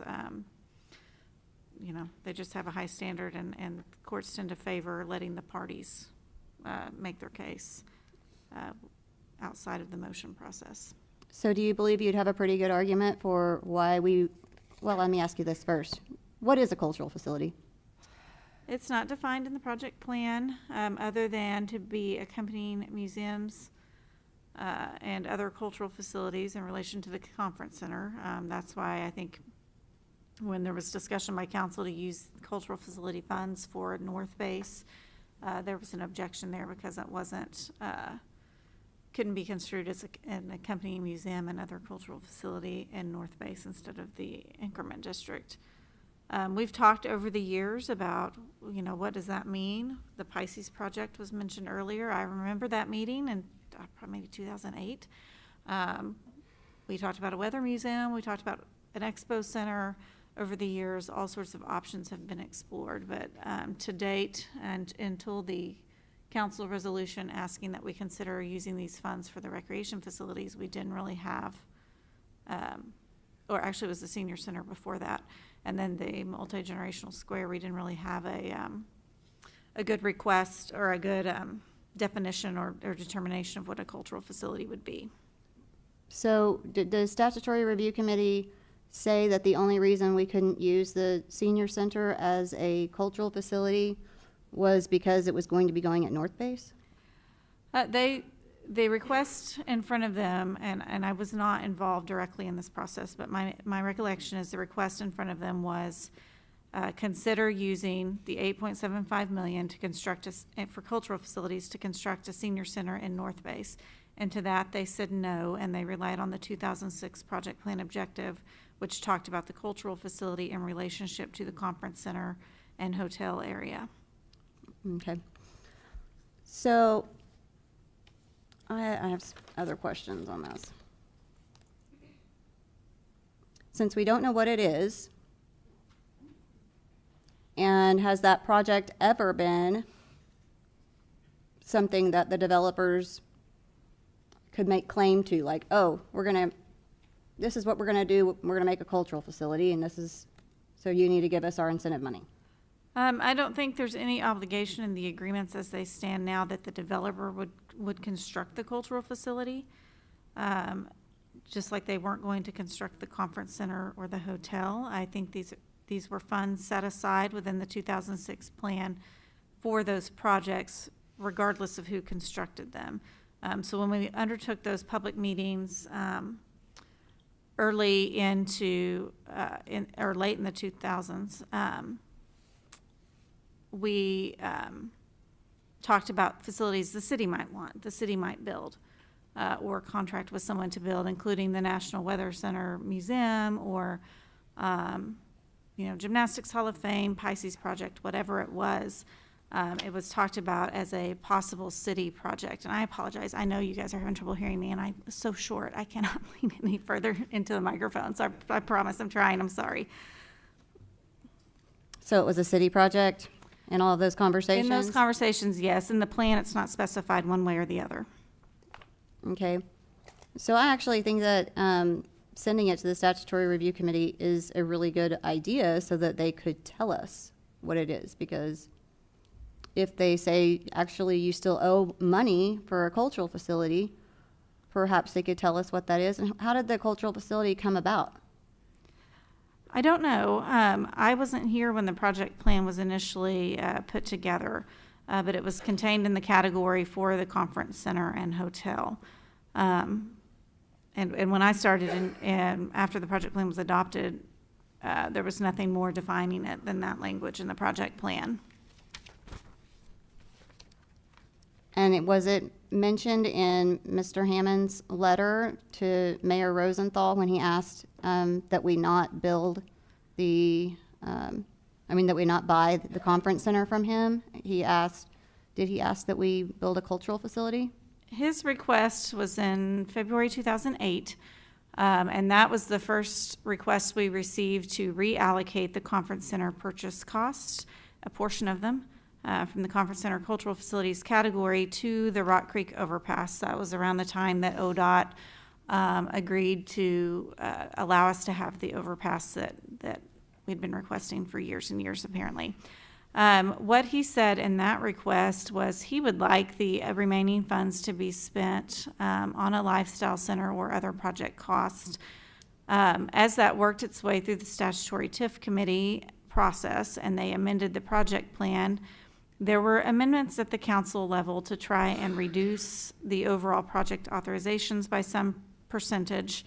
And I apologize, that may have been before it went to the statutory review committee, but nevertheless, those amendments were not successful. And what the statutory review committee ended up doing is adding language to the project plan that reallocated a portion to the Rock Creek overpass, and of the remainder in the cultural facility category, it said it could be spent on cultural facilities or other project costs, but only as approved by the statutory review committee. So they included language in there to require their approval and left the total amount as it was after the Rock Creek overpass funds were transferred to that project. And what were the principal objective that it's in order to secure the first class hotel? They did not look at amending the objective, so the 2006 objective still stands. Okay, and have we secured a first class hotel? Embassy Suites came first, and then the conference center came with that, although I think they started construction after they started the hotel. Okay. Actually, do we have another hotel there as well? There's a Holiday Inn Express and Hampton Inn, maybe. Are there any other plans for any more hotels? There's another site that I believe was sold to a hotel developer, and I'm not sure of the status of that project. Last I knew, they had not turned in building permits yet, but they may have since then. So we've actually produced not just one hotel, but possibly 3 or 4. Right.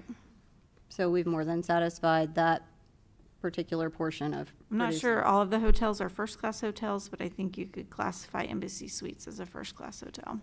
Okay, so first class and then, yeah, second or third or whatever class.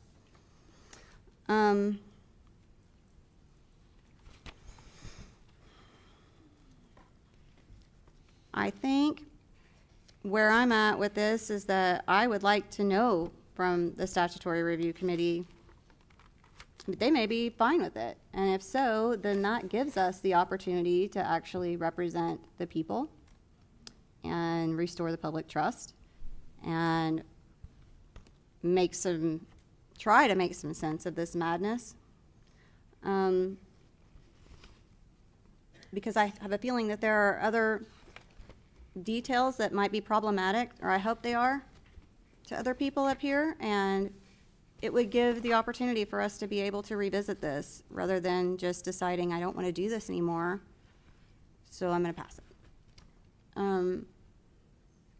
You know, we sent Catherine in to negotiate on our behalf with her hands tied literally behind her back.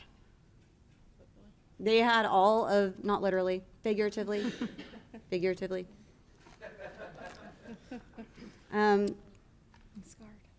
The developers had all the leverage because of the budget, and I guess the people that passed it were okay with that. And that's really unfortunate because I think that she's a good lawyer, and I think that any lawyer that's sent in that particular situation is going to end up with that.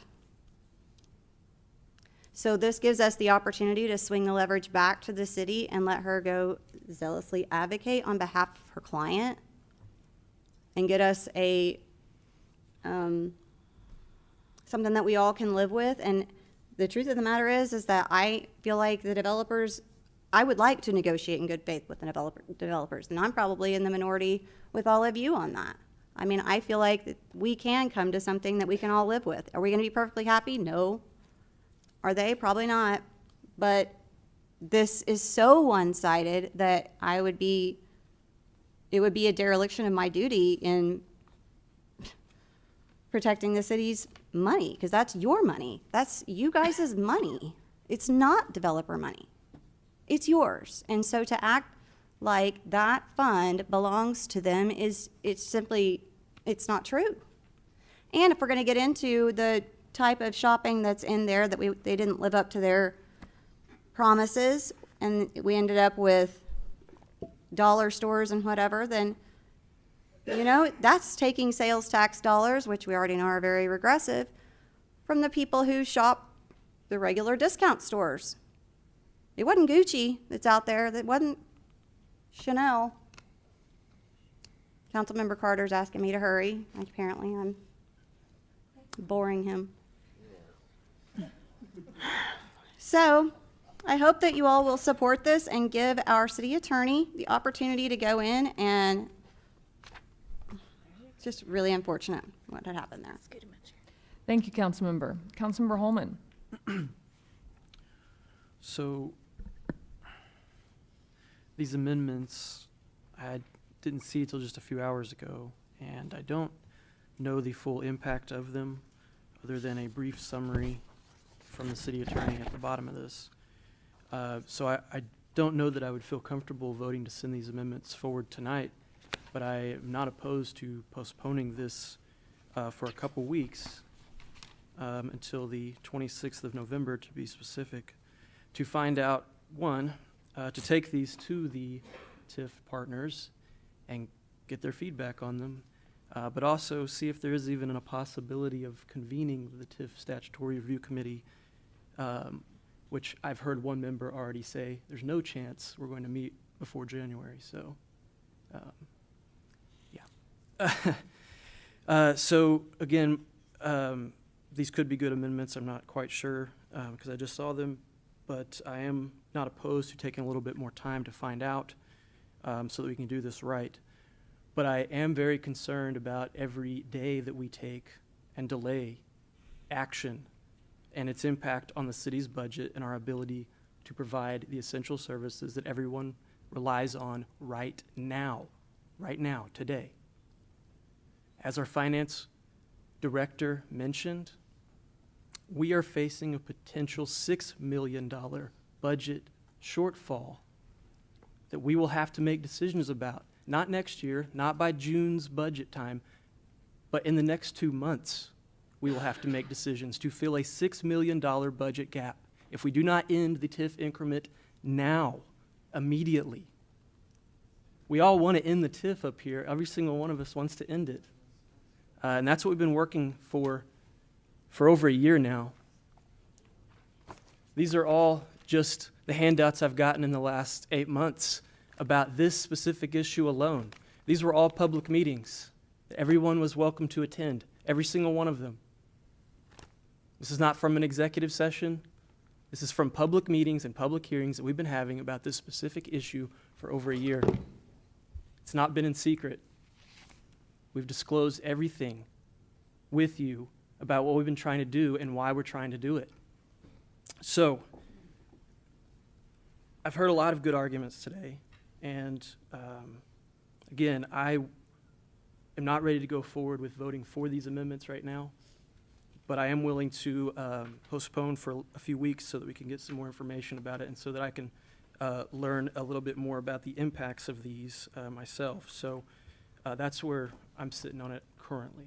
Thank you. Thank you, Councilmember. Councilmember Bierman. I appreciate Councilmember Holman's open mind and willingness to consider these amendments. I've been working with Catherine on them for a while. Just time gets away from you every time. Every time I go back through that master operating agreement, I find something else that I wonder whether or not we need to address it or not, or need clarification on. And juggling a day job and a family, you know, we all have a lot of things that we're doing, and so often it takes us maybe a little longer than it would take someone who can spend more time on it to really be able to dive deep into these documents and make sure that we're getting the best deal. And so I completely understand not being willing to support the amendments today. I absolutely understand that. But I would hope that given a couple more weeks to look into this. We're now given multiple paths forward, and hopefully the Statutory Review Committee will take their job as seriously as we take it and find the time to meet. We have not asked a whole lot of them over the last 13 years, and the rubber's meeting the road. Most of these Statutory Review Committee members have skin in the game. So if it's not going to be one of them, hopefully they can find another representative to come so that we can actually get this moving forward. But I am thinking long-term about the budget, thinking about the transit vote next week, thinking about what the public's going to think if we give away so many of our rights and responsibilities as council members and give away so much of your ability to give input on some of the things that will come out of this master operating agreement. We've got other votes that'll be coming up in the next year or so. I doubt this is going to be the last time that we ask you for something. And I don't want this to come back and haunt us. I don't. I want to do it right. I want to hammer out the best agreement for the residents of Norman. And I think most of them would maybe not be happy about going to litigation, but would certainly be comfortable with it if they knew that it was because we were fighting for the best deal, instead of just trying to throw money at a problem to avoid litigation at all costs. So, I do have one question, Catherine. Expenditures for cultural facilities, they do not need to be made just through the TIF account, correct? It's contemplated in the project plan as a project plan cost, which would be TIF funding. But certainly that would be an argument we could make if other funds were used to fund cultural facilities and litigation ensued. Like $22 million in city spending in the TIF area that we weren't otherwise intending to spend there? Yeah, if that's a cultural facility, then yes, that's Which something would we be could a argue. significant net increase in the amount of public spending we'd be putting in there. So that's my hope for this, is we can take the next couple weeks to really game out some of these other scenarios, because there's nothing to be ashamed of by looking back and saying, you know what, the variables that we were working with back in August of 2018 or September of 2018 or October of 2018 are not the same variables now. A lot has changed. The numbers in the account have changed. The numbers in our budget have changed. Our desire to use funds for certain purposes has changed. So there's no harm in looking at an option that might be simpler and cleaner and doesn't give up so many of our rights and responsibilities as council members and your rights as citizens. So I am perfectly fine with voting this down. We vote it down, we bring it back in a couple weeks, and we can game through this at another time. So if that's the way we need to go, I'm perfectly fine with that.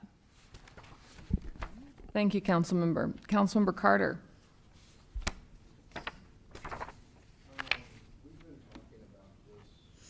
For a very long time. We've discussed it, as Councilmember Holman had stacks of papers on this. I think it's been an incredibly open process. I've had, in terms of the people, I've had far more Ward 2 people. I have Ward 2 people here tonight in support of this agreement.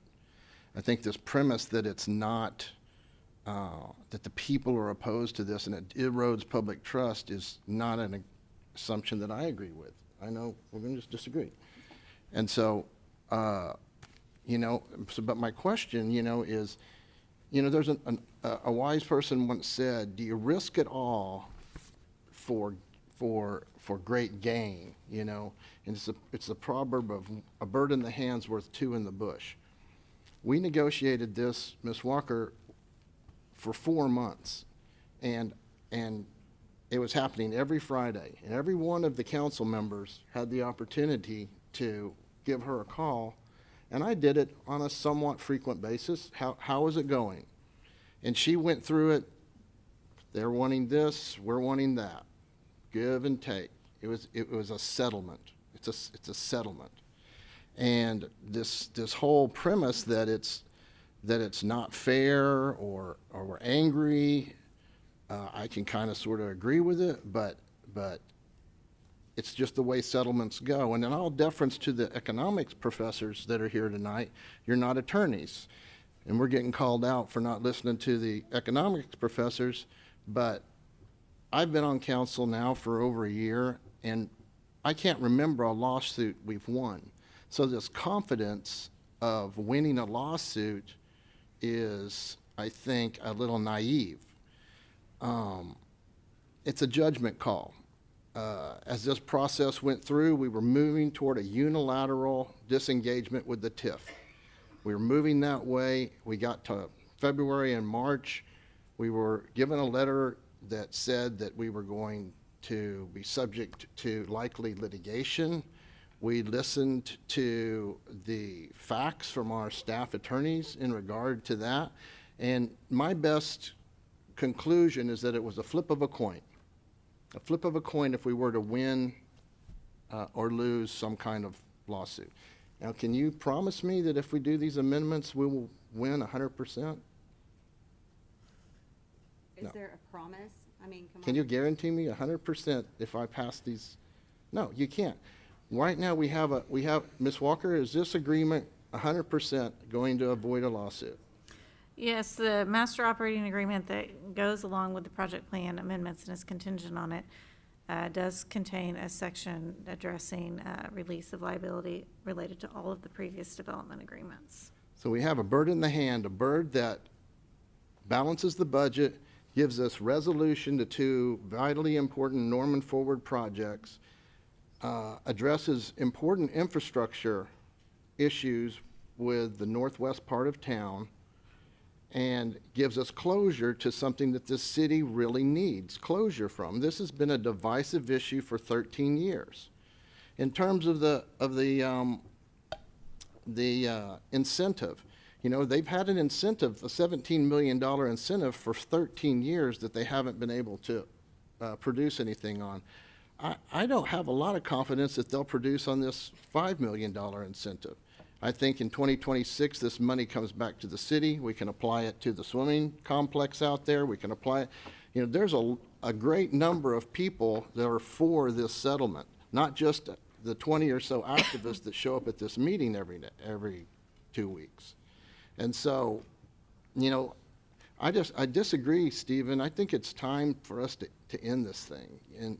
And I think it's naive on our part to bring a bunch of last-minute amendments forward that haven't been vetted, that have not been already worked out with the developers so that we know that they're going to accept them. We're putting our budget in jeopardy.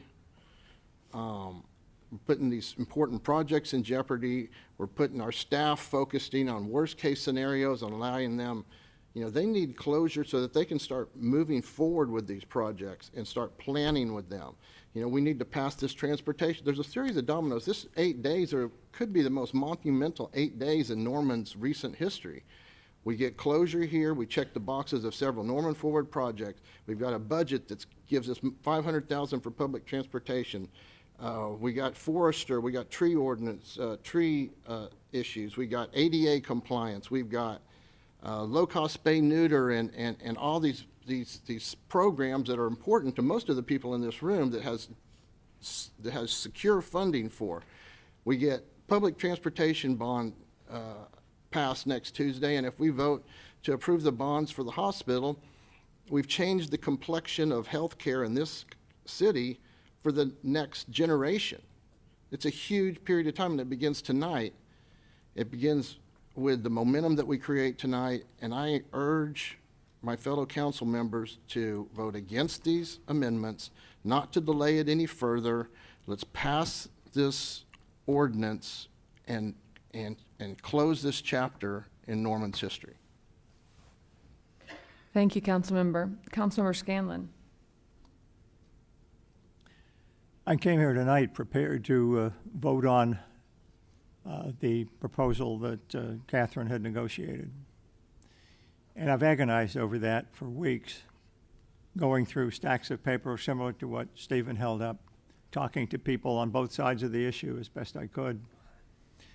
My overriding concern has been and remains the impact on the budget real time. If we have to take anywhere from $4 to $8 million out of the budget, depending on what happens with the transit tax next week, the place you do that, frankly, is in staffing. It's the most convenient thing.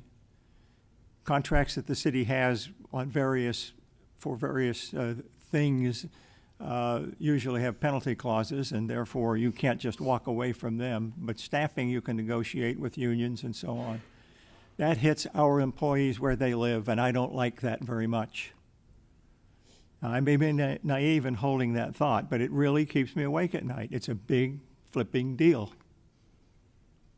So I was prepared, as I came in here tonight, to vote in favor of Catherine's negotiated settlement and moving on, as opposed to this Groundhog Day scenario that we've been suffering for days and weeks and months. I agree with Councilmember Carter in terms of all of the things he laid out and why we should go ahead. If I could learn more in the next couple of weeks about how the staffing situation might be mitigated by these amendments, if I could learn more about these amendments, which I know nothing about other than what I've seen in the last hour or so and heard discussed somewhat, I might feel better, but I don't right now. If we vote to defer and come back in 2 weeks after studying this, I won't object to it. I won't vote for it, but I'll go along with it, and hopefully I'll learn something. But I agree with Councilmember Carter. It really is time to fish and cut bait, and I'm prepared to do that. Thank you, Councilmember. Councilmember Wilson. In this master operating agreement, it removes council powers that I'm not comfortable with. And clawbacks, and there's loosely defined things. Kind of seems like it's kind of the same situation we're already in, and I would like to not see us get into any more of those deals. I have the same fears as all my colleagues. I actually like the projects out there. I think that's a great idea. I don't like the deal. I do appreciate the amendments and the thought that Councilmember Bierman and Patron have both worked diligently using their giant brains to figure out ways to make this work for us. And I think the thing that I'm kind of finally sussing out of all of this is that we are the ones giving, if not for the TIF, itself, none of this would be there. They would just be building on the highway, which, it's a no-brainer, and they'd be paying us for infrastructure. And so now, to me, it's just a crazy mess. It's a crazy mess to all y'all too. I would support postponing if it made my other council members more comfortable. I actually support this amendment to remove the cultural facility, or however it's worded, because I think it actually flexes our legislative muscle, which is all we have in a negotiation. I mean, we actually are the ones in power here. We actually are the ones that were elected to do this, and we were given the right by the state of Oklahoma to negotiate and to do what we think is best with our municipal funds, your municipal funds. So, I mean, I guess I might even ask what the procedure would be at this point to change from do we need to vote on that, let it die or not die, or can we make a friendly amendment to change it to a postponement with date defined? Well, that's not a friendly amendment, but you could. Okay, aggressive, motion to postpone. hateful amendment. A motion to postpone would take precedent. So I will move to postpone to date certain. Stephen, what was your date? 26th, November 26th.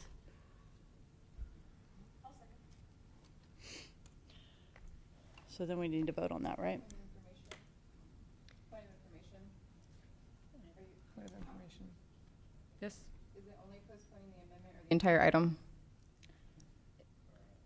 We'd be postponing the motion item. to postpone would be the item. The item, yeah. Okay. Which would also have to be items 6, 7, and 8, because we can't move. So the agenda. Essentially. Okay.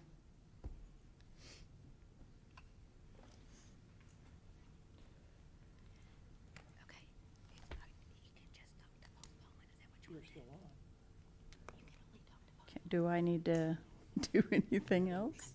Do, somebody who wants to move to vote on that? Okay, we have a motion and a second to postpone the entire agenda, and we will take comments on this. Councilmember Patron?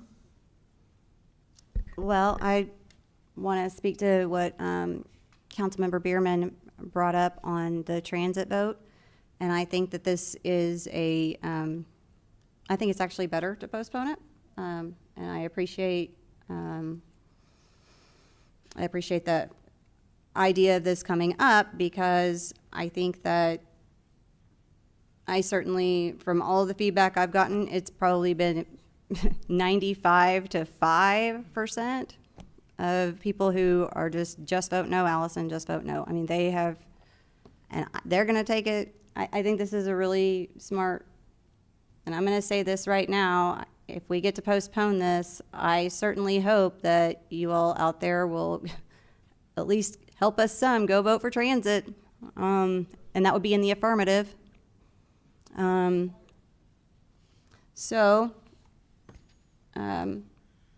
Stephen, I appreciate your thoughtfulness on that, and then also we will have had the vote on the hospital by then, and if there's a good chance that we will have some cash. That's helpful. So maybe we won't find ourselves in quite the hands tied behind our backs as people feel they are right now. Thank you, Councilmember. Councilmember Hall? And remember, we're speaking on the postponement. Okay. I'll speak to the postponement.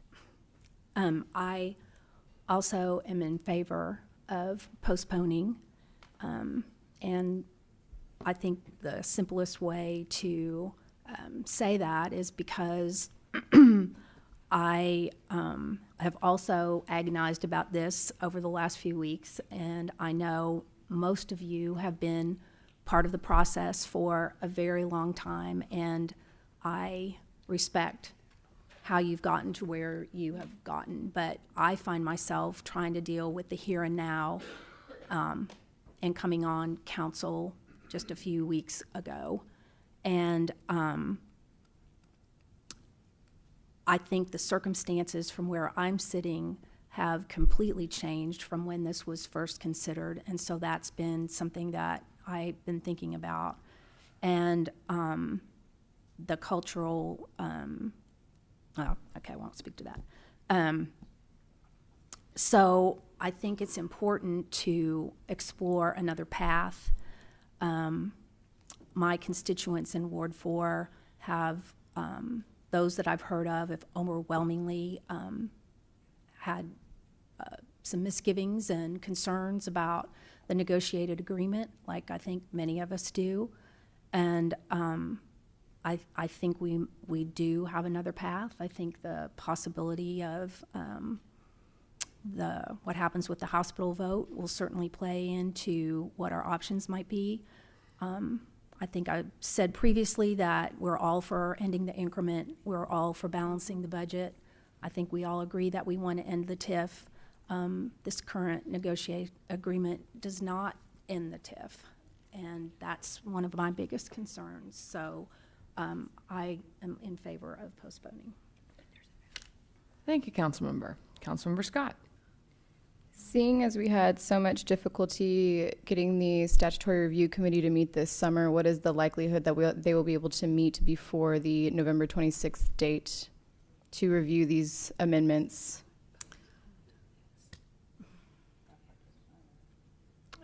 The amendments would have to be discussed by council, I would think, before sending it to the statutory review committee, so that we know what to send them. So then it's probably in December or January. So then postponing this agenda to the 26th isn't really... Yeah, any amendments you make to this item, because it's a substantial change what's proposed here, it would have to go back to the statutory review committee, and then we'd be going back to planning commission and through the public hearing process again. So why are we postponing this agenda to the 26th if the statutory review committee won't be able to meet? Educate council. So we can have a study session in between that? Is that what? Is that the process here?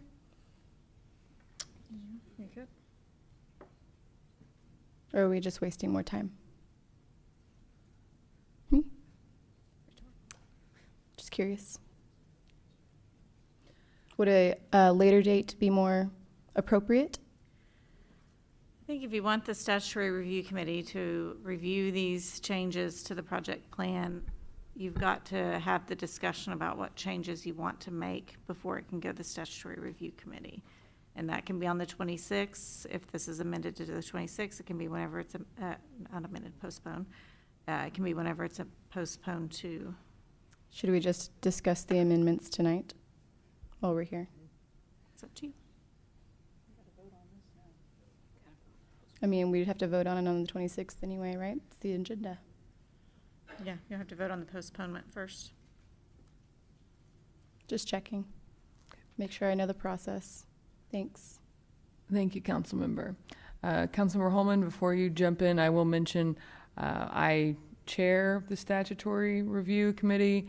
We could not find a time to meet the entire summer. If we postpone this through November 26th, I doubt we'll meet in December. I'm gone for the first half of January, so we're looking at late January before the Statutory Review Committee likely even finds a time to meet. Then Planning Commission, and then we start the process all over. And Ms. Walker, can you remind me how long we've spent on this process so far since we decided to move forward with ending it? Well,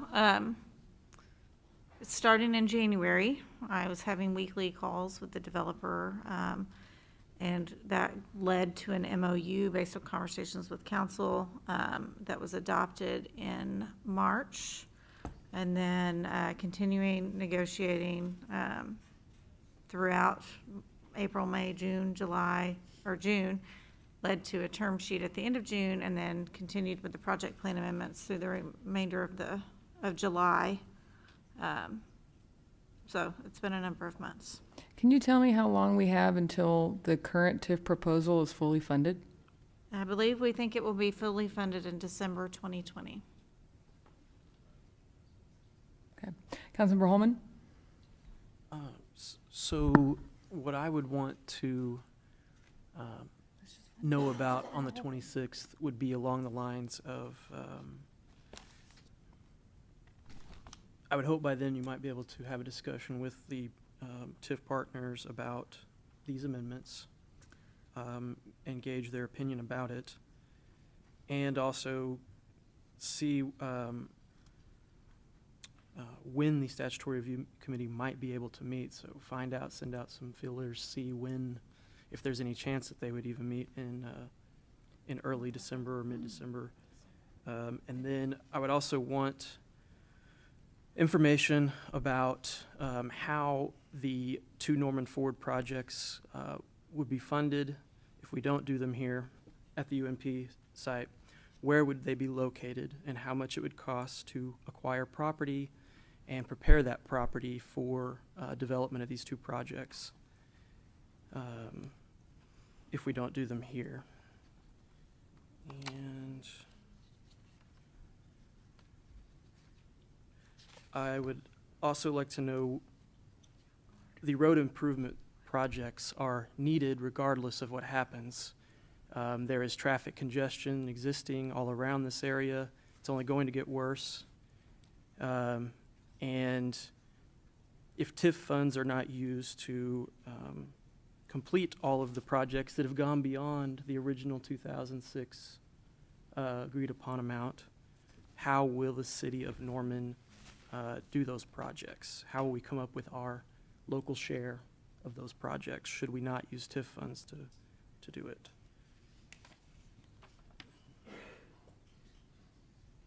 And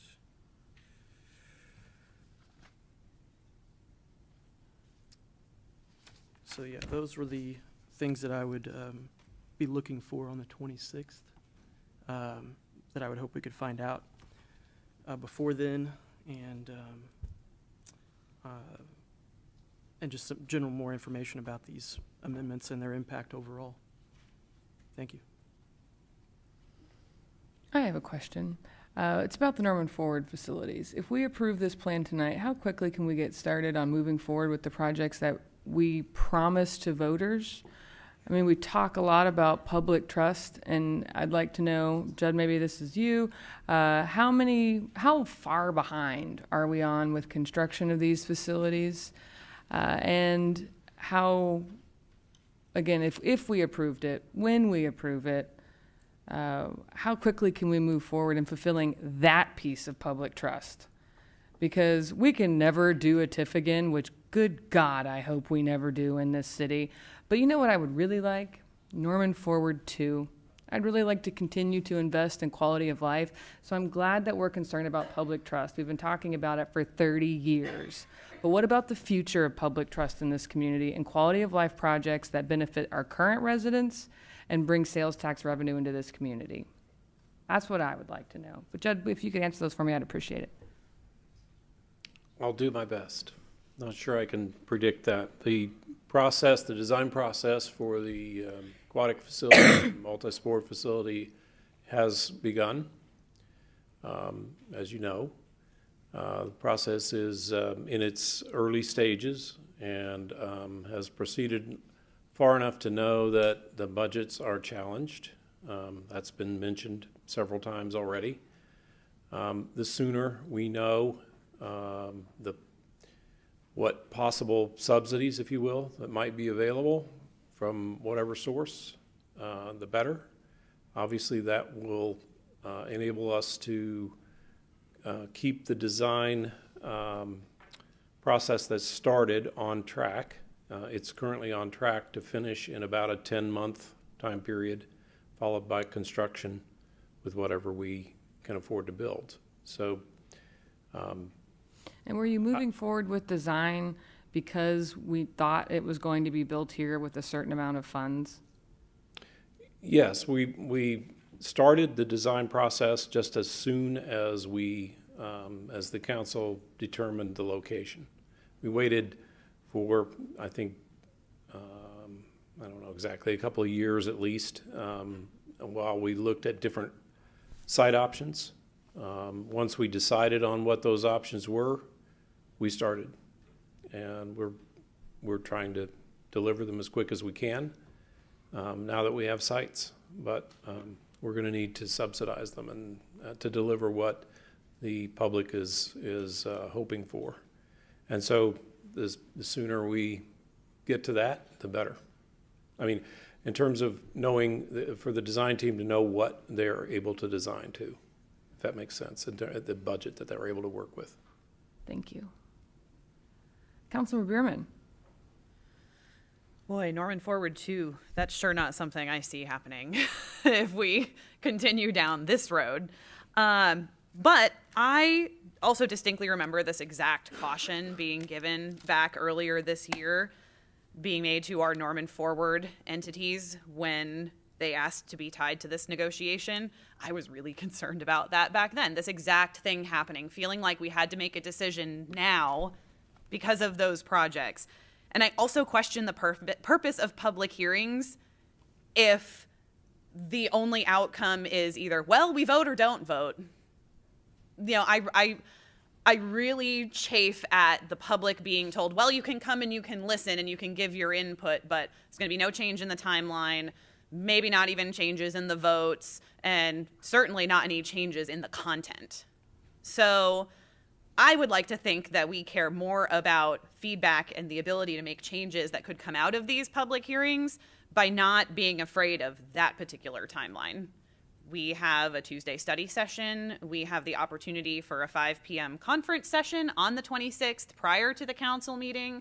I'm certain that in the interim, we'll be having discussions with each other, with the city attorney. I have no doubt that a more well fleshed out memo will be sent out about these amendments and the information that was hammered out when these amendments were developed in the first place, because I certainly wouldn't put forward these amendments if I didn't have any idea of what the impact of them would be. So I also think that there's never 100% certainty on all the variables that guide each of the decisions we make. Passing this agreement may 100% avoid litigation, but does it 100% guarantee a successful transit vote next week?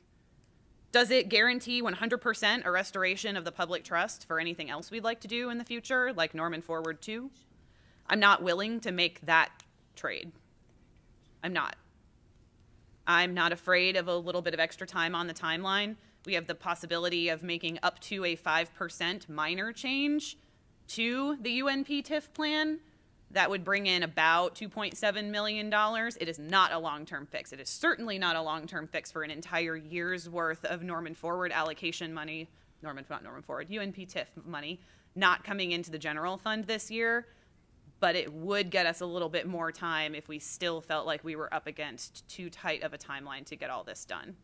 So I'm not afraid of 2 weeks. I'm not afraid to continue considering this particular second option. And I really think that we have the opportunity to do something better here. And so I certainly hope that council will be willing to take the 2-week delay, do the additional research, and listen to our city attorney as she talks about what these amendments would do, and come back in 2 weeks and send this to statutory review. We've got the time. The question is whether or not we're going to make good use of it.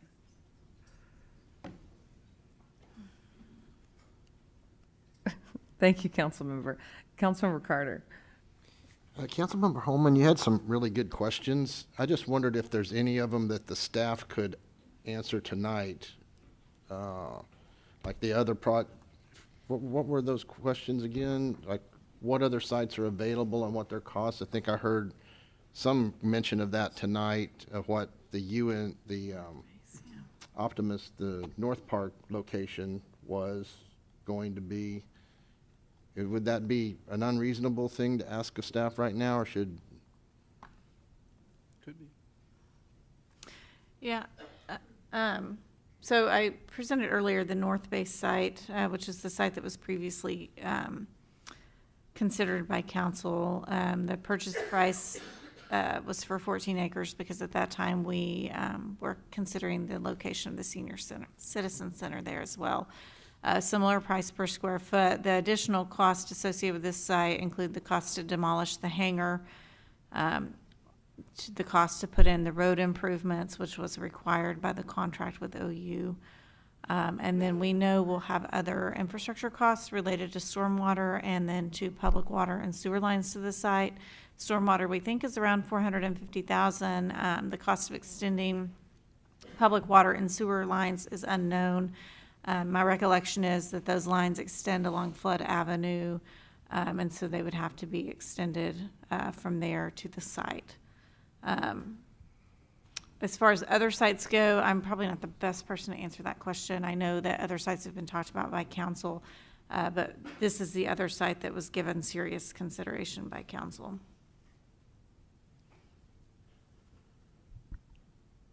What other questions did you have, Steve? I can't remember. Where we would come up with the money to purchase the land and make those improvements if we don't have TIF funds to do it with. Can someone address that question?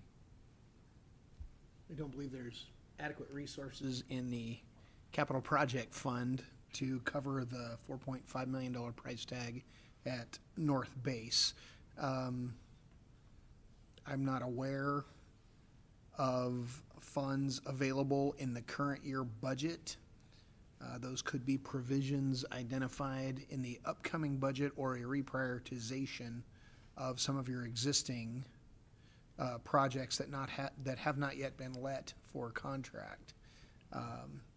There could be a conversation at the next council meeting related to real property currently located under the Porter campus. Short of that, I'm not aware of any other funds available for that real property acquisition. What was another question?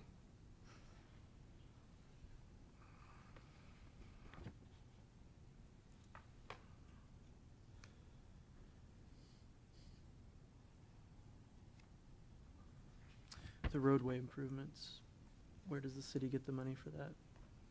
Sean, any insight as to other possible matches for federal funds for those road improvement projects if TIF dollars are not available?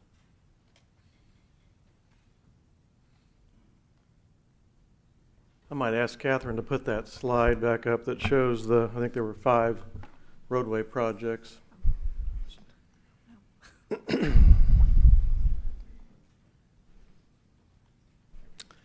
Yeah, there they are. So again, these tend to revolve around the Tecumseh Road and I-35 interchange, the Robinson and I-35 interchange. We've talked about the current appropriation for the first one, which is in the budget, in the current budget, and we think we're good there. So we really need to kind of move to the other 3. You know, as we talked earlier, the way we think, we've always thought about these and the way we've done most of the major projects related to the TIF, the University North Park area, is we've used the TIF funds as matching funds for federal transportation grants. And so to the manager's question, I think, again, using the capital fund for those matching funds, I think we would still take that approach, or I would recommend that approach, because in many cases these projects represent $5 or $6 million in improvements, and we've had a great track record of acquiring 80% federal funding for those projects, and thereby only having to match those with 20% of our local funds. So that would be one option, I think, using our capital fund over the course of a few years here to get these projects built, but still relying on that capital fund being a match to federal funds. Beyond that, I frankly don't know where you would come up with these kinds of dollars. We don't see $1 million allocations very often, even in our capital fund. Many of those capital dollars are dedicated over many years. With the recent approval of the 2019 Transportation Bond Program, we are, I would say, mortgaged to the hilt for the next 12 years just to get that program done. So to add more obligations into that 12-year cycle of federal grant applications would be a real challenge. We're really concerned that we're going to be able to get all the federal funds we've already promised to the voters, and so I think that would be a challenge, frankly, to add this to that sequence of funding without having the local match through the TIF funds. Hope that addresses the question. What were I don't know if options would be able to be come up with by then for alternative scenarios. I would also want the Finance Committee on the 21st to start considering worst case scenarios because this delay to 26 already puts us behind the schedule we would need to start having the discussions about what we're going to do should there be litigation and a freezing of these assets. So I would prefer that should we do a delay that the next Finance Committee meeting in 2 weeks begin discussing what is the worst case scenario and what are we going to do. So that's what I would like to see should this postponement go through. What's the score? Thank you. What's the score? Okay, what's the score?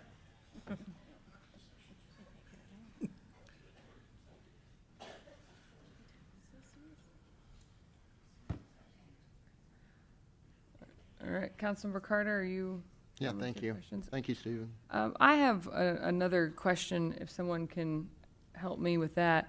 When we were planning the budget, I know Councilmember Scanlon wasn't here, and I know that Councilmember Hall wasn't here, and possibly not Patrone, but I feel like everyone else was.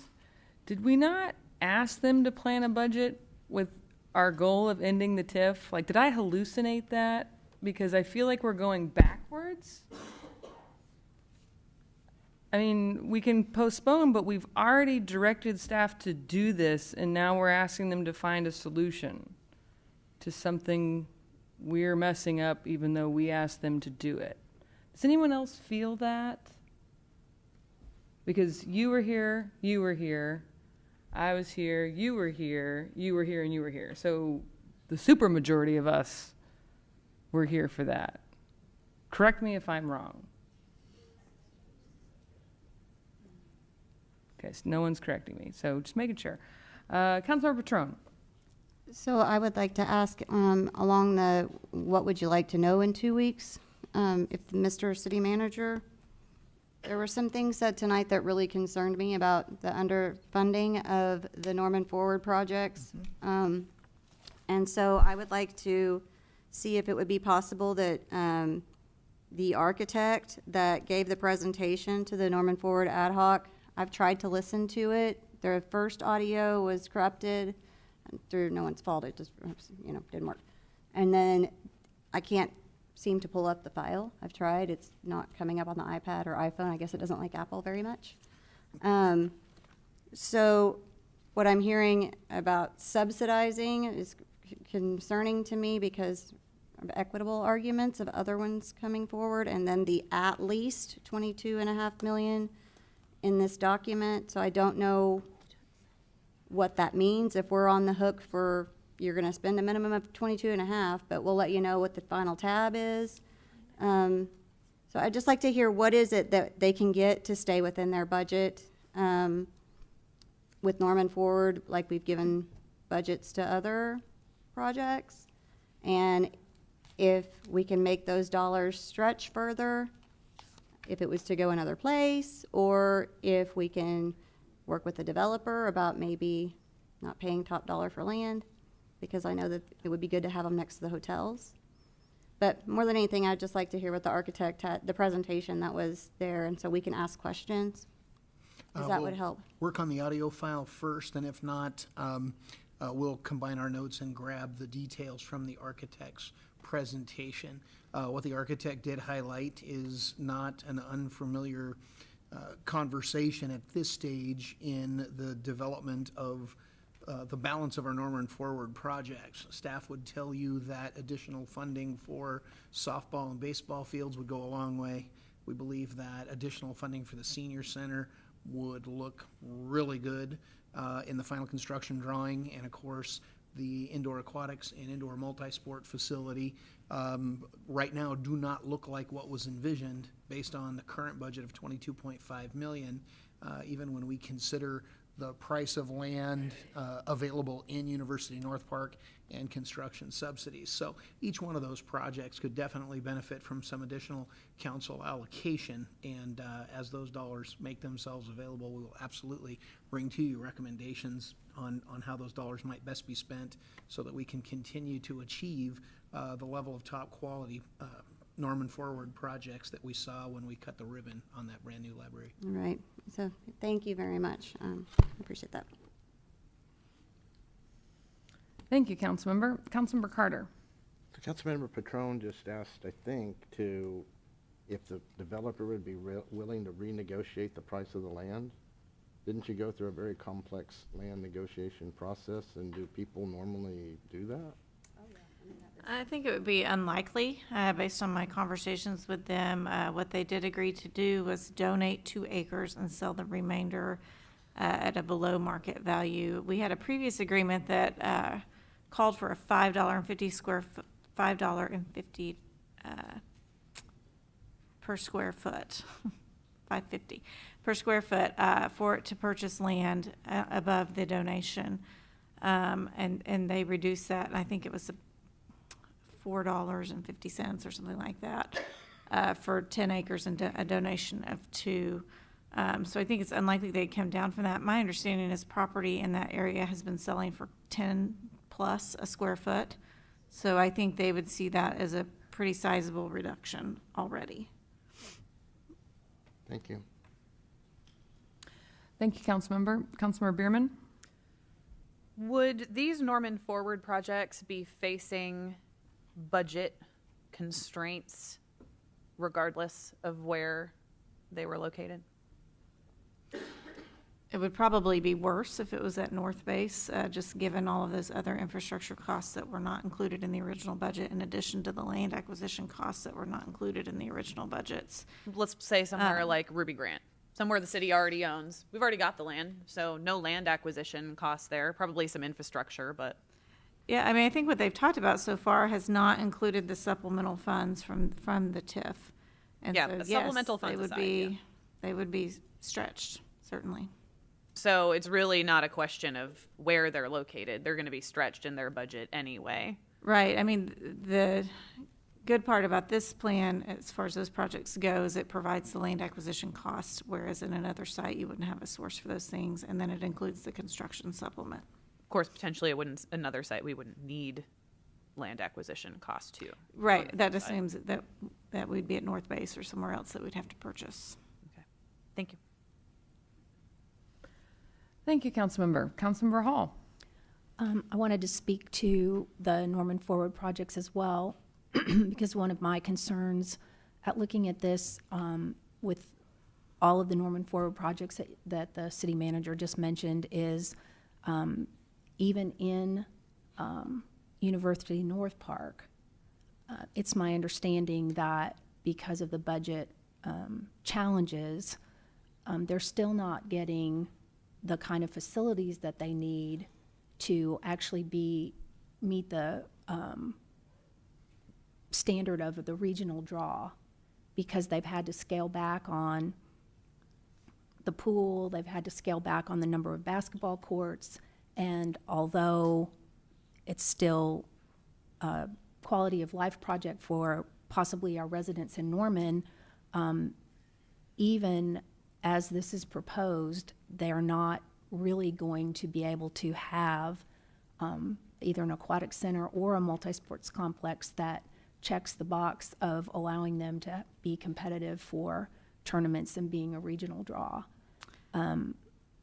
While I still think it's a great location for both of those projects. The supplemental funding, like I said, doesn't still achieve the goal that they're looking for. I don't know how to solve that problem in particular, but it's also problematic to me that every other Norman Forward project is also in the same boat.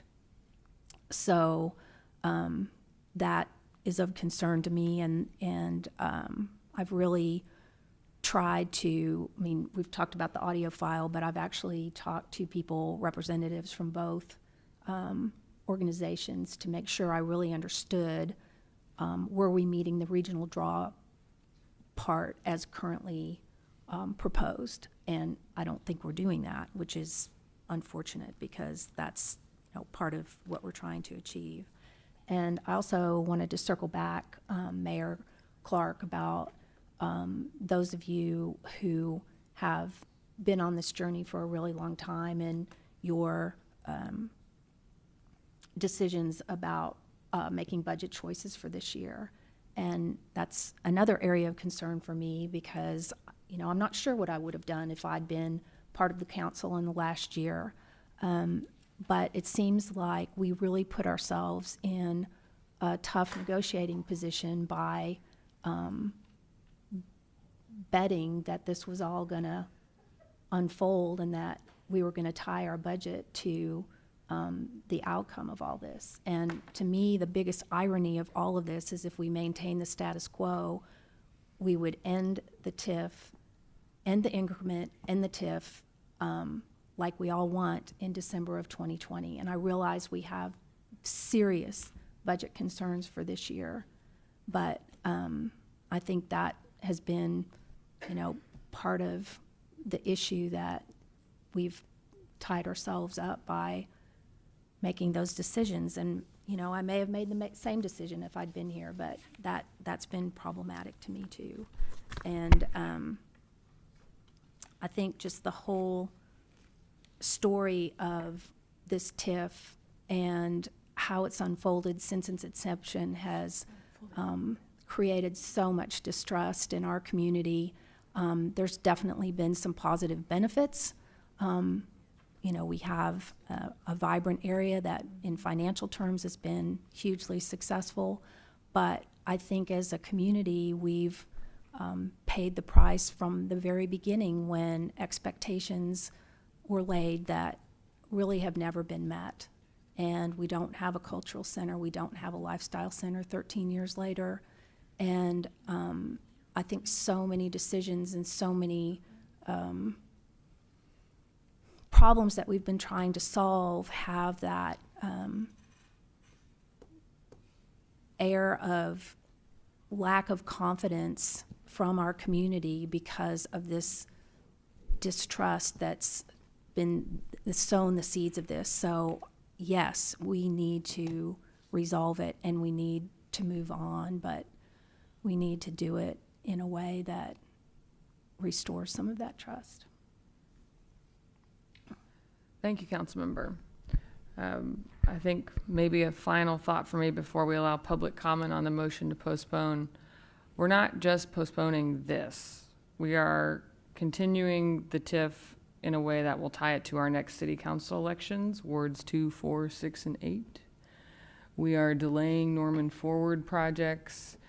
We might as well let the TIF fully fund at this point as long as it's taken to get us to this point. So I would love you all to think about that. If that's what we want to do, fine. But the irony of the situation and how much staff time we've wasted negotiating these deals, moving forward on projects that are now falling apart is really unfortunate. And I hate that we keep saying things like, oh, well, did you do this? Did you get the best deal? What do you think they're doing? Do you think our hardworking staff is just out giving, a 50% effort all the time? Because I find that really insulting. I'll just mention that. So, I mean, if we want to delay things and see what better deal we can get, I'll try and remain optimistic. In the meantime, as much time and effort as you all have spent on these amendments, which are clearly very thorough and thought out, I really hope you'll pivot and help us with the public transit vote. I really, really, really do. Because I have worked so hard on this. And I feel like this has been the focus, which is fine. This and Inspire Health, very important community issues, but we're talking about long-term funding for a vital service that helps the most vulnerable residents in our community. And we're not focusing on that. We got one shot at this. Yes, we can do it later, but then by then sales tax would have gone down and it will be an increase all the way around. It's just a missed opportunity, and I wish we could keep our eye on the ball on maybe one important issue at a time instead of commingling them all in a way that sets us up for failure on like all of them. So I really have my concerns with postponing. And you needed 6 votes to get this passed, yet only 4 of you knew about it before the meeting. So it feels a little bit like a show. We can't talk to 6 people before a meeting. Is that what you're suggesting? No, I'm suggesting that perhaps Kate could have talked to me and told me about it. Yes, let's do that again, because that is good for public trust. Thank you, Councilmember. You need to watch your tone with us, period.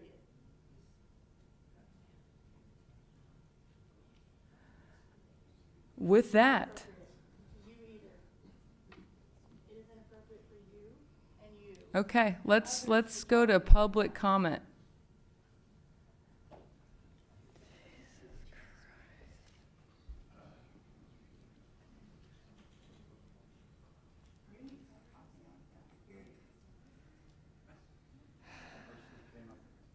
Steve Ellis, 633 Reed Avenue. I mostly came up to drop the trackball that I just broke in the back. But I do want to say that I think will be helpful for people to remember the substantive arguments that we've heard tonight and to recall that we really haven't had any public input on this TIF stuff since the term sheet was announced. I appreciate Councilmember Holman's point that we had done a lot in the last 8 months, but that was pretty front-loaded in the first 4 of those months. The last 4 months, we've been working on one plan, and the rationale behind that plan hasn't been publicly discussed since. So I think the delay makes sense, and I have my trackball.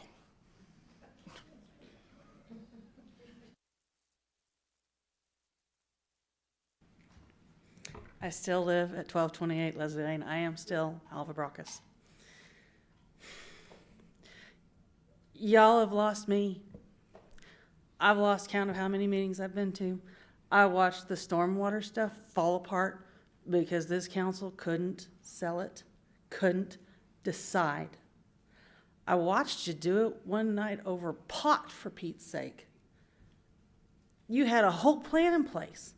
You had a committee that spent months on the plan. Citizens put their time and energy into the plan, and the night of, you pitched it in the air and started over. I don't understand what's so bad about having a cultural facility in this area. I don't know why we need another museum. I'm good with switching rec out for it, but I don't understand why it's so bad, because that's what I keep hearing. It's bad. The TIF, as awful as it has been, it brought money into town. It brought infrastructure into town. But you guys have lost me. You guys can't make a damn decision, and it's not hard. Pick a side and decide, because you know what you're doing to me? This means the pool and the multi-sport facility can't move. We sat for 2 years while OU decided not to lease the land to the city. We sat for 2 years while you guys went back and forth over the damn TIF.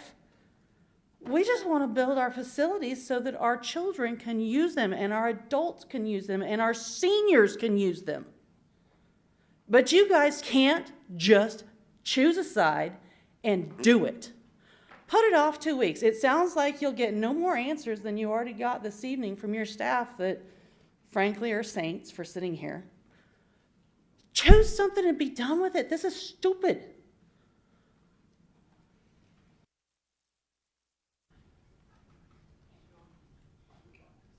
Campbell, Ward 6. I just want to say regarding a cultural facility, you learn sports and how to swim in grade school at the YMCA. These facilities are to compete and to practice. They're not cultural facilities. You're not learning anything new there.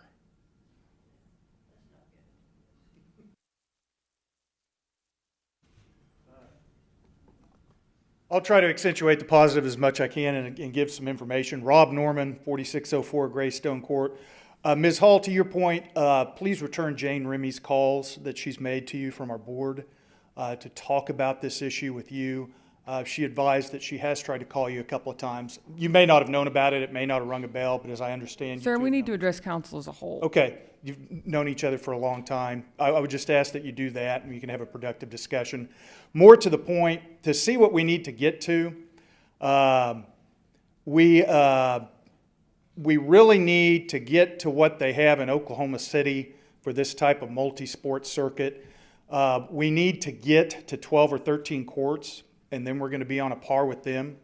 So to me, it looks like what we could use is we could use 7 or 8 courts out of a new facility, and we could use the 5 courts we have with the hangar. We could use some certainty on not destroying the hangar, which that plan back at North Base absolutely requires. Berry Road goes right through it. That's absolutely a requirement.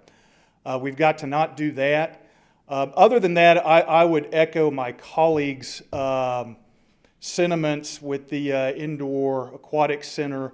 I don't think we get any further with a few weeks of delay. We just delay and we kick the can down the road some more. If you want to know something about the implementation plans, the Indoor Aquatics Center is supposed to be up and running now. The multi-sport facility was supposed to be up and running early 2020. You know why it's not? Because regardless of whether it's TIF or Norman Forward or taxes or this or that, you guys can't vote something up or down. Just vote something up or down tonight. You know, if 5 of you hate this thing, vote it down. If 5 of you like this thing, vote it up. We got a hangar. We're going to keep rocking the hangar. You know, give us a facility. It's going to be better for Norman's kids and families. They do learn how to play basketball. They do learn things. But just vote it up or down tonight. Don't kick the can down the road some more. You're not going to get anywhere else by doing that. Thanks.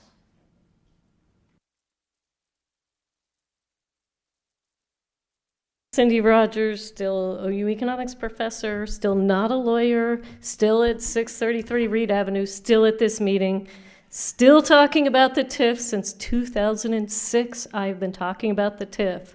I'm as tired as you guys is talking about the TIF. I'm on the Norman Forward Citizen Financial Oversight Board.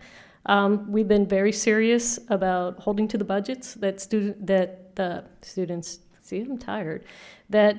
voted for. And the fact of the matter is that the budgets that were brought forward to the citizens weren't adequate for providing the competitive facilities that these groups want. That was an overpromise. That wasn't your fault, but that's where we're at. The University North Park TIF is a separate issue. And so you're kind of taking two overpromises, one, the developers and the lifestyle center, and then you're taking an overpromise from the TIF and somehow putting them together solves both of those. And it doesn't, because even, I've looked at the numbers, even the budget construction supplement that's would be in this really bad proposed deal wouldn't be enough to get the minimum competitive facilities that these folks say they need to have competitions. And I don't know where the rest of the money comes, because I promise you it's not in the Norman Forward budget. So it doesn't get us there. The land price is high. I think you need to delay this and give our city attorney a strong hand to get better deal. The less desperate you are and the closer we get to the 2023 deadline, the better deal you're going to get on land. You don't have to give up the concessions, because you have the authority. This is a one place where the legislation in the state of Oklahoma gives city broad authority to create, change, and amend their TIF plans. So take it, use it, make a good change, and save us some money so we could put it for the things that we want, not the things that really aren't going to help the community.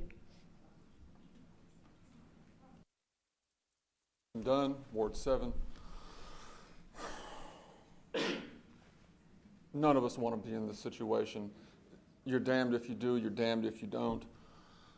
In a community in which we have 60, 70,000 permanent residents, the fact that people would show up here for the second discussion and say that there's a lack of transparency, we didn't know, we don't, you haven't let us, speak our minds. I think that we need to communicate with a little indignation to our constituents how hard we're working, how much time we're putting in, how poorly compensated we are. So no matter what you do, I'm going to be on your side. I love you. I know how you're sacrificing. I will defend you, whatever you decide to do. I don't like the culture. I don't like the sensibilities of people, the people who are designing these programs, the people who have put the plans together. None of it's our fault. So if I were on that dais with you, I would vote for this. I would say let's just do it. Let's end the TIF. Let's move forward. If you want to vote it down and kick the can down the road, I'll be fine with that too. Thank you.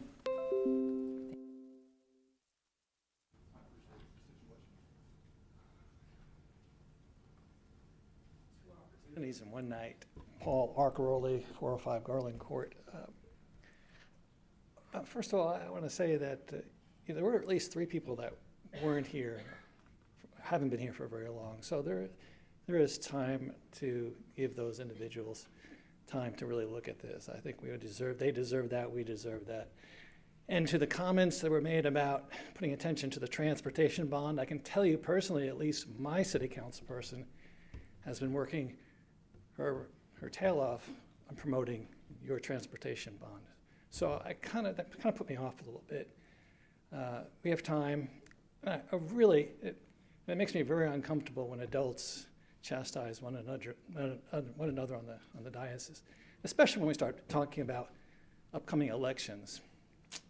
That just made me very uncomfortable. Anyway, please delay this. Let's talk about it like civil adults.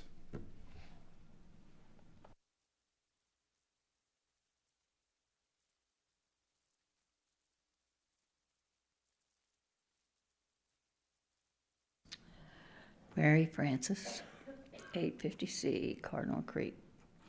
Condos. Looks like everybody's tired. On November the 12th, I'll be in New York City, so I've already voted. I have voted for the transportation package. we definitely need for that to pass. We could have a lot more money to go in that transportation issue if we would go with this amended idea. However, there are some things that I'm not clear about, and I'm hoping somebody will be able to straighten it out. That's concerning the indoor aquatic facility. And I'm told that during the ad hoc advisory group meeting back in October of '29, folks learned that instead of the 8-lane, 50-meter Olympic-size standard Olympic pool, which is what the kids need to practice and for a tournament, to hold tournaments, that's going to be changed to like a 6-lane, 25-meter pool. I mean, that won't work. That's not what we wanted. That's not what we voted for. Also, I'm told that there's going to be costs for a road that's going to come out of the Norman Forward funds. And it's going to be more expensive because there are zoning requirements. I need to know if that's accurate. Are the kids not going to get their 50-meter Olympic-size pool and be able to have tournaments there?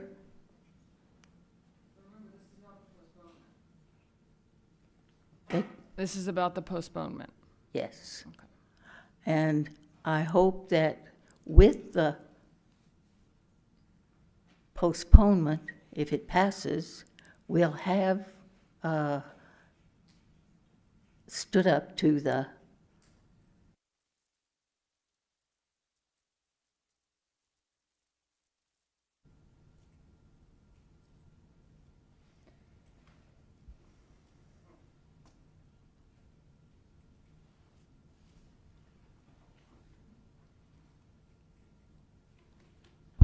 Ian Moore, excuse my voice, I'm getting over a cold, 811 Mockingbird Lane.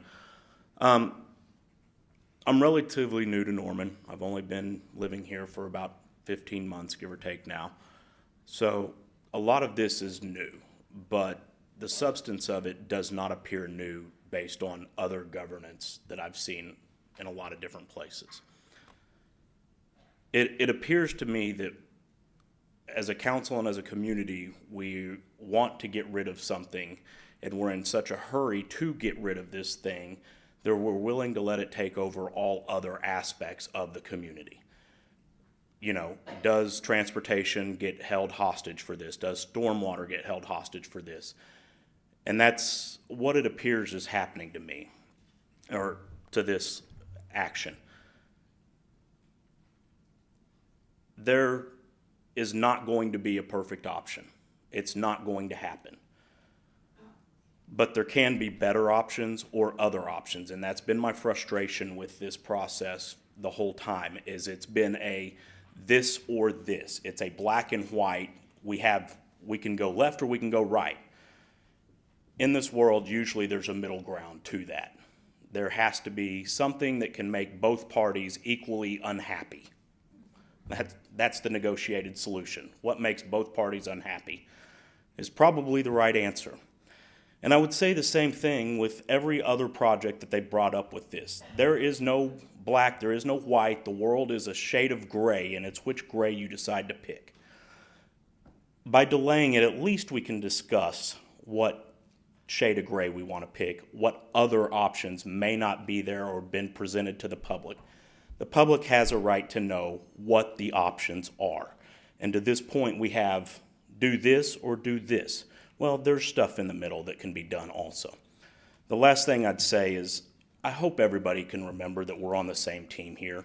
We do all want what's best for Norman, and getting emotional about these types of things, I know it's hard not to, doesn't serve any purpose. It's just, there will be more money. I know it seems like there won't be, but there will be. We always come up with more money. There will be more time. Things work themselves out. Take your time, try to make the best decision you can, and the rest of it will work itself out. It always does. Thank you. Any other comments? Kevin Moore, 13706 Timber Valley Road. I'm curious, when you guys received this threat, did anybody look at any court cases to see if any TIFs have ever been taken to court before? How many cases did cities lose? At least one in Oklahoma. Go ahead. I'm not. Oh. Most of the time, those they have to be pretty dramatic. They have to be pretty radical. The law has given you guys a lot of leeway and a lot of leverage. And when you guys say, oh, we're threatened and we're going to lose and we have to do this and we have to do this now, we can't do anything else, we can't breathe, that's wrong. It's a hollow threat. Somebody said earlier, well, everybody here is economists. We don't have to listen to the economists. They're not attorneys. Well, I am. And I'm telling you what, you guys have more threat from some of the taxpayers than you do from the developers. I think a lot of them don't want to be made public because if they're made public, that hurts them in other ways too. So why are we hiding everything? It doesn't need to be hidden. It needs to be put out forth to people. What's their names? Who are they? Let us know. Maybe we won't use them in the future. Maybe that'll be a little bit of something for them to give an incentive to do the right thing for us. Guys, don't be pressured by the time. That's the bottom line. That's the one thing I asked one of the council members today. Don't be pressured by the time. You've got time. Right at the very beginning, you were told if at all worst you had to access the rainy day fund, you can. And that's only if it gets down to 1%, which I don't think it will. You've got time. Don't make a decision based on lack of time. That's the bottom line. Please. Thank you. Thank you. Any other?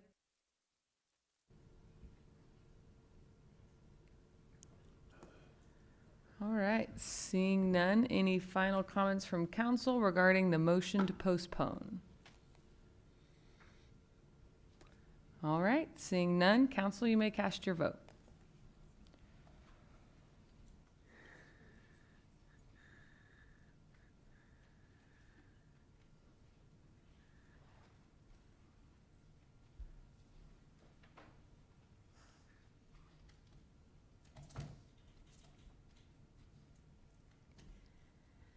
All votes have been cast, and the motion to postpone passes by a vote of 5 to 4. Voting against, Councilmember Scott, Councilmember Scanlon, Councilmember Carter, Mayor Clark.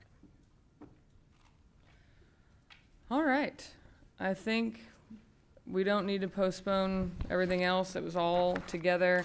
It's not a regular meeting, so it may feel like miscellaneous comment, but we won't have any. So I believe this meeting is adjourned. Thank you all for coming out.